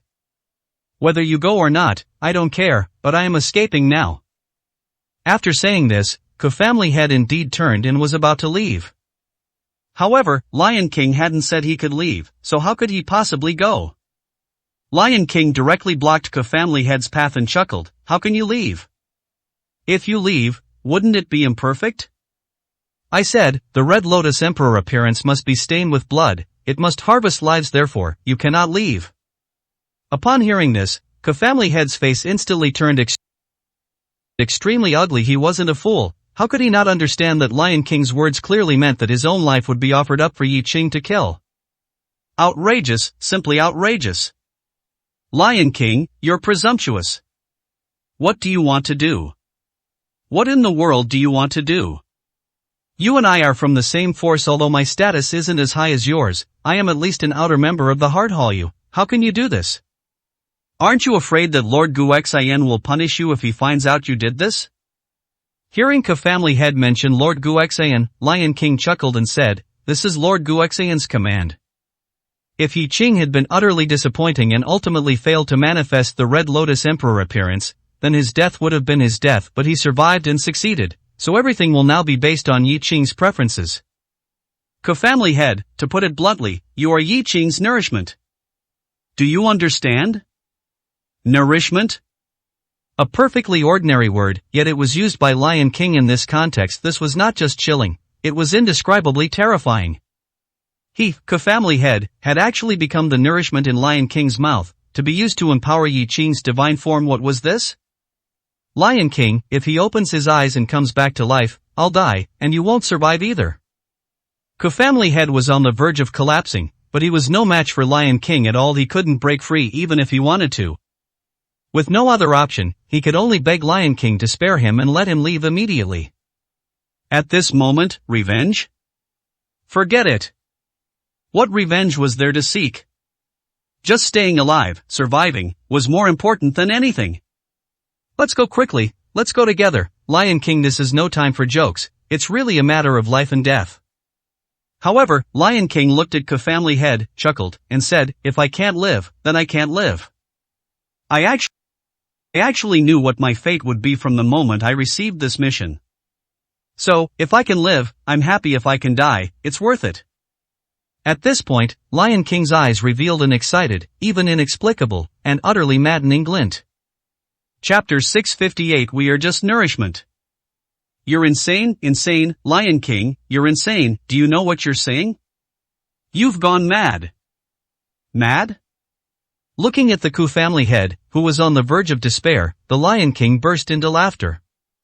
What if I'm mad? How can I not be mad?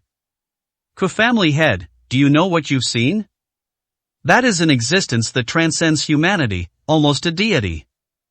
He might not be a true god yet, but if he can continue to develop, even if he can't become a god, he will become nourishment for a god. And this demigod existence, I, the Lion King, witnessed its appearance with my own eyes, and even personally participated in its creation. What does my death count for? No regrets in death, no regrets in death. At this point, the Lion King pressed down on the Kafamli Head's head and whispered, what's more, even if you don't want to die, it's probably too late now, isn't it? Look, he's awake. Upon hearing this, the Kafamli Head's body trembled violently. Then, even though he didn't want to look, his head was held by the Lion King, forcing him to look at Yi Qing.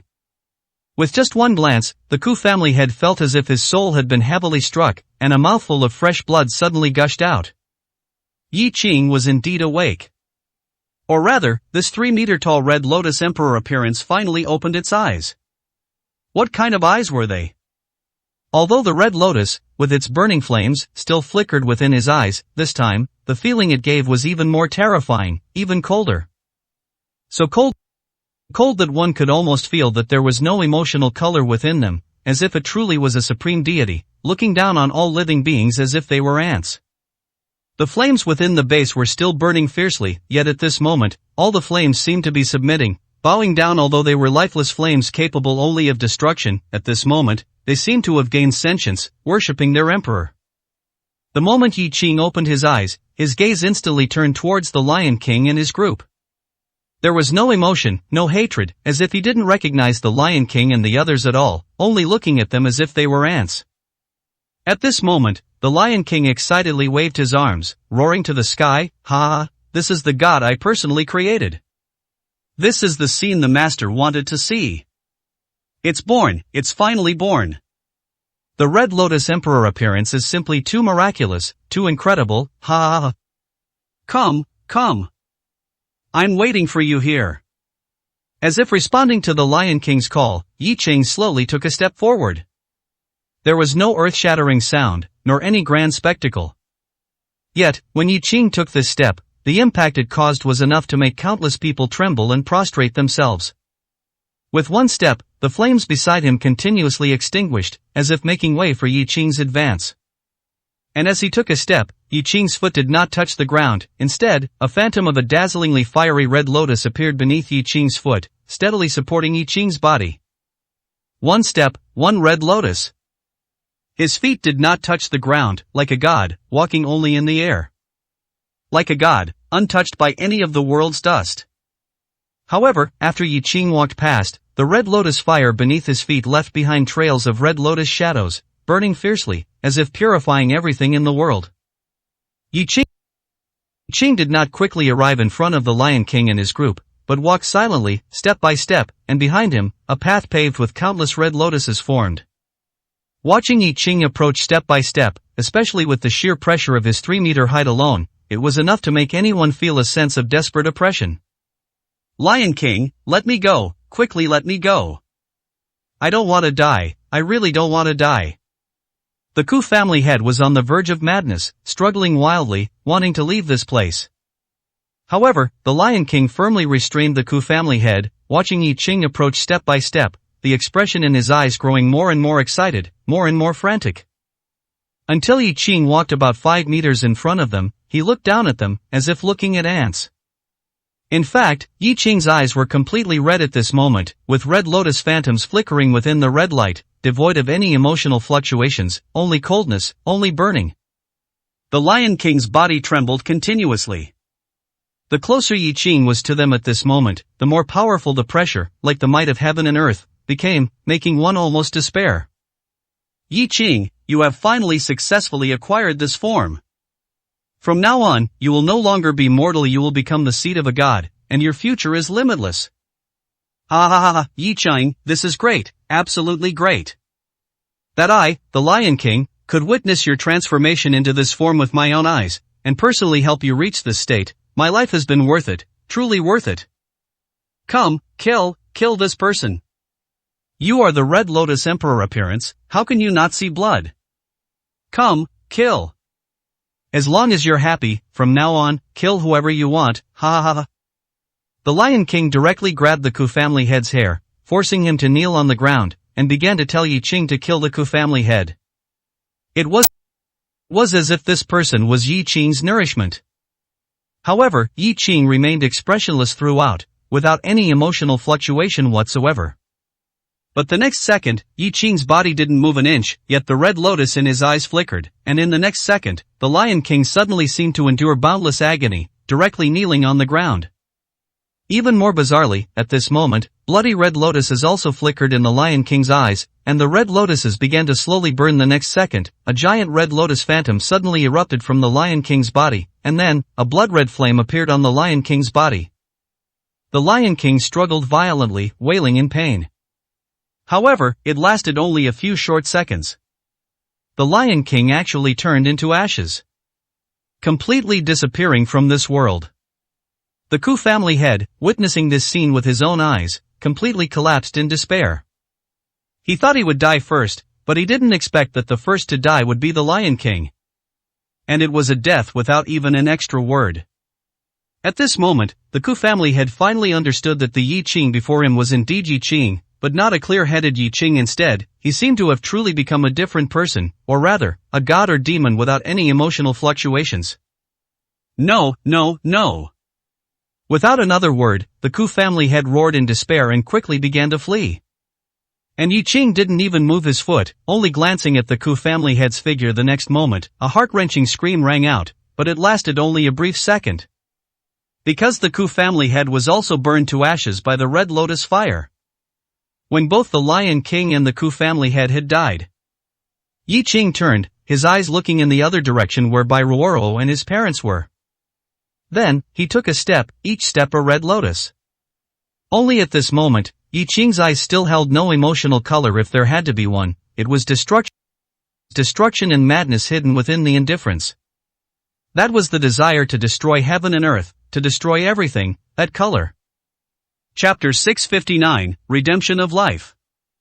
Bairuoro had actually witnessed the changes occurring within the base. She didn't know that Yi Qing had already killed the Lion King and the Ku family head, but she was very clear that a monumental change had taken place. She wanted to call out to Yi Qing, but he walked too quickly for her to react in time. She wanted to search for Yi Qing, but her injuries were too severe, making it impossible for her to move even an inch. So Bairuoro could only fret anxiously, but at least for her, it was a form of comfort, because Yi Qing was still alive. Although she didn't know what kind of changes Yi Qing had undergone, at least he was still alive, and that was enough. Soon, Bairuoro saw Yi Qing stepping on a red lotus, walking towards her step by step. Everything along the way seemed to be destroyed, especially seeing Yi Qing's eyes. Bairuoro involuntarily trembled. That coldness almost made her collapse. Finally, Yi Qing arrived in front of Bairuoro. Looking at Yi Qing, nearly 3 meters tall, wearing an emperor's crown, a blood-flame robe, and stepping on a red lotus, Bairuoro not only felt her own insignificance but was also almost crushed by this oppressive aura. Yi Qing, is that you? No, it must be you, Yi Qing. I know this is you, this must be you. Can you hear me? Can you see me? Bairuoro's heart was burning with anxiety, and she spoke directly. However, Yi Qing's expression showed no emotional fluctuation, as if he didn't recognize Bairuoro at all. No, that look was no longer just about recognizing someone, it was clearly the look one would give an ant. Yi Qing slowly raised his finger, and a red lotus, flickering with fire, appeared on it. The sense of destruction emanating from the red lotus was almost suffocating. Bairuoro hadn't seen how the Lion King and the Ku family had died, but she knew that danger, extreme danger, was present. If this red lotus were to strike her, or Yi Qing's parents, then they would surely die. No, Yi Qing, I'm Bairuoro, it's Ruorua. If you want to kill, just kill me, those are your parents, you can't kill them, absolutely cannot kill them. At this moment, Bairuoro was so anxious that tears were about to stream down her face. She knew that Yi Qing might not know anything right now, only acting on instinct, destroying everything, but Yi Qing couldn't stay like this forever. What if one day, when Yi Qing regained his consciousness and realized he had personally destroyed his parents, could he even live? He would probably collapse and die. This absolutely cannot happen, absolutely not. Bairuoro gritted her teeth, unleashing all her strength, and directly rushed towards Yi Qing. She wasn't trying to fight him, she wanted to make Yi Qing regain his sanity. At this moment, Bairuoro's height allowed her to only embrace Yi Qing's thigh. The difference seemed vast. Especially, Yi Qing's body glowed with blood-red flames. These flames appeared incredibly cold, but Bairuoro absolutely dared not underestimate their power in the slightest. Remember our 101 Kenshokum. So, she fought with all her might, wanting to protect her body. Green light emerged from her body, and Bairuoro felt an extreme coldness, along with an extreme heat. But the next second, Bairuoro froze.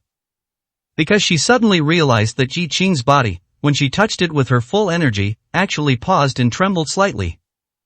Bairuoro seemed unable to believe her senses. She immediately looked up at Yi Qing and found that when the green light from her body made contact with Yi Qing, his cold, emotionless eyes were actually flickering. It worked? Yes. Yes, it worked. She could actually make Yi Qing regain his consciousness. This was something Bairuoro had not expected. However, Bairuoro suddenly understood. She recalled the words spoken by the mysterious person in that mysterious cave, which had caused her so much torment, and which she hadn't understood at the time. The general meaning was this.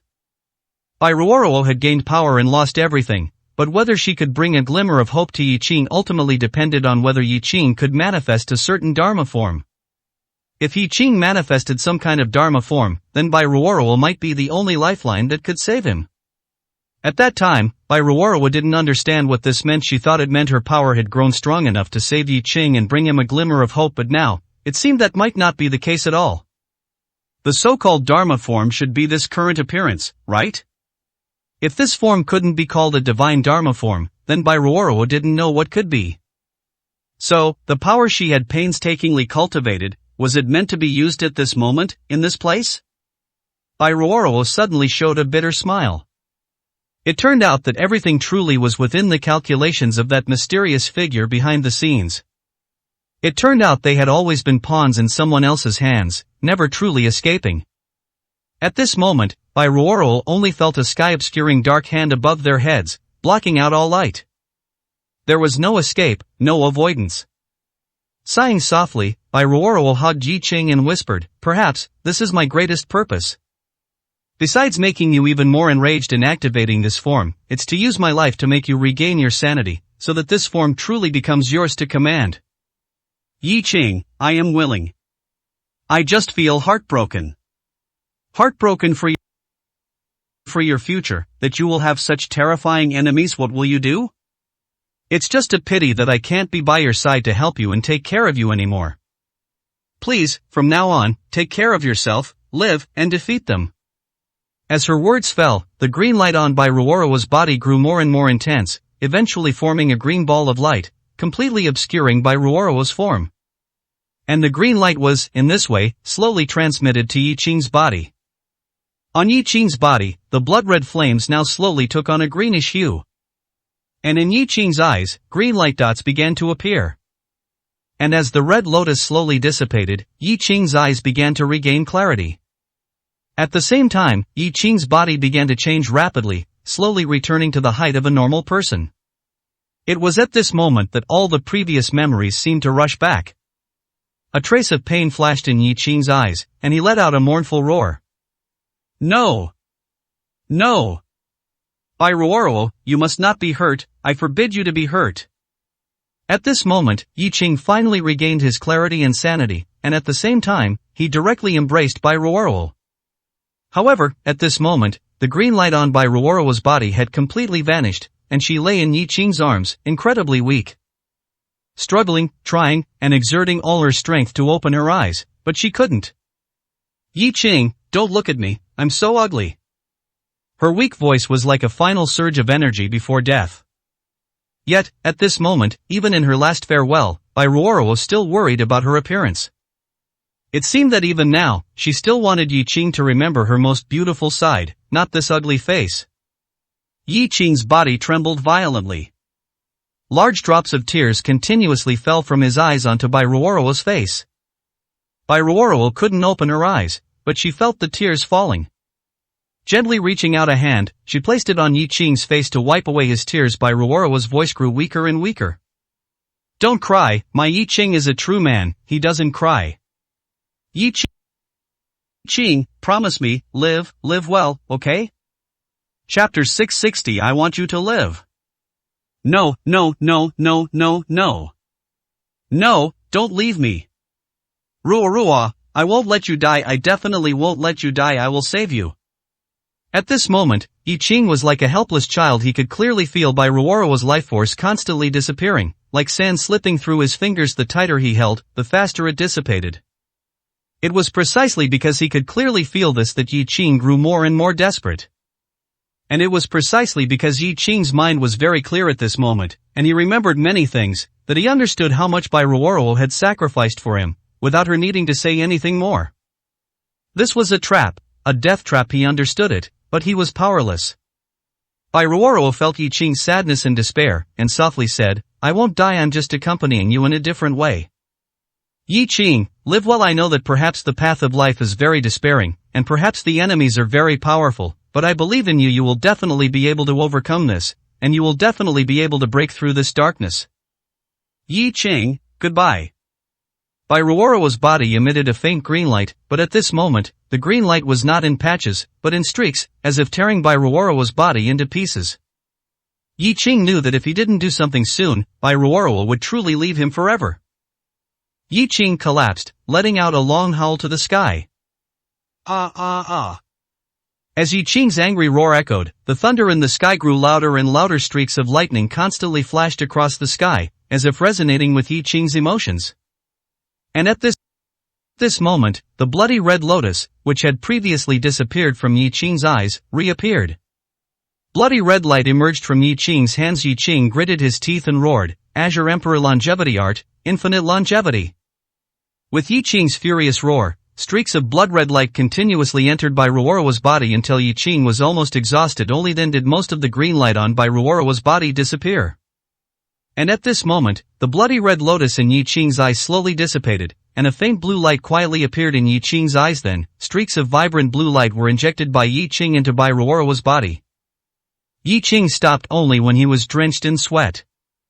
And at this moment, Bai Ruoro still hadn't opened her eyes, but her faint breathing proved that she was still alive. Yi Qing's body trembled slightly looking at Bai Ruoro lying on the ground. He gritted his teeth and said, "Bai Ruoro, I won't let you die. You've sacrificed too much for me. I, Yi Qing, haven't repaid you yet. How can I let you die? Don't worry, this world is too dirty, too filthy. After I purify this world, I will find a way to wake you up at that time. I will make you recover your original appearance. I know you love beauty the most, believe me. I will definitely be able to save you and make you recover.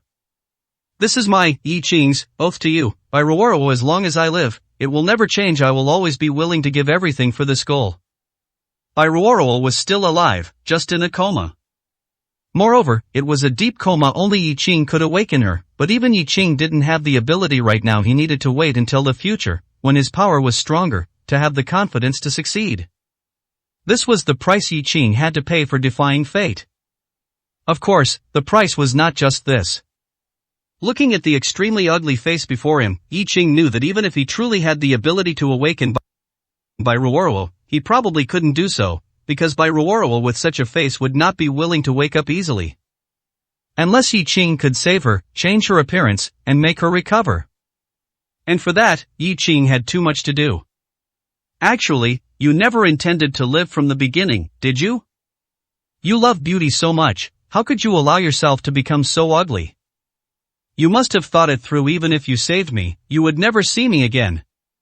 Ruoroa, I was wrong before. From now on, I, Yi Qing, will never be wrong again. Wait for me, I will save you. I will make you recover as before and become the happiest woman in this world. After saying this, Yi Qing glanced at Bai Ruoro and then walked to his unconscious parents. Due to severe injuries and excessive blood loss, Yi Qing's parents were already on their last breath, possibly dying at any moment. But since Yi Qing survived, he would absolutely not allow anything to happen to his parents. Compared to Bai Ruoro, saving his parents was much simpler for Yi Qing. However, this simplicity was still a huge burden for Yi Qing at the moment. The Azure Emperor longevity art continuously circulated, and vitality was constantly sent into his parents' bodies. Their pale faces slowly became rosy.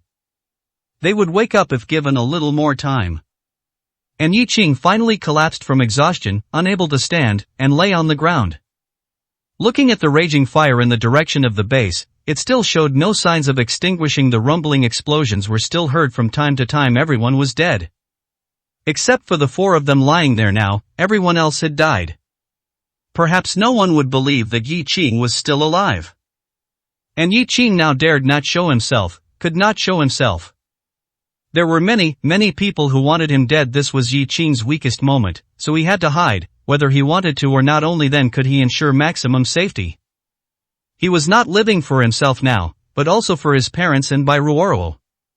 He could not die, not even a little bit of trouble could happen to him.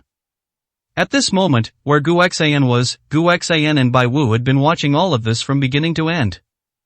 This was the place Gu Xian chose for Yi Qing's transformation, so the number of cameras set up was beyond imagination. Hundreds and thousands of cameras were densely spread throughout the base and its surroundings, to ensure that Gu Xian could see everything about Yi Qing at all times. Just like now, Gu Xian saw everything, including the Red Lotus Emperor appearance that Yi Qing displayed on the island. Gu Xian was very excited when he discussed with Bai Wu earlier. Gu Xian had already made it very clear. However, Bai Wu was unable to stop Gu Xian from doing anything, and could only watch and endure until the big explosion occurred. Bai Wu could no longer hold back and pointed at Gu Xian, roaring, "You killed him! You killed Yi Qing! Gu Xian, you beast, you forced Yi Qing to this point, and in the end, you still killed him. What do you want to do? What exactly do you want to do?" On the large screen, there was a sea of fire. The immensely powerful, destructive explosion meant that no life could possibly survive. How could Bai Wu not be angry? Chapter 661. I'm helping him become a god. Facing Bai Wu's furious accusation, Gu Xian didn't get angry. Instead, his eyes were fixed on the large screen, as if he was waiting for something. Bai Wu could no longer hold back and rushed forward, ready to slap Gu Xian hard across the face. However, the forceful slap was blocked by a red light before it could even touch Gu Xian's face, and the red light seemed to possess a counterattacking ability. Bai Wu felt as if his palm was about to break, and after staggering a few steps, he fell back into his chair. At this moment, Gu Xian didn't turn his head, his eyes still fixed on the large screen, but his voice calmly drifted out. Master, what's the rush? Just wait a little longer. Who said Yi Qing must be dead? As long as he is the person I'm waiting for, then he won't die. What he said was Gu Xian's true feelings, but to Bai Wu's ears, it was absolutely sarcastic. Bai Wu angrily pointed at the large screen and roared, "Won't die? You bastard, with such a powerful explosion, no living thing could survive, yet you say Yi Qing won't die? Even if he doesn't die, he's probably half dead from the explosion." Gu Xian, at this point, what are you still pretending for? Who do you think you are?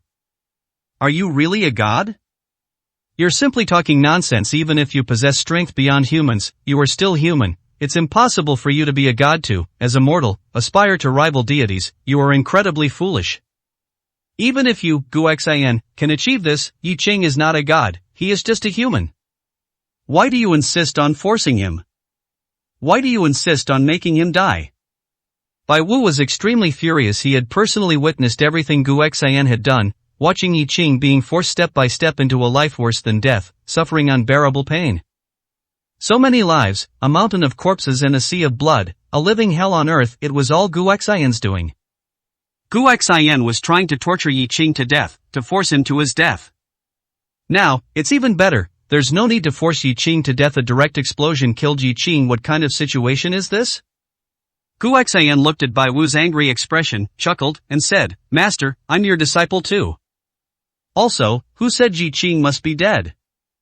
You saw his transformation earlier, he was almost successful, so it's very likely that he is alive. Of course, if he really died, then that's his fate, and no one can be blamed. But if he can survive, he should thank me, because it was I who set him on the path to becoming a god. At this point, a sharp glint appeared in Gu Xian's eyes. He looked at Bai Wu and smiled. Becoming a god, something so many people dream of and yearn to possess, yet Yi Qing obtained it so easily. Shouldn't he thank me? Also, his strength will rapidly increase because of this transformation. This is also saving him. Otherwise, do you think he could definitely survive? Even if he survives this time, can he survive after returning to Dragon Country? There are many people in Dragon Country who want him dead this time. Yi Qing was besieged, Ruan Hongxiu was besieged, the Southwest Feng family almost exhausted its elite forces, and Wind Dragon almost died. Under such circumstances, the great changes that will occur in the underground world of Dragon Country are imaginable. Without powerful strength, let alone revenge, perhaps when the Nine Kings Council convenes, it will be the time of Yi Qing's death. So, he should thank me. It was I who made his strength advance by leaps and bounds, setting him on the path to becoming a god. It was also I who gave him infinite hope for the future and made his name, Yi Qing, resound throughout the world. At this point, Gu Xian's eyes narrowed slightly, and he chuckled, Quasi-Emperor. Now, on the dark web, everyone is saying that if Yi Qing can survive this time, then he will be a Quasi-Emperor, possessing the potential to become an emperor. And when the true situation here is released, Yi Qing's title of Quasi-Emperor will be even more well-deserved. Shouldn't he thank me? Gu Xian kept talking about thanks and help, as if everything he did wasn't harming Yi Qing but saving him. What he said made Bai Wu feel too ashamed to listen any further. Indeed, Gu Xian's words weren't entirely wrong, but the crucial point was, if Yi Qing died, what meaning would all of this have? What good are these empty titles to a person who was already dead? Just as Bai Wu was about to speak, he suddenly saw Gu Xian's expression undergo a drastic change, his whole body trembling with excitement. Bai Wu was stunned for a moment, then quickly looked at the large screen. What he saw made Bai Wu unable to tear his eyes away. What is this? Bai Wu swallowed, looking at the changes on the large screen, completely dumbfounded. And Gu Xian, at this moment, was ecstatic, bursting into loud laughter. It succeeded. It really succeeded. Yi Qing didn't disappoint me, everything I did has finally shown its reward. Red Lotus Emperor appearance. This is the Red Lotus Emperor appearance. He has finally activated this form. From now on, he, Yi Qing, will walk the path I set for him. Red Lotus Emperor appearance, wielding the karmic fire Red Lotus, presiding over purification, Yi Qing, oh Yi Qing, this is great, absolutely great. Soon, we will meet, we can finally meet. Guoxian paced back and forth excitedly, clearly, his emotions were far more stirred than Bai Wu's now. Meanwhile, Bai Wu looked at the 3-meter-tall figure on the large screen, at the blood-red imperial crown, and at those eyes that seemed like a deity's, devoid of any human emotion. Even through the large screen, Bai Wu could feel coldness, burning, and a sense of being suppressed. Red Lotus Emperor appearance? Guoxian, what exactly have you done? Yi Qing, how could he become like this? What is this Red Lotus Emperor appearance? What is the karmic fire Red Lotus? And what do you mean by purification? What do all these things mean? What have you done to Yi Qing? What exactly have you done to Yi Qing? Guoxian didn't answer Bai Wu's questions. Instead, he pointed at the large screen and excitedly said, Master, look. A deity is being born. Next, you will see how this deity displays his divine power. Bai Wu had no choice but to look at the large screen, at his disciple, the deity as Guoxian called him. Yes, in Yi Qing's current state, the surrounding flames completely retreated, as if submitting to a deity. His entire body was bathed in blood-red flames, with a red lotus appearing with every step. If this isn't a deity, then what is a deity? It was incomprehensible, yet it was truly appearing, truly happening. In fact, Bai Wu had nothing left to be shocked by, because he had already seen the heaven and earth manifestation displayed by Guoxian before, which was something the current Yi Qing couldn't even compare to. If one were to say who was truly a deity, it would probably be Guoxian. Chapter 662 You are not a god, you are a devil. On the large screen, Yi Qing truly resembled a deity, walking between heaven and earth, his feet not even touching the ground, with a red lotus appearing with each step, as if a god had descended. When Guoxian and Bai Wu watched Yi Qing, expressionless, use the red lotuses to burn Ke family head and Lion King to death, their expressions were vastly different. Bai Wu only saw the indifference in Yi Qing's eyes, an indifference that showed no respect for life, only a sense that it should be destroyed, not to mention killing one or two. Even if there were thousands of people in front of Yi Qing at that moment, he would not have any emotional fluctuations from killing them. Watching the excited Guoxian, Bai Wu felt a complete chill in his heart. You turned Yi Qing into a killing machine with no emotions, only a desire for destruction? You are simply a bastard. Even though Bai Wu was furious, his voice was not loud, as if he was very tired. He just pointed at Guoxian and spoke these words weakly. Guoxian smiled and said, to become a deity, one must first discard useless emotions. Master, I am not harming him, I am helping him. Besides, isn't it good to kill enemies? Even if they are people he knows, what does it matter? Since they dared to be enemies with a deity, they must be prepared to be completely destroyed. All of this is simply perfect. Perfect? Perhaps for Guoxian, everything was perfect, but the more Bai Wu watched, the colder his heart became. Bai Wu pointed at the large screen, sighed, and said, Ke family head, he died, so he died, but wasn't Lion King your subordinate? Didn't he go to execute your orders? Now that he is dead, do you not feel any pain at all? Hearing Bai Wu's words, Guoxian smiled slightly and said, Lion King was indeed loyal, but for Yi Qing's path to godhood, his death was inevitable and meaningful. Before he went, he already knew his fate. To live was his luck. If he died, it was worth it. Lion King has nothing to regret, as he said. He almost participated in the entire creation and birth of a deity in his life. There is nothing more glorious than this. He died in his rightful place, a glorious death. So, why should I feel pain? He merely did what he was supposed to do. When Guoxian said this, Bai Wu was truly speechless. To treat his loyal subordinates in such a manner, calmly sending them to their deaths and speaking with such righteousness, Guoxian's heart was 1,000 times colder than the cold, murderous Yi Qing currently displayed.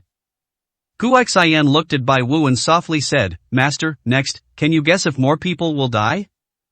Don't forget, Bai Ruoruo and Yi Qing's parents are still alive. And Yi Qing has already gone to find them. Hearing Gu Xian's words, a look of horror flashed in Bai Wu's eyes. He then abruptly looked at the large screen and, indeed, Yi Qing had already passed through the blazing base and arrived directly at Bai Ruoruo's location. At this moment, Bai Wu's heart completely tightened. Bastard, Gu Xian, are you going crazy? Yi Qing has already become like this, isn't that enough? Are you trying to completely destroy him, to make him live in despair and collapse for all eternity? Aren't you afraid that Yi Qing will eventually be unable to accept this reality and commit suicide? In Bai Wu's view, the current Yi Qing had completely lost his sanity, with only coldness and slaughter remaining in his mind. Yi Qing would destroy every living thing he saw. Even if it were his parents or Bai Ruoruo, Yi Qing would show no mercy and have no psychological burden. The reason was simple. The current Yi Qing could be said to be Yi Qing, but in fact, he was no longer Yi Qing. If Yi Qing truly committed such an act, it would be best if he never regained consciousness for the rest of his life. Otherwise, if he were to awaken and recall even a tiny bit, Yi Qing would not be able to survive. He would definitely commit suicide, he would definitely collapse and die. Gu Xian, stop him. I know you must have a way to stop Yi Qing. I don't care what you want Yi Qing to become, or how many people you want him to kill, but now, you must stop him, otherwise, Yi Qing will surely die. I imagine that what you spent so much effort to obtain is definitely not a dead Yi Qing. While there is still time, quickly stop him. Although the person was thousands of miles away. Bai Wu knew very well that since Gu Xian had done so many things, he must have a way, a backup plan. Others couldn't do it and could only watch helplessly. But Gu Xian certainly could, if he was willing. Gu Xian looked at Bai Wu and chuckled softly. Master, I won't keep you anxious. The path has long been arranged, but how exactly he walks it depends on Yi Qing himself. What I want is for him to embark on this path, not to destroy himself. Of course, if he can destroy his closest relatives like this, perhaps this path will be walked even more thoroughly. Whether he dies or not, I don't know, but at least I know he won't die in a short period of time. But, I still left him an opportunity. Master, watch, you will understand soon. Hearing Gu Xian say this, Bai Wu didn't say much more and quickly looked at the large screen. Then, he saw the red lotus rising from Yi Qing's fingertips. This was the red lotus that had previously destroyed Lion King and Ke family head. As soon as this red lotus appeared, Bai Wu became incredibly nervous. However, he saw Bai Ruoruo embrace Yi Qing, then burst forth with strong vitality, sacrificing herself to let green light enter Yi Qing's body. Afterward, he saw Yi Qing's eyes gradually regain clarity. Only at this moment did Bai Wu finally breathe a sigh of relief. At least, the worst thing that could happen, finally, would not happen. Then, Bai Wu saw Yi Qing risk everything to try and save Bai Ruoruo's life, and he also saw Yi Qing, holding the unconscious, perhaps forever unconscious, Bai Ruoruo, crying out to the sky in a long, mournful wail, a tragic sound that was heartbreaking to witness and tear-inducing to hear. Bai Wu looked at Gu Xian, saying with a somewhat sorrowful expression, so, this is the meaning of Bai Ruoruo's existence. You spent so much effort to make Bai Ruoruo look so ugly, not only to ignite Yi Qing's anger and pain, but most importantly, to make Bai Ruoruo, at this most crucial moment of Yi Qing's transformation, bring Yi Qing back to consciousness. To consciously feel everything, and then lose everything, is that right? Bai Wu looked at Gu Xian's expression, which became increasingly strange, as if he were looking at a true devil. He was indeed a devil. If not a devil, how could he scheme so deeply? If not a devil, how could he do such terrifying things that would make even demons tremble? Gu Xian, he is not a god, he is a demon, a living demon. Chapter 663. His future is a sea of blood. Gu Xian didn't mind what Bai Wu said, he just smiled, picked up a cup of tea, sat on the sofa, and whispered, now, it can be considered a temporary end. You are right, everything was within my calculations, including Yi Qing's downfall and destruction, and his eventual awakening. Of course, that also includes Bai Ruoruo's death, and even Yi Qing's efforts to save her life, though he couldn't wake her up. All of these were within my calculations. Isn't it a happy ending for everyone now?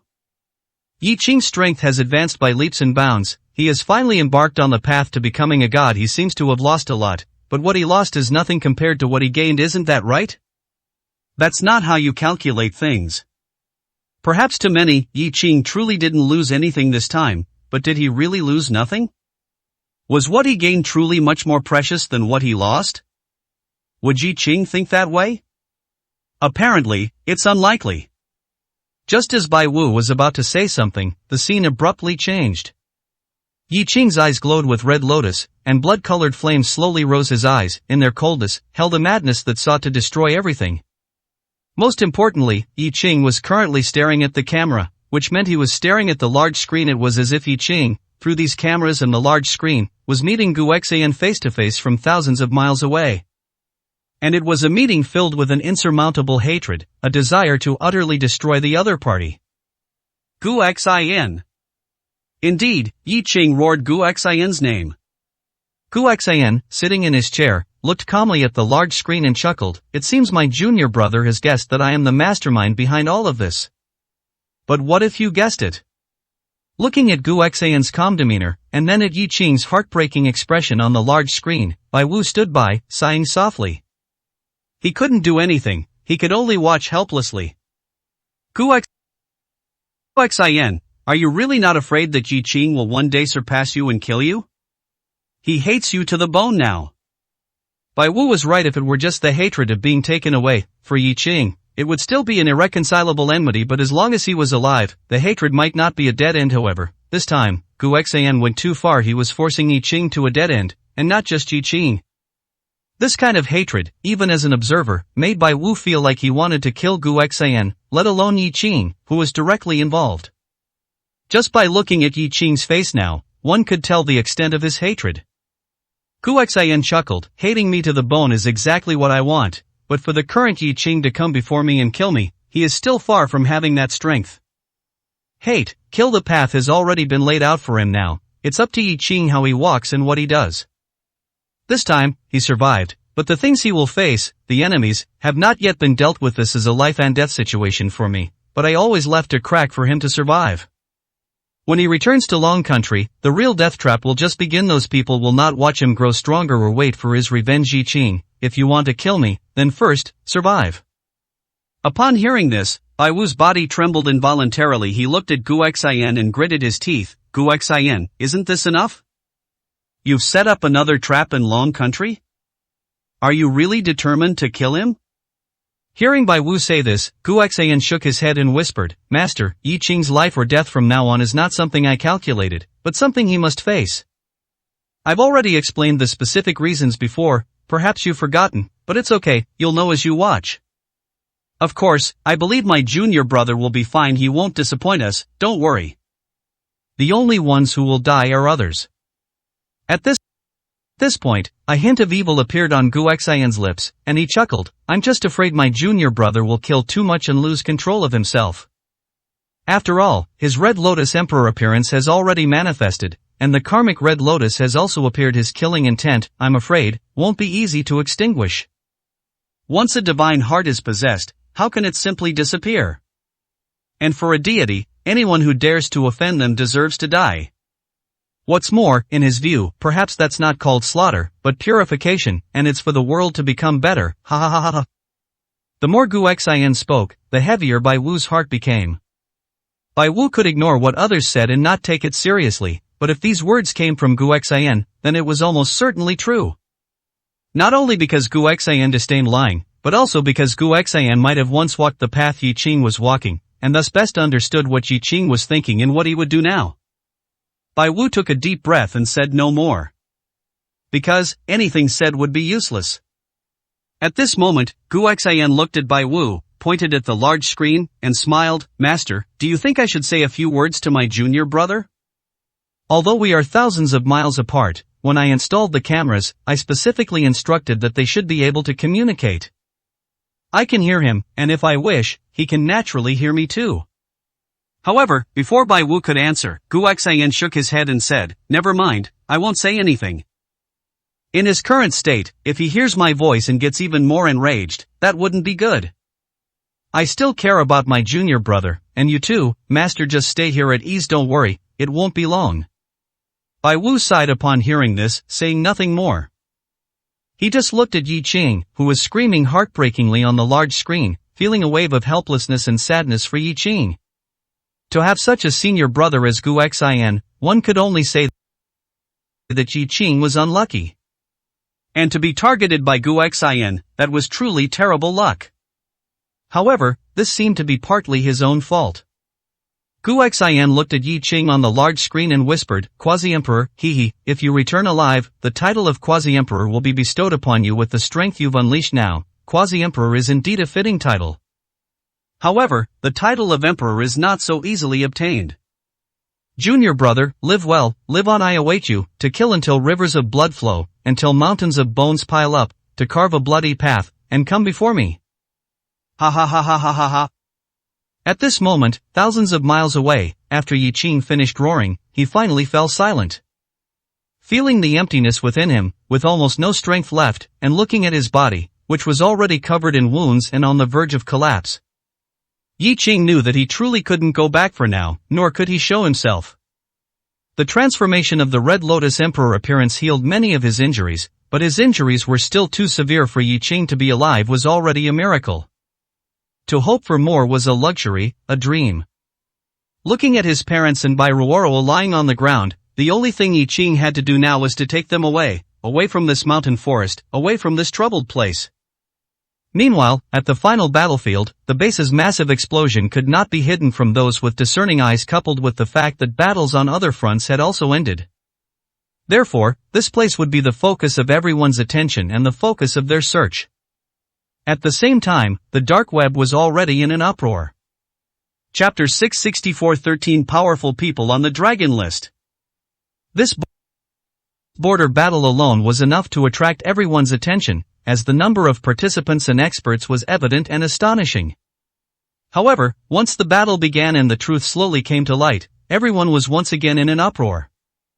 The scene was grander than they imagined, and the number of participants and experts was far greater and more terrifying than they had anticipated.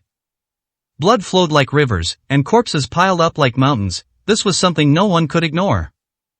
Therefore, the dark web was abuzz, with countless people discussing it. Crazy, it's truly crazy.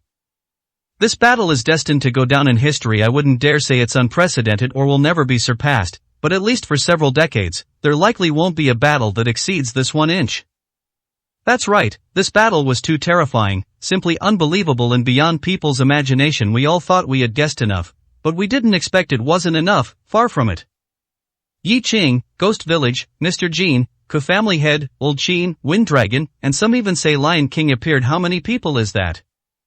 7 dragon ranking experts, countless tiger ranking experts and elite soldiers. This battle was simply earth-shattering. Especially Lion King's final appearance, which no one expected. This means that Yi Qing and Wind Dragon, 2 individuals, fought against 5 dragon ranking experts, and according to some sources, Wind Dragon withdrew from the battle early, which means Yi Qing alone fought against 5 dragon ranking experts. This, oh my god, I can't imagine, it's simply unimaginable. As the results of this final battle emerged, various rumors spread like wildfire. Naturally, there were insiders disseminating specific information, but after verification, even if the complete truth couldn't be distinguished, a general idea could be surmised. At the very least, Lion King's participation was something no one expected, yet it was also believed to be true. That was truly terrifying. For dragon ranking experts, ambushing Yi Qing was already a certain death situation. No one expected Yi Qing to return alive in the end, but the result was, Yi Qing survived. Moreover, he didn't survive being ambushed by 4 dragon ranking experts, but by 5. And he survived at the hands of 5 powerful dragon ranking experts.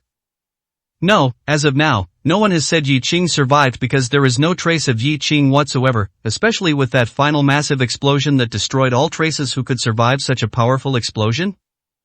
That wouldn't be a human, but a god. Is Yi Qing still alive? All current signs indicate that the massive explosion destroyed everything, but I don't know why. I always feel that Yi Qing might still be alive because he has already created one miracle. Can he not create another?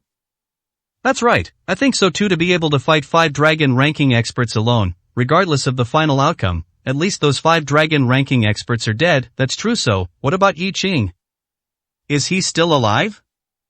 Actually, there's no need to discuss anything. Yi Qing is already a miracle, and he definitely wasn't in a hopeless situation. Although we don't know the exact circumstances of the battle, everyone can analyze it. Yi Qing couldn't have planted such a massive amount of explosives in Ke Family Head's base. Only Ke Family Head and his people could have done that.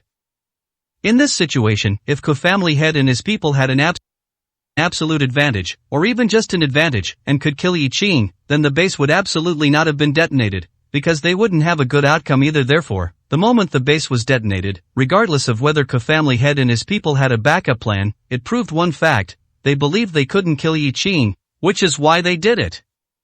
In summary, the facts are already very clear. Yi Qing indeed possesses the strength to fight 5 dragon ranking experts alone at the very least. These 5 dragon ranking experts did not have the ability to completely eliminate Yi Qing, and this result, whether Yi Qing is alive or dead, means that he is a miracle, and the power he possesses is beyond imagination. Of course, the specific situation will only be confirmed when Fool's post appears. After all, Fool's voice is considered authoritative. Everyone nodded silently after reading these words. Indeed, no matter how lively the analysis on this dark web was, it still needed an authoritative person to release the final news. And Fool, without exception, was one of the most authoritative people on the dark web. Even some top-tier big shots and major forces on this dark web had to pay attention to Fool's posts, and Fool did not make everyone wait long. Soon, he posted an update, and its appearance immediately caused an uproar, making countless people feel their scalps tingle, and letting countless people know that the matter, seemingly over, might actually just be the beginning. Fool, I know everyone is waiting and discussing, so I will say one thing: the total number of dragon ranking and tiger ranking participants in this battle was even greater than imagined. One of the 9 kings of the underground world of Dragon Country, Queen Ruan Hongxiu, led her subordinates to participate in the battle across the border, but according to reliable sources, Ruan Hongxiu encountered a dragon ranking expert who tried to stop her within the border, but ultimately failed to stop her. And after crossing the border, Ruan Hongxiu encountered an ambush by 3 powerful dragon ranking experts and the obstruction of many tiger ranking experts. Ruan Hongxiu was severely injured, and her life is unknown. It is rumored that an expert saved Ruan Hongxiu, otherwise it wouldn't be life unknown, but certain death. Regarding this, I have no specific information to share, but this matter should be true. In summary, in addition to the 7 dragon ranking experts from Yi Qing's battlefield, we must also add Ruan Hongxiu, the mysterious expert, and 4 more dragon ranking experts. This means that a total of 13 dragon ranking experts participated in this battle, and countless tiger ranking experts. As soon as these remarks were published, the dark web once again erupted in earth-shattering discussions. A battle involving 7 dragon ranking experts was already an unbelievable and dazzling event, but it turned out that the number of experts involved in this battle was not 7, but 13. It was simply terrifying to the extreme. How many dragon ranking experts were there in total on the entire dragon ranking of Dragon Country? 10, only 10.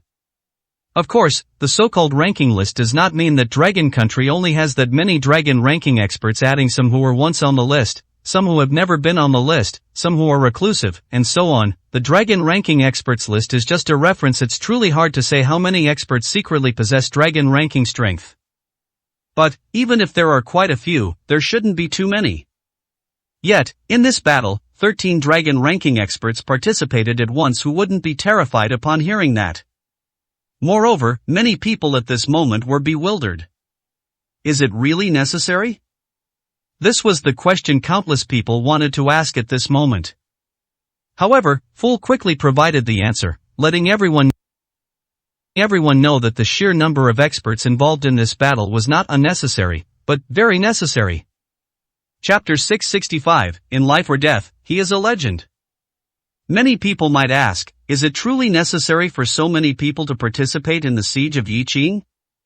In fact, I cannot answer everyone, but whether it is necessary or not is a matter of opinion. All I can tell you is that in this battle, someone was definitely fanning the flames behind the scenes. Otherwise, such a large-scale battle of experts would never have happened. As for who was fanning the flames and what their purpose was, that remains unknown. However, some experts participated in the battle simply by seizing the opportunity. For example, those who besieged Ruan Hongxiu, and even the Qin family's participation, were all opportunistic. In this battle, the Southwest King's Qin family's elite forces were almost completely depleted. The dragon ranking expert Wind Dragon was critically wounded and on the verge of death. It can be said that the entire Qin family instantly became unworthy of its name. Southeast King Old Qin died overseas. The Southeast King's Qin family has completely lost any possibility of rising again, and the new Southeast King Yi Qing's life and death are unknown. The underground world of Southeast 5 provinces, the title of Southeast King, has also become an empty name. Information: Queen Ruan Hongxiu went to battle overseas, was critically wounded and on the verge of death. Her elite subordinates either perished or disappeared in this battle. The Information Queen, Ruan Hongxiu, one of the 9 kings, also became endangered. In this battle, among the 9 kings, the forces of 3 kings have become extremely depleted and unworthy of their names. I believe everyone can guess what will happen next. And what I have said only covers the losses and changes within the 9 kings' forces of the underground world of Dragon Country. It does not include the forces and damages of other participants, but no matter what, everyone should know one thing: everything seems to have ended, but in reality, the chaos has just begun. That's right, the battle overseas has ended, but the chain reactions it will trigger have just begun. Not to mention other aspects, just the current emptiness of the 3 kings' forces is enough to make countless people envious. The benefits and advantages contained within are unimaginable. Also, the most important point, is Yi Qing dead or not? These are things we cannot know at present. However, everyone must understand one thing: whether Yi Qing lives or dies, this time, he has created an almost miraculous battle record. I think no one can doubt the title of Quasi-Emperor anymore. If he lives, from now on, he will be a quasi-emperor who stands above dragon ranking experts. Of course, some people might be unconvinced, but regardless of whether you are convinced or not, at least, based on the public battle records, the battle records known to everyone, Yi Qing is truly worthy of being above the dragon ranking. If Yi Qing dies, whether he is a quasi-emperor or not may no longer matter. However, even if Yi Qing dies, he will still be a legend that will be firmly remembered. Finally, everyone, please act cautiously for a while. It is a time of trouble, and the storm is coming. Also, I personally hope Yi Qing lives. His existence makes this world much more exciting. I hope Yi Qing lives and watches him walk the emperor's path as a quasi-emperor. After saying these words, Fool disappeared and never replied to anyone's messages again. In fact, he no longer needed to reply to anything, because he had already said enough. No one can predict Yi Qing's life or death now. The power of that great explosion was too immense. The entire base was completely destroyed, and it was impossible for any life to walk out alive. But that was Yi Qing, the Yi Qing with the title of Quasi-Emperor, the Yi Qing who created countless miracles. Could he truly not survive? No one dared to guarantee it, but no one dared to say that Yi Qing was definitely dead either. And at this moment, the impact of the border battle had only just begun. Everyone's attention is now entirely focused on the underground world of Dragon Country. For now, perhaps no one has made any moves. After all, the time is still short, and no one dares to say anything. What if Yi Qing is alive? What if Ruan Hongxiu still has the strength to fight? What if Wind Dragon's injuries are not that serious? Under various what-ifs, the underground world, on the contrary, began to gradually calm down.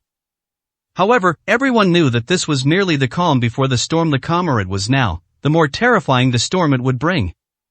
Especially since the 9 Kings Council was about to be convened. At that time, everything would probably be revealed. And this 9 Kings Council, I fear, will exceed everyone's imagination and be incredibly perilous. However, these things temporarily had nothing to do with Yi Qing. He was indeed seriously injured now, and he had indeed temporarily lost his power. No matter how strong he would become after recovery, at least for now, Yi Qing's strength was perhaps only comparable to that of an ordinary person.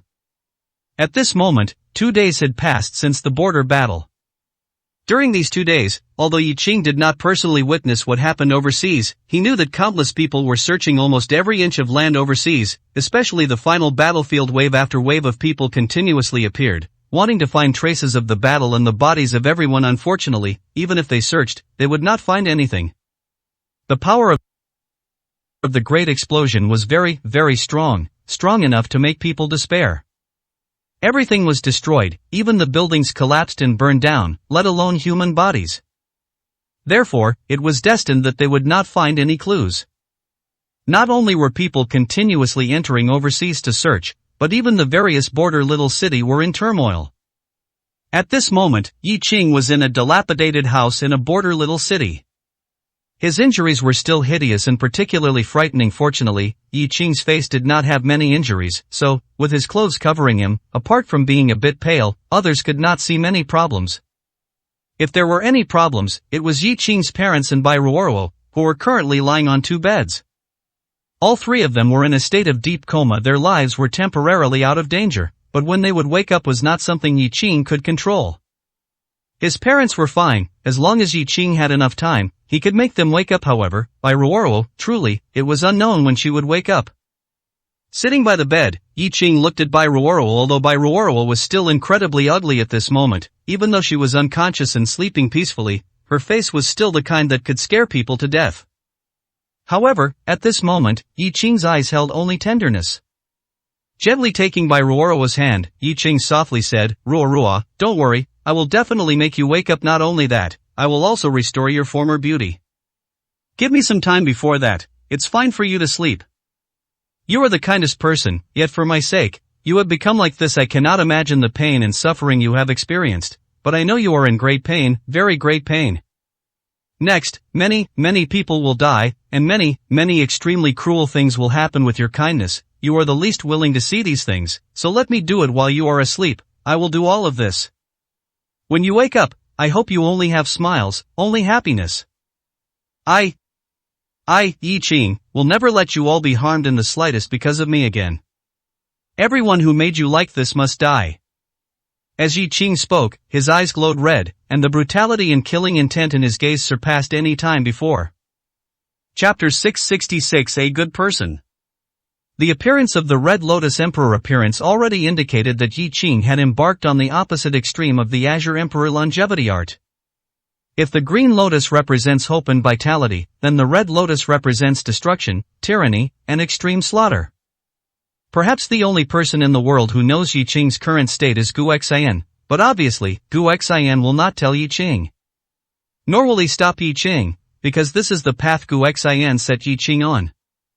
To put it bluntly, Bai Ruoruo's life was prepared by Gu Xian for Yi Qing. He didn't want to see Yi Qing, who had yet to fully grow, become a mere tool of slaughter, losing his mind and sanity amidst a sea of killing.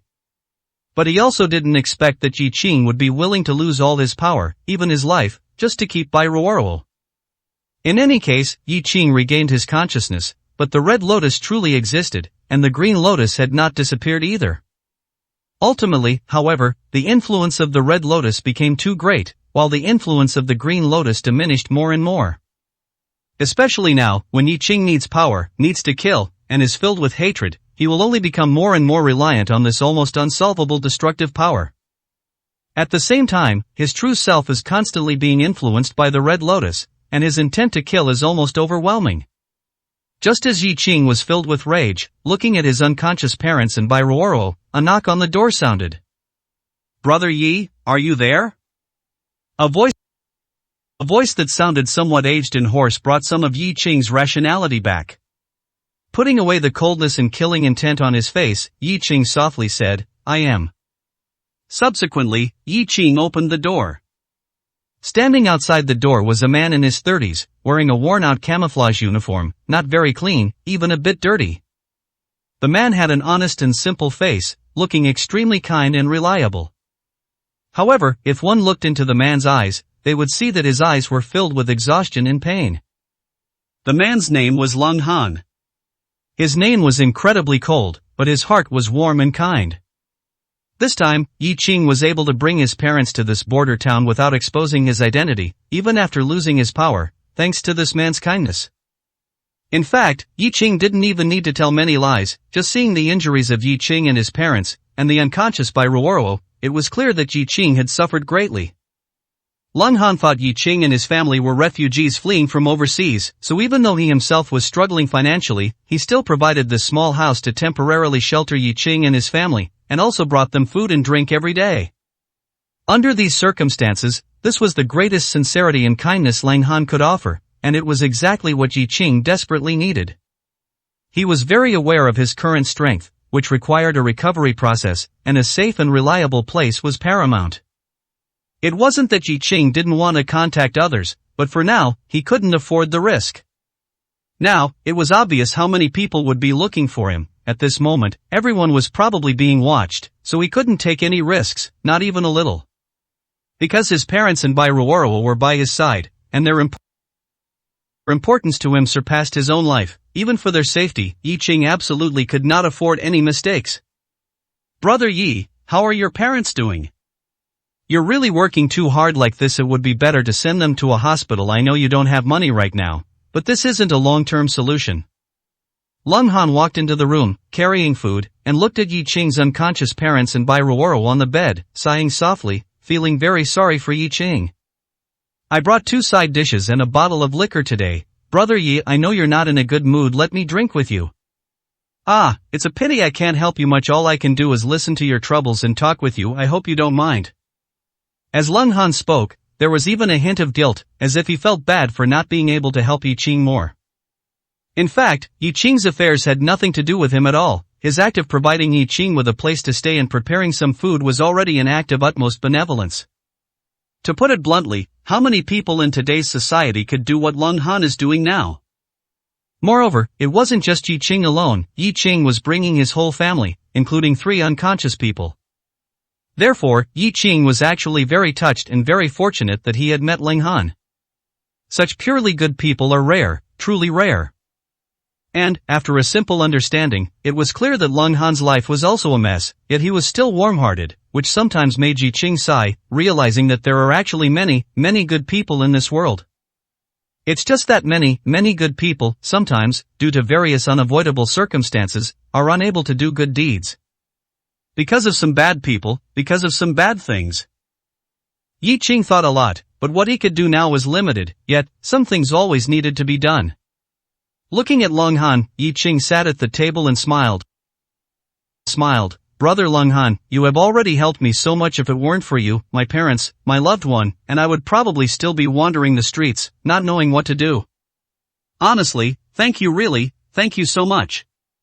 The gratitude was sincere.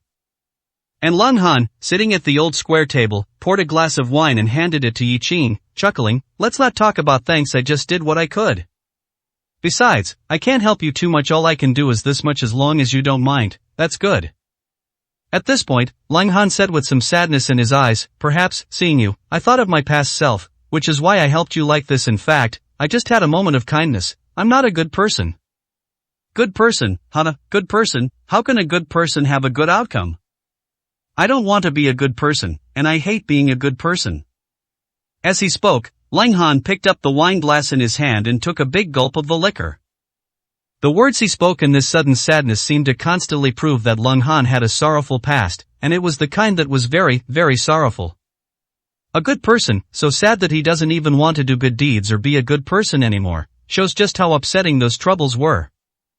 Looking at Lung Han, Yi Qing chose not to remain silent, but instead, softly said, Brother Lung Han, if you don't mind, you can tell me your story. Perhaps I may not be able to help you with anything, but I think, with one more person to listen, you will at least have less pressure, won't you? And, I can tell, Brother Lung Han, you are truly heartbroken. Can you tell me about it? It's not because of a woman, is it? Chapter 667, Infatuation to the Point of Changing the World. The reason Yi Qing said this was because of some of Lung Han's actions. But, matters of love are sometimes truly unclear if it was indeed due to a breakup or something similar that caused Lung Han such heartbreak. Yi Qing could only say he was powerless. He couldn't possibly force a woman to be with Lung Han just because Lung Han was a good person. Of course, for Yi Qing, this wasn't a difficult matter after all. His status and position were well established, and what he could offer was something almost no one could refuse. But, would that count as love? Would that count as helping Lung Han? If Lung Han needed it, then Yi Qing wouldn't mind helping in such a way in the future for him. It was merely a small effort. As for whether the woman would be happy, what kind of good woman would accept his conditions and act alongside Lung Han? He felt no psychological pressure in dealing with such people.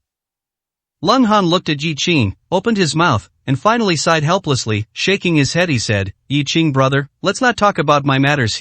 I was just foolish and useless. Come, eat and drink. You're already living such a miserable life, there's no need for my troubles to bother you further. Lung Han seemed reluctant to speak, but Yi Qing could tell that Long Han was full of grievances and actually wanted to confide in someone. He was truly afraid of causing trouble or burdening Yi Qing. Yi Qing took a sip of wine, looked at Long Han, and said softly, "Long Han brother, it's alright, life is already like this, so there's nothing more to say. No matter what, we have to keep going, don't we? I don't know what happened to you. If it's just a breakup, then I can only say there are plenty of fish in the sea. No need to pine over one her losing you must be the biggest loss of her life. Believe me, she will definitely regret it." Yi Qing said this with absolute certainty. Long Han, however, didn't take it seriously. He smiled and said, "Yi Qing brother, thank you for comforting me, but she won't regret it. How could she possibly regret it?" As he spoke, a flicker of tears appeared in Long Han's eyes, but more than that, there was anger. She's probably in someone else's arms now, enjoying wealth and luxury. How could she remember how I once treated her? Hee. Yi Qing brother, one of the reasons I saved you was seeing your unwavering devotion to your loved one. Your loved one is like this, still unconscious, yet you cherish her so much. I thought of myself. Since you want to hear it, then I'll tell you. Long Han directly drained his cup, then poured another full one, picked it up, and with a slight tremor, once again drank it all down. And Yi Qing, looking at Long Han, said softly, "Long Han brother, just as you said, what's done is done, and perhaps nothing can be changed, but finding someone to talk to and relieve some of the pressure in your heart is always good. I can see that you're very aggrieved. Tell me, I promise not to tell anyone." Long Han nodded, then sighed softly and said, "Yi Qing brother, I actually didn't come from a good background, and my family certainly wasn't wealthy. You can tell by my current shabby appearance, but if I told you I once worked hard and had a house and a car, would you believe it?" Yi Qing looked at Long Han. The current Long Han lived a life of odd jobs, not quite living hand to mouth, but at least he could only eat his fill, and sometimes not even that. With calloused hands and a weathered appearance, who would believe him if he said he once lived well? But since he said it, Yi Qing believed him. "Long Han brother, I know your character. What you say, I believe." Long Han was silent for a moment, then said softly, thank you for believing me." Then, Long Han sighed, revealing a bitter smile, and said, "I once had a girlfriend, very beautiful. I loved her very, very much. I loved her so much that I could give up everything for her. I believed that she also loved me and could give up everything for me. I firmly believed that we would definitely make it to the end and form a happy family. But, a sudden turn of events changed everything. My girlfriend fell seriously ill 3 years ago, a very, very serious illness. Many hospitals even gave her a death sentence. But I wasn't willing to give up. I couldn't watch her die like that. I wanted her to live, and for that, I wouldn't hesitate to even give up my own life.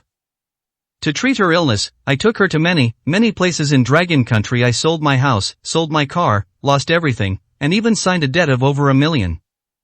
Finally, her condition improved, but at that time, due to complications, she developed another condition that required a kidney transplant. Long Han lifted his clothes, revealing a long, distinct, and glaring scar. I didn't hesitate. I gave her my kidney to raise money for the surgery.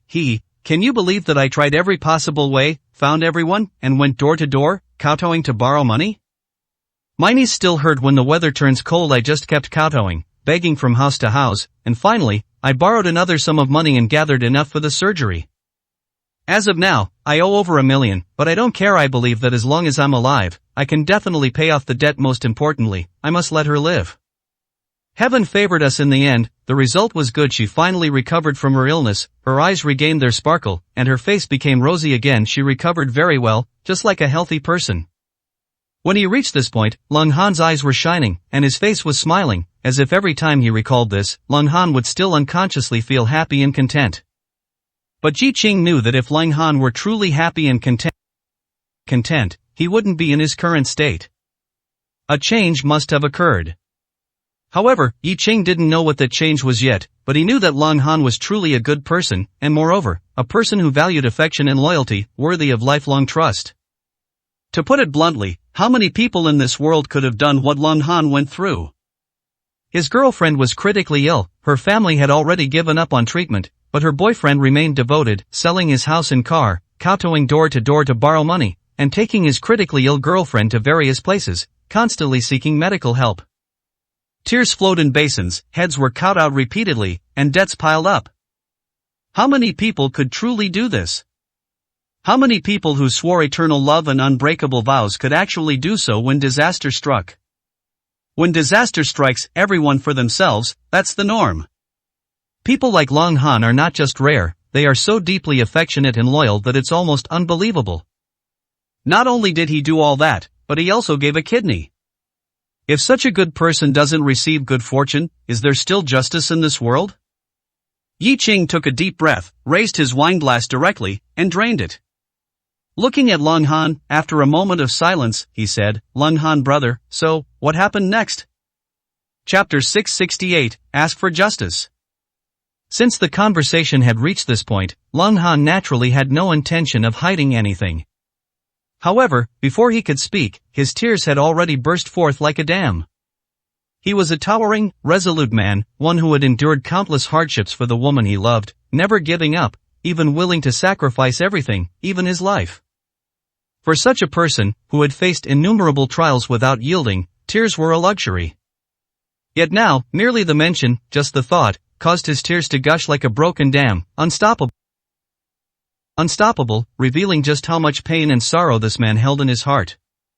Yi Qing did not stop Long Han's tears, nor did he offer any comforting words. He simply watched Long Han silently, waiting for him to release years of pent-up grievances. After a moment, Long Han slowly stopped sobbing, wiped his tears, and looked at Yi Qing somewhat apologetically, saying, "Yi Qing brother, I'm sorry to make you see such a spectacle.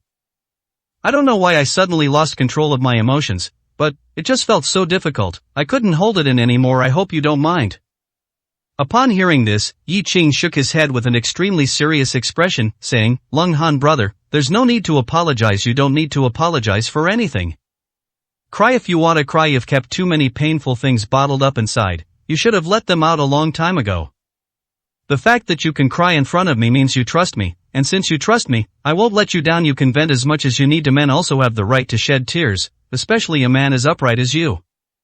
Hearing Yi Qing's words, Long Han, with red eyes, nodded slightly, took a sip of wine, and said, thank you, Yi Qing brother, for understanding. Since you don't mind, I'll tell you. Actually, I don't need to say much now, you've already guessed a lot, haven't you? The truth is, for her, I gave everything, my dignity, my time, my financial resources, even my kidney, and in return, her condition improved, and she became radiant. Logically, everyone thought that I, Long Han, had reached the end of my struggles, and that the hard times ahead would slowly get better after all. No matter what, the person was saved. The bitterest and most difficult times were over, so from now on, things would only gradually improve. If everything developed normally, that should be the case, right? Yi Qing nodded and said, exactly. You sacrificed so much for her. You were already at the lowest point in your lives, so from now on, no matter what, your lives should only get better and better. But, something unexpected happened, didn't it? Long Han nodded, a bitter, even angry, expression appearing on his face. Yes, something unexpected happened. Everyone, including myself, thought that our lives would get better and better from now on, although it might be a bit tough. As long as she was alive and saved, that was the best outcome. Everyone thought we would get married and live happily ever after, but no one expected that in the end, she did get married, but not to me. At this moment, a flicker of anger, but more so, a sense of grievance and bitterness, flashed in Long Han's eyes.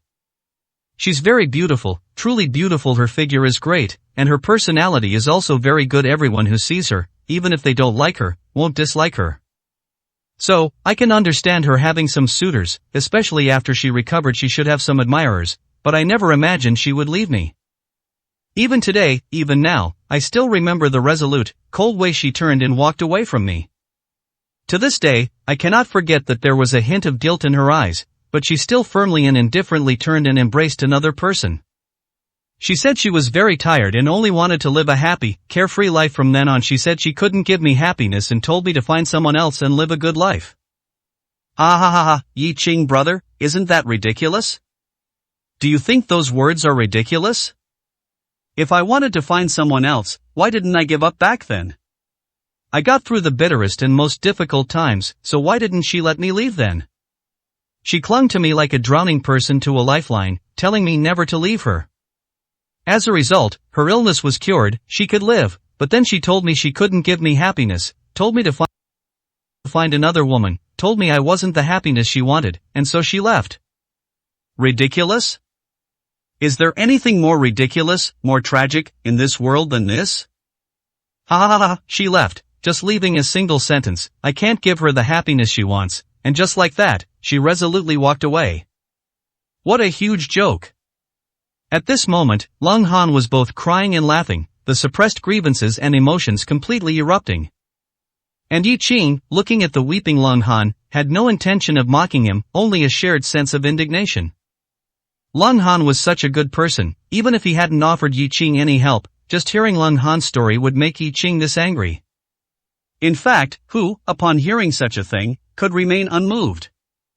A man sacrifices wealth, dignity, and everything to treat a woman whose own family had given up on her, only to be told after she recovers that she can't give him happiness? You couldn't give happiness, so why didn't you say so when you were sick and abandoned? Why didn't you commit suicide back then? Why didn't you just die? Instead, you clung to him, treating him like a lifeline, and then, after you got better, you saw he had no more use, no more money, couldn't make your life easy anymore, so you left, saying you couldn't give happiness. Is this still a human being? Does this person even deserve to be human? At this moment, a red light flashed in Yi Qing's eyes, his fists clenched tightly, and veins bulged on his forehead. At this moment, Yi Qing wanted to kill someone, very much, very much. Lung Han brother, I won't say anything else, just tell me, where is this woman now?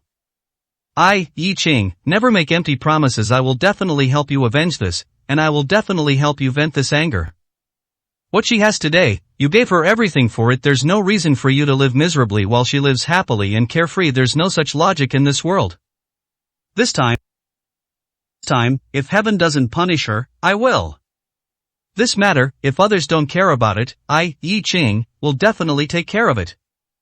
That's right, Yi Qing was determined to handle this matter. No one could stop him, not even the King of Heaven pleading for mercy. Yi Qing had to help Lung Han vent this bitter resentment. And he had to help all good people who had experienced such things get justice.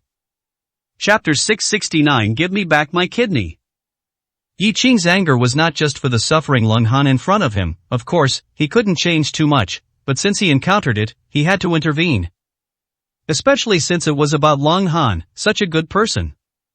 Lung Han choked back his pain, looking at Yi Qing's furious expression, and gently shook his head, revealing a bitter expression, saying, Yi Qing brother, I appreciate your kindness. Some things, we can just talk about them like this. It's impossible to actually do anything, and we can't do anything. We are just ordinary people, poor and helpless ordinary people. It's already good enough to be alive.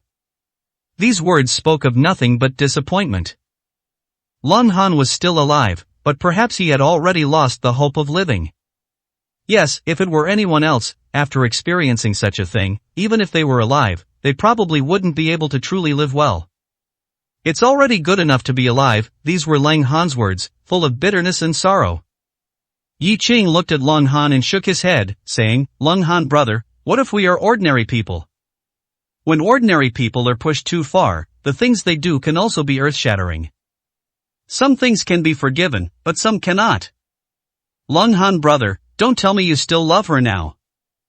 Yi Qing's eyes were fixed on Lung Han, as if he wanted to read Lung Han's inner thoughts from his face at that moment. It wasn't impossible, after all, for this woman. Lung Han could have abandoned money, dignity, and even a kidney, a life, so his love for this woman was probably deeply ingrained. Would such love disappear after experiencing betrayal and pain? Perhaps not. However, as soon as this question was asked, Lung Han seemed to be humiliated. He immediately stood up and excitedly shook his head, saying, No, how could I still love her? I will never forgive her in this life. Yi Qing brother, I was blind before. I can't possibly still be deluded now. She is not worth my love. She is simply not worth it. In fact, is there still love in this world? I no longer believe it. If you want to ask me how I feel about her, I just want to tell you one thing, and that is hatred, an unforgettable hatred, a hatred that goes deep into my bones. I wish I could kill her.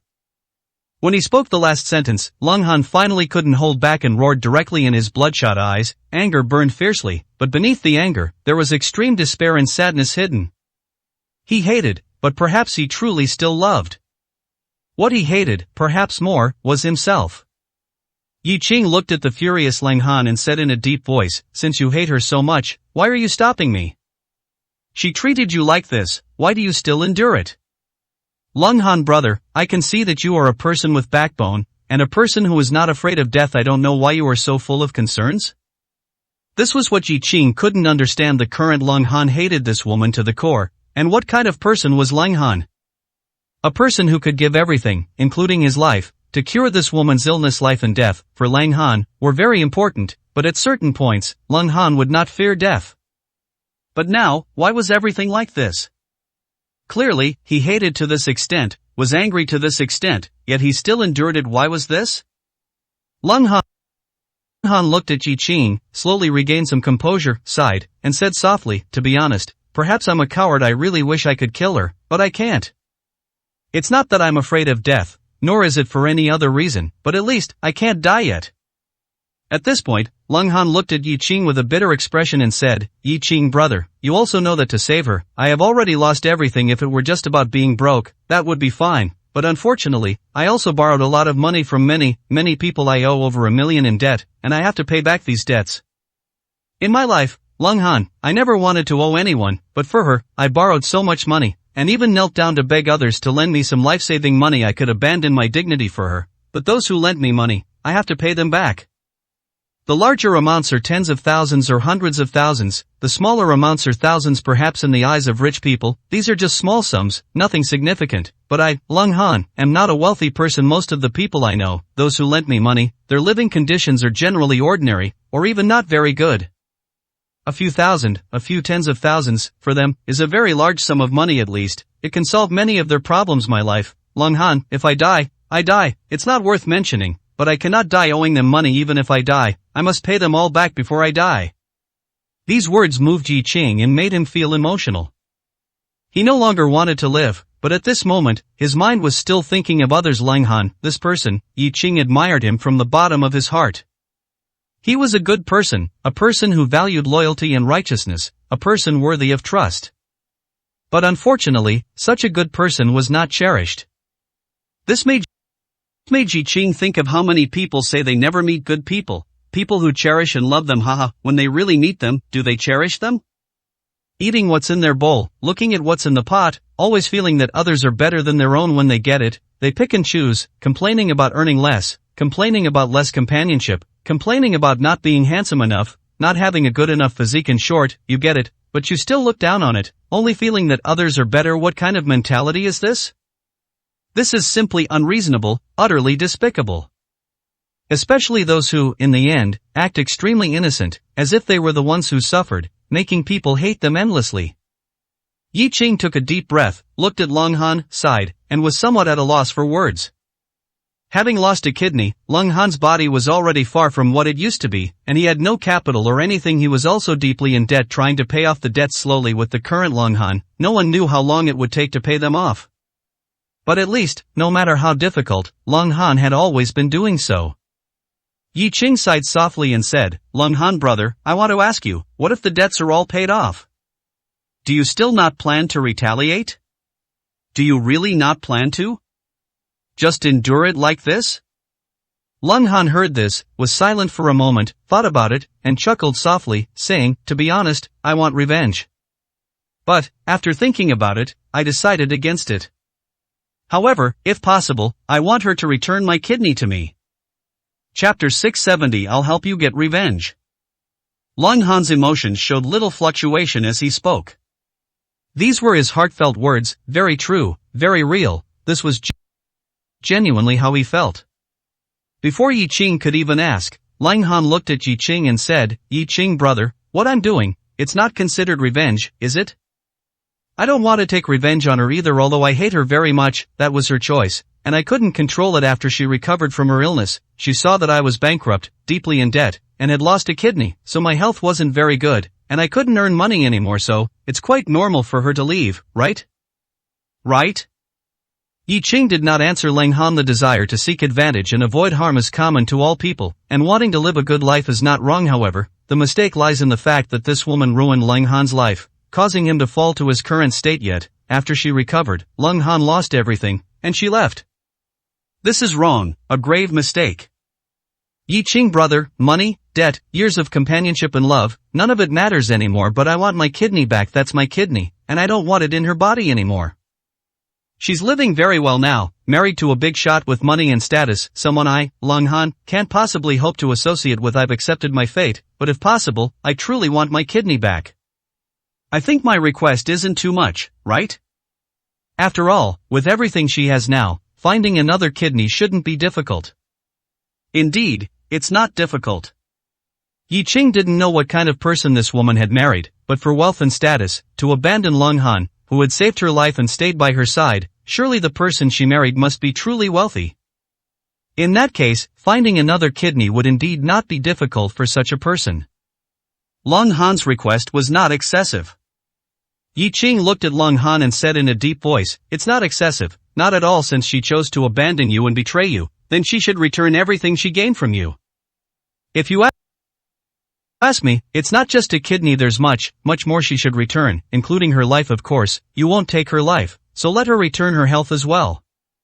Let her experience the pain and torment of that illness again this time. Let's see who will go bankrupt to save her, who will sacrifice everything, including their life, for her."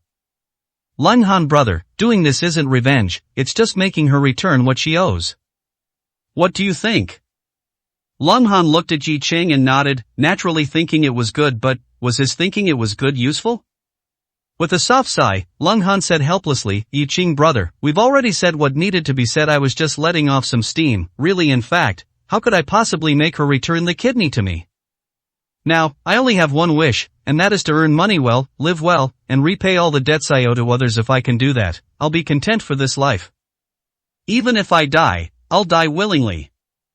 At this point, Lung Han poured a glass of wine and sighed softly, his tone seemingly calm, but in reality, filled only with helplessness.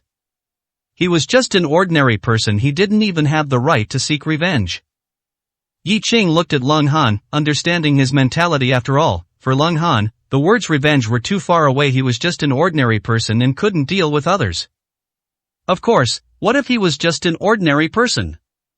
If he truly risked his life, he could still turn things upside down, but the problem was, Lung Han still seemed to be somewhat unwilling. "Lung Han brother, trust me, I will definitely make this woman return everything she owes you. Just as you said, we won't kill her or do anything else, but the time she owes you, the companionship she owes you, and the kidney she owes you, must all be returned. Trust me, I can help you achieve these things. Now, can you tell me who she is? And who did she marry? Actually, who it is doesn't matter. What's important is, I want to know where she is now." Upon hearing this, Lung Han opened his mouth, wanting to say something, but finally, he sighed softly and said, "Yi Qing brother, let's not talk about these things anymore. Let's eat and drink. You yourself have enough difficulties. My matters, let me handle them myself." Letting Lung Han vent his frustrations was fine.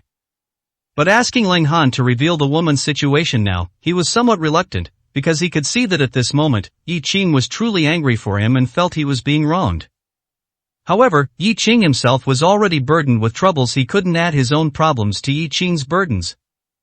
Even just talking about it was out of the question. Yi Qing looked at Lung Han, his brows slightly furrowed, and said in a deep voice, "Lung Han brother, I understand what you mean. You think I can't help you now, and you don't want to bring trouble upon me, right? Forget it, I don't want to explain anything anymore. I just want to say, does Lung Han brother not trust me?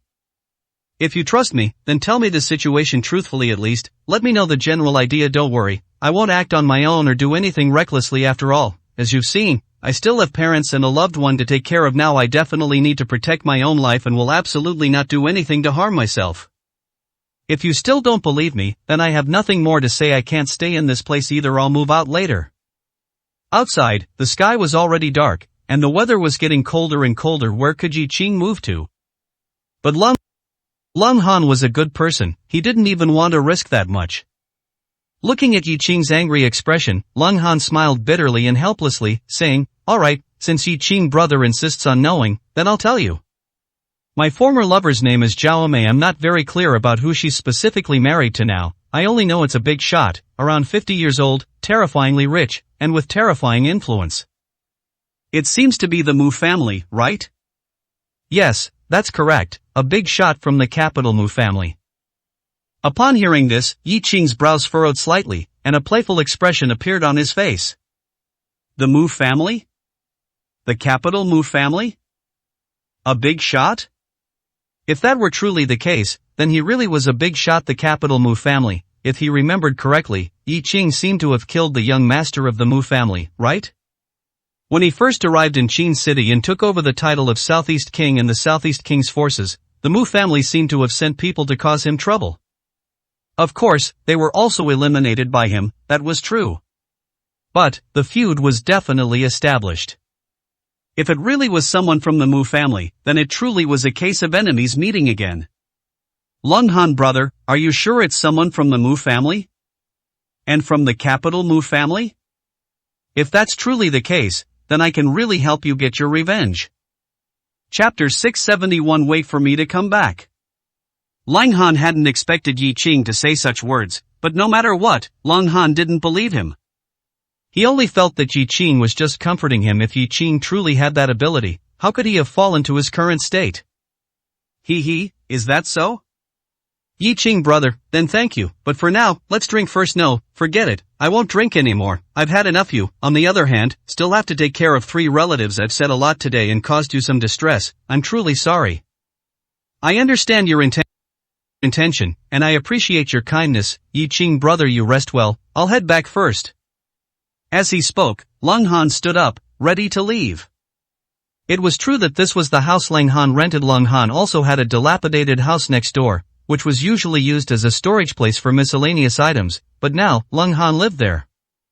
After all, Yi Cheng, with 3 unconscious people, couldn't fit into the storage room.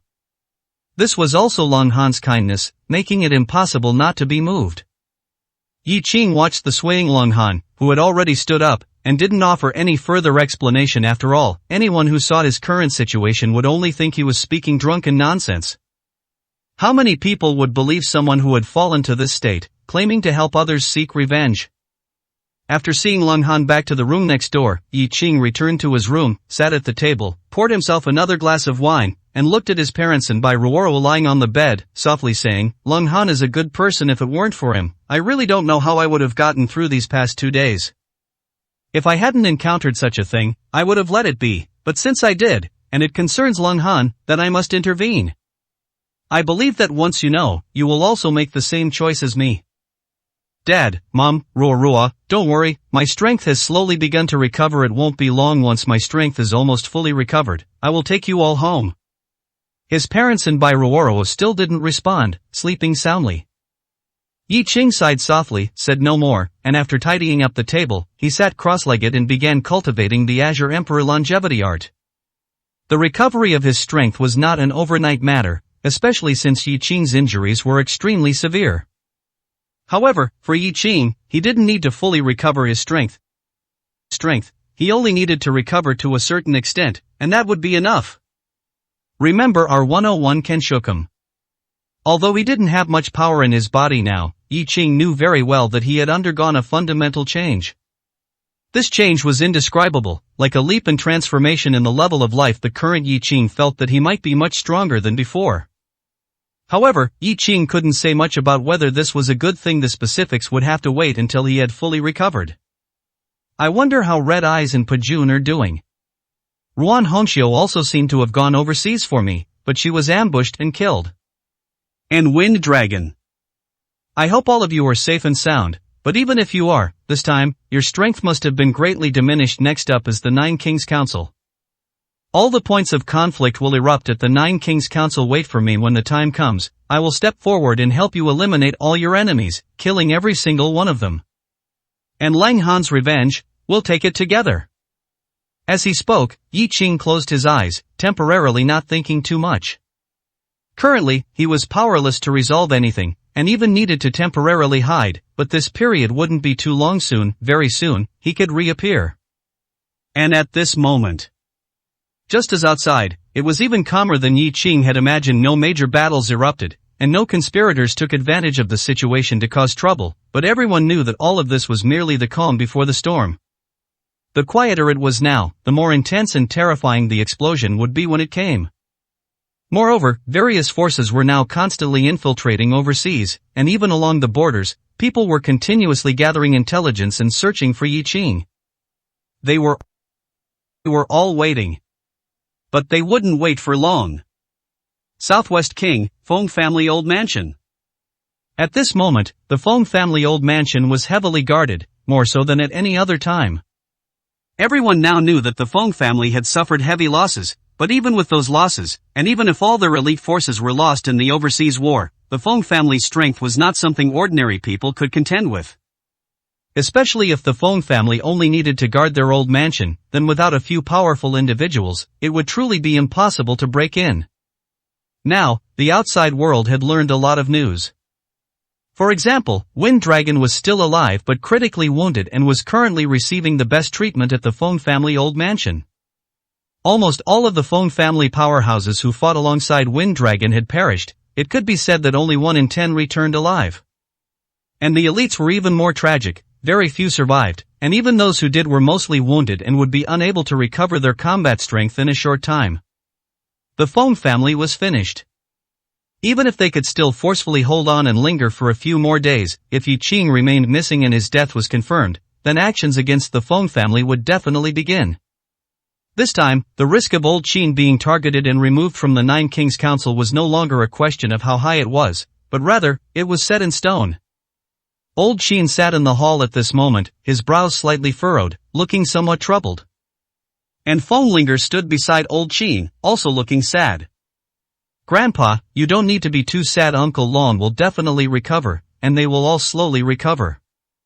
Old Qin sighed softly upon hearing this, saying, I know that Wind Dragon was critically wounded this time, but he ultimately returned alive. Even if he loses his peak combat strength in the future, I won't feel regret. It's just that not finding Yi Qing, my heart is still unsettled.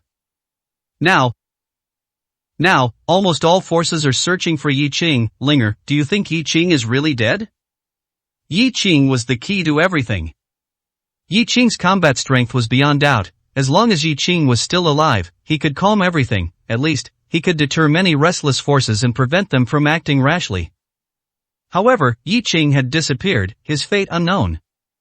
Feng Linger looked at Old Qin and softly said, although the final battlefield's massive explosion was incredibly powerful, enough to destroy everything, I believe Yi Qing won't die. He is so powerful and so terrifying, a person like him will definitely survive. Since he dared to fight overseas, he must have made all the necessary preparations. So, Grandpa, sometimes, not finding someone isn't necessarily a bad thing. Perhaps it's a good thing, you never know. After all, not finding him means his life and death cannot be confirmed, unlike Ku family head and Old Qin, who have already been confirmed dead. That truly leaves no hope at all. And Yi Qing, who dares to say he's truly dead? Old Qin nodded gently upon hearing this, saying, yes, a quasi-emperor. If Yi Qing can return alive this time, then he will truly dominate the world. By the way, are Red Eyes, Pijun, and Nangong doing better? We must do everything possible to save their lives at this time. They absolutely cannot have any more mishaps. They all survived, though severely wounded, but being alive is all the hope. They are all alive, so how could Yi Qing possibly be dead? Those who are secretly plotting had best not go too far, otherwise, when Yi Qing returns, he will definitely not let them off. Chapter 672, Critical Situation. If Yi Qing's entry was the final battlefield and Wind Dragon's interception was the second battlefield, then Red Eyes and his group were actually in the first battlefield. Of course, this excludes the battlefield of thousands of elites, only counting the battlefield among the strong, otherwise, the order would have to be shifted back. Because they were in overseas, specifically the southwest overseas, and Elderfong had been keeping an eye on the battlefield situation. The moment the battle ended, Elderfong immediately sent people into overseas and found the severely wounded Red Eyes, Pujuan, and others. They were all still alive, not a single person had died, which was a blessing in disguise amidst misfortune. This included Wind Dragon as well. However, being severely wounded, it would be very difficult to recover combat effectiveness in a short period. But at least, they were still alive. And, they were right under their noses.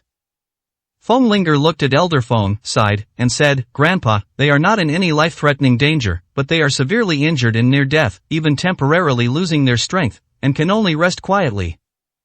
Pujuan and Nangongyu are a bit better, but Red Eyes has been making a fuss, insisting on going to find Mr. Yi, not getting proper treatment, not taking his medicine properly. If this continues, it's not a solution. Fenglinger spoke about Red Eyes, but she had no intention of complaining if she had to point out something that made her unhappy. It was that she felt distressed for Red Eyes. If Red Eyes continued like this, not only would his current injuries not improve much, but they would probably continue to worsen. That was not the result Fenglinger wanted to see. Elder Feng nodded upon hearing this, saying, Red Eyes is a loyal person. The relationship between him and Mr. Yi is not something we can speculate on. It's understandable that he's so anxious. However, no matter how anxious he is, he must first recover from his injuries. Otherwise, even if we let him leave, how far can he go? At this point, Elder Feng frowned and said, especially now, the southwest region seemingly remains under our Feng family's control, but in reality, various forces are stirring, not to mention the outside world. Even some local big shots and magnates in the southwest underground world are showing signs of unrest coupled with the instigation of some people. Going out now is very dangerous. The Feng family could no longer be described as merely going through a difficult period. It should be said that they were like a small boat tossed in a stormy, turbulent sea, liable to be overturned by the towering waves at any moment. Grandpa, I know everything you're saying, and I've told Red Eyes everything, but he won't listen, and I'm truly helpless. The intelligent and clever Fenglinger, the favored daughter of the Feng family, could only feel helpless and even sigh when facing Red Eyes. This was also unavoidable. Sometimes, concern leads to confusion. Seeing Red Eyes anxious and agitated, even refusing to eat or drink, Fenglinger felt it in her eyes and worried in her heart. Who made her fall in love with Red Eyes, of all people? Seeing his granddaughter looking distressed, Elder Feng patted Fenglinger's shoulder and chuckled. You're just worried. It's alright. I believe Red Eyes and the others will understand. Let's go. I'll go with you to see them. I've been busy dealing with external matters, but now it's time to talk to them. I think they are all people of great wisdom and should be able to understand their current situation, and they should also be clear that now is not the time for foolishness. Elder Feng and Fenglinger walked together towards the backyard. With the Feng family's strength, the Southwest King's power and status, they had all kinds of expensive medical equipment, including expert and professor-level medical staff. Therefore, receiving treatment at the Feng family's residence was no worse than at a major hospital. This was a fact. At this moment, a 3-story building in the Feng family's backyard had been temporarily converted into a place specifically for caring for and treating Wind Dragon, Red Eyes, and the others. And this small building was also the most heavily guarded place in the entire Feng family now. Medical personnel's entry and exit had to undergo strict scrutiny, and they were almost not allowed to leave the premises. Miscellaneous personnel were strictly prohibited from entering, and all food and drink had to be tested before being sent, and the strictness of this was imaginable. This was also unavoidable whether it was Wind Dragon, Red Eyes, or Pujuan. Every one of them was severely wounded and could not withstand any accidents. However, there were far too many people who wanted them dead. Wind Dragon's injuries were extremely severe, and he was still unconscious at the moment, but fortunately, his vital signs were stable, and he would regain consciousness soon. As for Red Eyes and Pujuan, although their injuries were also severe, they were still conscious. At this moment, Red Eyes, dressed in plain white clothes and covered in bandages, was limping, yet he still managed to make his way to Pujuan's room, trying to persuade Pujuan to leave with him. Nangongyu's injuries were also not light, but she was pushed in a wheelchair into this room as well. At this moment, everyone else in the room had been sent out, leaving only the 3 of them. And among these 3, one could say that each was more miserable than the last. The most miserable, of course, was Red Eyes, who was the most frantic and reckless during battle. Pujuan was half reclining on the hospital bed, still connected to various monitoring devices, looking at Red Eyes with a helpless expression, saying, Red Eyes, if you keep this up, are you sure you can still recover? Also, why did you push Nangongyu over here? Her injuries are not much lighter than yours, and she's a girl. She can't handle this kind of torment from you. Hearing this, Nangongyu frowned slightly and said, although I'm very dissatisfied with Red Eyes, Pujuan, what you just said makes me even more unhappy. It makes me feel like you're looking down on me.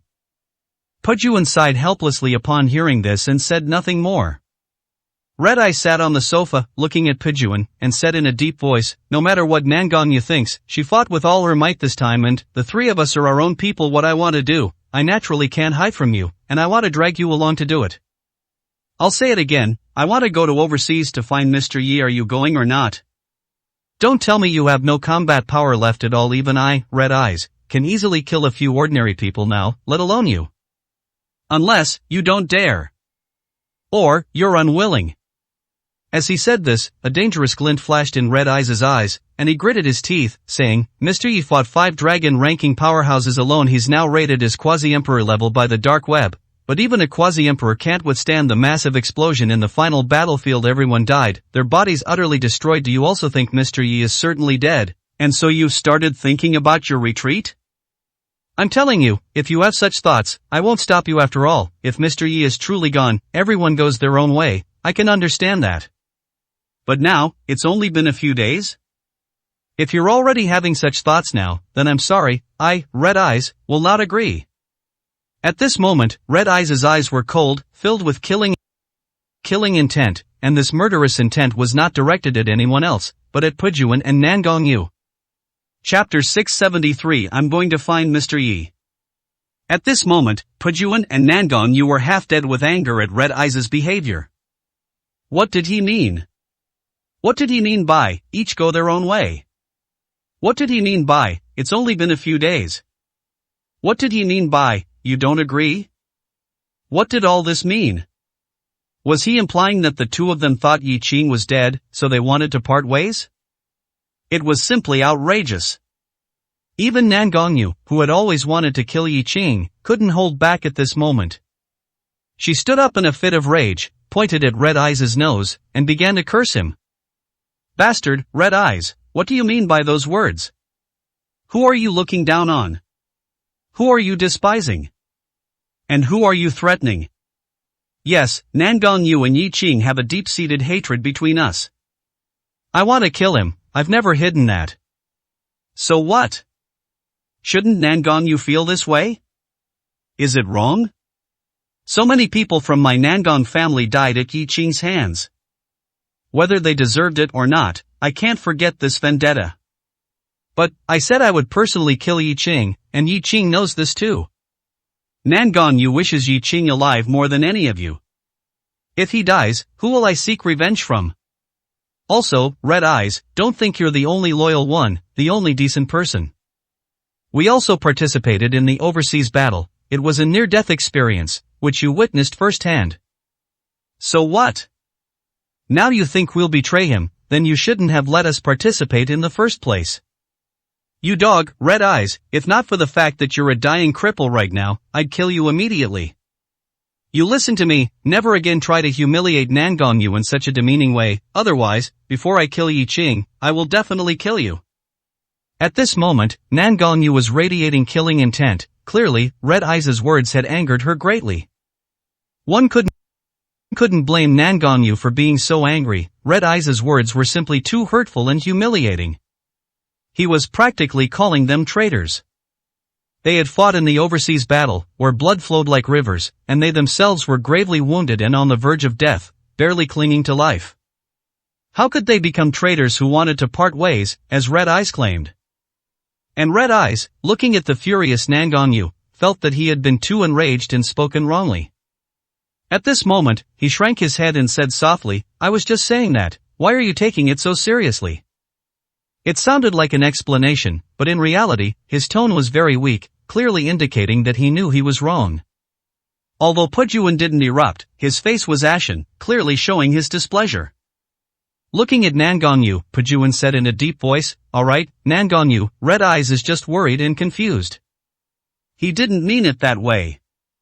You, sit down and rest properly. At this time, you can't let anger aggravate your injuries, that will make recovery even harder. Nangong Yu, hearing Pujuan's words, huffily sat back down, but her eyes, fixed on Red Eyes, still held extreme ill will. Pujuan looked at Red Eyes, and after a moment of silence, said, Red Eyes, I know that among the three of us, your feelings for Mr. Yi are the deepest, and you are the most worried, but don't forget, Nangong Yu and I, and those brothers who died in battle, are not weak people either. If we had such intentions, we wouldn't have risked our lives to participate in the battle before. I think you know this very well.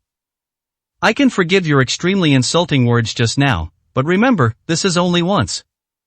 In the future, if I hear similar words again, even if I, Pujuan, don't kill you, I will definitely not let you off easy. Red Eyes was truly no match for Pujuan, so Pujuan's threat did have some effect on him. Of course, if they truly fell out and touched Red Eyes' bottom line, then he wouldn't necessarily be afraid of Pujuan.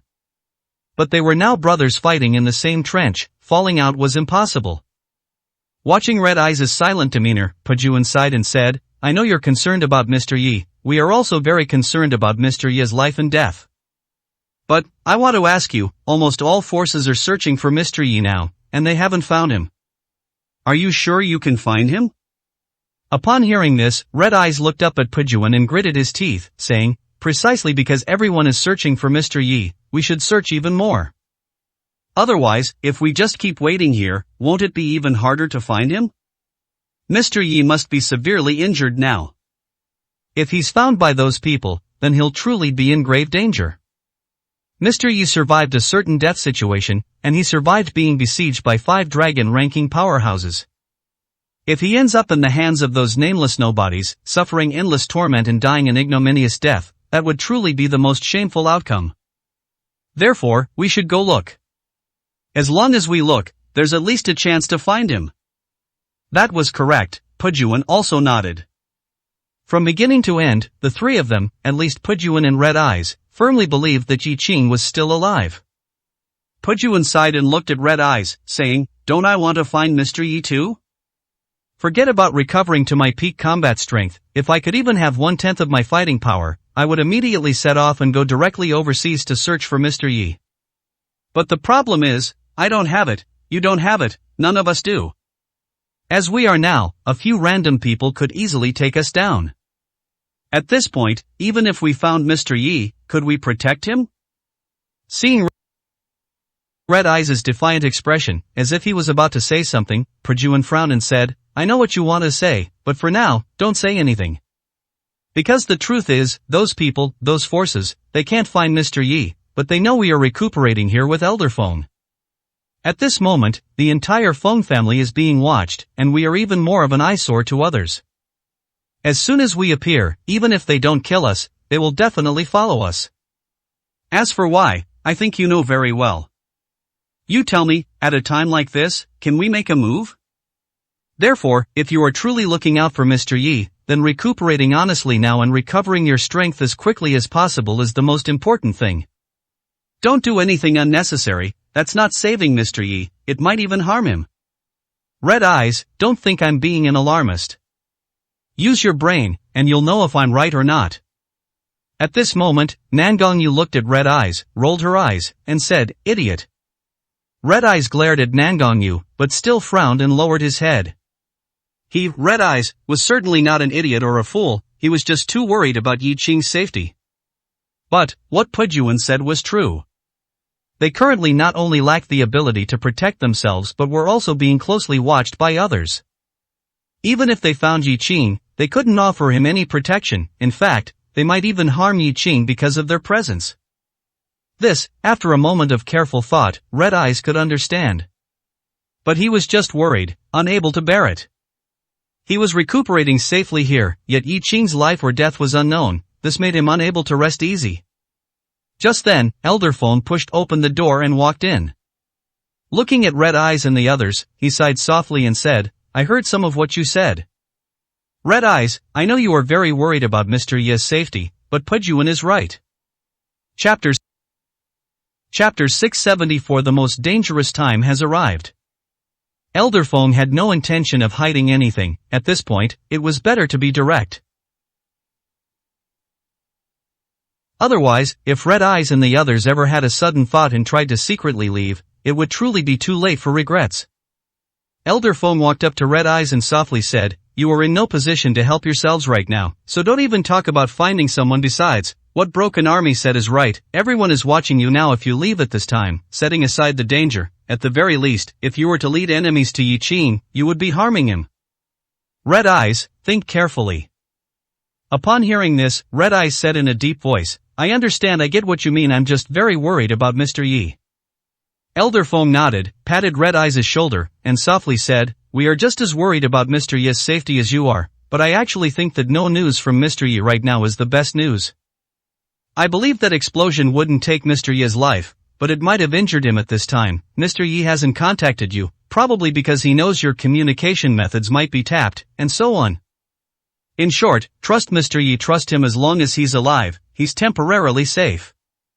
Now, so many forces have sent countless people overseas, to various border towns, just to find Mr. Yi's whereabouts, but in reality, they hope not to find him. Not finding him means Mr. Yi might already be dead. However, for us, not finding him means Mr. Yi might still be alive. I, an old man, believe in Mr. Yi so much, don't you? Red Eyes gritted his teeth and said, of course I believe Mr. Yi is still alive in this world, everyone else could die, but Mr. Yi wouldn't. Those despicable things, do they really think they can kill Mr. Yi? That's simply wishful thinking. Forget about a base exploding, even if they blew up the entire overseas jungle, Mr. Yi would be perfectly safe. Elder Foam smiled and nodded upon hearing this, saying, so, Red Eyes, what you need to do most right now is to recuperate with peace of mind. Only by recovering from your injuries can you be of help when Mr. Yi returns and summons you. Otherwise, if you keep making a fuss like this and your injuries don't heal, even if Mr. Yi returns and needs help, you probably won't be able to do anything, will you? At that time, you'll truly feel stifled. Don't you agree with what I'm saying? At this moment, Foamlinger stood in front of Red Eyes, her eyes red, and softly said, listen to Yin Fatty's grandfather, you really can't leave now. Besides, the entire Foam family is being watched by countless eyes. You can't leave even if you wanted to. Red Eyes sighed, slowly stood up, looked at Elder Foam in Broken Army, and said in a deep voice, you're right. As I am now, even if I found Mr. Yi, I wouldn't be able to help at all, I might even be a hindrance. I'll go heal, but let me make one thing clear, when my injuries are almost healed, no one is to stop me. Whoever stops me, I'll fall out with them. Elder Foam nodded upon hearing this and said with a smile, don't worry, when that time comes, I won't stop you from doing what you want. Red Eyes then left the room directly. And Foamlinger accompanied Red Eyes, leaving the ward together. Only after Red Eyes, this emotionally unstable fellow, left, did Elder Foam and Broken Army breathe a sigh of relief. If Red Eyes had really caused a scene, it would have been endless. Now that Red Eyes had been persuaded, at least he could calm down and recuperate properly. Broken Army looked at Elder Foam and softly said, Elder Foam, the Foam family is in some danger now, aren't they? Broken Army was not Red Eyes. Broken Army thought more deeply. Elder Foam sat on the sofa, nodded, and had no intention of hiding anything. Besides, such a thing could not be hidden. It's false to say it's not dangerous. In this overseas battle, my Foam family's elites suffered too many losses, and our strength has decreased significantly. Most importantly, Wind Dragon was severely injured, and this is the biggest crisis. However, it's still alright. At least for now, we can maintain stability at this time. Although it's a turbulent period, everyone's attention is focused on overseas, on Mr. Yi's life and death, so we can still hold on. Hold on, Elder Foam used this phrase. In fact, they were indeed just barely holding on now. After a moment of silence, Broken Army said, Elder Foam, I don't know much about the situation in the underground world, but I do have some understanding. This overseas battle involves too much, and there are probably shadows of others behind it. So, Elder Foam, if you have any difficulties, please speak up. I might not be able to help much, but as long as it's something we can do, we will do our best. This is not only to help you, Elder Foam, but also for those fallen brothers. Broken Army participated in the overseas battle and personally watched as the Foam family's elites died one by one overseas. They could be said to be seeking revenge, but they could also be said to be fighting for their country and the world. The Foam family dispatched Wind Dragon and so many elites. Broken Army and the others couldn't possibly not be grateful, couldn't possibly not appreciate it. After all, in this great battle, Mr. Yi and his side never had any advantage from beginning to end, and it was the kind where they knew they would certainly die, but still went for it. Under such circumstances, Elder Foam still resolutely sent out so many of his elites, including strong individuals like Wind Dragon, having made all preparations from the very beginning.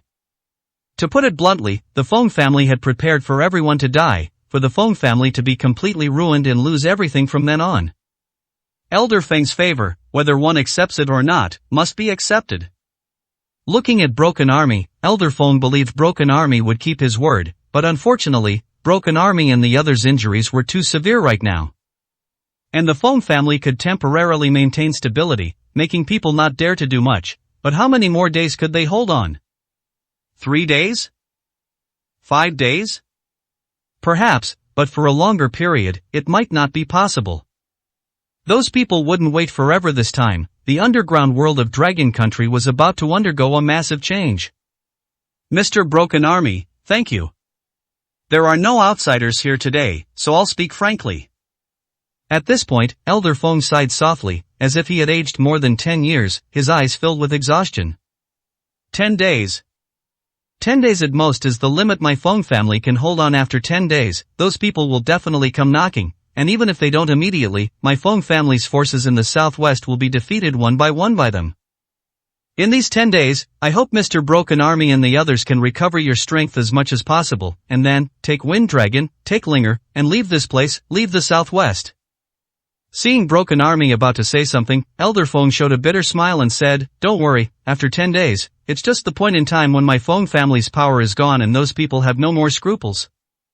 By then, if Mr. Yi doesn't appear, they will probably confirm the news of Mr. Yi's death. So, what truly decides life and death is the Nine Kings Council 20 days from now. Before the Nine Kings Council, I will be fine. After the Nine Kings Council, I won't be able to control anything that happens. Broken Army, take Wind Dragon and Linger away if possible, find my eldest grandson and tell them not to seek revenge this time, revenge cannot be taken. Broken Army looked at Elder Feng, who seemed to have lost his luster, and clearly knew that Elder Feng was not exaggerating.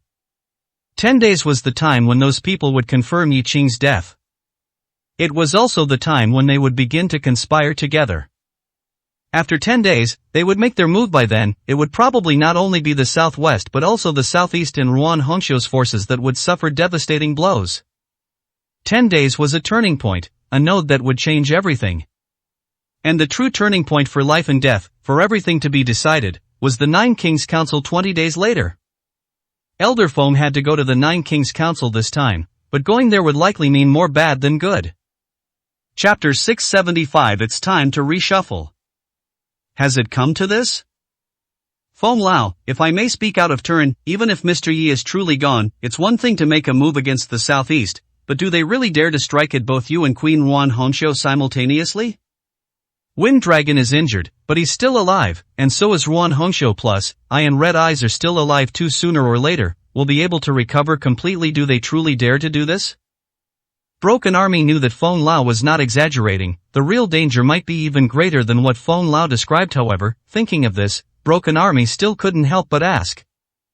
After all, this was no small matter. This was a earth-shattering event, even more significant than the Overseas War. The Overseas War was extremely brutal, and the number of participating dragon ranking experts was evident, but ultimately, it was only to eliminate Ke family head and Old Qin. Others just got involved on their own. But this time, it's different.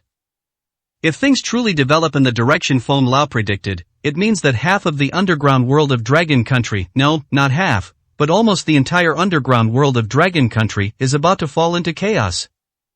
The Nine Kings collectively control the underground world of Dragon Country. This has been a long-standing fact. However, it's also a fact that there are stronger and weaker among them yet, whether it's Feng Lao, who presides over the southwest, or the Southeast King, who controls the southeast 5 provinces, or even Ruan Hongqiu. None of them are considered weak among the Nine Kings. In fact, they should be extremely powerful beings. To strike at them is equivalent to striking at half of the underground world of Dragon Country. If this isn't chaos, then what is? Although the Feng family and Ruan Hongqiu suffered heavy losses, to be honest, their foundation remains, their momentum remains. Do they really dare to make a move? Feng Lao also wished for a peaceful resolution, but seeing Broken Army's furrowed brow, Feng Lao sighed softly and shook his head. Broken Army, there are some things you don't know, and I can't explain clearly, but in short, this time, an outbreak is inevitable. There are conflicts and clashes of interest among the Nine Kings, especially over the years. Many people have become dissatisfied, so a conflict is only a matter of time. In fact, conflicts happen almost constantly, just not on a large scale, but this time, I'm afraid no one wants to tolerate it anymore. At this point, Feng Lao looked at Broken Army and said softly, if they really wanted to tolerate it, do you think Yuan Hongxiu would have encountered a fatal situation overseas this time? Mr. Jin, who ambushed Yi Qing, is one thing, but can Ghost Village really be so easily persuaded to come from Japan to attack Yi Qing? There's a conspiracy here, someone is deliberately adding fuel to the fire during the chaos.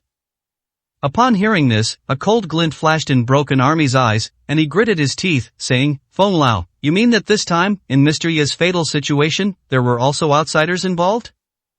Perhaps even some of the Nine Kings? Feng Lao shook his head and said, I don't know, but I do know that someone definitely made a move, and it's true that someone among the Nine Kings made a move, but who exactly, I really don't know. Moreover, does it even matter if they made a move? This time, how many people crossed the border to search for Mr. Yi's whereabouts and confirm his life or death? Do you think if they found Mr. Yi, they would save him? I think they wouldn't save him, they would immediately kill Mr. Yi, right? Heh, just based on this, even if they didn't make a move during the overseas war, their current actions, cutting off Mr. Yi's path to survival, are an unforgivable enmity. Feng Lao was right, he spoke too clearly. Broken Army clenched his fists, his eyes blazing with fury, and he roared, it's hateful that I, Broken Army, only just entered the ranks of dragon ranking experts after this battle. If I had broken through during the previous Great War, perhaps I could have changed some things. Hateful. That's right, Broken Army's current strength is no longer that of being half a step into the dragon ranking, rather, he has fully entered it, and he might not even be considered weak among the dragon ranking experts. After all, when Broken Army was half a step into the dragon ranking, he could fight back and forth with a dragon ranking expert. When he truly entered the dragon ranking, he would only be stronger. However, there are no what-ifs in this world, what has happened cannot be changed. Moreover, even if Broken Army had entered the dragon ranking during the Great War, could he truly have changed anything? There were 5 dragon ranking experts surrounding and attacking Yi Qing on his battlefield. Even if Broken Army had gone, it probably wouldn't have made a difference. Feng Lao looked at Broken Army and said softly, Broken Army, talking about these things now is meaningless. The urgent matter is what I just said. Alas, make the necessary preparations. Feng Lao was very pessimistic right now. In fact, he should be pessimistic in the current situation. He couldn't resolve it at all. All he could do was passively endure, and how long he could last was an unknown. Broken Army looked at Feng Lao and said in a deep voice, what about those important figures? The underground world of Dragon Country is in chaos, are they just going to stand by and watch? I know something about the Nine Kings Council, and I also know that people from the Nine Kings Council will come to participate and confer titles and such. Are those important figures truly indifferent? The Nine Kings governing the underground world of Dragon Country wasn't just talk. Moreover, the Nine Kings truly had the authority to handle matters within their jurisdiction, even possessing the power of life and death, and even investigative departments had no right to interfere. Everything was not just because of the Nine Kings' formidable strength, but also because the Nine Kings Council was an institution through which those important figures in the imperial capital controlled the underground world. It was something not openly acknowledged but known to everyone. Would chaos in the underground world of Dragon Country truly serve the interests of those people? If they were willing to intervene, perhaps everything would be different. At least, many people would have many considerations and would have to think carefully before making a move. Feng Lao looked at Broken Army and shook his head, saying in a deep voice, Broken Army, regarding those important figures, it's not really our place to say much right now. Some words are taboo and cannot be spoken, at least not now. But there's one thing you might not have fully considered, and that is, the Nine Kings represent the interests of the entire underground world of Dragon Country, and even beyond this is not some small force or small interest, this force is boundless, and these interests are earth-shattering. These years, do you think those important figures didn't want to control this enormous power and interest? They actually did. It's just various considerations. In fact, the underground world of Dragon Country has been peaceful for so many years, and it's time for a reshuffle. It's not just the Nine Kings and various big bosses who are restless and impatient. I'm afraid those giants have also been stirring for a long time, harboring other ideas. This time, it might be the best opportunity, and no one will give it up. Chapter 676, Fire of Revenge.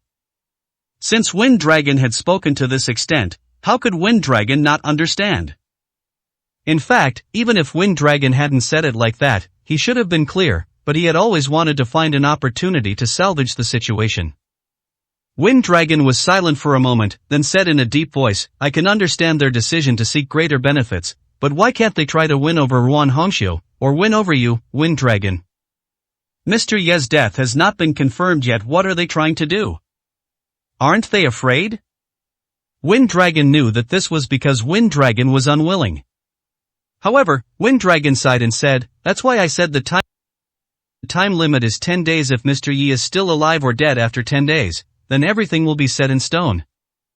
If Mr. Yi can return, and even recover his strength, then perhaps he will have the ability to change some established facts, but at least, not now. As for why it's us, the reason is simple, we control a large force, but we no longer have the matching strength. Plus, there are some unknown and inconvenient reasons. If not us, who else could it be?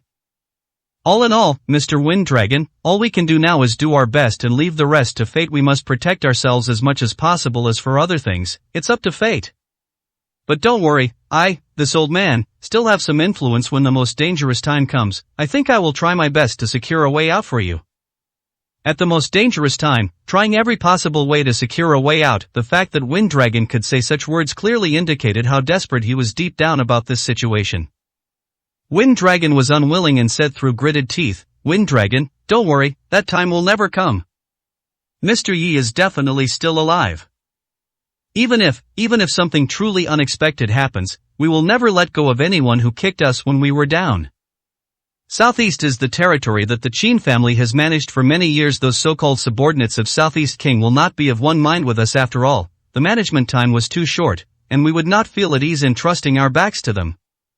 Therefore, even if Southeast is given up, it is given up. Mr. Yi will understand even if he returns. But Red Eyes, Nangongyu, and a group of elites, plus Wind Dragon, we are all on your side. I think there is still some possibility of holding Southwest and maintaining your position. So, Wind Dragon, don't be too pessimistic. Only when there's truly no other way should we talk about being helpless. For now, there is still hope. What Wind Dragon said was also a last resort. Wind Dragon wanted to say something, but finally shook his head and said, let's talk about these things later. As long as Mr. Yi can return safe and sound, even if all these territories are lost, it's nothing. A quasi-emperor, Mr. Yi must live. If he lives, nothing is a problem. At this moment, Wind Dragon also placed his hope on Yi Qing. He even didn't mind losing his own territory, because as long as Yi Qing returned alive and recovered his peak combat strength, then Yi Qing alone would be enough to protect the entire Feng family. At this moment, Wind Dragon was not the only one worried about the Nine Kings Council. 20 days later, Ruan Hongxiu was also worried. Ruan Hongxiu survived. If it weren't for Bai Ruoro's help, she would probably have died. However, even though she survived, Ruan Hongxiu was severely injured at this moment. In a secret base of Hongxiu Pavilion somewhere overseas, Ruan Hongxiu lay in the sick room, her face pale and her body extremely weak. At this moment, Bai Xiao, one of her confidants, stood beside her, taking care of her. Bai Xiao was also injured at this moment, and her eyes were bloodshot as she looked at Ruan Hongxiu. Ruan Hongxiu had actually been unconscious for 2 days and had only just woken up a short while ago. Looking at Bai Xiao, Ruan Hongxiu said with some difficulty, are you Gui and the others still alive? When they went overseas to fight that day, many of Ruan Hongxiu's confidants followed her. However, when they encountered such a deadly encirclement, their presence wouldn't have made much difference even if they went. So, some died, and some were severely injured. Bai Xiao looked at Ruan Hongxiu, suppressed her sadness, and said softly, some have died, and some are still alive, just injured and recovering. At this time, don't worry about these things. Rest well and recover. As long as you are alive, there is still hope for everything. Ruan Hongxiu was silent for a moment, and her mind recalled everything. Many people had died. They fought until the moment of their death, but Ruan Hongxiu hated it so much. She truly hated it. Why couldn't she save these sisters? Yes, sisters, they were all her sisters. Although they were subordinates, they were also sisters who had walked together with her. Who exactly set up this encirclement? This was forcing her to her death. The number and strength of the enemies at that time exceeded Ruan Hongxiu's imagination. To put it bluntly, if Ruan Hongxiu had truly gone overseas to fight alone as she had thought, she probably wouldn't have survived until Bairuoro's rescue. They used their lives to let her live. At this moment, Ruan Hongxiu's eyes were calm, without killing intent or anger, only extreme coldness. Revenge must be exacted. I will not let them die in vain. This time, it was a killing game targeting Yi Qing, and also a killing game targeting me. Ruan Hongxiu, the plotters are not just one or two, find them, kill them all. I will use their heads to mourn my deceased sisters. Upon hearing this, Bai Xiao said through gritted teeth, Your Excellency, I have already arranged for everyone to gather intelligence on this incident with all their might. Please rest assured, we will definitely find out who secretly harmed you, and who caused so many sisters to perish. Ruan Hongxiu is the information queen. Hongxiu Pavilion is where Ruan Hongxiu controls all kinds of intelligence. When Hongxiu Pavilion operates with all its might, there are not many people or things that can be hidden from Hongxiu Pavilion. Just then, a subordinate walked in and said softly to Ruan Hongxiu, Your Excellency, Pavilion Master Chou Yue has sent you many messages and wants to have a video call with you to greet you. Do you wish to connect with her? Upon hearing the name Chou Yue, a cold light flashed in Ruan Hongxiu's eyes, and she said, Chou Yue? That bitch, she's here to greet me? She's here to see if I'm dead or not. This ambush overseas, if she says she wasn't involved, I'll be the first not to believe it. Connect, I want to see what she wants to say. Ruan Hongxiu had never taken Chou Yue seriously. This woman imitated Ruan Hongxiu in everything, even establishing a Chou Yue Pavilion to emulate Hongxiu Pavilion. Others called Ruan Hongxiu the queen, and Chou Yue also called herself the queen. It could be said that she constantly compared herself to Ruan Hongxiu in every matter, always wanting to replace her. But she simply didn't have the strength. However, this person was sinister and cunning. Normally, she didn't dare to commit evil deeds, only daring to do small things in secret. Ruan Hongxiu didn't bother with her, and that was that. After all, this woman was very good at flattering people, and she had quite a few influential figures who were on good terms with her. Out of respect for those people, Ruan Hongxiu turned a blind eye to minor matters, letting them pass as if a clown was prancing around. But now, if Chou Yue was truly involved this time, no matter how many people protected Chou Yue, she would make Chou Yue die. Chapter 677, Watching the Laugh. Ruan Hongxiu was about to connect with Chou Yue, but Bai Xiao hesitated for a moment and stopped the subordinate. Your Honor, do you really want to connect with Chou Yue? She is probably trying to test your true condition right now. If she knows you are severely injured at this time, she might do some unfavorable things. What do you think? Should we decline for now?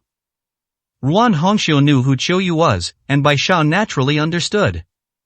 It was precisely because of this understanding that she knew Chou Yue was not a good person. For many years, she had been secretly competing with Ruan Hongxiu. If it weren't for many people protecting that little slut, Ruan Hongxiu would have long since been impolite to her.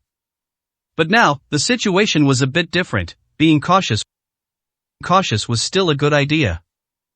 However, Ruan Hongxiu directly shook her head, looking at Bai Xiao and saying, Just let her know. Besides, the fact that I'm severely injured cannot be hidden anyway. If she wants to see me make a fool of myself, then let her. I want to see what that bitch has to say. Also, Chou Yue is definitely the main force in the current attacks on Hongxiu Pavilion. You all should do what you need to do, but there's no need to be too hasty. The first priority is stability. Everyone is waiting for the Nine Kings Council to convene. But, those who want to change the world, if they dare to bully me, Ruan Hongxiu, then they are wrong. Even if I, Ruan Hongxiu, die, I will bite off a piece of their flesh with my last breath. You want to provoke me? Fine, then pay the price. As she spoke, Ruan Hongxiu's eyes were filled with murderous intent.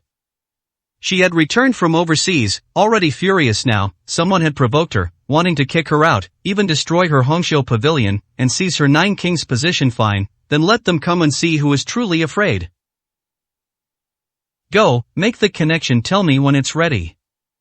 The subordinate dared not say anything more and immediately left to make preparations. After she left, Ruan Hongxiu frowned, looked at Bai Xiao, and said, Is there still no news of Yi Qing? Immediately after waking up, Ruan Hongxiu had inquired about Yi Qing's situation, and the result was very bad. His life or death was unknown, or rather, almost everyone believed Yi Qing was dead. This was not good news. However, that massive explosion had destroyed everything, leaving no remains, which made the matter somewhat confusing. Yi Qing had shown such immense strength that, even now, no one dared to truly confirm his death. What if he was still alive? Bai Xiao looked at Ruan Hongxiu and gently shook her head, saying, "Now, there are people from various forces almost everywhere and overseas, and the same goes for the various little city along the border. Everyone is trying to inquire about Yi Qing's news, but so far, there is still no news."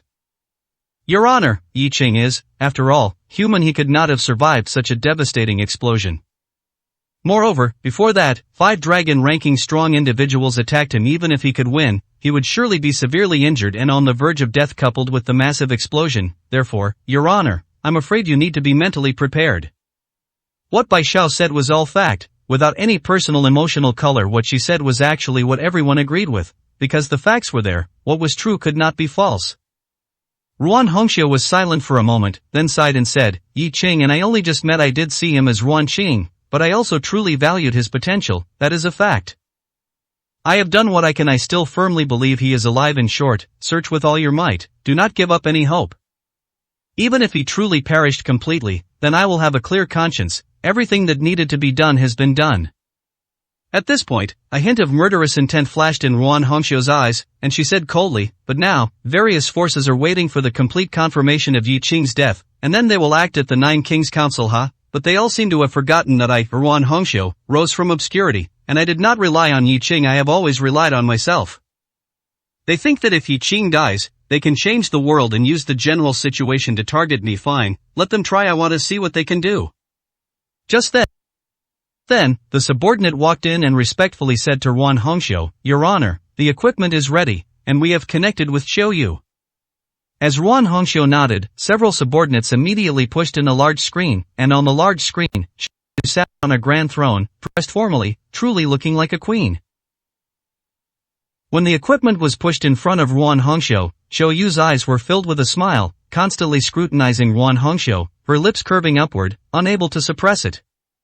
"Ruan Hongxiu, my dear Queen Hongxiu, how did you get so injured? Ha. I heard that your expedition to overseas this time resulted in heavy losses. What were you thinking? It's truly incomprehensible." Listening to Qiu Yu's sarcastic remarks, Ruan Hongxiu spoke indifferently, "Qiu Yu, if you sought me out just to test my true condition, then you have seen it. As for ridiculing me? Mocking me? Are you worthy? I, Ruan Hongxiu, am not dead yet. Believe it or not, if you anger me, no matter how many men are behind you protecting you, I will dare to come directly to your door and kill you, you vixen. So, remember your place, and be careful when speaking to me, especially now, when I'm in a bad mood. People can die." Seeing that Ruan Hongxiu had fallen to such a state, yet still dared to be arrogant with her, Qiu Yu immediately became enraged. Normally, she had to endure, but now, did she still need to endure? How many more days could Ruan Hongxiu remain queen? One of the agenda items for the 9 Kings Council was to remove Ruan Hongxiu from her queen position and let Qiu Yu take it. She, Qiu Yu, was the one who was about to become queen. However, Qiu Yu couldn't simply dismiss Ruan Hongxiu's threat. After all, Ruan Hongxiu's strength was indeed formidable. Dragon ranking number 3 was no joke. If she truly set her mind on killing her, then she would truly not dare to close her eyes even when sleeping. Therefore, Ruan Hongxiu must die. Ruan Hongxiu, you are even more arrogant now than before. Impressive, truly impressive. But, no matter how arrogant you are, how many days can you remain so? Don't tell me you don't know your current situation. I really didn't expect that you would go so far as to face death for a Yi Qing you just met. If you hadn't gone to overseas, perhaps everything would still be uncertain, but you went, and everything changed. Ruan Hongxiu, I came today not to see you make a fool of yourself, but to give you a choice. Voluntarily resign from the queen's position, hand over the authority of Hongxiu Pavilion, and I will let you live the rest of your life, and your people will also live. But, if you dare to refuse, then none of you will live. Remember, consider my words carefully. I, Qiu Yu, do not represent myself, you understand. Chapter 678, Kill Notice. Qiu Yu now represents herself, but as she said, she has more than one person standing behind her. However, actively seeking out Ruan Hongxiu, demanding her abdication, transfer of power, and even threatening her, touched Ruan Hongxiu's bottom line. Before Ruan Hongxiu could speak, Bai Xiao couldn't hold back and angrily rebuked Xiao Yu directly. How dare you, Xiao Yu, what are you, to dare speak to the honored one like that?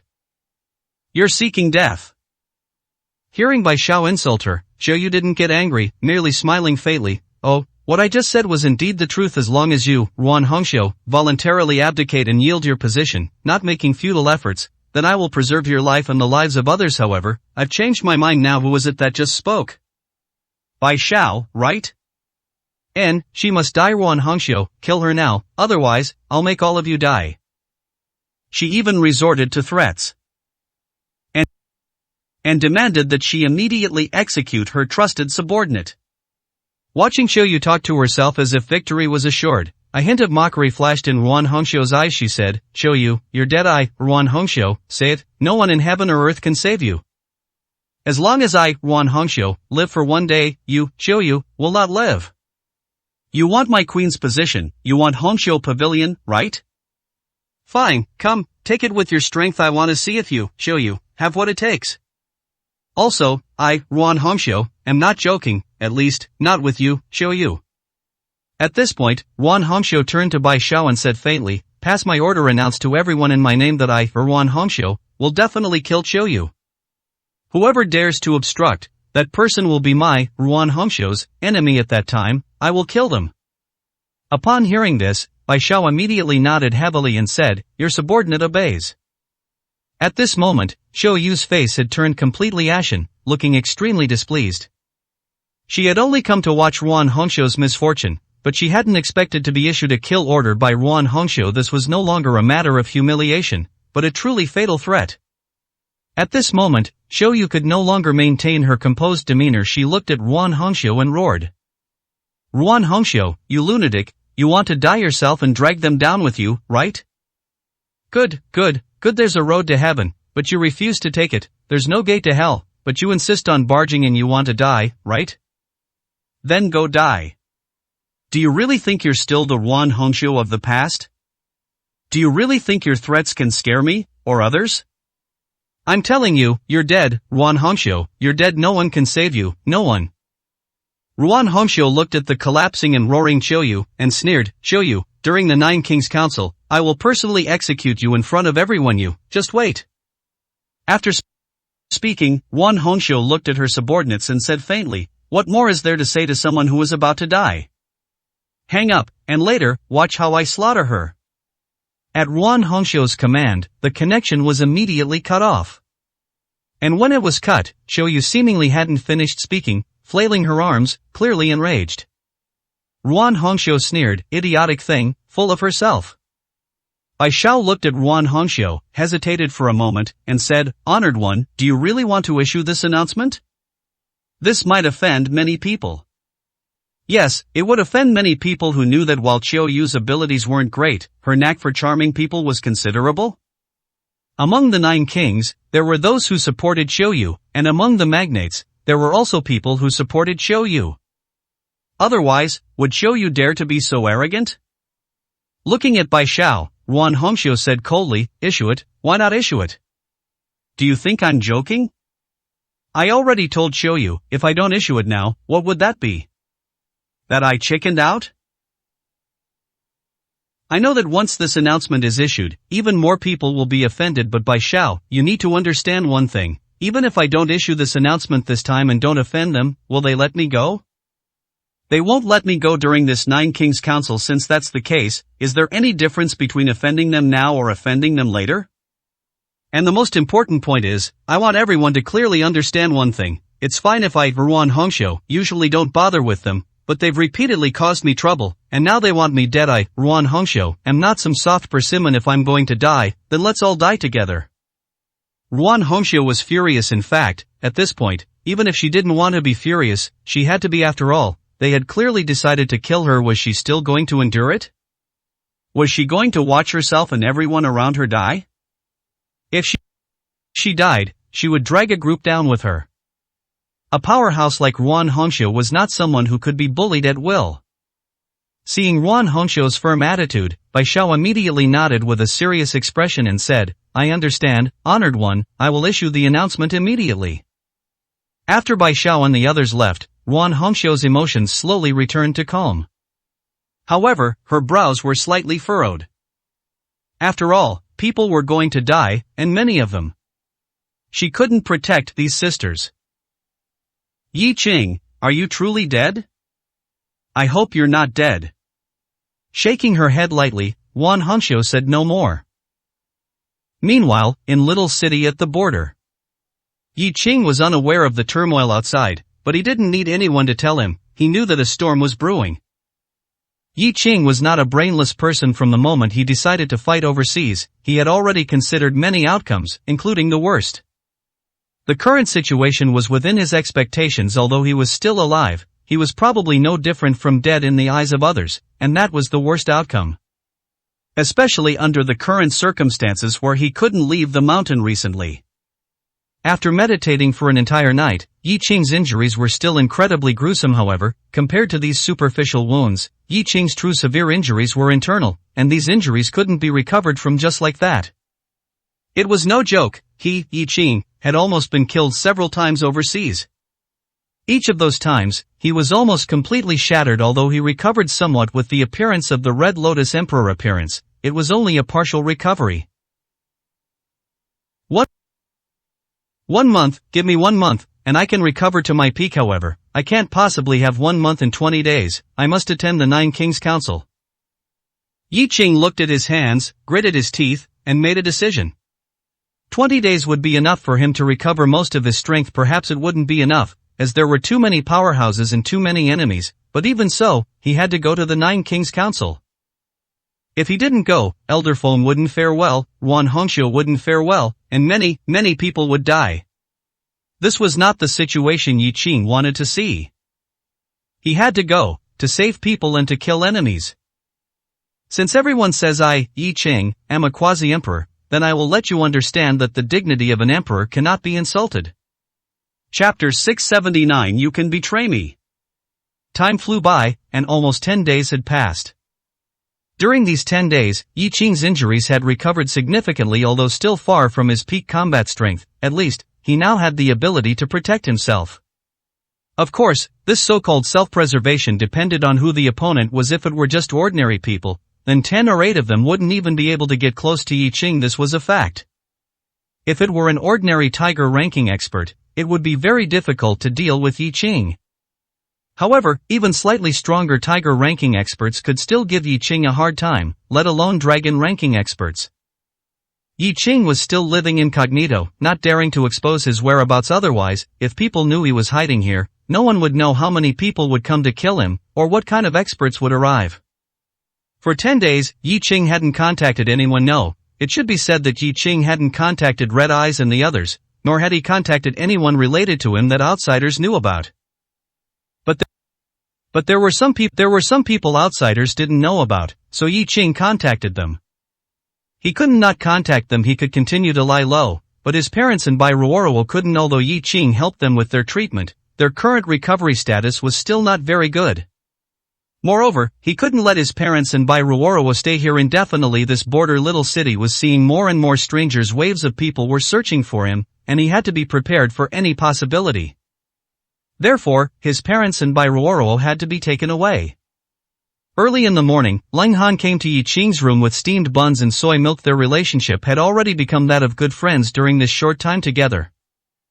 Ever since Yi Qing learned about Lang Han's situation, he felt pity for Lang Han in his heart, and he was also touched by this person's kindness. So, being friends with Lang Han was not a bad thing for Yi Qing. What's more, Lang Han could even be considered their savior.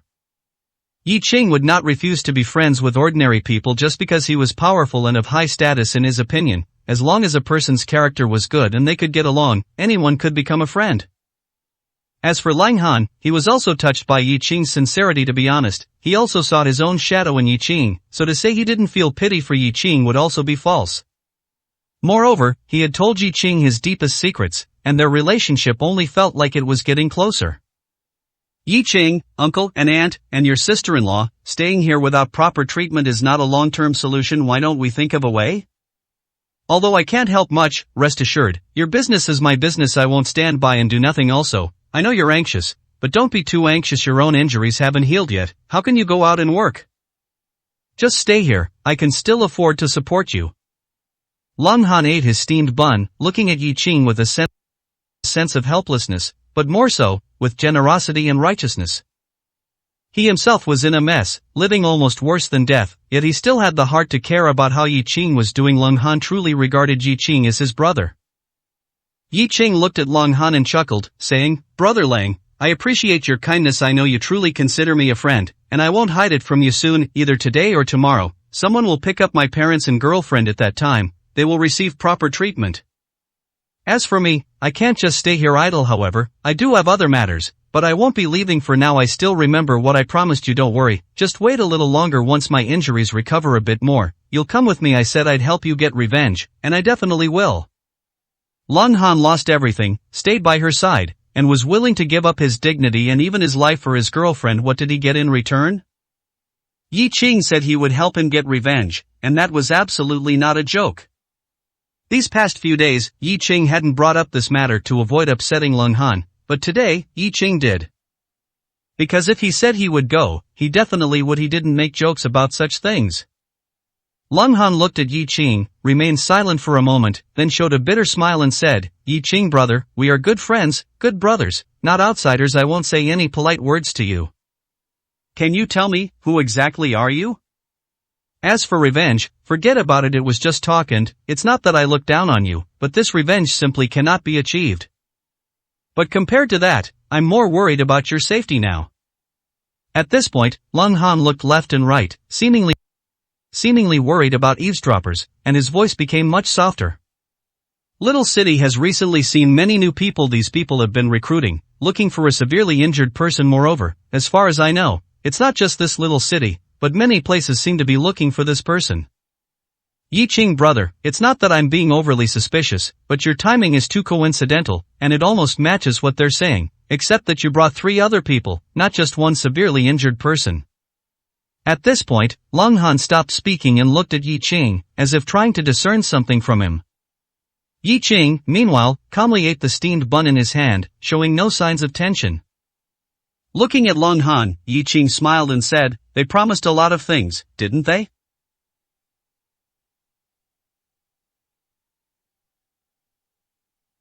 Looking at Lung Han, Yi Qing smiled and said, "They promised a lot of things, didn't they?" Upon hearing this, Lung Han nodded and said, "Yes, they promised a lot, money, status, and so on. In short, whoever finds this severely injured person will be able to rise to prominence and achieve great success. Of course, they also made many threats. Anyone who knows information and dares to conceal it will definitely be killed." If these words were spoken by outsiders, perhaps not many would believe them. However, when the big figures of both the underworld and the legitimate world and Little City have spoken, then it's real. At least, the threats are real. For those who wanted to kill Yi Qing, these so-called big figures in Little City were insignificant. It was true that no one dared to refuse them. Yi Qing didn't care about these things. He just looked at Lung Han and smiled, saying, "You are now deeply in debt, living a life worse than death. If you were to find this person, for you, it would actually be an opportunity, a chance to escape your current predicament and find liberation. That person is me. I have nothing to hide from you, so, Brother Lang can go tell them now that I am here. I believe they will give you a generous reward." Yi Qing ate his steamed bun, speaking these words calmly, yet they were extremely shocking. He had directly admitted it, even brazenly telling Lung Han to inform on him. To put it bluntly, Lung Han was truly at a dead end now, seeing no hope. If he were to inform and get the wealth those people promised, turning his life around would be certain. At least, he wouldn't have to work so hard every day to earn money to repay debts, without knowing when he could pay them off, let alone get revenge. Yi Qing just looked at Lung Han calmly, seemingly indifferent. Lung Han, upon hearing these words, his expression changed, as if he was struggling and hesitating. Yi Qing was not in a hurry. He just quietly watched Lung Han, as if he didn't care what decision Lung Han made, even if it was betrayal. Chapter 680, A Kind Heart. Lung Han was silent for a moment, then showed a bitter smile, looking at Yi Qing, and said, "Is it really you?" Yi Qing heard this, nodded lightly, and said, "If you can guess it's me, then, naturally, it's me. These people are looking for me, there's no mistake about that, so you don't need to doubt anything. I didn't intend to hide it from you." Lung Han sighed, shook his head, and said, "It seems I've saved a truly extraordinary person. Otherwise, would so many people be searching everywhere for a nobody?" And they even offered incredibly generous benefits that are impossible to refuse. But, forget it, Yi Qing, I was just asking, I didn't mean anything else, but you really need to be careful recently, don't even go out, these people are everywhere, and no one knows who their informants are, just be careful. In the end, Lang Han still decided not to report him. Of course, whether those words were true or false, that remained unknown. Yi Qing didn't care about that. Looking at Lang Han, Yi Qing smiled and said, that's a huge benefit that could turn your life around. With that, at least your hard days would truly be over. And I wouldn't blame you after all, if it weren't for your help back then, we wouldn't be living so peacefully now. So, even if you were to use my information to gain some benefits, I can only say I would no longer be your friend, but I would absolutely not blame you, and certainly not retaliate against you. Brother Lang, are you really not going to consider it? This is a chance to change your fate. Indeed, for Lang Han's current situation, the generous benefits offered by those people could indeed change his fate. He was already at the lowest point of his life, anything he gained wouldn't be worse than his current situation. At this moment, Lang Han gently shook his head, looked at Yi Qing, a smile appearing on his face, and said, to be honest, when I guessed it was you, if I said I wasn't tempted, I'd be lying to you. After all, as you know, I'm living a life worse than death right now, neither human nor ghost, trading a person I've only known for a short time for a chance to change my fate. This might be the only chance I'll ever have in my life. But in the end, I still don't want to do that. It's not just a matter of a troubled conscience, but also because I've already come to regard you as a friend. Betraying a friend is something I, Lang Han, cannot do. So, if this is my fate, then I deserve to be unlucky. But you can't be, Yi Qing. They've already found Little City, and they might find you any day now. Leave as soon as possible, live well, and take care of those who need your care. My life, Lang Han's life, is just like this, but you must be well. These words came from the bottom of his heart, sincere and moving. This was Lang Han's true feeling at this moment. He wasn't lying, nor was he exaggerating. In fact, he was just that kind of person. If he wasn't, he wouldn't have ended up in his current state, nor would he have lost everything for a woman. Yi Qing smiled at this moment. Yi Qing smiled very happily. If Lang Han had truly betrayed him, he wouldn't have been angry with Lang Han, but since Lang Han hadn't betrayed him, he was genuinely happy. Such a friend, such a good person, made Yi Qing happy. Looking at Yi Qing's smile, Lang Han sighed and said, Yi Qing, what time is it? You can still smile? Don't take this lightly. The people looking for you, though I don't know who they are definitely not to be trifled with. Yi Qing smiled and nodded, looking at Lang Han, and said, they're not to be trifled with, but I'm even less so. Don't worry, I'll be fine. However, I won't be leaving for now. You don't need to worry about me. My injuries have recovered somewhat, and I still have some ability to protect myself. It's just that to avoid being discovered by them, I might still need to hide for a while. During this time, I might have to trouble you to continue taking care of me. Brother Lang, you're not afraid of being implicated, are you? At these words, Lang Han snorted coldly and said, I've given up a chance to change my fate. What else does I, Lang Han, have to fear? Implication? I'm already living a life neither human nor ghost. Even if I'm implicated further, what difference would it make? Yi Qing, since you've made your decision, then stay put and take good care of yourself. In short, I, Lang Han, may not have much else, but I will absolutely never betray a friend. Yi Qing's face was beaming with smiles. At least at this moment, at least for this period, Lang Han's appearance had made him feel quite good. Soon, Lang Han left. After Lang Han left, Yi Qing took out a phone. It was Lang Han's phone, temporarily lent to him. Yi Qing had an excellent memory and remembered many people's phone numbers, but he didn't call any of them, because he couldn't, and for some other reasons. But there were some people he could contact. Even if not for himself, he had to for his parents and by Ruoruo. After the call connected, Yi Qing spoke calmly, when can you arrive? A voice, whose age couldn't be discerned but was extremely sharp, even a bit jarring, reached Yi Qing's ears. Mr. Yi, please wait a moment. We'll arrive by 10 p.m. tonight at the latest. Yi Qing nodded and said, remember not to be discovered. Prepare everything I asked you to once you arrive. I'll send you the address. After speaking, Yi Qing hung up the phone. At this time, the person Yi Qing would call and entrust his parents and Bai Ruoruo to, without asking, was definitely someone Yi Qing trusted. The next day, Yi Qing did not go out but continued to cultivate and recover from his injuries. Long Han did not return at noon but was working outside, only coming back in the evening however. This time, Yi Qing did not talk much with Lang Han, and at about the same time, he told Long Han to go back and rest.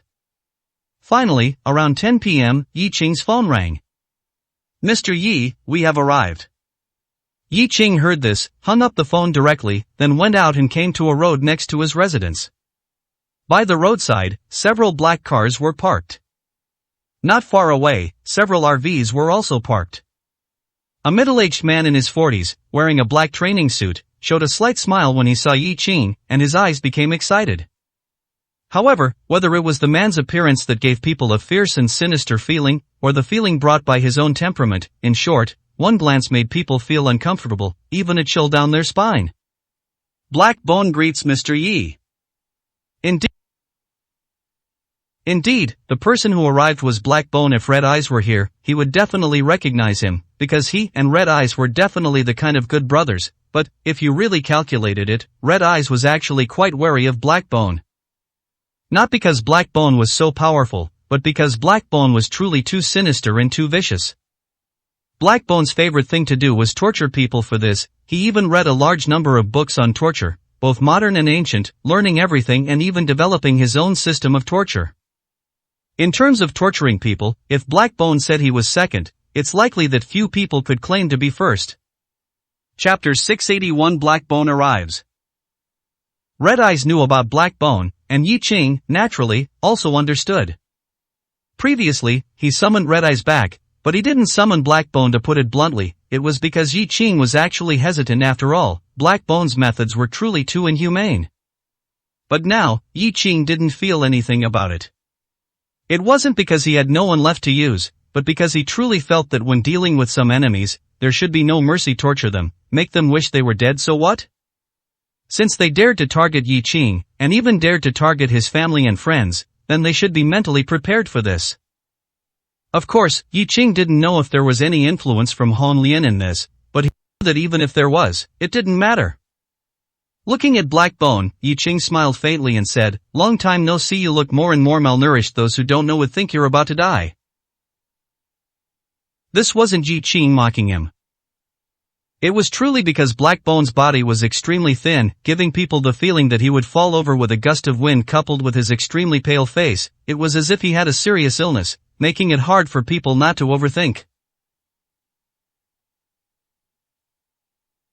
Of course, others like this would evoke sympathy, but Black Bone's appearance only made people feel a chill down their spine.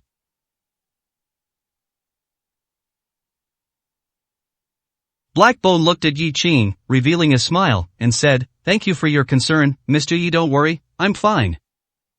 "Mr. Yi, everything you asked me to prepare, I have prepared. When do you want to proceed?" These 3 RVs were the so-called ambulances that Yi Qing had Black Bone prepare. They had emergency equipment on board, and were also equipped with medical personnel. They were to be used to transport Yi Qing's parents and Bai Ruoruo.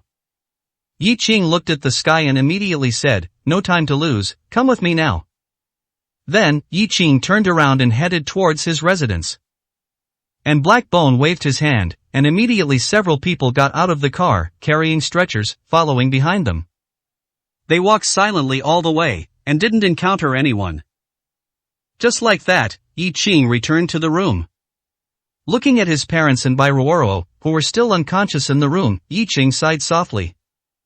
"Dad, Mom, Ruoruo, forgive me for not being able to stay with you all the time right now. After all, it's not safe to be with me now, and it's also not conducive to your recovery.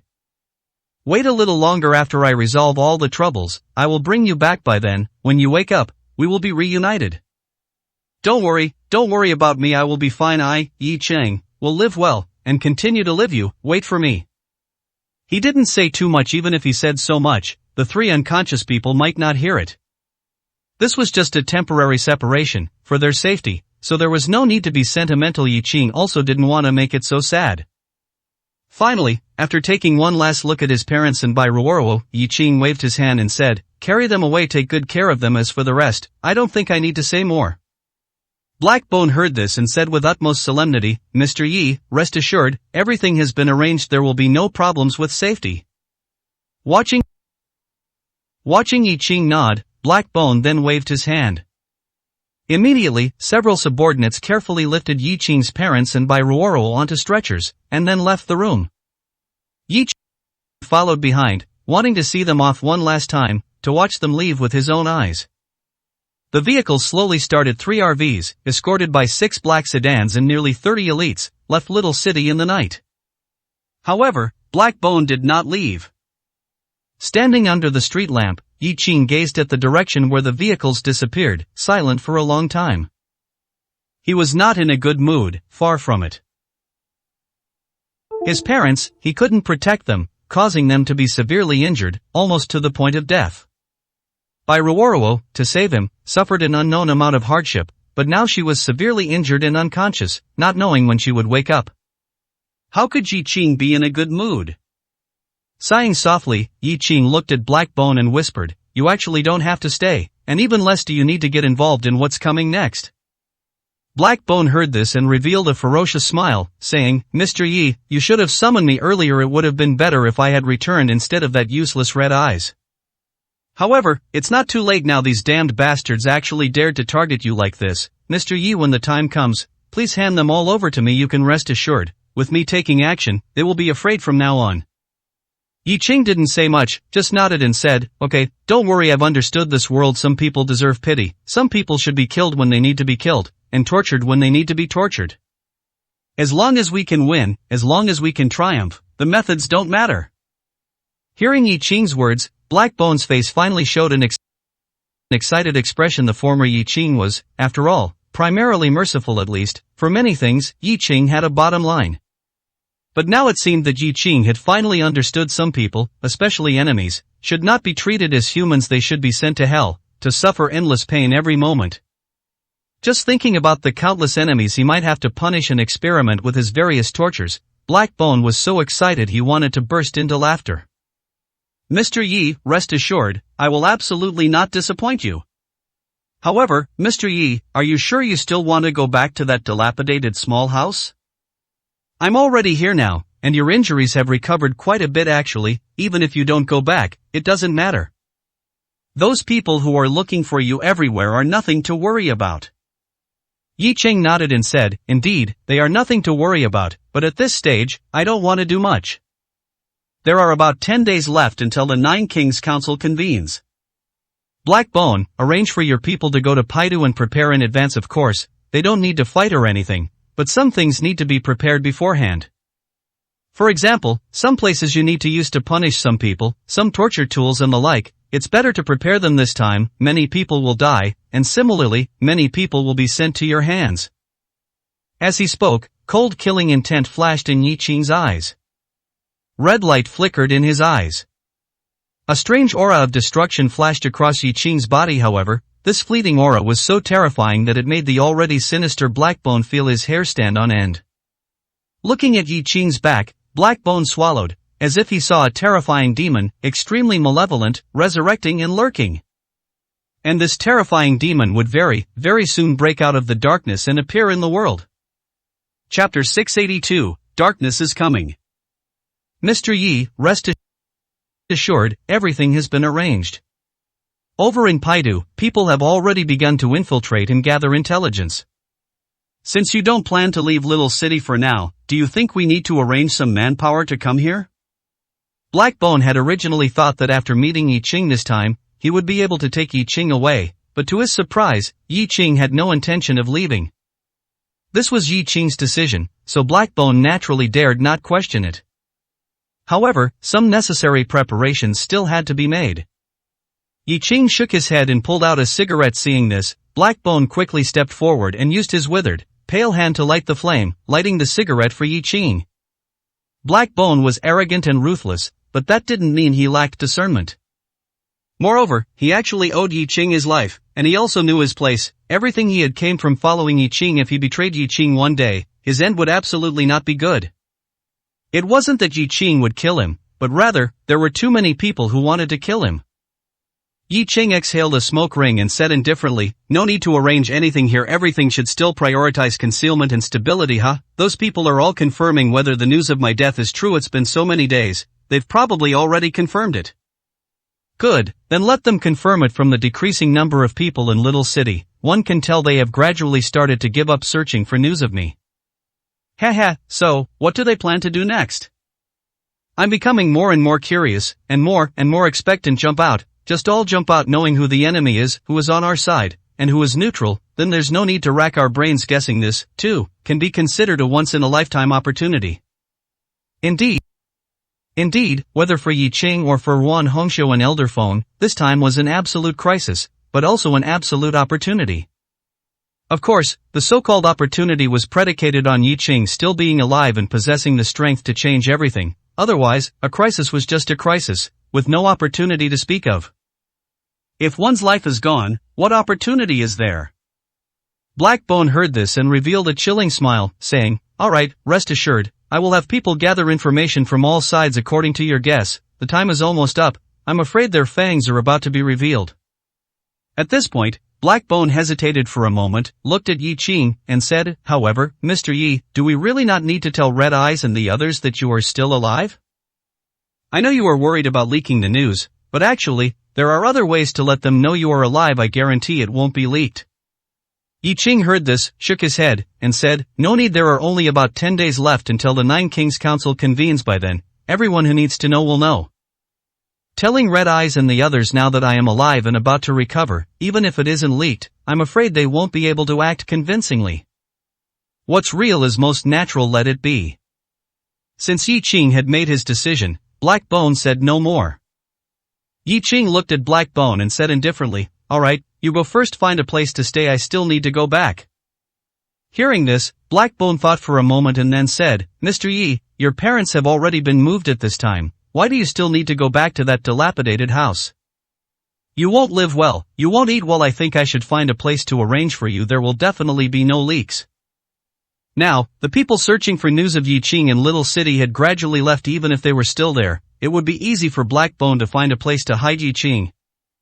Under these circumstances, there was really no need to make Yi Qing suffer like this anymore.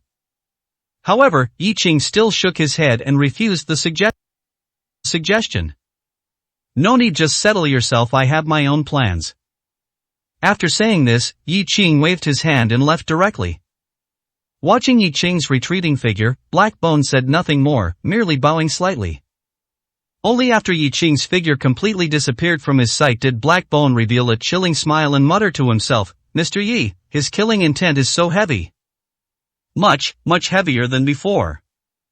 Even if he strongly suppressed his killing intent and showed no trace, I could still feel a chill. Good, very good, this is how Mr. Yi should be. Only then can he truly gain a firm foothold in this world. Mr. Yi used to be too kind, now it's good, everything has changed.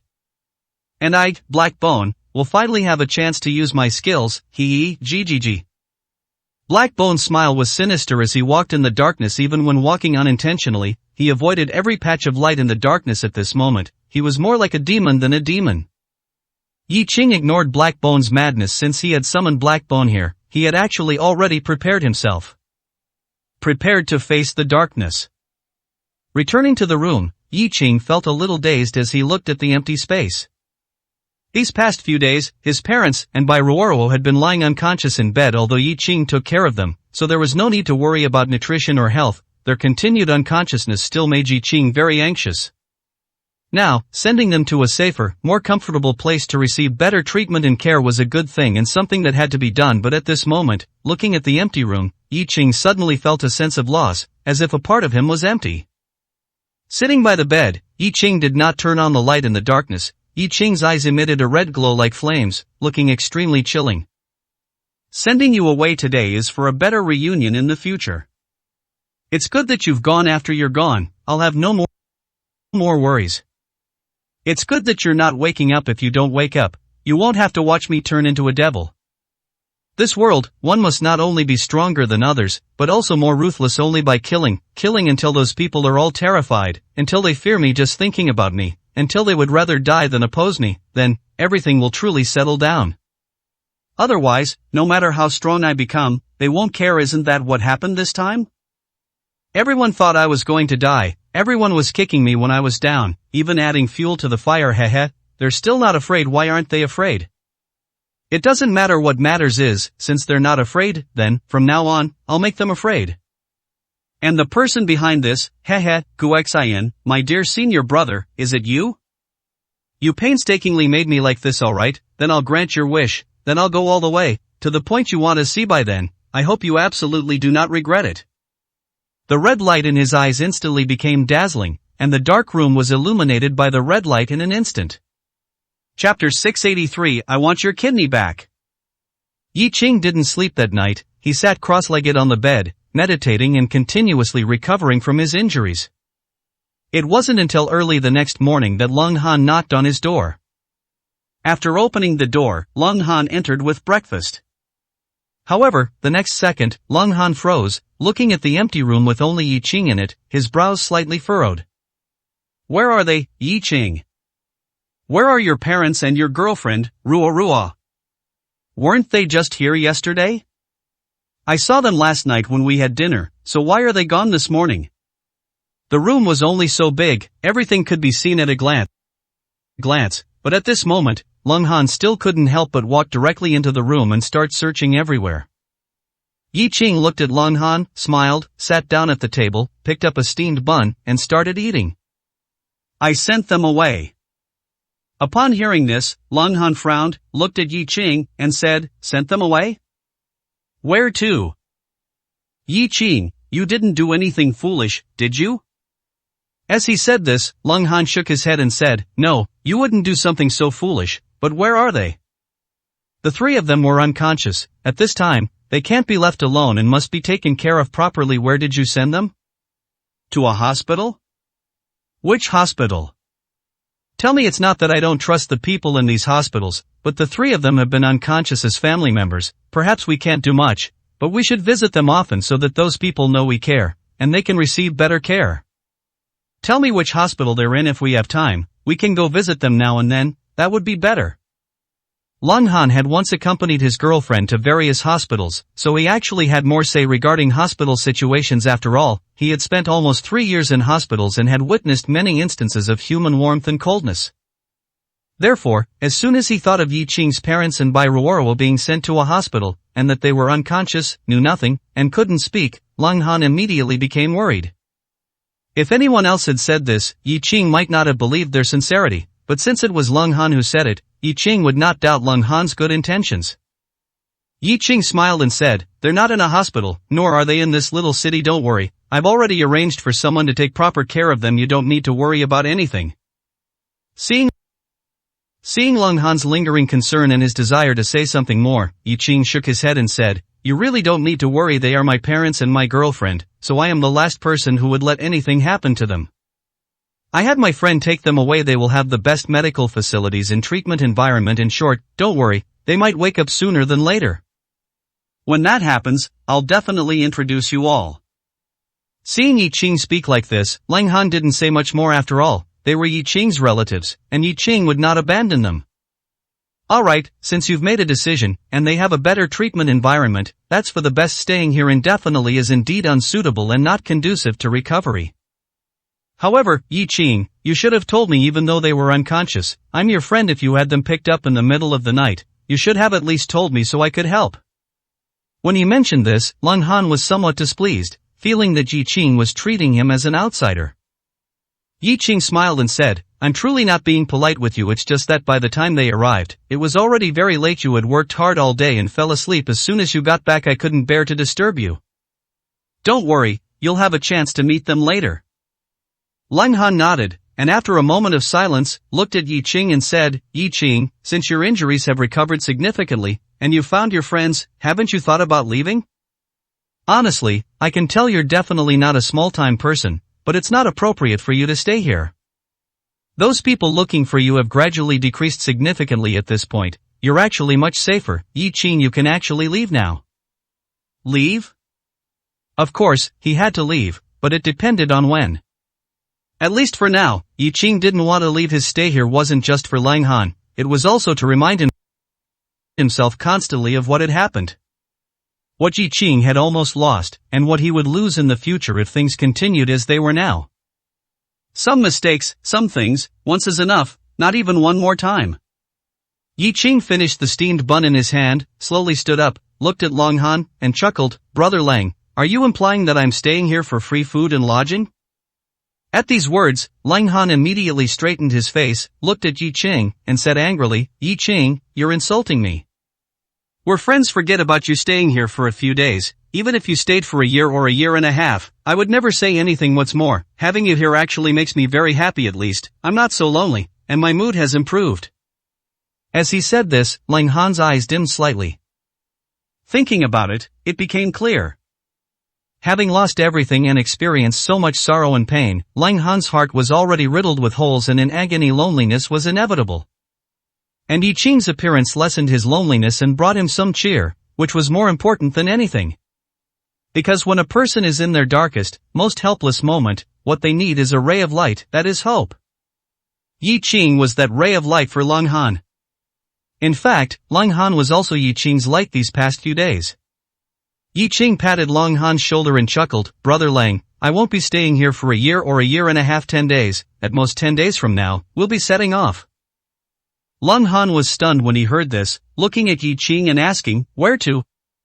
Clearly, at this moment, Lang Han hadn't realized that Yi Qing wasn't talking about himself leaving alone, but about us. This meant going with Lang Han. Of course, Lang Han couldn't be blamed after all. In his opinion, he would never have the chance to get revenge on that unfaithful woman in this life. Yi Qing had mentioned it before, but he hadn't taken it seriously. But clearly, Yi Qing remembered. Looking at Lang Han, Yi Qing softly said, Brother Lang, I just want to ask you, when you really see that woman, are you sure you can be ruthless? Actually, I can help you with this matter. You don't even have to show your face, but I wanted to tell you and let you decide. Hearing this, Lang Han finally understood. Looking at Yi Qing's serious expression, Lang Han hesitated for a moment, then smiled. Yi Qing, you should focus on your own matters. My affairs are not urgent, really, not urgent at all. Besides, I can't cause you trouble because of me. The Mu family, that's the Mu family. I've inquired about them, they are not to be provoked, not to be provoked. As he said this, Lang Han's face was filled with despondency. Clearly, he had indeed inquired about the Mu family's existence and knew how powerful they were. A small person like him, in this life, no, even in the next life, probably couldn't provoke anyone from the Mu family, even if that person's status within the Mu family wasn't particularly high. At this moment, Yi Qing stood with his hands behind his back, a hint of coldness in his eyes, and said, not to be provoked? Ha, then I'll just have to provoke them and see.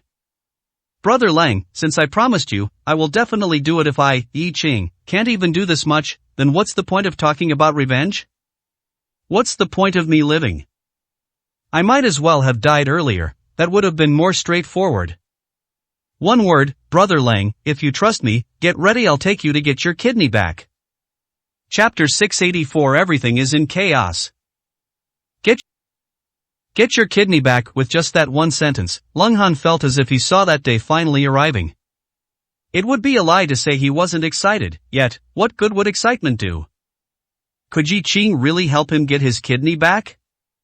At that moment, the power and confidence Yi Qing displayed as he spoke made Lang Han feel as if he was meeting a new Yi Qing. He instinctively wanted to believe him. However, thinking of the Mu family's power, and that woman's resolute nature, Lang Han's heart remained icy.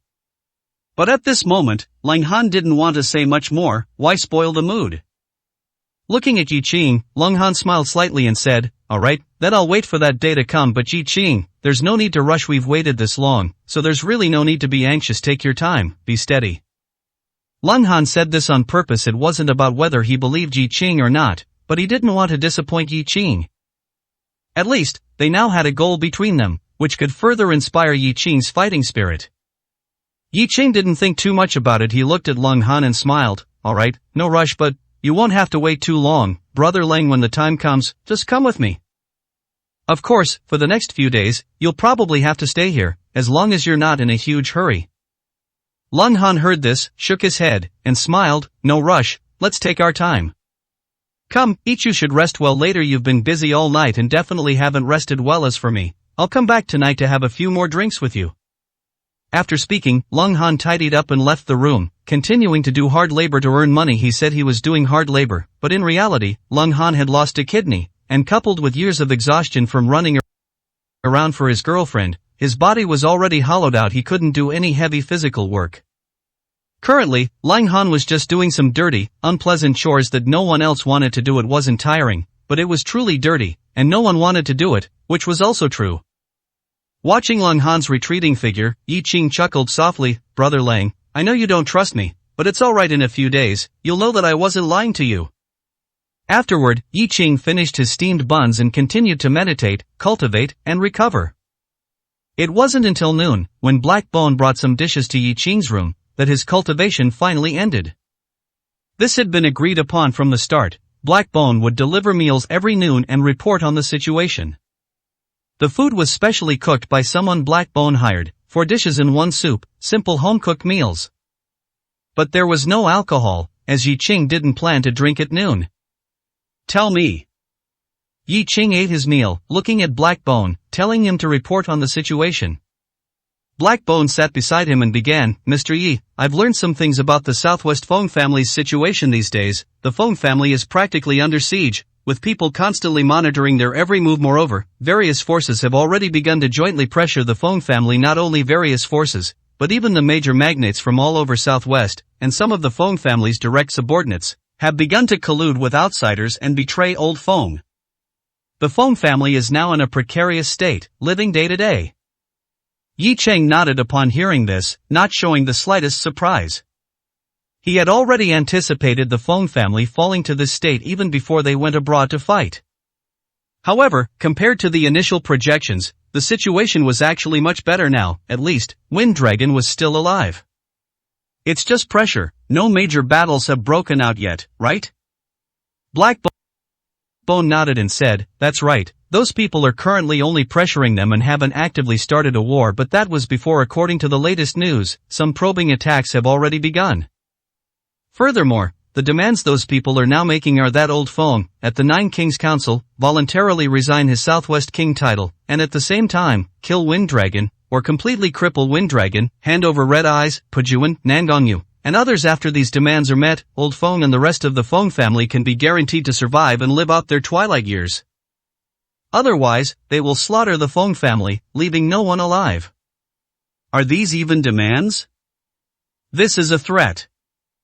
Killing or crippling Wind Dragon is absolutely impossible. If that were to happen, the Feng family would have no guarantees whatsoever as long as Wind Dragon is still alive. Even if he truly loses the Southwest territory and the Feng family's power, anyone wanting to completely wipe out the Feng family would have to think twice. After all, who wouldn't be afraid if a dragon ranking expert, once provoked, went into hiding and started assassinating people? After all, everyone has a few friends, relatives, and people they care about. Coupled with the Feng family having been stationed in Southwest for many years, no one could say how many loyalists they had secretly cultivated. If they were truly pushed to the brink and fought to the death, that would also be a considerable problem. But, all in all, the Feng family's power was truly waning. When the day of the Nine Kings Council finally arrived, the Feng family's ultimate fate would be determined. It wasn't 1 or 2 people attacking the Feng family. With so many people making a move, the Feng family was in danger. Yi Qing looked at Black Bone, a cold smile appearing on his lips, and said, "Killing Wind Dragon, or crippling Wind Dragon, might not be their true intention. Making the Feng family hand over Red Eyes and the others is probably the real demand. After all, Red Eyes and Pujuan are my people. If I were truly dead, they would have no qualms, and they would also be afraid of retaliation. So, wanting to actively kill Red Eyes and the others is the real reason." Alright, then let's see. At this point, a cold glint appeared in Yi Qing's eyes, and he gritted his teeth. Since Red Eyes and the others stayed with the Feng family to recover from their injuries, it's clear that the Feng family bore the storm for them. Yi Qing, will remember this favor. Black Bone, whose face was already sinister and terrifying, now revealed a ferocious smile and said, "Mr. Yi, those people are utterly audacious. When the time comes, I will let them know what it means to regret their actions." Yi Qing nodded slightly, looked at Black Bone, and said indifferently, "The Feng family has been pushed to a dead end, but the final outcome will only appear at the Nine Kings Council. Alright, everyone is waiting for the Nine Kings Council, so let them wait. When the time comes, I want to see what kind of meeting this will turn into. You just need to keep an eye on the Feng family's situation and Red Eyes' condition at all times." What about other news? How are things with Ruan Hongxiu and the Southeast main camp? Black Bone heard this, looked at Yi Qing, and said, "Mr. Yi, what about the Feng family's side?" Especially since Red Eyes and the others are still recovering there. If I'm not mistaken, the calm and probing of the past few days are about to end, but in the next few days, some battles targeting them will likely break out. Should we arrange for people to provide support? Although I don't have many elite subordinates that can be mobilized, something is better than nothing. Protecting a few people is still not a problem. Battles were definitely going to break out. Especially in the days leading up to the Nine Kings Council, many things that were bound to happen would happen. However, Yi Qing had no intention of interfering. Chapter 685, Prelude to the Great Purge. No need to worry about it, the Feng family will handle it. Feng Lao has been the Southwest King for so many years no one would believe he has no trump cards at all, even if the Feng family's power is waning, and they certainly aren't their opponents. Protecting themselves and a few others shouldn't be a problem. So, if they want to fight, let them fight since they've all jumped out, it's actually better. What's more, these so-called battles are just probing the real. Major conflict will erupt after the Nine Kings Council, and Red Eyes and Pajuan's injury should have recovered quite a bit, so, for those people to want their lives, they probably don't have the ability. Hearing Yi Qing say this, Black Bone said no more. Moreover, even if he exerted all his strength to mobilize elite subordinates, or even went to help in person, he couldn't change the current situation. Only one person could clean up this mess, Yi Qing. The title of Quasi-Emperor was not a joke. If Yi Qing died, everything would be over, but if Yi Qing lived, that was a deterrent. Blackbone looked at Yi Qing and said softly, Yuan Hongxiu is facing a similar situation to the Feng family, but compared to the Feng family, Yuan Hongxiu is actually in more danger now. There are many forces secretly targeting Yuan Hongxiu. Yuan Hongxiu even issued a public kill order despite being severely injured. She remains incredibly dominant. This alone will make many people resent her and specifically target her. Yi Qing nodded, saying with some emotion, I only helped her once in Qin City, and it wasn't even really help. I just called her sister, and even that had some ulterior motives. But I never expected her to go to such lengths for me. Yi Qing's eyes were a bit complicated, a bit regretful thinking about what Yuan Hongxiu had done for him. His heart couldn't help but stir. He couldn't help but be moved. He didn't care or want to know what Yuan Hongxiu was like in other people's eyes, but to him, Yi Qing, Yuan Hongxiu had truly done more than a biological sister would. She was even willing to sacrifice her life for Yi Qing. For these reasons alone, Yi Qing couldn't possibly remain indifferent.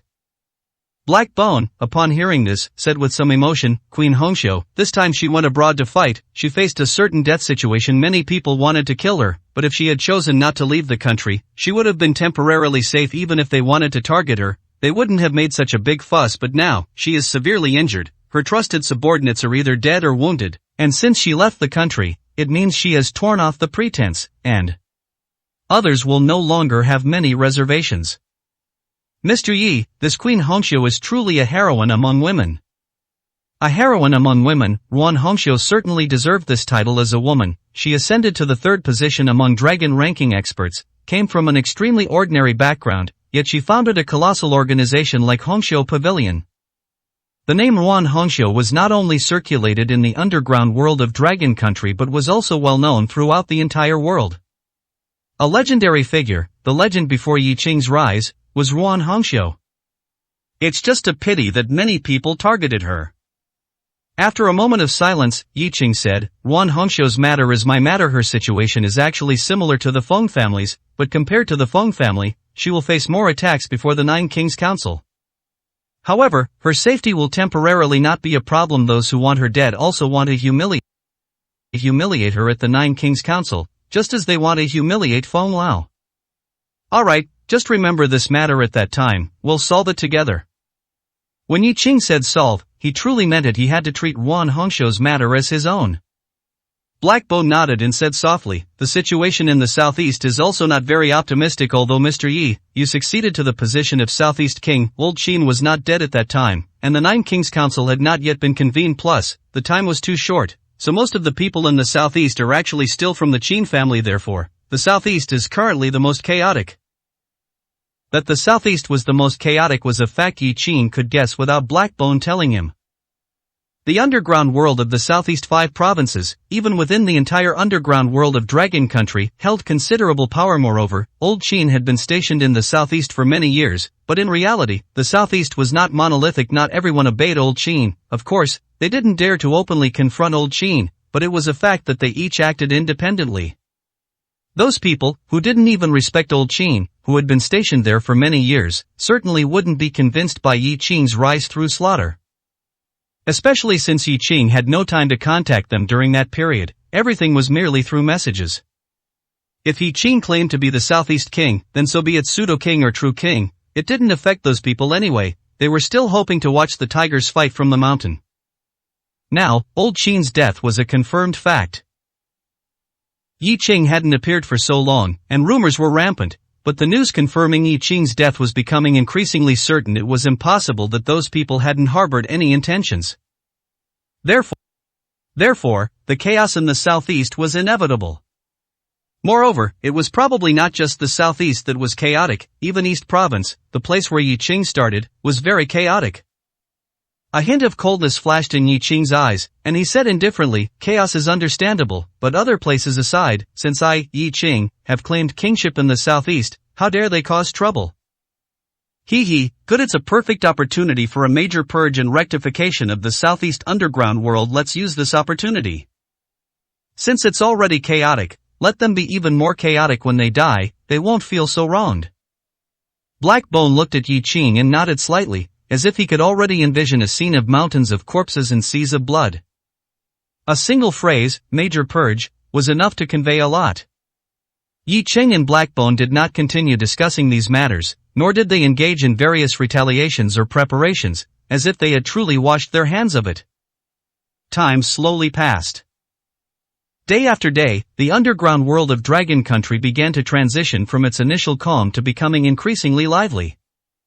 At this time, more than 20 days had passed since Yi Qing's disappearance.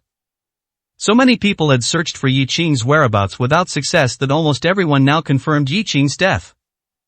After all, if Yi Qing weren't dead, he should have appeared by now, given how chaotic things had become.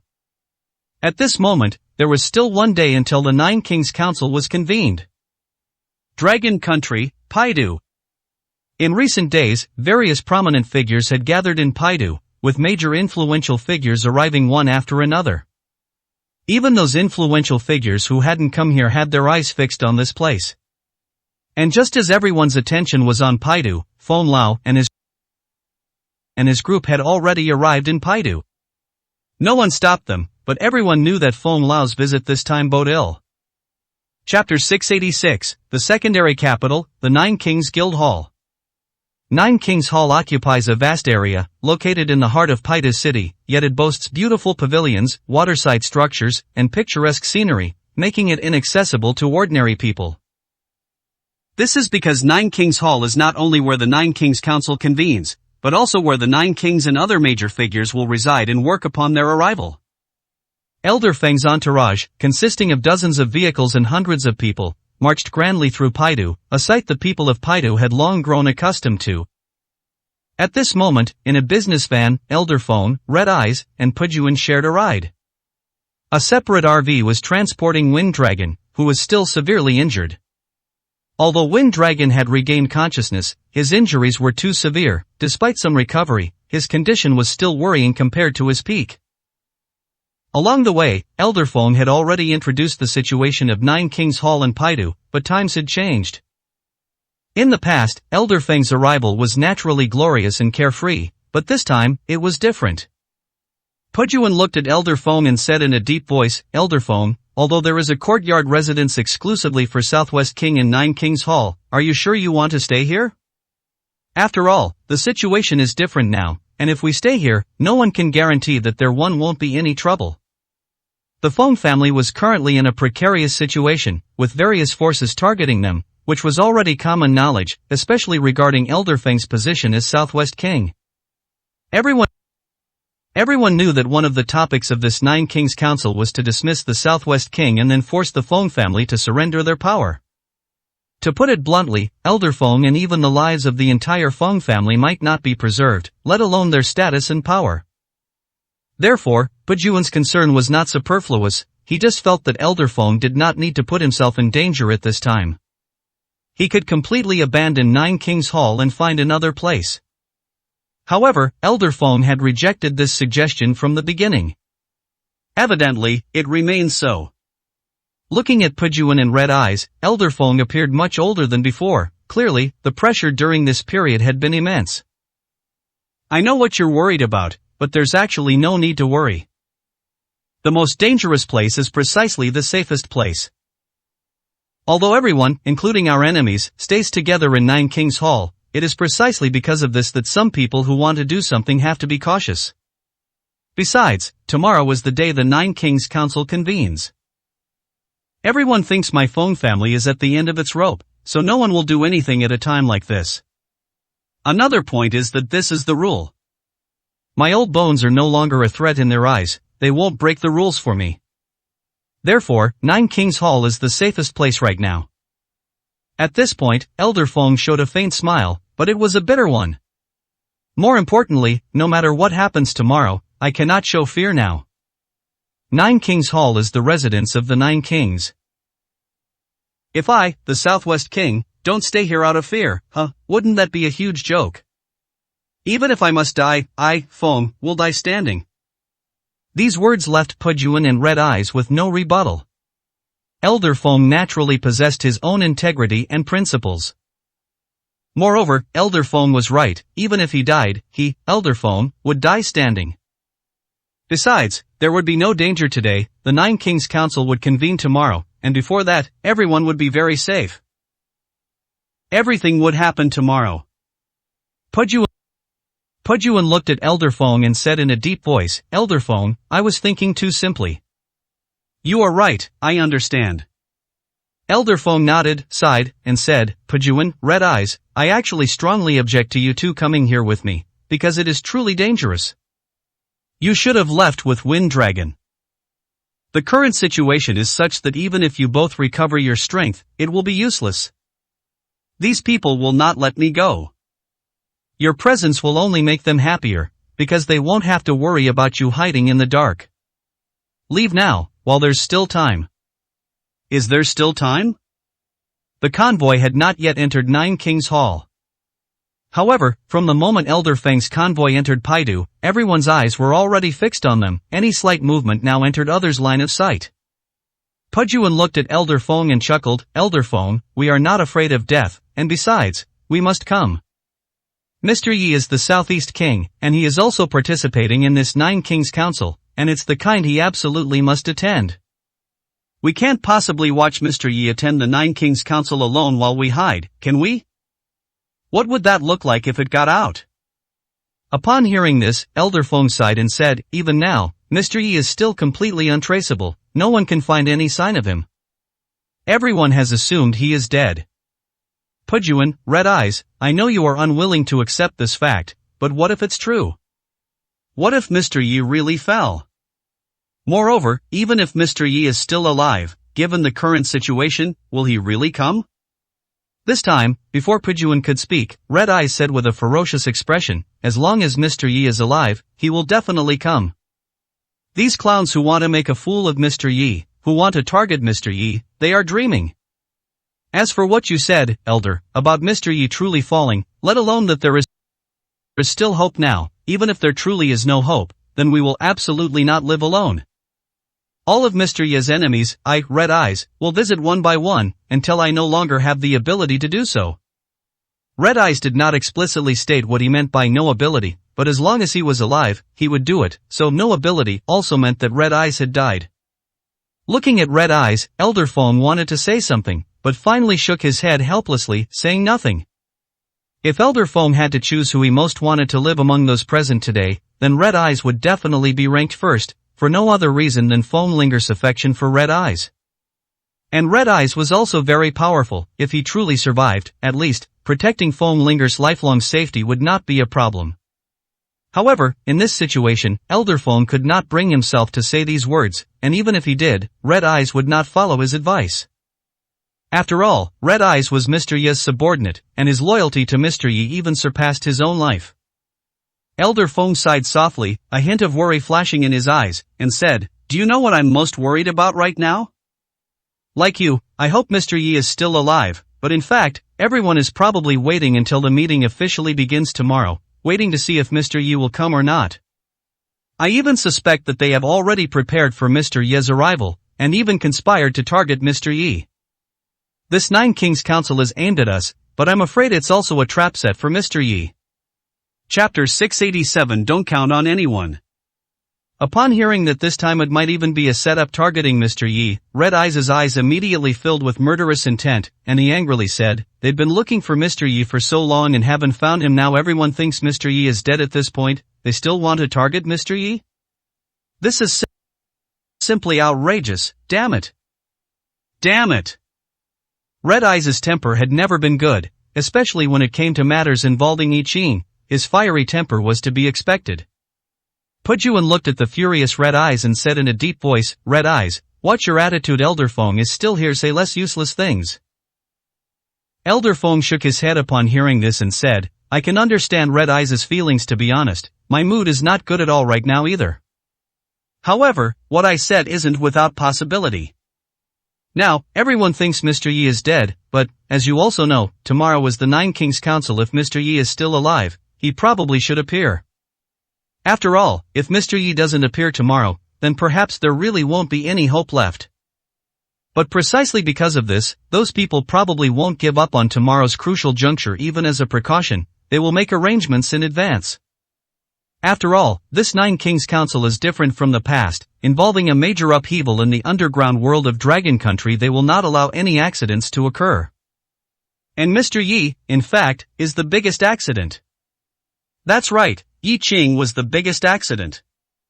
Everyone knew that Elder Feng, as well as Ruan Hongxiu and Yi Qing, had a close relationship during the overseas operations. The Feng family and Ruan Hongxiu contributed greatly, even suffering heavy losses themselves. Just based on this point, they must be mentioned together. Furthermore, most people now wanted a major change in the structure of the underground world of Dragon Country. The Feng family, Ruan Hongxiu, including the southeast 5 provinces, were all targets for division. Based on this alone, they would not let Yi Qing and his allies off. If Yi Qing was still alive, he would definitely come to the Nine Kings Council. This was something everyone had anticipated. Unless Yi Qing was truly dead, or incapacitated and unable to come, then there would be no need to say anything more. A dead person or a cripple would have no impact on them. Upon hearing Elder Feng's words, Red Eyes' eyes filled with intense killing intent, and he said coldly, "Good, they want to deal with Mr. Yi, then let them come. I, Red Eyes, am not afraid of them not acting. I'm afraid they won't dare to act. I want to see who is so audacious this time." Pujuan looked at Red Eyes and said in a deep voice, "Red Eyes, control your temper in this situation. It's not something you can solve by losing your temper." Red Eyes snorted coldly, looked at Pujuan, and said discontentedly, "Pujuan, things have already come to this point. Mr. Yi's life and death are unknown, and now we all know very well that tomorrow they will make a move against Elder Feng and Ruan Hongxiu. At this time, you still want me to tolerate it? I just ask you, can you truly tolerate it? Bullying Elder Feng and Ruan Hongxiu is bullying Mr. Yi with old and new grudges combined. I'd feel it's too easy on them even if I slaughtered them. Don't tell me you don't know that they definitely caused trouble behind the scenes in this overseas operation." Red Eyes' bad mood was understandable to Pujuan, but could losing his temper solve the problem? "Red Eyes," I said, "losing your temper won't solve any problems at this critical juncture. You cannot put everyone on the opposing side. After all, there are still some neutral factions." Pujuan might as well not have said that. Mentioning the neutral factions made Red Eyes even more furious. Neutral factions?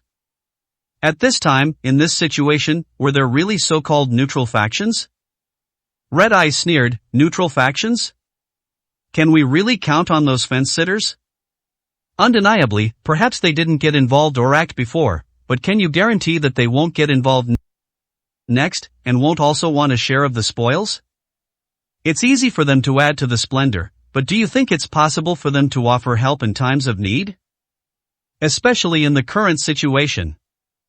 What Red Eyes said was not without reason. In fact, it was very reasonable. Before, when the situation was unclear, some neutral factions might have harbored other intentions and refrained from acting. But now, the situation was almost crystal clear. At the time of reaping the rewards and dividing the spoils, even if they could still sit idly by without other intentions, was it possible to count on their help? Watching Pijuan and Red Eyes argue, Elder Feng sighed and said, "Both of you make a lot of sense, but there's no need to argue over these things. Now, the only one we can cooperate with is Ruan Hongxiu. Others are not to be considered, nor can they be trusted, even old friends." At this point, Elder Feng's eyes were somewhat complex. Clearly, having been the Southwest King for so many years, he still had some friends, but in the current situation, would these friends truly help him? He himself held no hope. Of course, we also don't need to offend those neutral factions. They won't help us, and they might even kick us when we're down, but at least, when they haven't done anything openly, we can't say anything.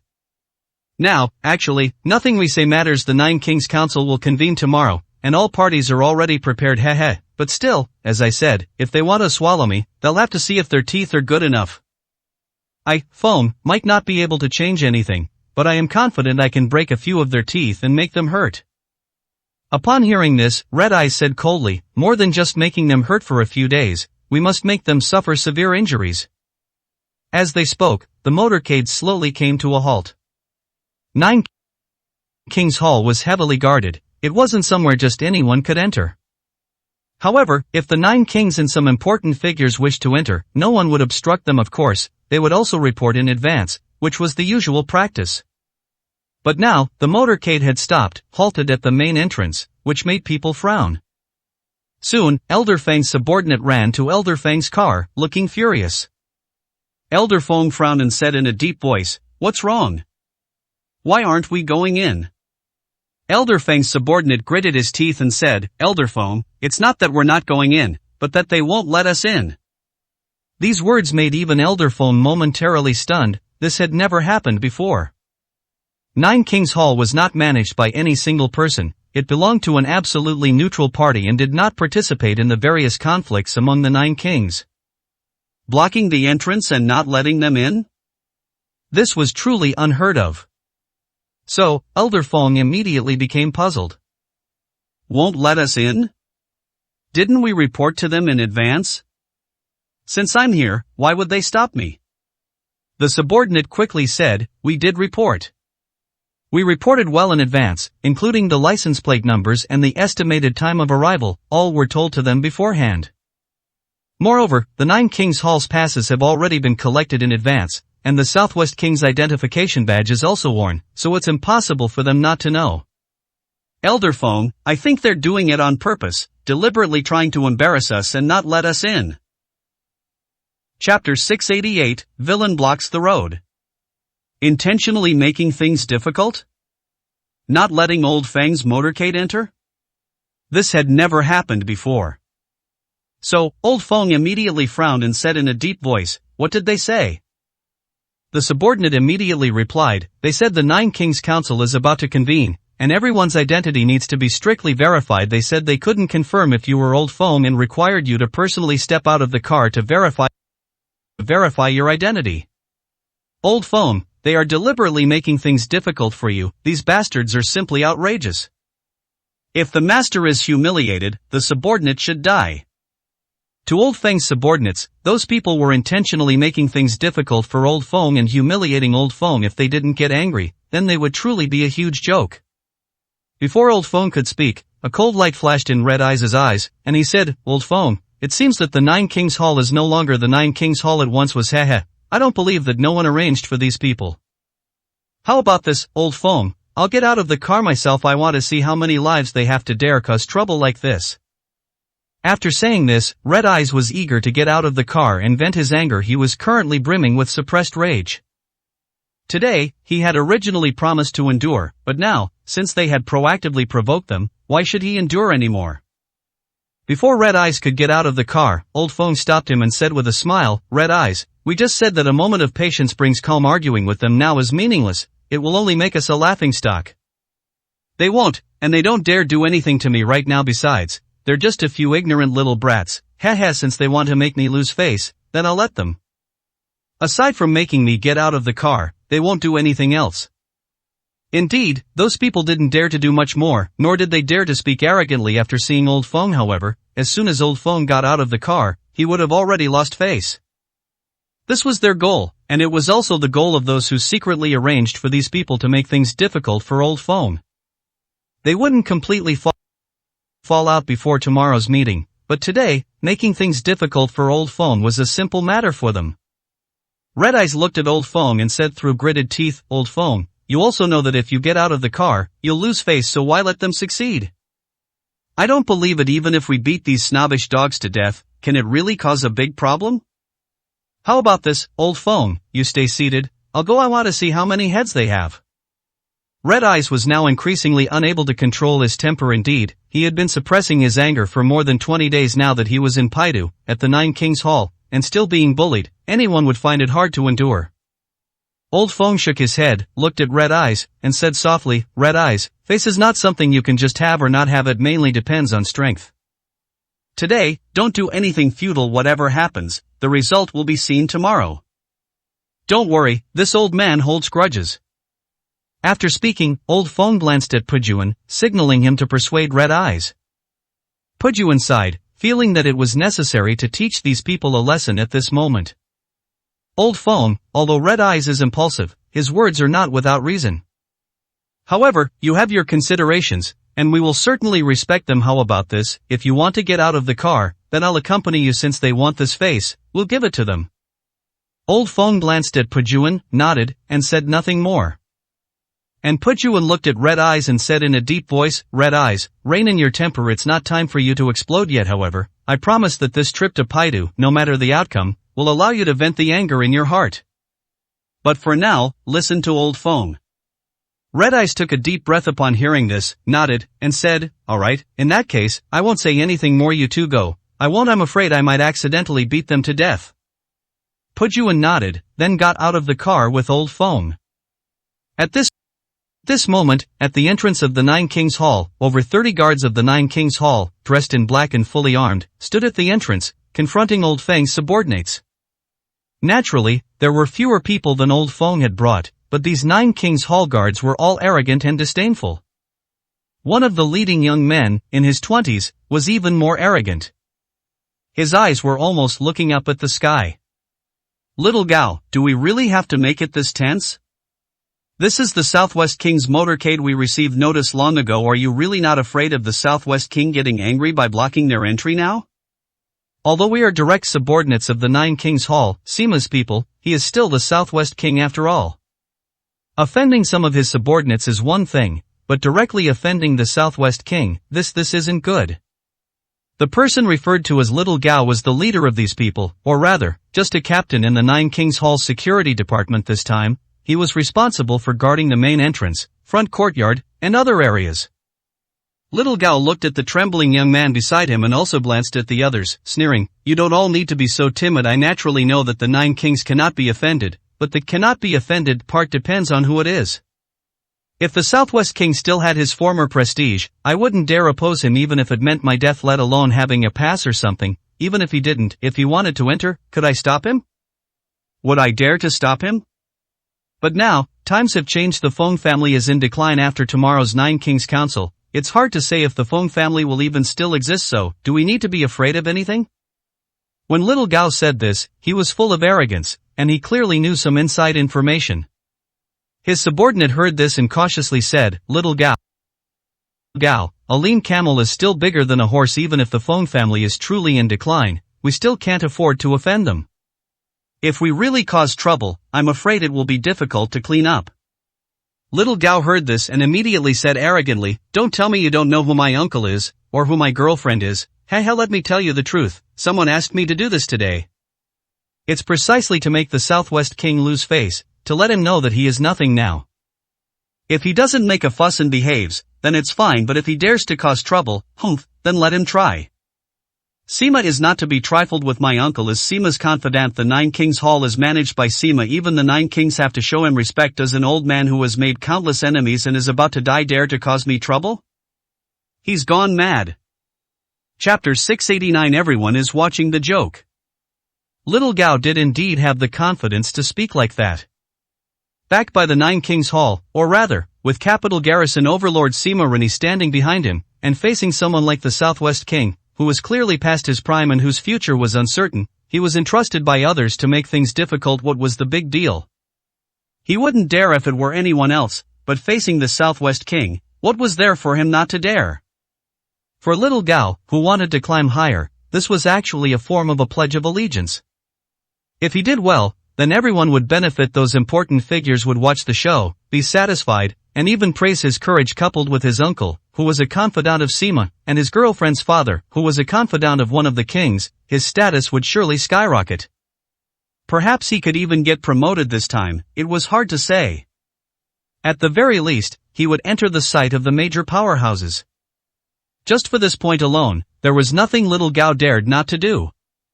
Of course, the most important thing was that he was certain that Elderfong would not dare to go too far, and could not go too far. He could only swallow his pride now, otherwise, he wouldn't have had the guts. Little Gao's subordinates, upon hearing him speak like that, felt a slight relief in their hearts. However, looking at the furious and enraged elites from the Southwest King's side, it was false to say that they felt no fear at all. Little Gao, I understand what you mean, but is it really okay? If this causes trouble, those important figures will be fine, but we will be in deep trouble. Little Gao sneered upon hearing this. Don't worry, it'll be fine. Just listen to me and there won't be any problems if I get promoted. Will you guys get less benefits? This era is an era of surging changes. If you don't find a way to get ahead now, it will be even harder in the future. In short, just listen to me. At this point, little Gao's eyes lit up seeing Elderfong open the car door and step out. He quickly said, "See, I told you so. They are in a turbulent period, at the end of their rope, and they wouldn't dare to cause any trouble." Elderfong has personally gotten out of the car, huh?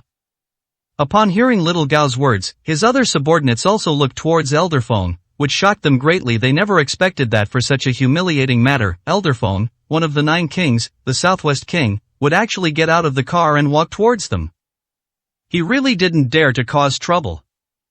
However, although they were shocked and even a little secretly pleased, looking at Elderfang's expressionless face, whether it was little Gao or his subordinates, their hearts were all pounding. That, after all, was one of the 9 kings, one of the 9 most powerful people in the underground world of Dragon Country.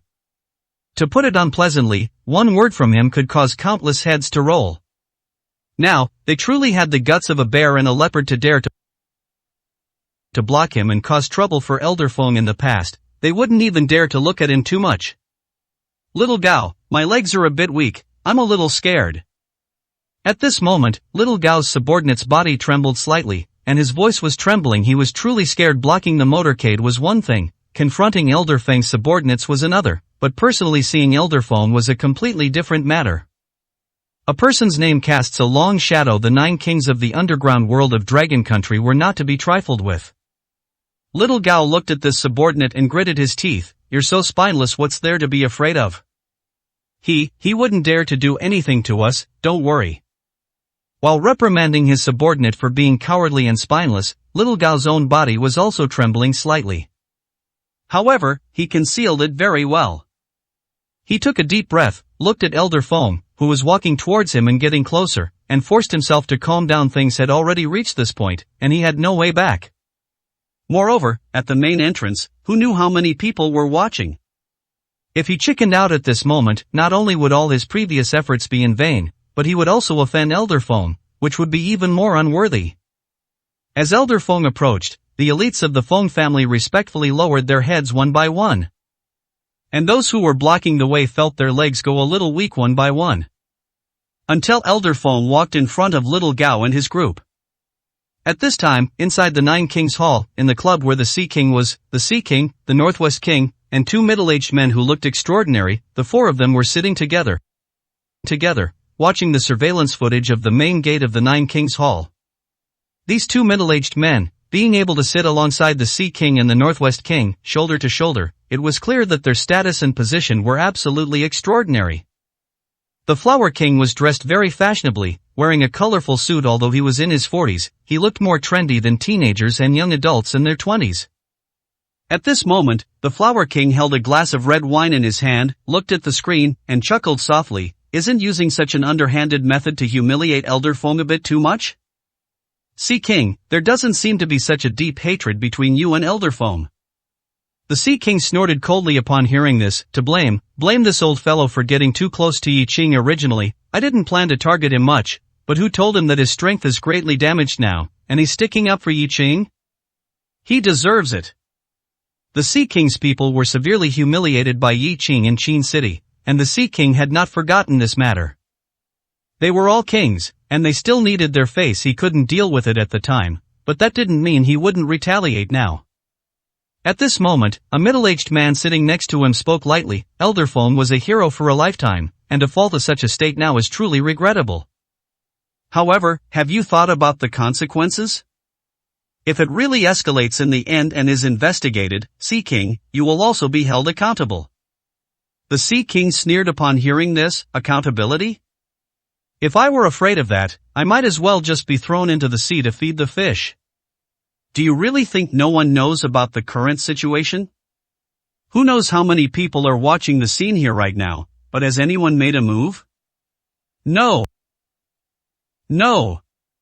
That means that no one cares about this matter, or rather, those people, whether they are neutral or want to deal with Elder Feng, are happy to see it happen. Let's just watch. I want to see if this old fellow will bow his head or go head to head. The Flower King took a sip of red wine upon hearing this and chuckled. You really love to watch a good show, don't you? If this old fellow is pushed too far and causes a scene today, I think tomorrow's Nine Kings Council won't even need to be held. But if the Nine Kings Council doesn't go well, some people will be unhappy. After all, this is a rule, and some rules cannot be broken. Upon hearing this, the Sea King's eyes narrowed slightly. He looked at Elder Feng on the big screen and said coldly, don't worry, this old fellow won't dare. But today, if he wants to enter this gate, he must bow his head. There's no other way. He's definitely going to be humiliated. He's definitely going to lose face. Chapter 690 The Capital Tycoon. What the Sea King said was correct. At this moment, many people at the Nine Kings Hall were watching the surveillance video at the main entrance, and they all knew what had happened there. However, not a single person stepped forward.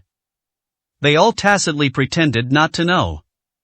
Meanwhile, in a courtyard deep within the Nine Kings Hall, the capital garrison overlord, Sima Ren, the manager of the Nine Kings Hall, sat in the living room, watching the scene at the main entrance, not saying a word, not even showing a single expression, making it impossible to discern his emotions.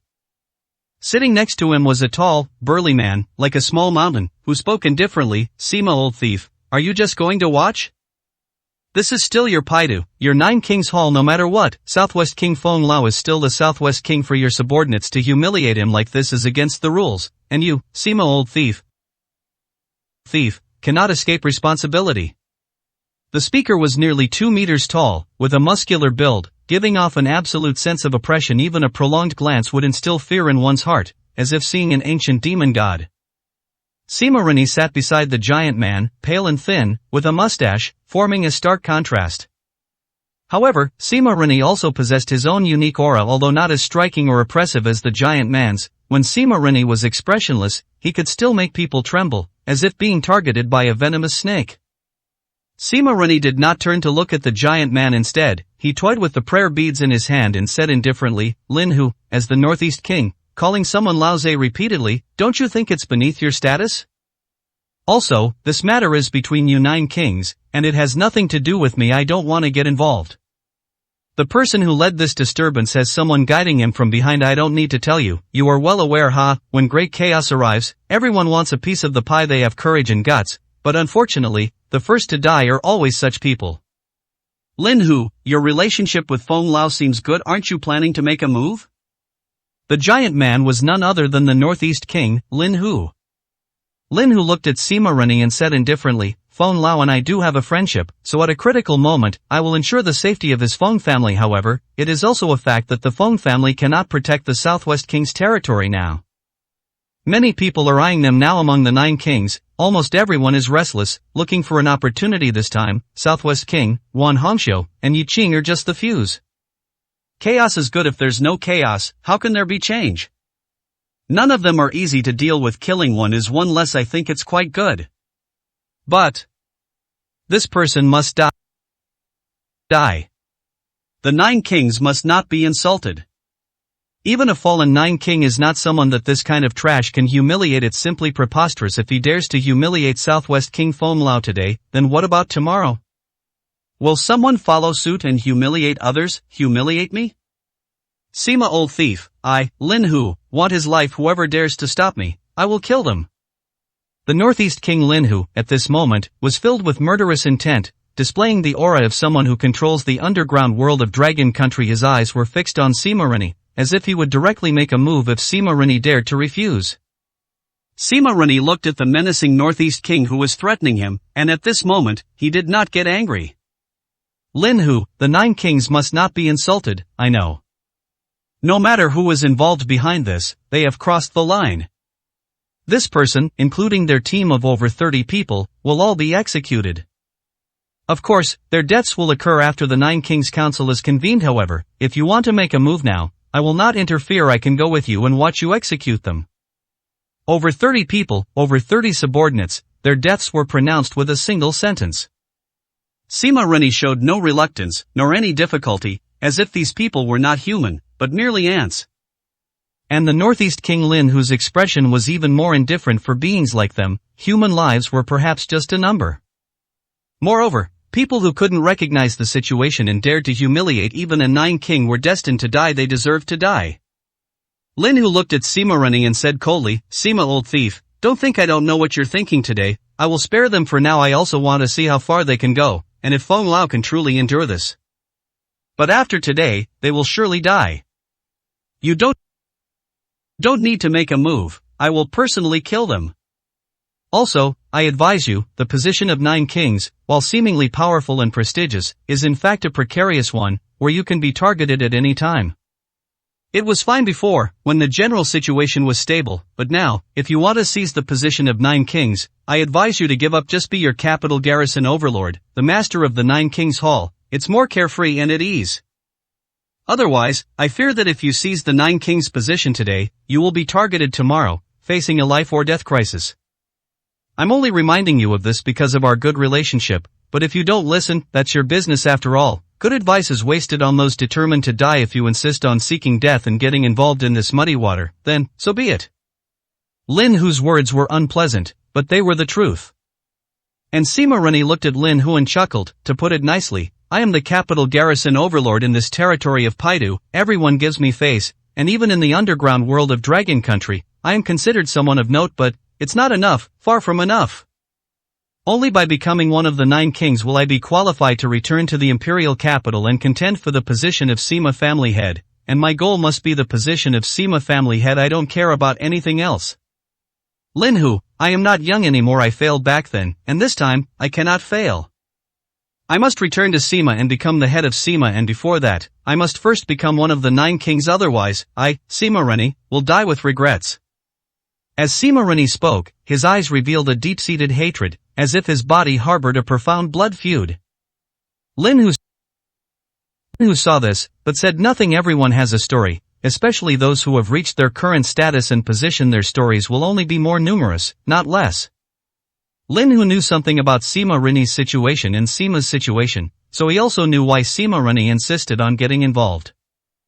This time, it was not only an opportunity that others had waited for many years, but also Sima Rini's last chance. He would absolutely not miss it. Lin Hu looked at Sima Rini and said in a deep voice, since you have made your decision, then it's up to your own decision. However, I still want to remind you, don't stand on the wrong side, don't take the wrong path, otherwise, you won't become a 9 king, and you'll lose your life. After speaking, Lin Hu no longer looked at Sima Rini, but turned his gaze to the big screen.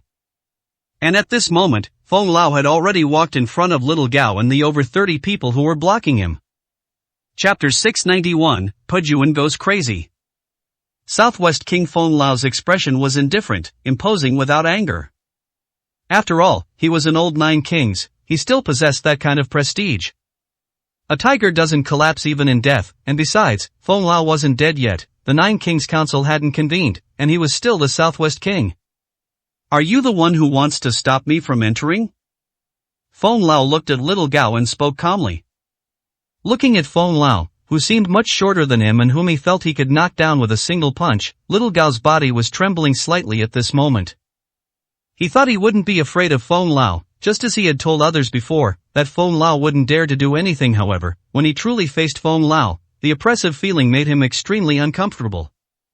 He even dared not speak loudly. Swallowing his saliva, Little Gao looked at Feng Lao, took a deep breath, then cupped his fists and said with a smile, Are you Southwest King Feng Lao? Ha! Ha! I certainly wouldn't dare to stop you from entering. I am just a guard, responsible for the security of the Nine Kings Hall and the safety of all the distinguished leaders. How could I dare to stop you from entering?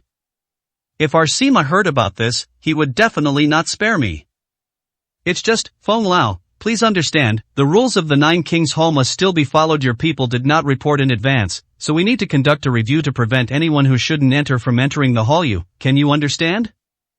Little Gao spoke with reason and evidence, and his attitude was extremely good, seemingly having no intention of being an enemy of Feng Lao at all. However, his words, once spoken, already showed a lack of respect for Feng Lao. In fact, others didn't expect him to do much. All he could do was hold Feng Lao back for a while, make Feng Lao get out of his car, and lose face, which would already be excellent. According to this, his mission was actually completed. At this moment, Feng Lao's subordinate angrily said, You're spouting nonsense. We reported everything to you in advance long ago. What are you trying to do by lying through your teeth now? Are you trying to bully Southwest because we have no one? Hearing this, Little Gao immediately spoke, saying with a serious expression, Brother, you can't say that. You say it was reported, but we didn't receive it. There might have been some problem in between, but that can't be entirely our fault, can it? Furthermore, what do you mean by bullying Southwest because we have no one? You are simply outrageous. Southwest King Feng Lao is right here, yet you speak like this. Are you trying to frame me and get me killed? It's not that I can't die if Feng Lao is dissatisfied. He can kill me at any time. However, I still need to make it clear what needs to be said. I am Sima's man. If you slander me, you are slandering Sima. Feng Lao, you can kill me, but I can only say that this is a misunderstanding and has nothing to do with Sima. I am a small person, and if I deserve to die, then I die. It's nothing. But if this causes a misunderstanding between you and Sima, then my sin is unforgivable. Feng Lao, please investigate thoroughly. Little Gao repeatedly mentioned Sima, reminding Feng Lao that this was Paidu, this was the Nine Kings Hall, and here, Sima Rini was in charge. Feng Lao was currently in a precarious situation, barely able to protect himself. If he offended Sima Rini at this time, it would truly be setting up another formidable enemy for himself. Waving a big flag and pulling a tiger's skin, Little Gao was still adept at it. Feng Lao looked at Little Gao and said calmly, Sharp-tongued, do you think that by using these words to block me, you can make me disregard it? Young man, this old man, have lived for so many years, and what I have seen and experienced is far more than you can imagine. Do you think your little tricks can deceive me? At this point, Feng Lao shook his head and chuckled, saying, Whether they truly didn't report it, or you deliberately concealed it after it was reported, it doesn't matter anymore. Who instructed you? I don't want to bother with it anymore. As for your provocative words, I'll just consider you ignorant. Now, I have personally gotten out of the car and walked up to you to speak. Your mission is completed, isn't it? After all, a small person like you can only make me get out of the car and lose face. If you want to do more, you are not qualified, nor do you have the ability. At the same time, the person behind you does not have the guts. After all, the Nine Kings Council has not yet opened. It's not time. Alright, open the door. Stop talking nonsense and let you, little fellow, go claim credit. After saying this, Feng Lao was about to turn and leave. However, Little Gao's face turned pale at Feng Lao's words. There was nothing he could do, as Feng Lao's words were all true and hit him where it hurt. He wanted to argue a few words. Feng Lao, wait. It's not what you think, I'm just following the rules. Looking at Little Gao, who was still trying to speak, this time, without Feng Lao needing to say anything, Pujun stepped forward and slapped Little Gao hard across the face. Immediately, the atmosphere became tense. Little Gao covered his face, seemingly still unable to believe that he had been slapped. One must know that Feng Lao hadn't even spoken. You dare to hit me. Feng Lao, what is the meaning of this? Pujun looked at Little Gao and said coldly, Feng Lao is magnanimous and humble, but I am not. You little brat, you're being given face and you don't want it, huh? When I tell you to open the door, open it. Why so much nonsense? Do you really think I wouldn't dare to touch you? Do you really think that even if we kill you, the person behind you can avenge you? Do you really think that by making Feng Lao lose face on behalf of the person behind you, you can get away with it unscathed? You dog, what are you? You want to mention names, you want revenge, right?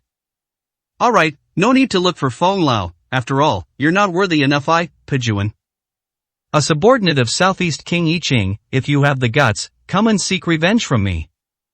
After saying this, Pejuan backhanded another heavy slap across Little Gao's face. Then, without waiting for Little Gao to speak, Pejuan's eyes flashed with cold killing intent as he looked at the surrounding cameras, revealing a murderous expression. When Feng Lao saw Pejuan like this, his expression immediately changed, and he said, Pejuan, the matter is settled, don't cause any more trouble. However, Pejuan sneered, Feng Lao, now even some small fry dare to come out and make you lose face, huh? Who knows how many people are watching the situation here right now? Since they want to watch, then let them have a good look. Don't worry, Feng Lao. I am not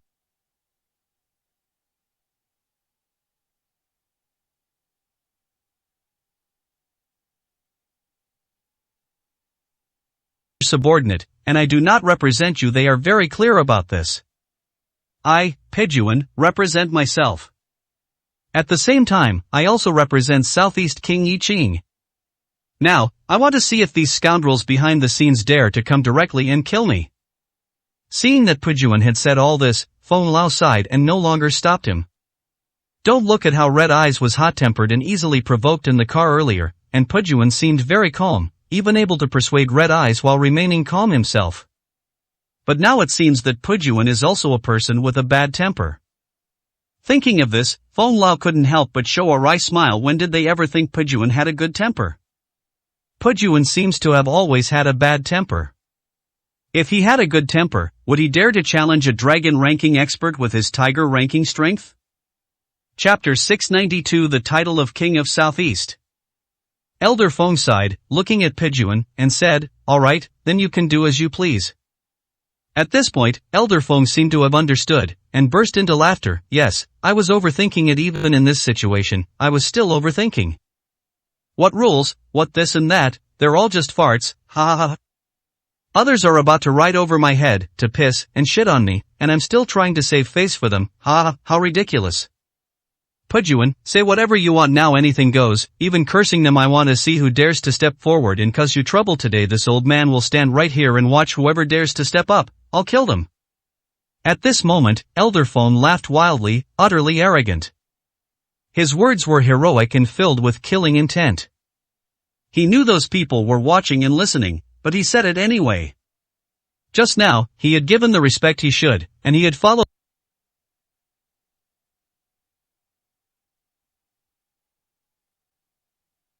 of the car and lose face. If you want to do more, you are not qualified, nor do you have the ability. At the same time, the person behind you does not have the guts. After all, the Nine Kings Council has not yet opened. It's not time. Alright, open the door, stop talking nonsense, and let you, little fellow, go claim credit. After saying this, Feng Lao was about to turn and leave. However, Little Gao's face turned pale at Feng Lao's words. There was nothing he could do, as Feng Lao's words were all true and hit him where it hurt. He wanted to argue a few words. Feng Lao, wait. It's not what you think, I'm just following the rules. Looking at Little Gao, who was still trying to speak, this time, without Feng Lao needing to say anything, Pejuan stepped forward and slapped Little Gao hard across the face. Immediately, the atmosphere became tense. Little Gao covered his face, seemingly still unable to believe that he had been slapped. One must know that Feng Lao hadn't even spoken. You dare to hit me. Feng Lao, what is the meaning of this? Pejuan looked at Little Gao and said coldly, Feng Lao is magnanimous and humble, but I am not. You little brat, you're being given face and you don't want it, huh? When I tell you to open the door, open it. Why so much nonsense? Do you really think I wouldn't dare to touch you?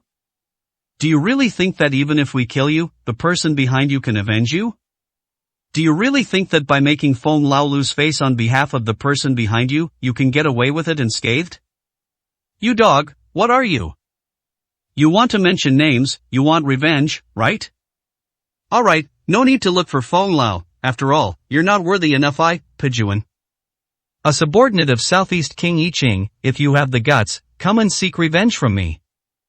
After saying this, Pujuan backhanded another heavy slap across Little Gao's face. Then, without waiting for Little Gao to speak, Pujuan's eyes flashed with cold killing intent as he looked at the surrounding cameras, revealing a murderous expression. When Feng Lao saw Pujuan like this, his expression immediately changed, and he said, "Pujuan, the matter is settled, don't cause any more trouble." However, Pujuan sneered, "Feng Lao, now even some small fry dare to come out and make you lose face, huh? Who knows how many people are watching the situation here right now? Since they want to watch, then let them have a good look. Don't worry, Feng Lao. I am not your subordinate, and I do not represent you. They are very clear about this. I, Pujuan, represent myself. At the same time, I also represent Southeast King Yi Ching. Now, I want to see if these scoundrels behind the scenes dare to come directly and kill me." Seeing that Pujuan had said all this, Feng Lao sighed and no longer stopped him. Don't look at how Red Eyes was hot-tempered and easily provoked in the car earlier, and Pujuan seemed very calm, even able to persuade Red Eyes while remaining calm himself. But now it seems that Pujuan is also a person with a bad temper. Thinking of this, Feng Lao couldn't help but show a wry smile. When did they ever think Pujuan had a good temper? Pujuan seems to have always had a bad temper. If he had a good temper, would he dare to challenge a dragon ranking expert with his tiger ranking strength? Chapter 692, The Title of King of Southeast. Elder Feng sighed, looking at Pujuan, and said, "All right, then you can do as you please." At this point, Elder Feng seemed to have understood, and burst into laughter. "Yes, I was overthinking it. Even in this situation, I was still overthinking. What rules, what this and that, they're all just farts, ha ha ha.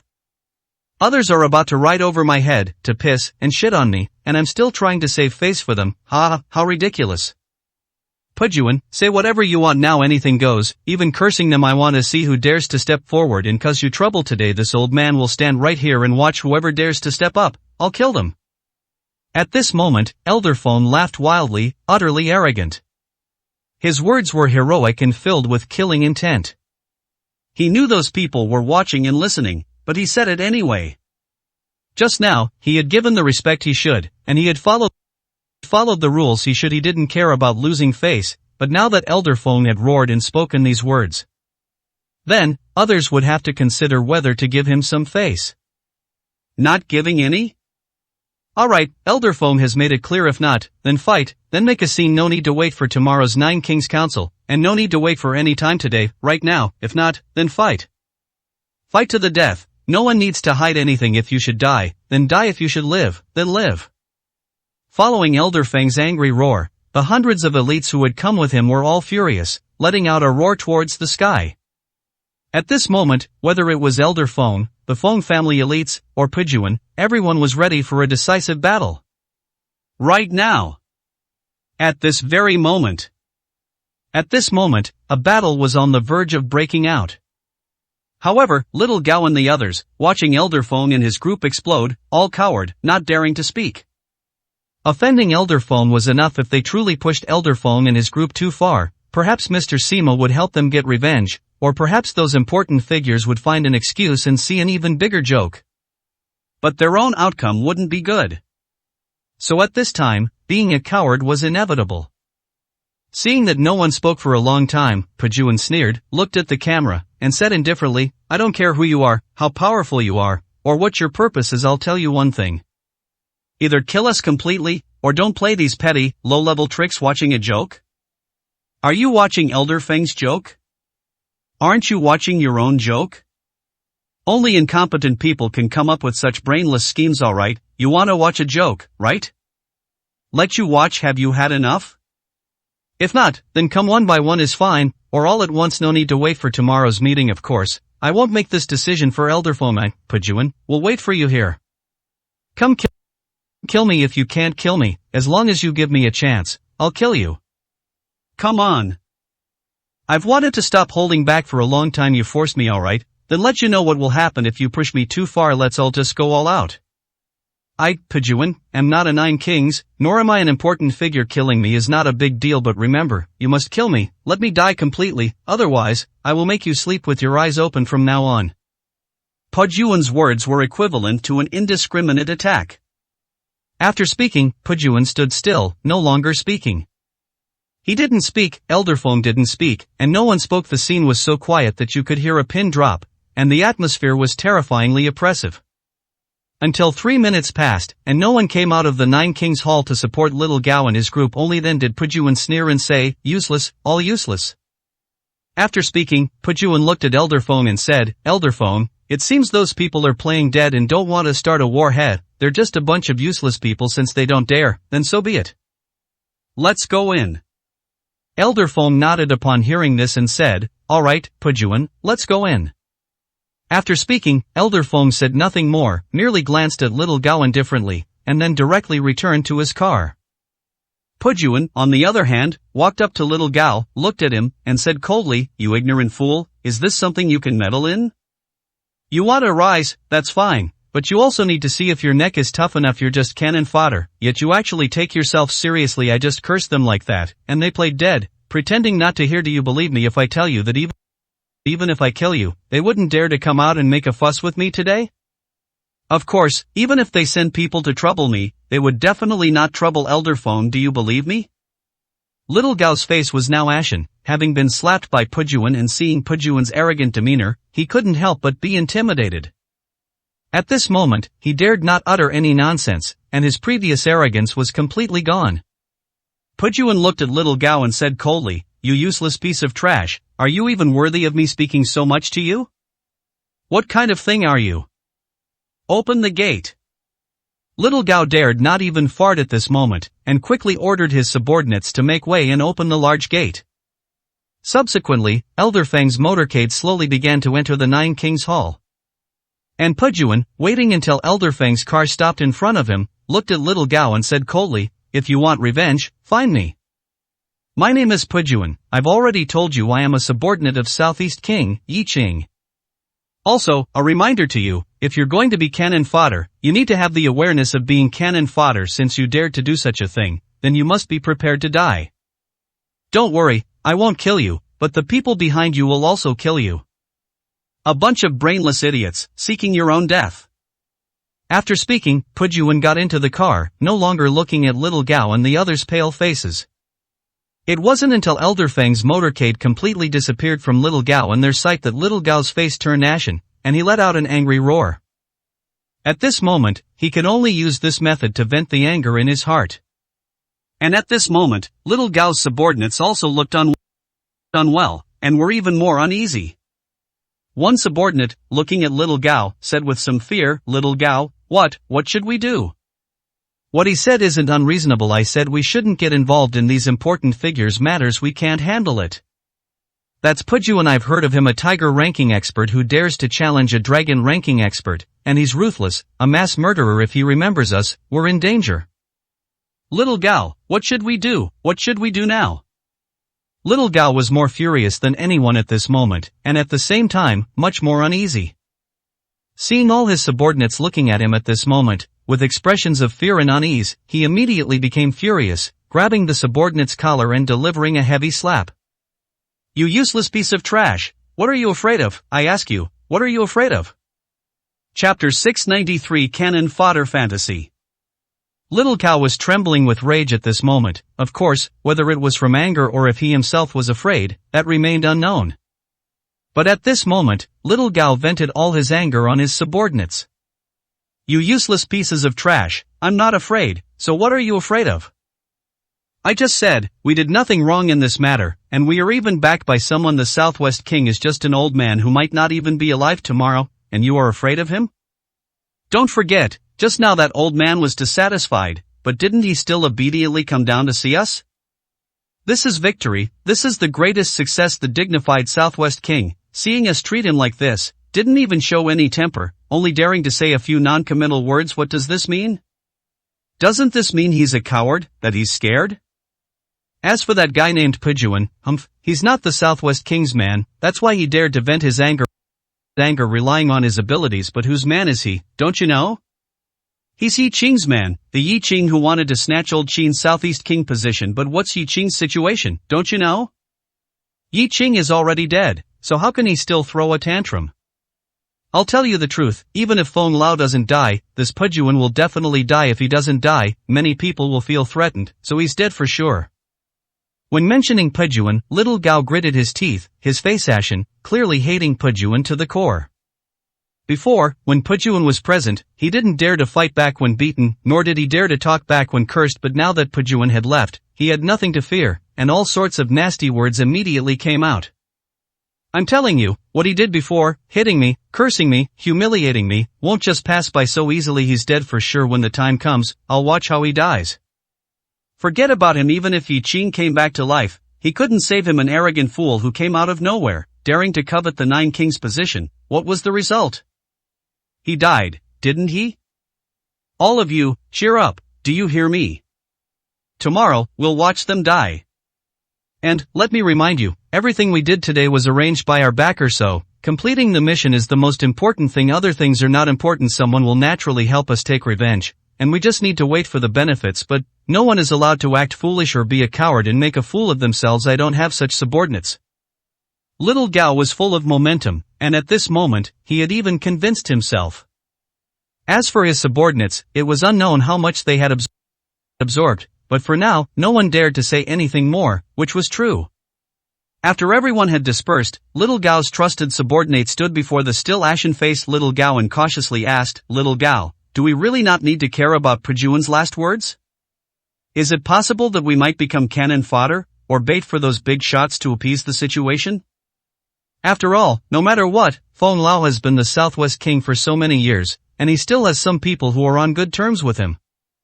These people might not help him at this critical moment, but do you think it's possible for them to help him vent his anger afterwards?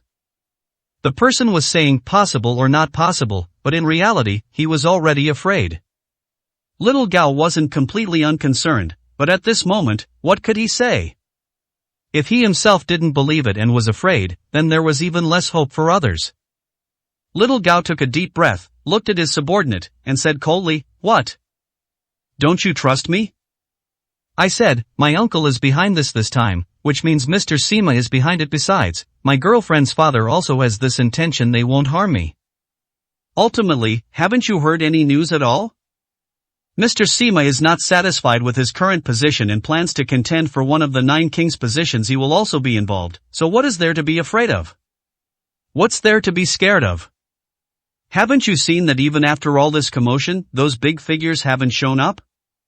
This means they're not giving Feng Lao face. This means they're treating him as a dead man.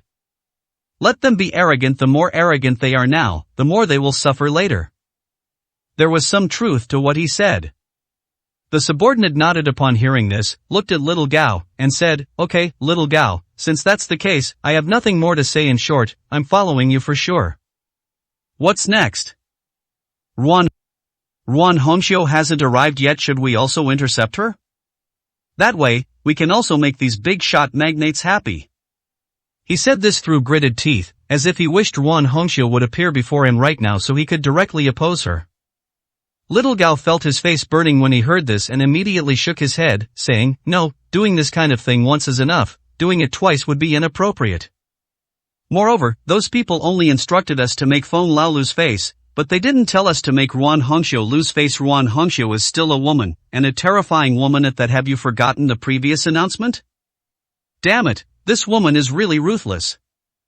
Even in distress, she still dares to be so strong. Kid, don't look for trouble. This is a madwoman, and she'll probably be even crazier when facing death. We can do things, but we still need to have some foresight, understand? Little Gao's subordinate also shrank his head upon hearing Little Gao say this.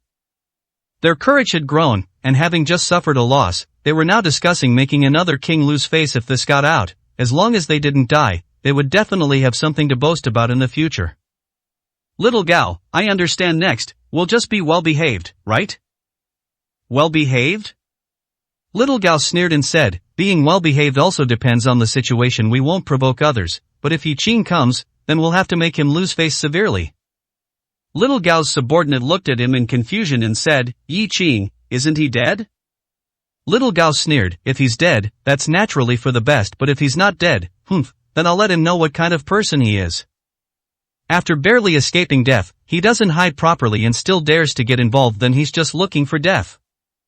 Originally, I didn't plan to do anything to this Yi Qing, but now, his subordinate, who is facing death, dares to throw a tantrum and provoke us. If I don't vent this anger, I won't be named Gao. I hope he's dead, otherwise, I'll let him know that the Nine Kings Hall is not easy to enter, and being a king of the underground world is not easy either. As little Gao spoke, the expression in his eyes was extremely sinister, as if he was venting all his grudges and anger on Yi Qing, who he believed was already dead. However, he didn't know that at this moment, Yi Qing had already arrived in Paidu. Chapter 694, The Murderous Ruan Hongxiu. Paidu, Hongxiu Club. At this moment, the security was extremely tight, with various guards and security personnel everywhere. As an important institution of Hongxiu Pavilion in Paidu, the importance of Hongxiu Club was self-evident. Moreover, due to its special location, although Hongxiu Pavilion had suffered many attacks during this period, the Hongxiu Pavilion branches in Paidu, the imperial capital, and 2 or 3 other places were still safe and sound. Tomorrow was the day the Nine Kings Council would convene. As one of the focal points of this conflict, Hongxiu Pavilion was naturally being watched by countless people.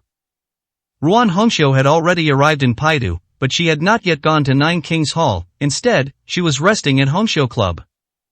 At this moment, in the pavilion. The weather was already getting cold, but Ruan Hongxiu was still in the pavilion, with a stove lit, brewing tea, and looking at the nearby pavilions and waterside structures, appearing very leisurely. However, Bai Xiao, standing beside Ruan Hongxiu, couldn't help but speak up to persuade her. Your Honor, your injuries have not yet healed. Please return to your room to rest. The weather is already a bit chilly, and if you catch a cold again, it will worsen your injuries. Bai Xiao looked at Ruan Hongxiu, her face filled with worry. These past few days, Hongxiu Pavilion had faced suppression from multiple forces. Hongxiu Pavilion branches in various places were either destroyed or closed, and personnel were either dead or injured. To be honest, the losses were severe. It could even be said that these were the most severe losses Hongxiu Pavilion had ever experienced since its establishment, or even since Ruan Hongxiu's debut. Because of this, Ruan Hongxiu had almost pulled out her 4 needles several times, ready to grab her long sword and personally join the fray. It was only with great difficulty that she was persuaded to stay, and the personnel of Hongxiu Pavilion had all temporarily gone into hiding. Coupled with the approaching Nine Kings Council, their enemies had also temporarily ceased their actions, which finally allowed Ruan Hongxiu's mood to improve somewhat. However, this was not a long-term solution. Everyone knew that the calmer it was now, the more intense the storm would be later. And all of this pressure rested on Ruan Hongxiu's shoulders. The pressure in Ruan Hongxiu's heart was the greatest. Ruan Hongxiu looked at Bai Xiao, chuckled softly, and said, "The weather is cold, but is anyone's heart cold? However, if a heart is cold, it's not mine that is cold. My heart is incredibly warm right now. Bai Xiao, don't worry about me, let me be quiet here." After speaking, Ruan Hongxiu checked the time and smiled. "I still have to stay at Nine Kings Hall. It's fine not to stay there on normal days, but given the current situation, if I don't stay at Nine Kings Hall, it would seem like I'm afraid of someone. Notify everyone, we depart in 2 hours for Nine Kings Hall." As one of the 9 kings, Ruan Hongxiu naturally had her own dedicated residence within Nine Kings Hall. However, Ruan Hongxiu didn't usually stay there much, as she had Hongxiu Club in Paidu, and staying there was essentially the same. But now, it was different. Everyone knew that many people were targeting Hongxiu Pavilion at this time. Not staying in Nine Kings Hall would make it seem like she was afraid of someone. Ruan Hongxiu had always been strong and never admitted defeat, so she naturally wouldn't allow herself to be looked down upon at a time like this. However, Bai Xiao was quite worried at this moment. Looking at Ruan Hongxiu, she whispered, "Your Honor, do you really have to stay there? Even if you don't stay at Nine Kings Hall, it's fine at this point. Let them say whatever they want. I'm just afraid they might cause trouble at this time." Hearing this, Ruan Hongxiu laughed heartily, shaking her head and saying, "Don't worry, Nine Kings Hall has rules. Although these rules are not unbreakable, they won't cause trouble at a time like this, especially when they all believe they are sure to win. Do as I say. I am determined to stay at Nine Kings Hall. I want to see what they dare to do. If they really do something, I'll be troubled by not having a reason to get angry." As she spoke, a murderous glint flashed in Ruan Hongxiu's eyes. Clearly, for her, the word endure did not exist. She had no intention of enduring. Seeing Ruan Hongxiu's resolve, Bai Xiao stopped saying anything more, immediately nodded, and agreed. At this moment, Ruan Hongxiu thought for a moment and then said, Elder Feng contacted me and said he would arrive today. Have they arrived already? Do you have any news? Upon hearing this, Bai Xiao seemed to recall something and quickly said, I do have news about Elder Feng, but I'm still confirming its accuracy. However, according to our informants, when Elder Feng entered Nine Kings Hall, something went wrong. He was actually forced to get out of his car and personally verify his identity. Elder Feng didn't get very angry about it, but Pijuan, Southeast King Yi Qing's subordinate, was furious and even openly shouted in front of the Nine Kings Hall gate. In short, the scene was not pretty, and those people's methods were somewhat despicable. But in the end, no conflict occurred. Elder Feng and his group successfully entered Nine Kings Hall, and no one came out to explain anything afterwards. Ruan Hongxiu showed no anger when she heard this. She simply picked up her teacup, took a sip of tea, and said indifferently, how audacious those people are, truly despicable. Are they all abandoning their dignity? To pull such disgusting stunts, they have no bottom line. How tragic, how pitiful. At this moment, Bai Xiao seemed to empathize, thinking that if Ruan Hongxiu had encountered such a situation, she would definitely be very angry. Exactly, these people are simply shameless. They would even use entering the main gate to cause trouble. It's utterly despicable. But luckily Pijuan lost his temper, otherwise, Elder Feng would have been too humiliated. If it were me, I would have directly killed those few gatekeepers. Let's see if they would still dare to look down on people with their dog eyes. Bai Xiao spoke angrily. Ruan Hongxiu smiled and said, do you think we'll also be targeted when we go later? Ruan Hongxiu's smile was playful, and a murderous glint flashed in her eyes. Bai Xiao gritted her teeth and said, they wouldn't dare if they really dare to use such despicable methods to bully you, Your Honor. You don't need to do anything, just leave it all to me. What if it's Nine Kings Hall? What about Simarini? If he can't control his dogs, then I'll teach them a lesson. For him. By then, I'll make blood flow like a river in front of Nine Kings Hall and kill all those dogs. Looking at Bai Xiao's furious expression, Ruan Hongxiu laughed heartily and said, good, if they really dare to do that later, then let's act. Elder Feng has his reservations, cares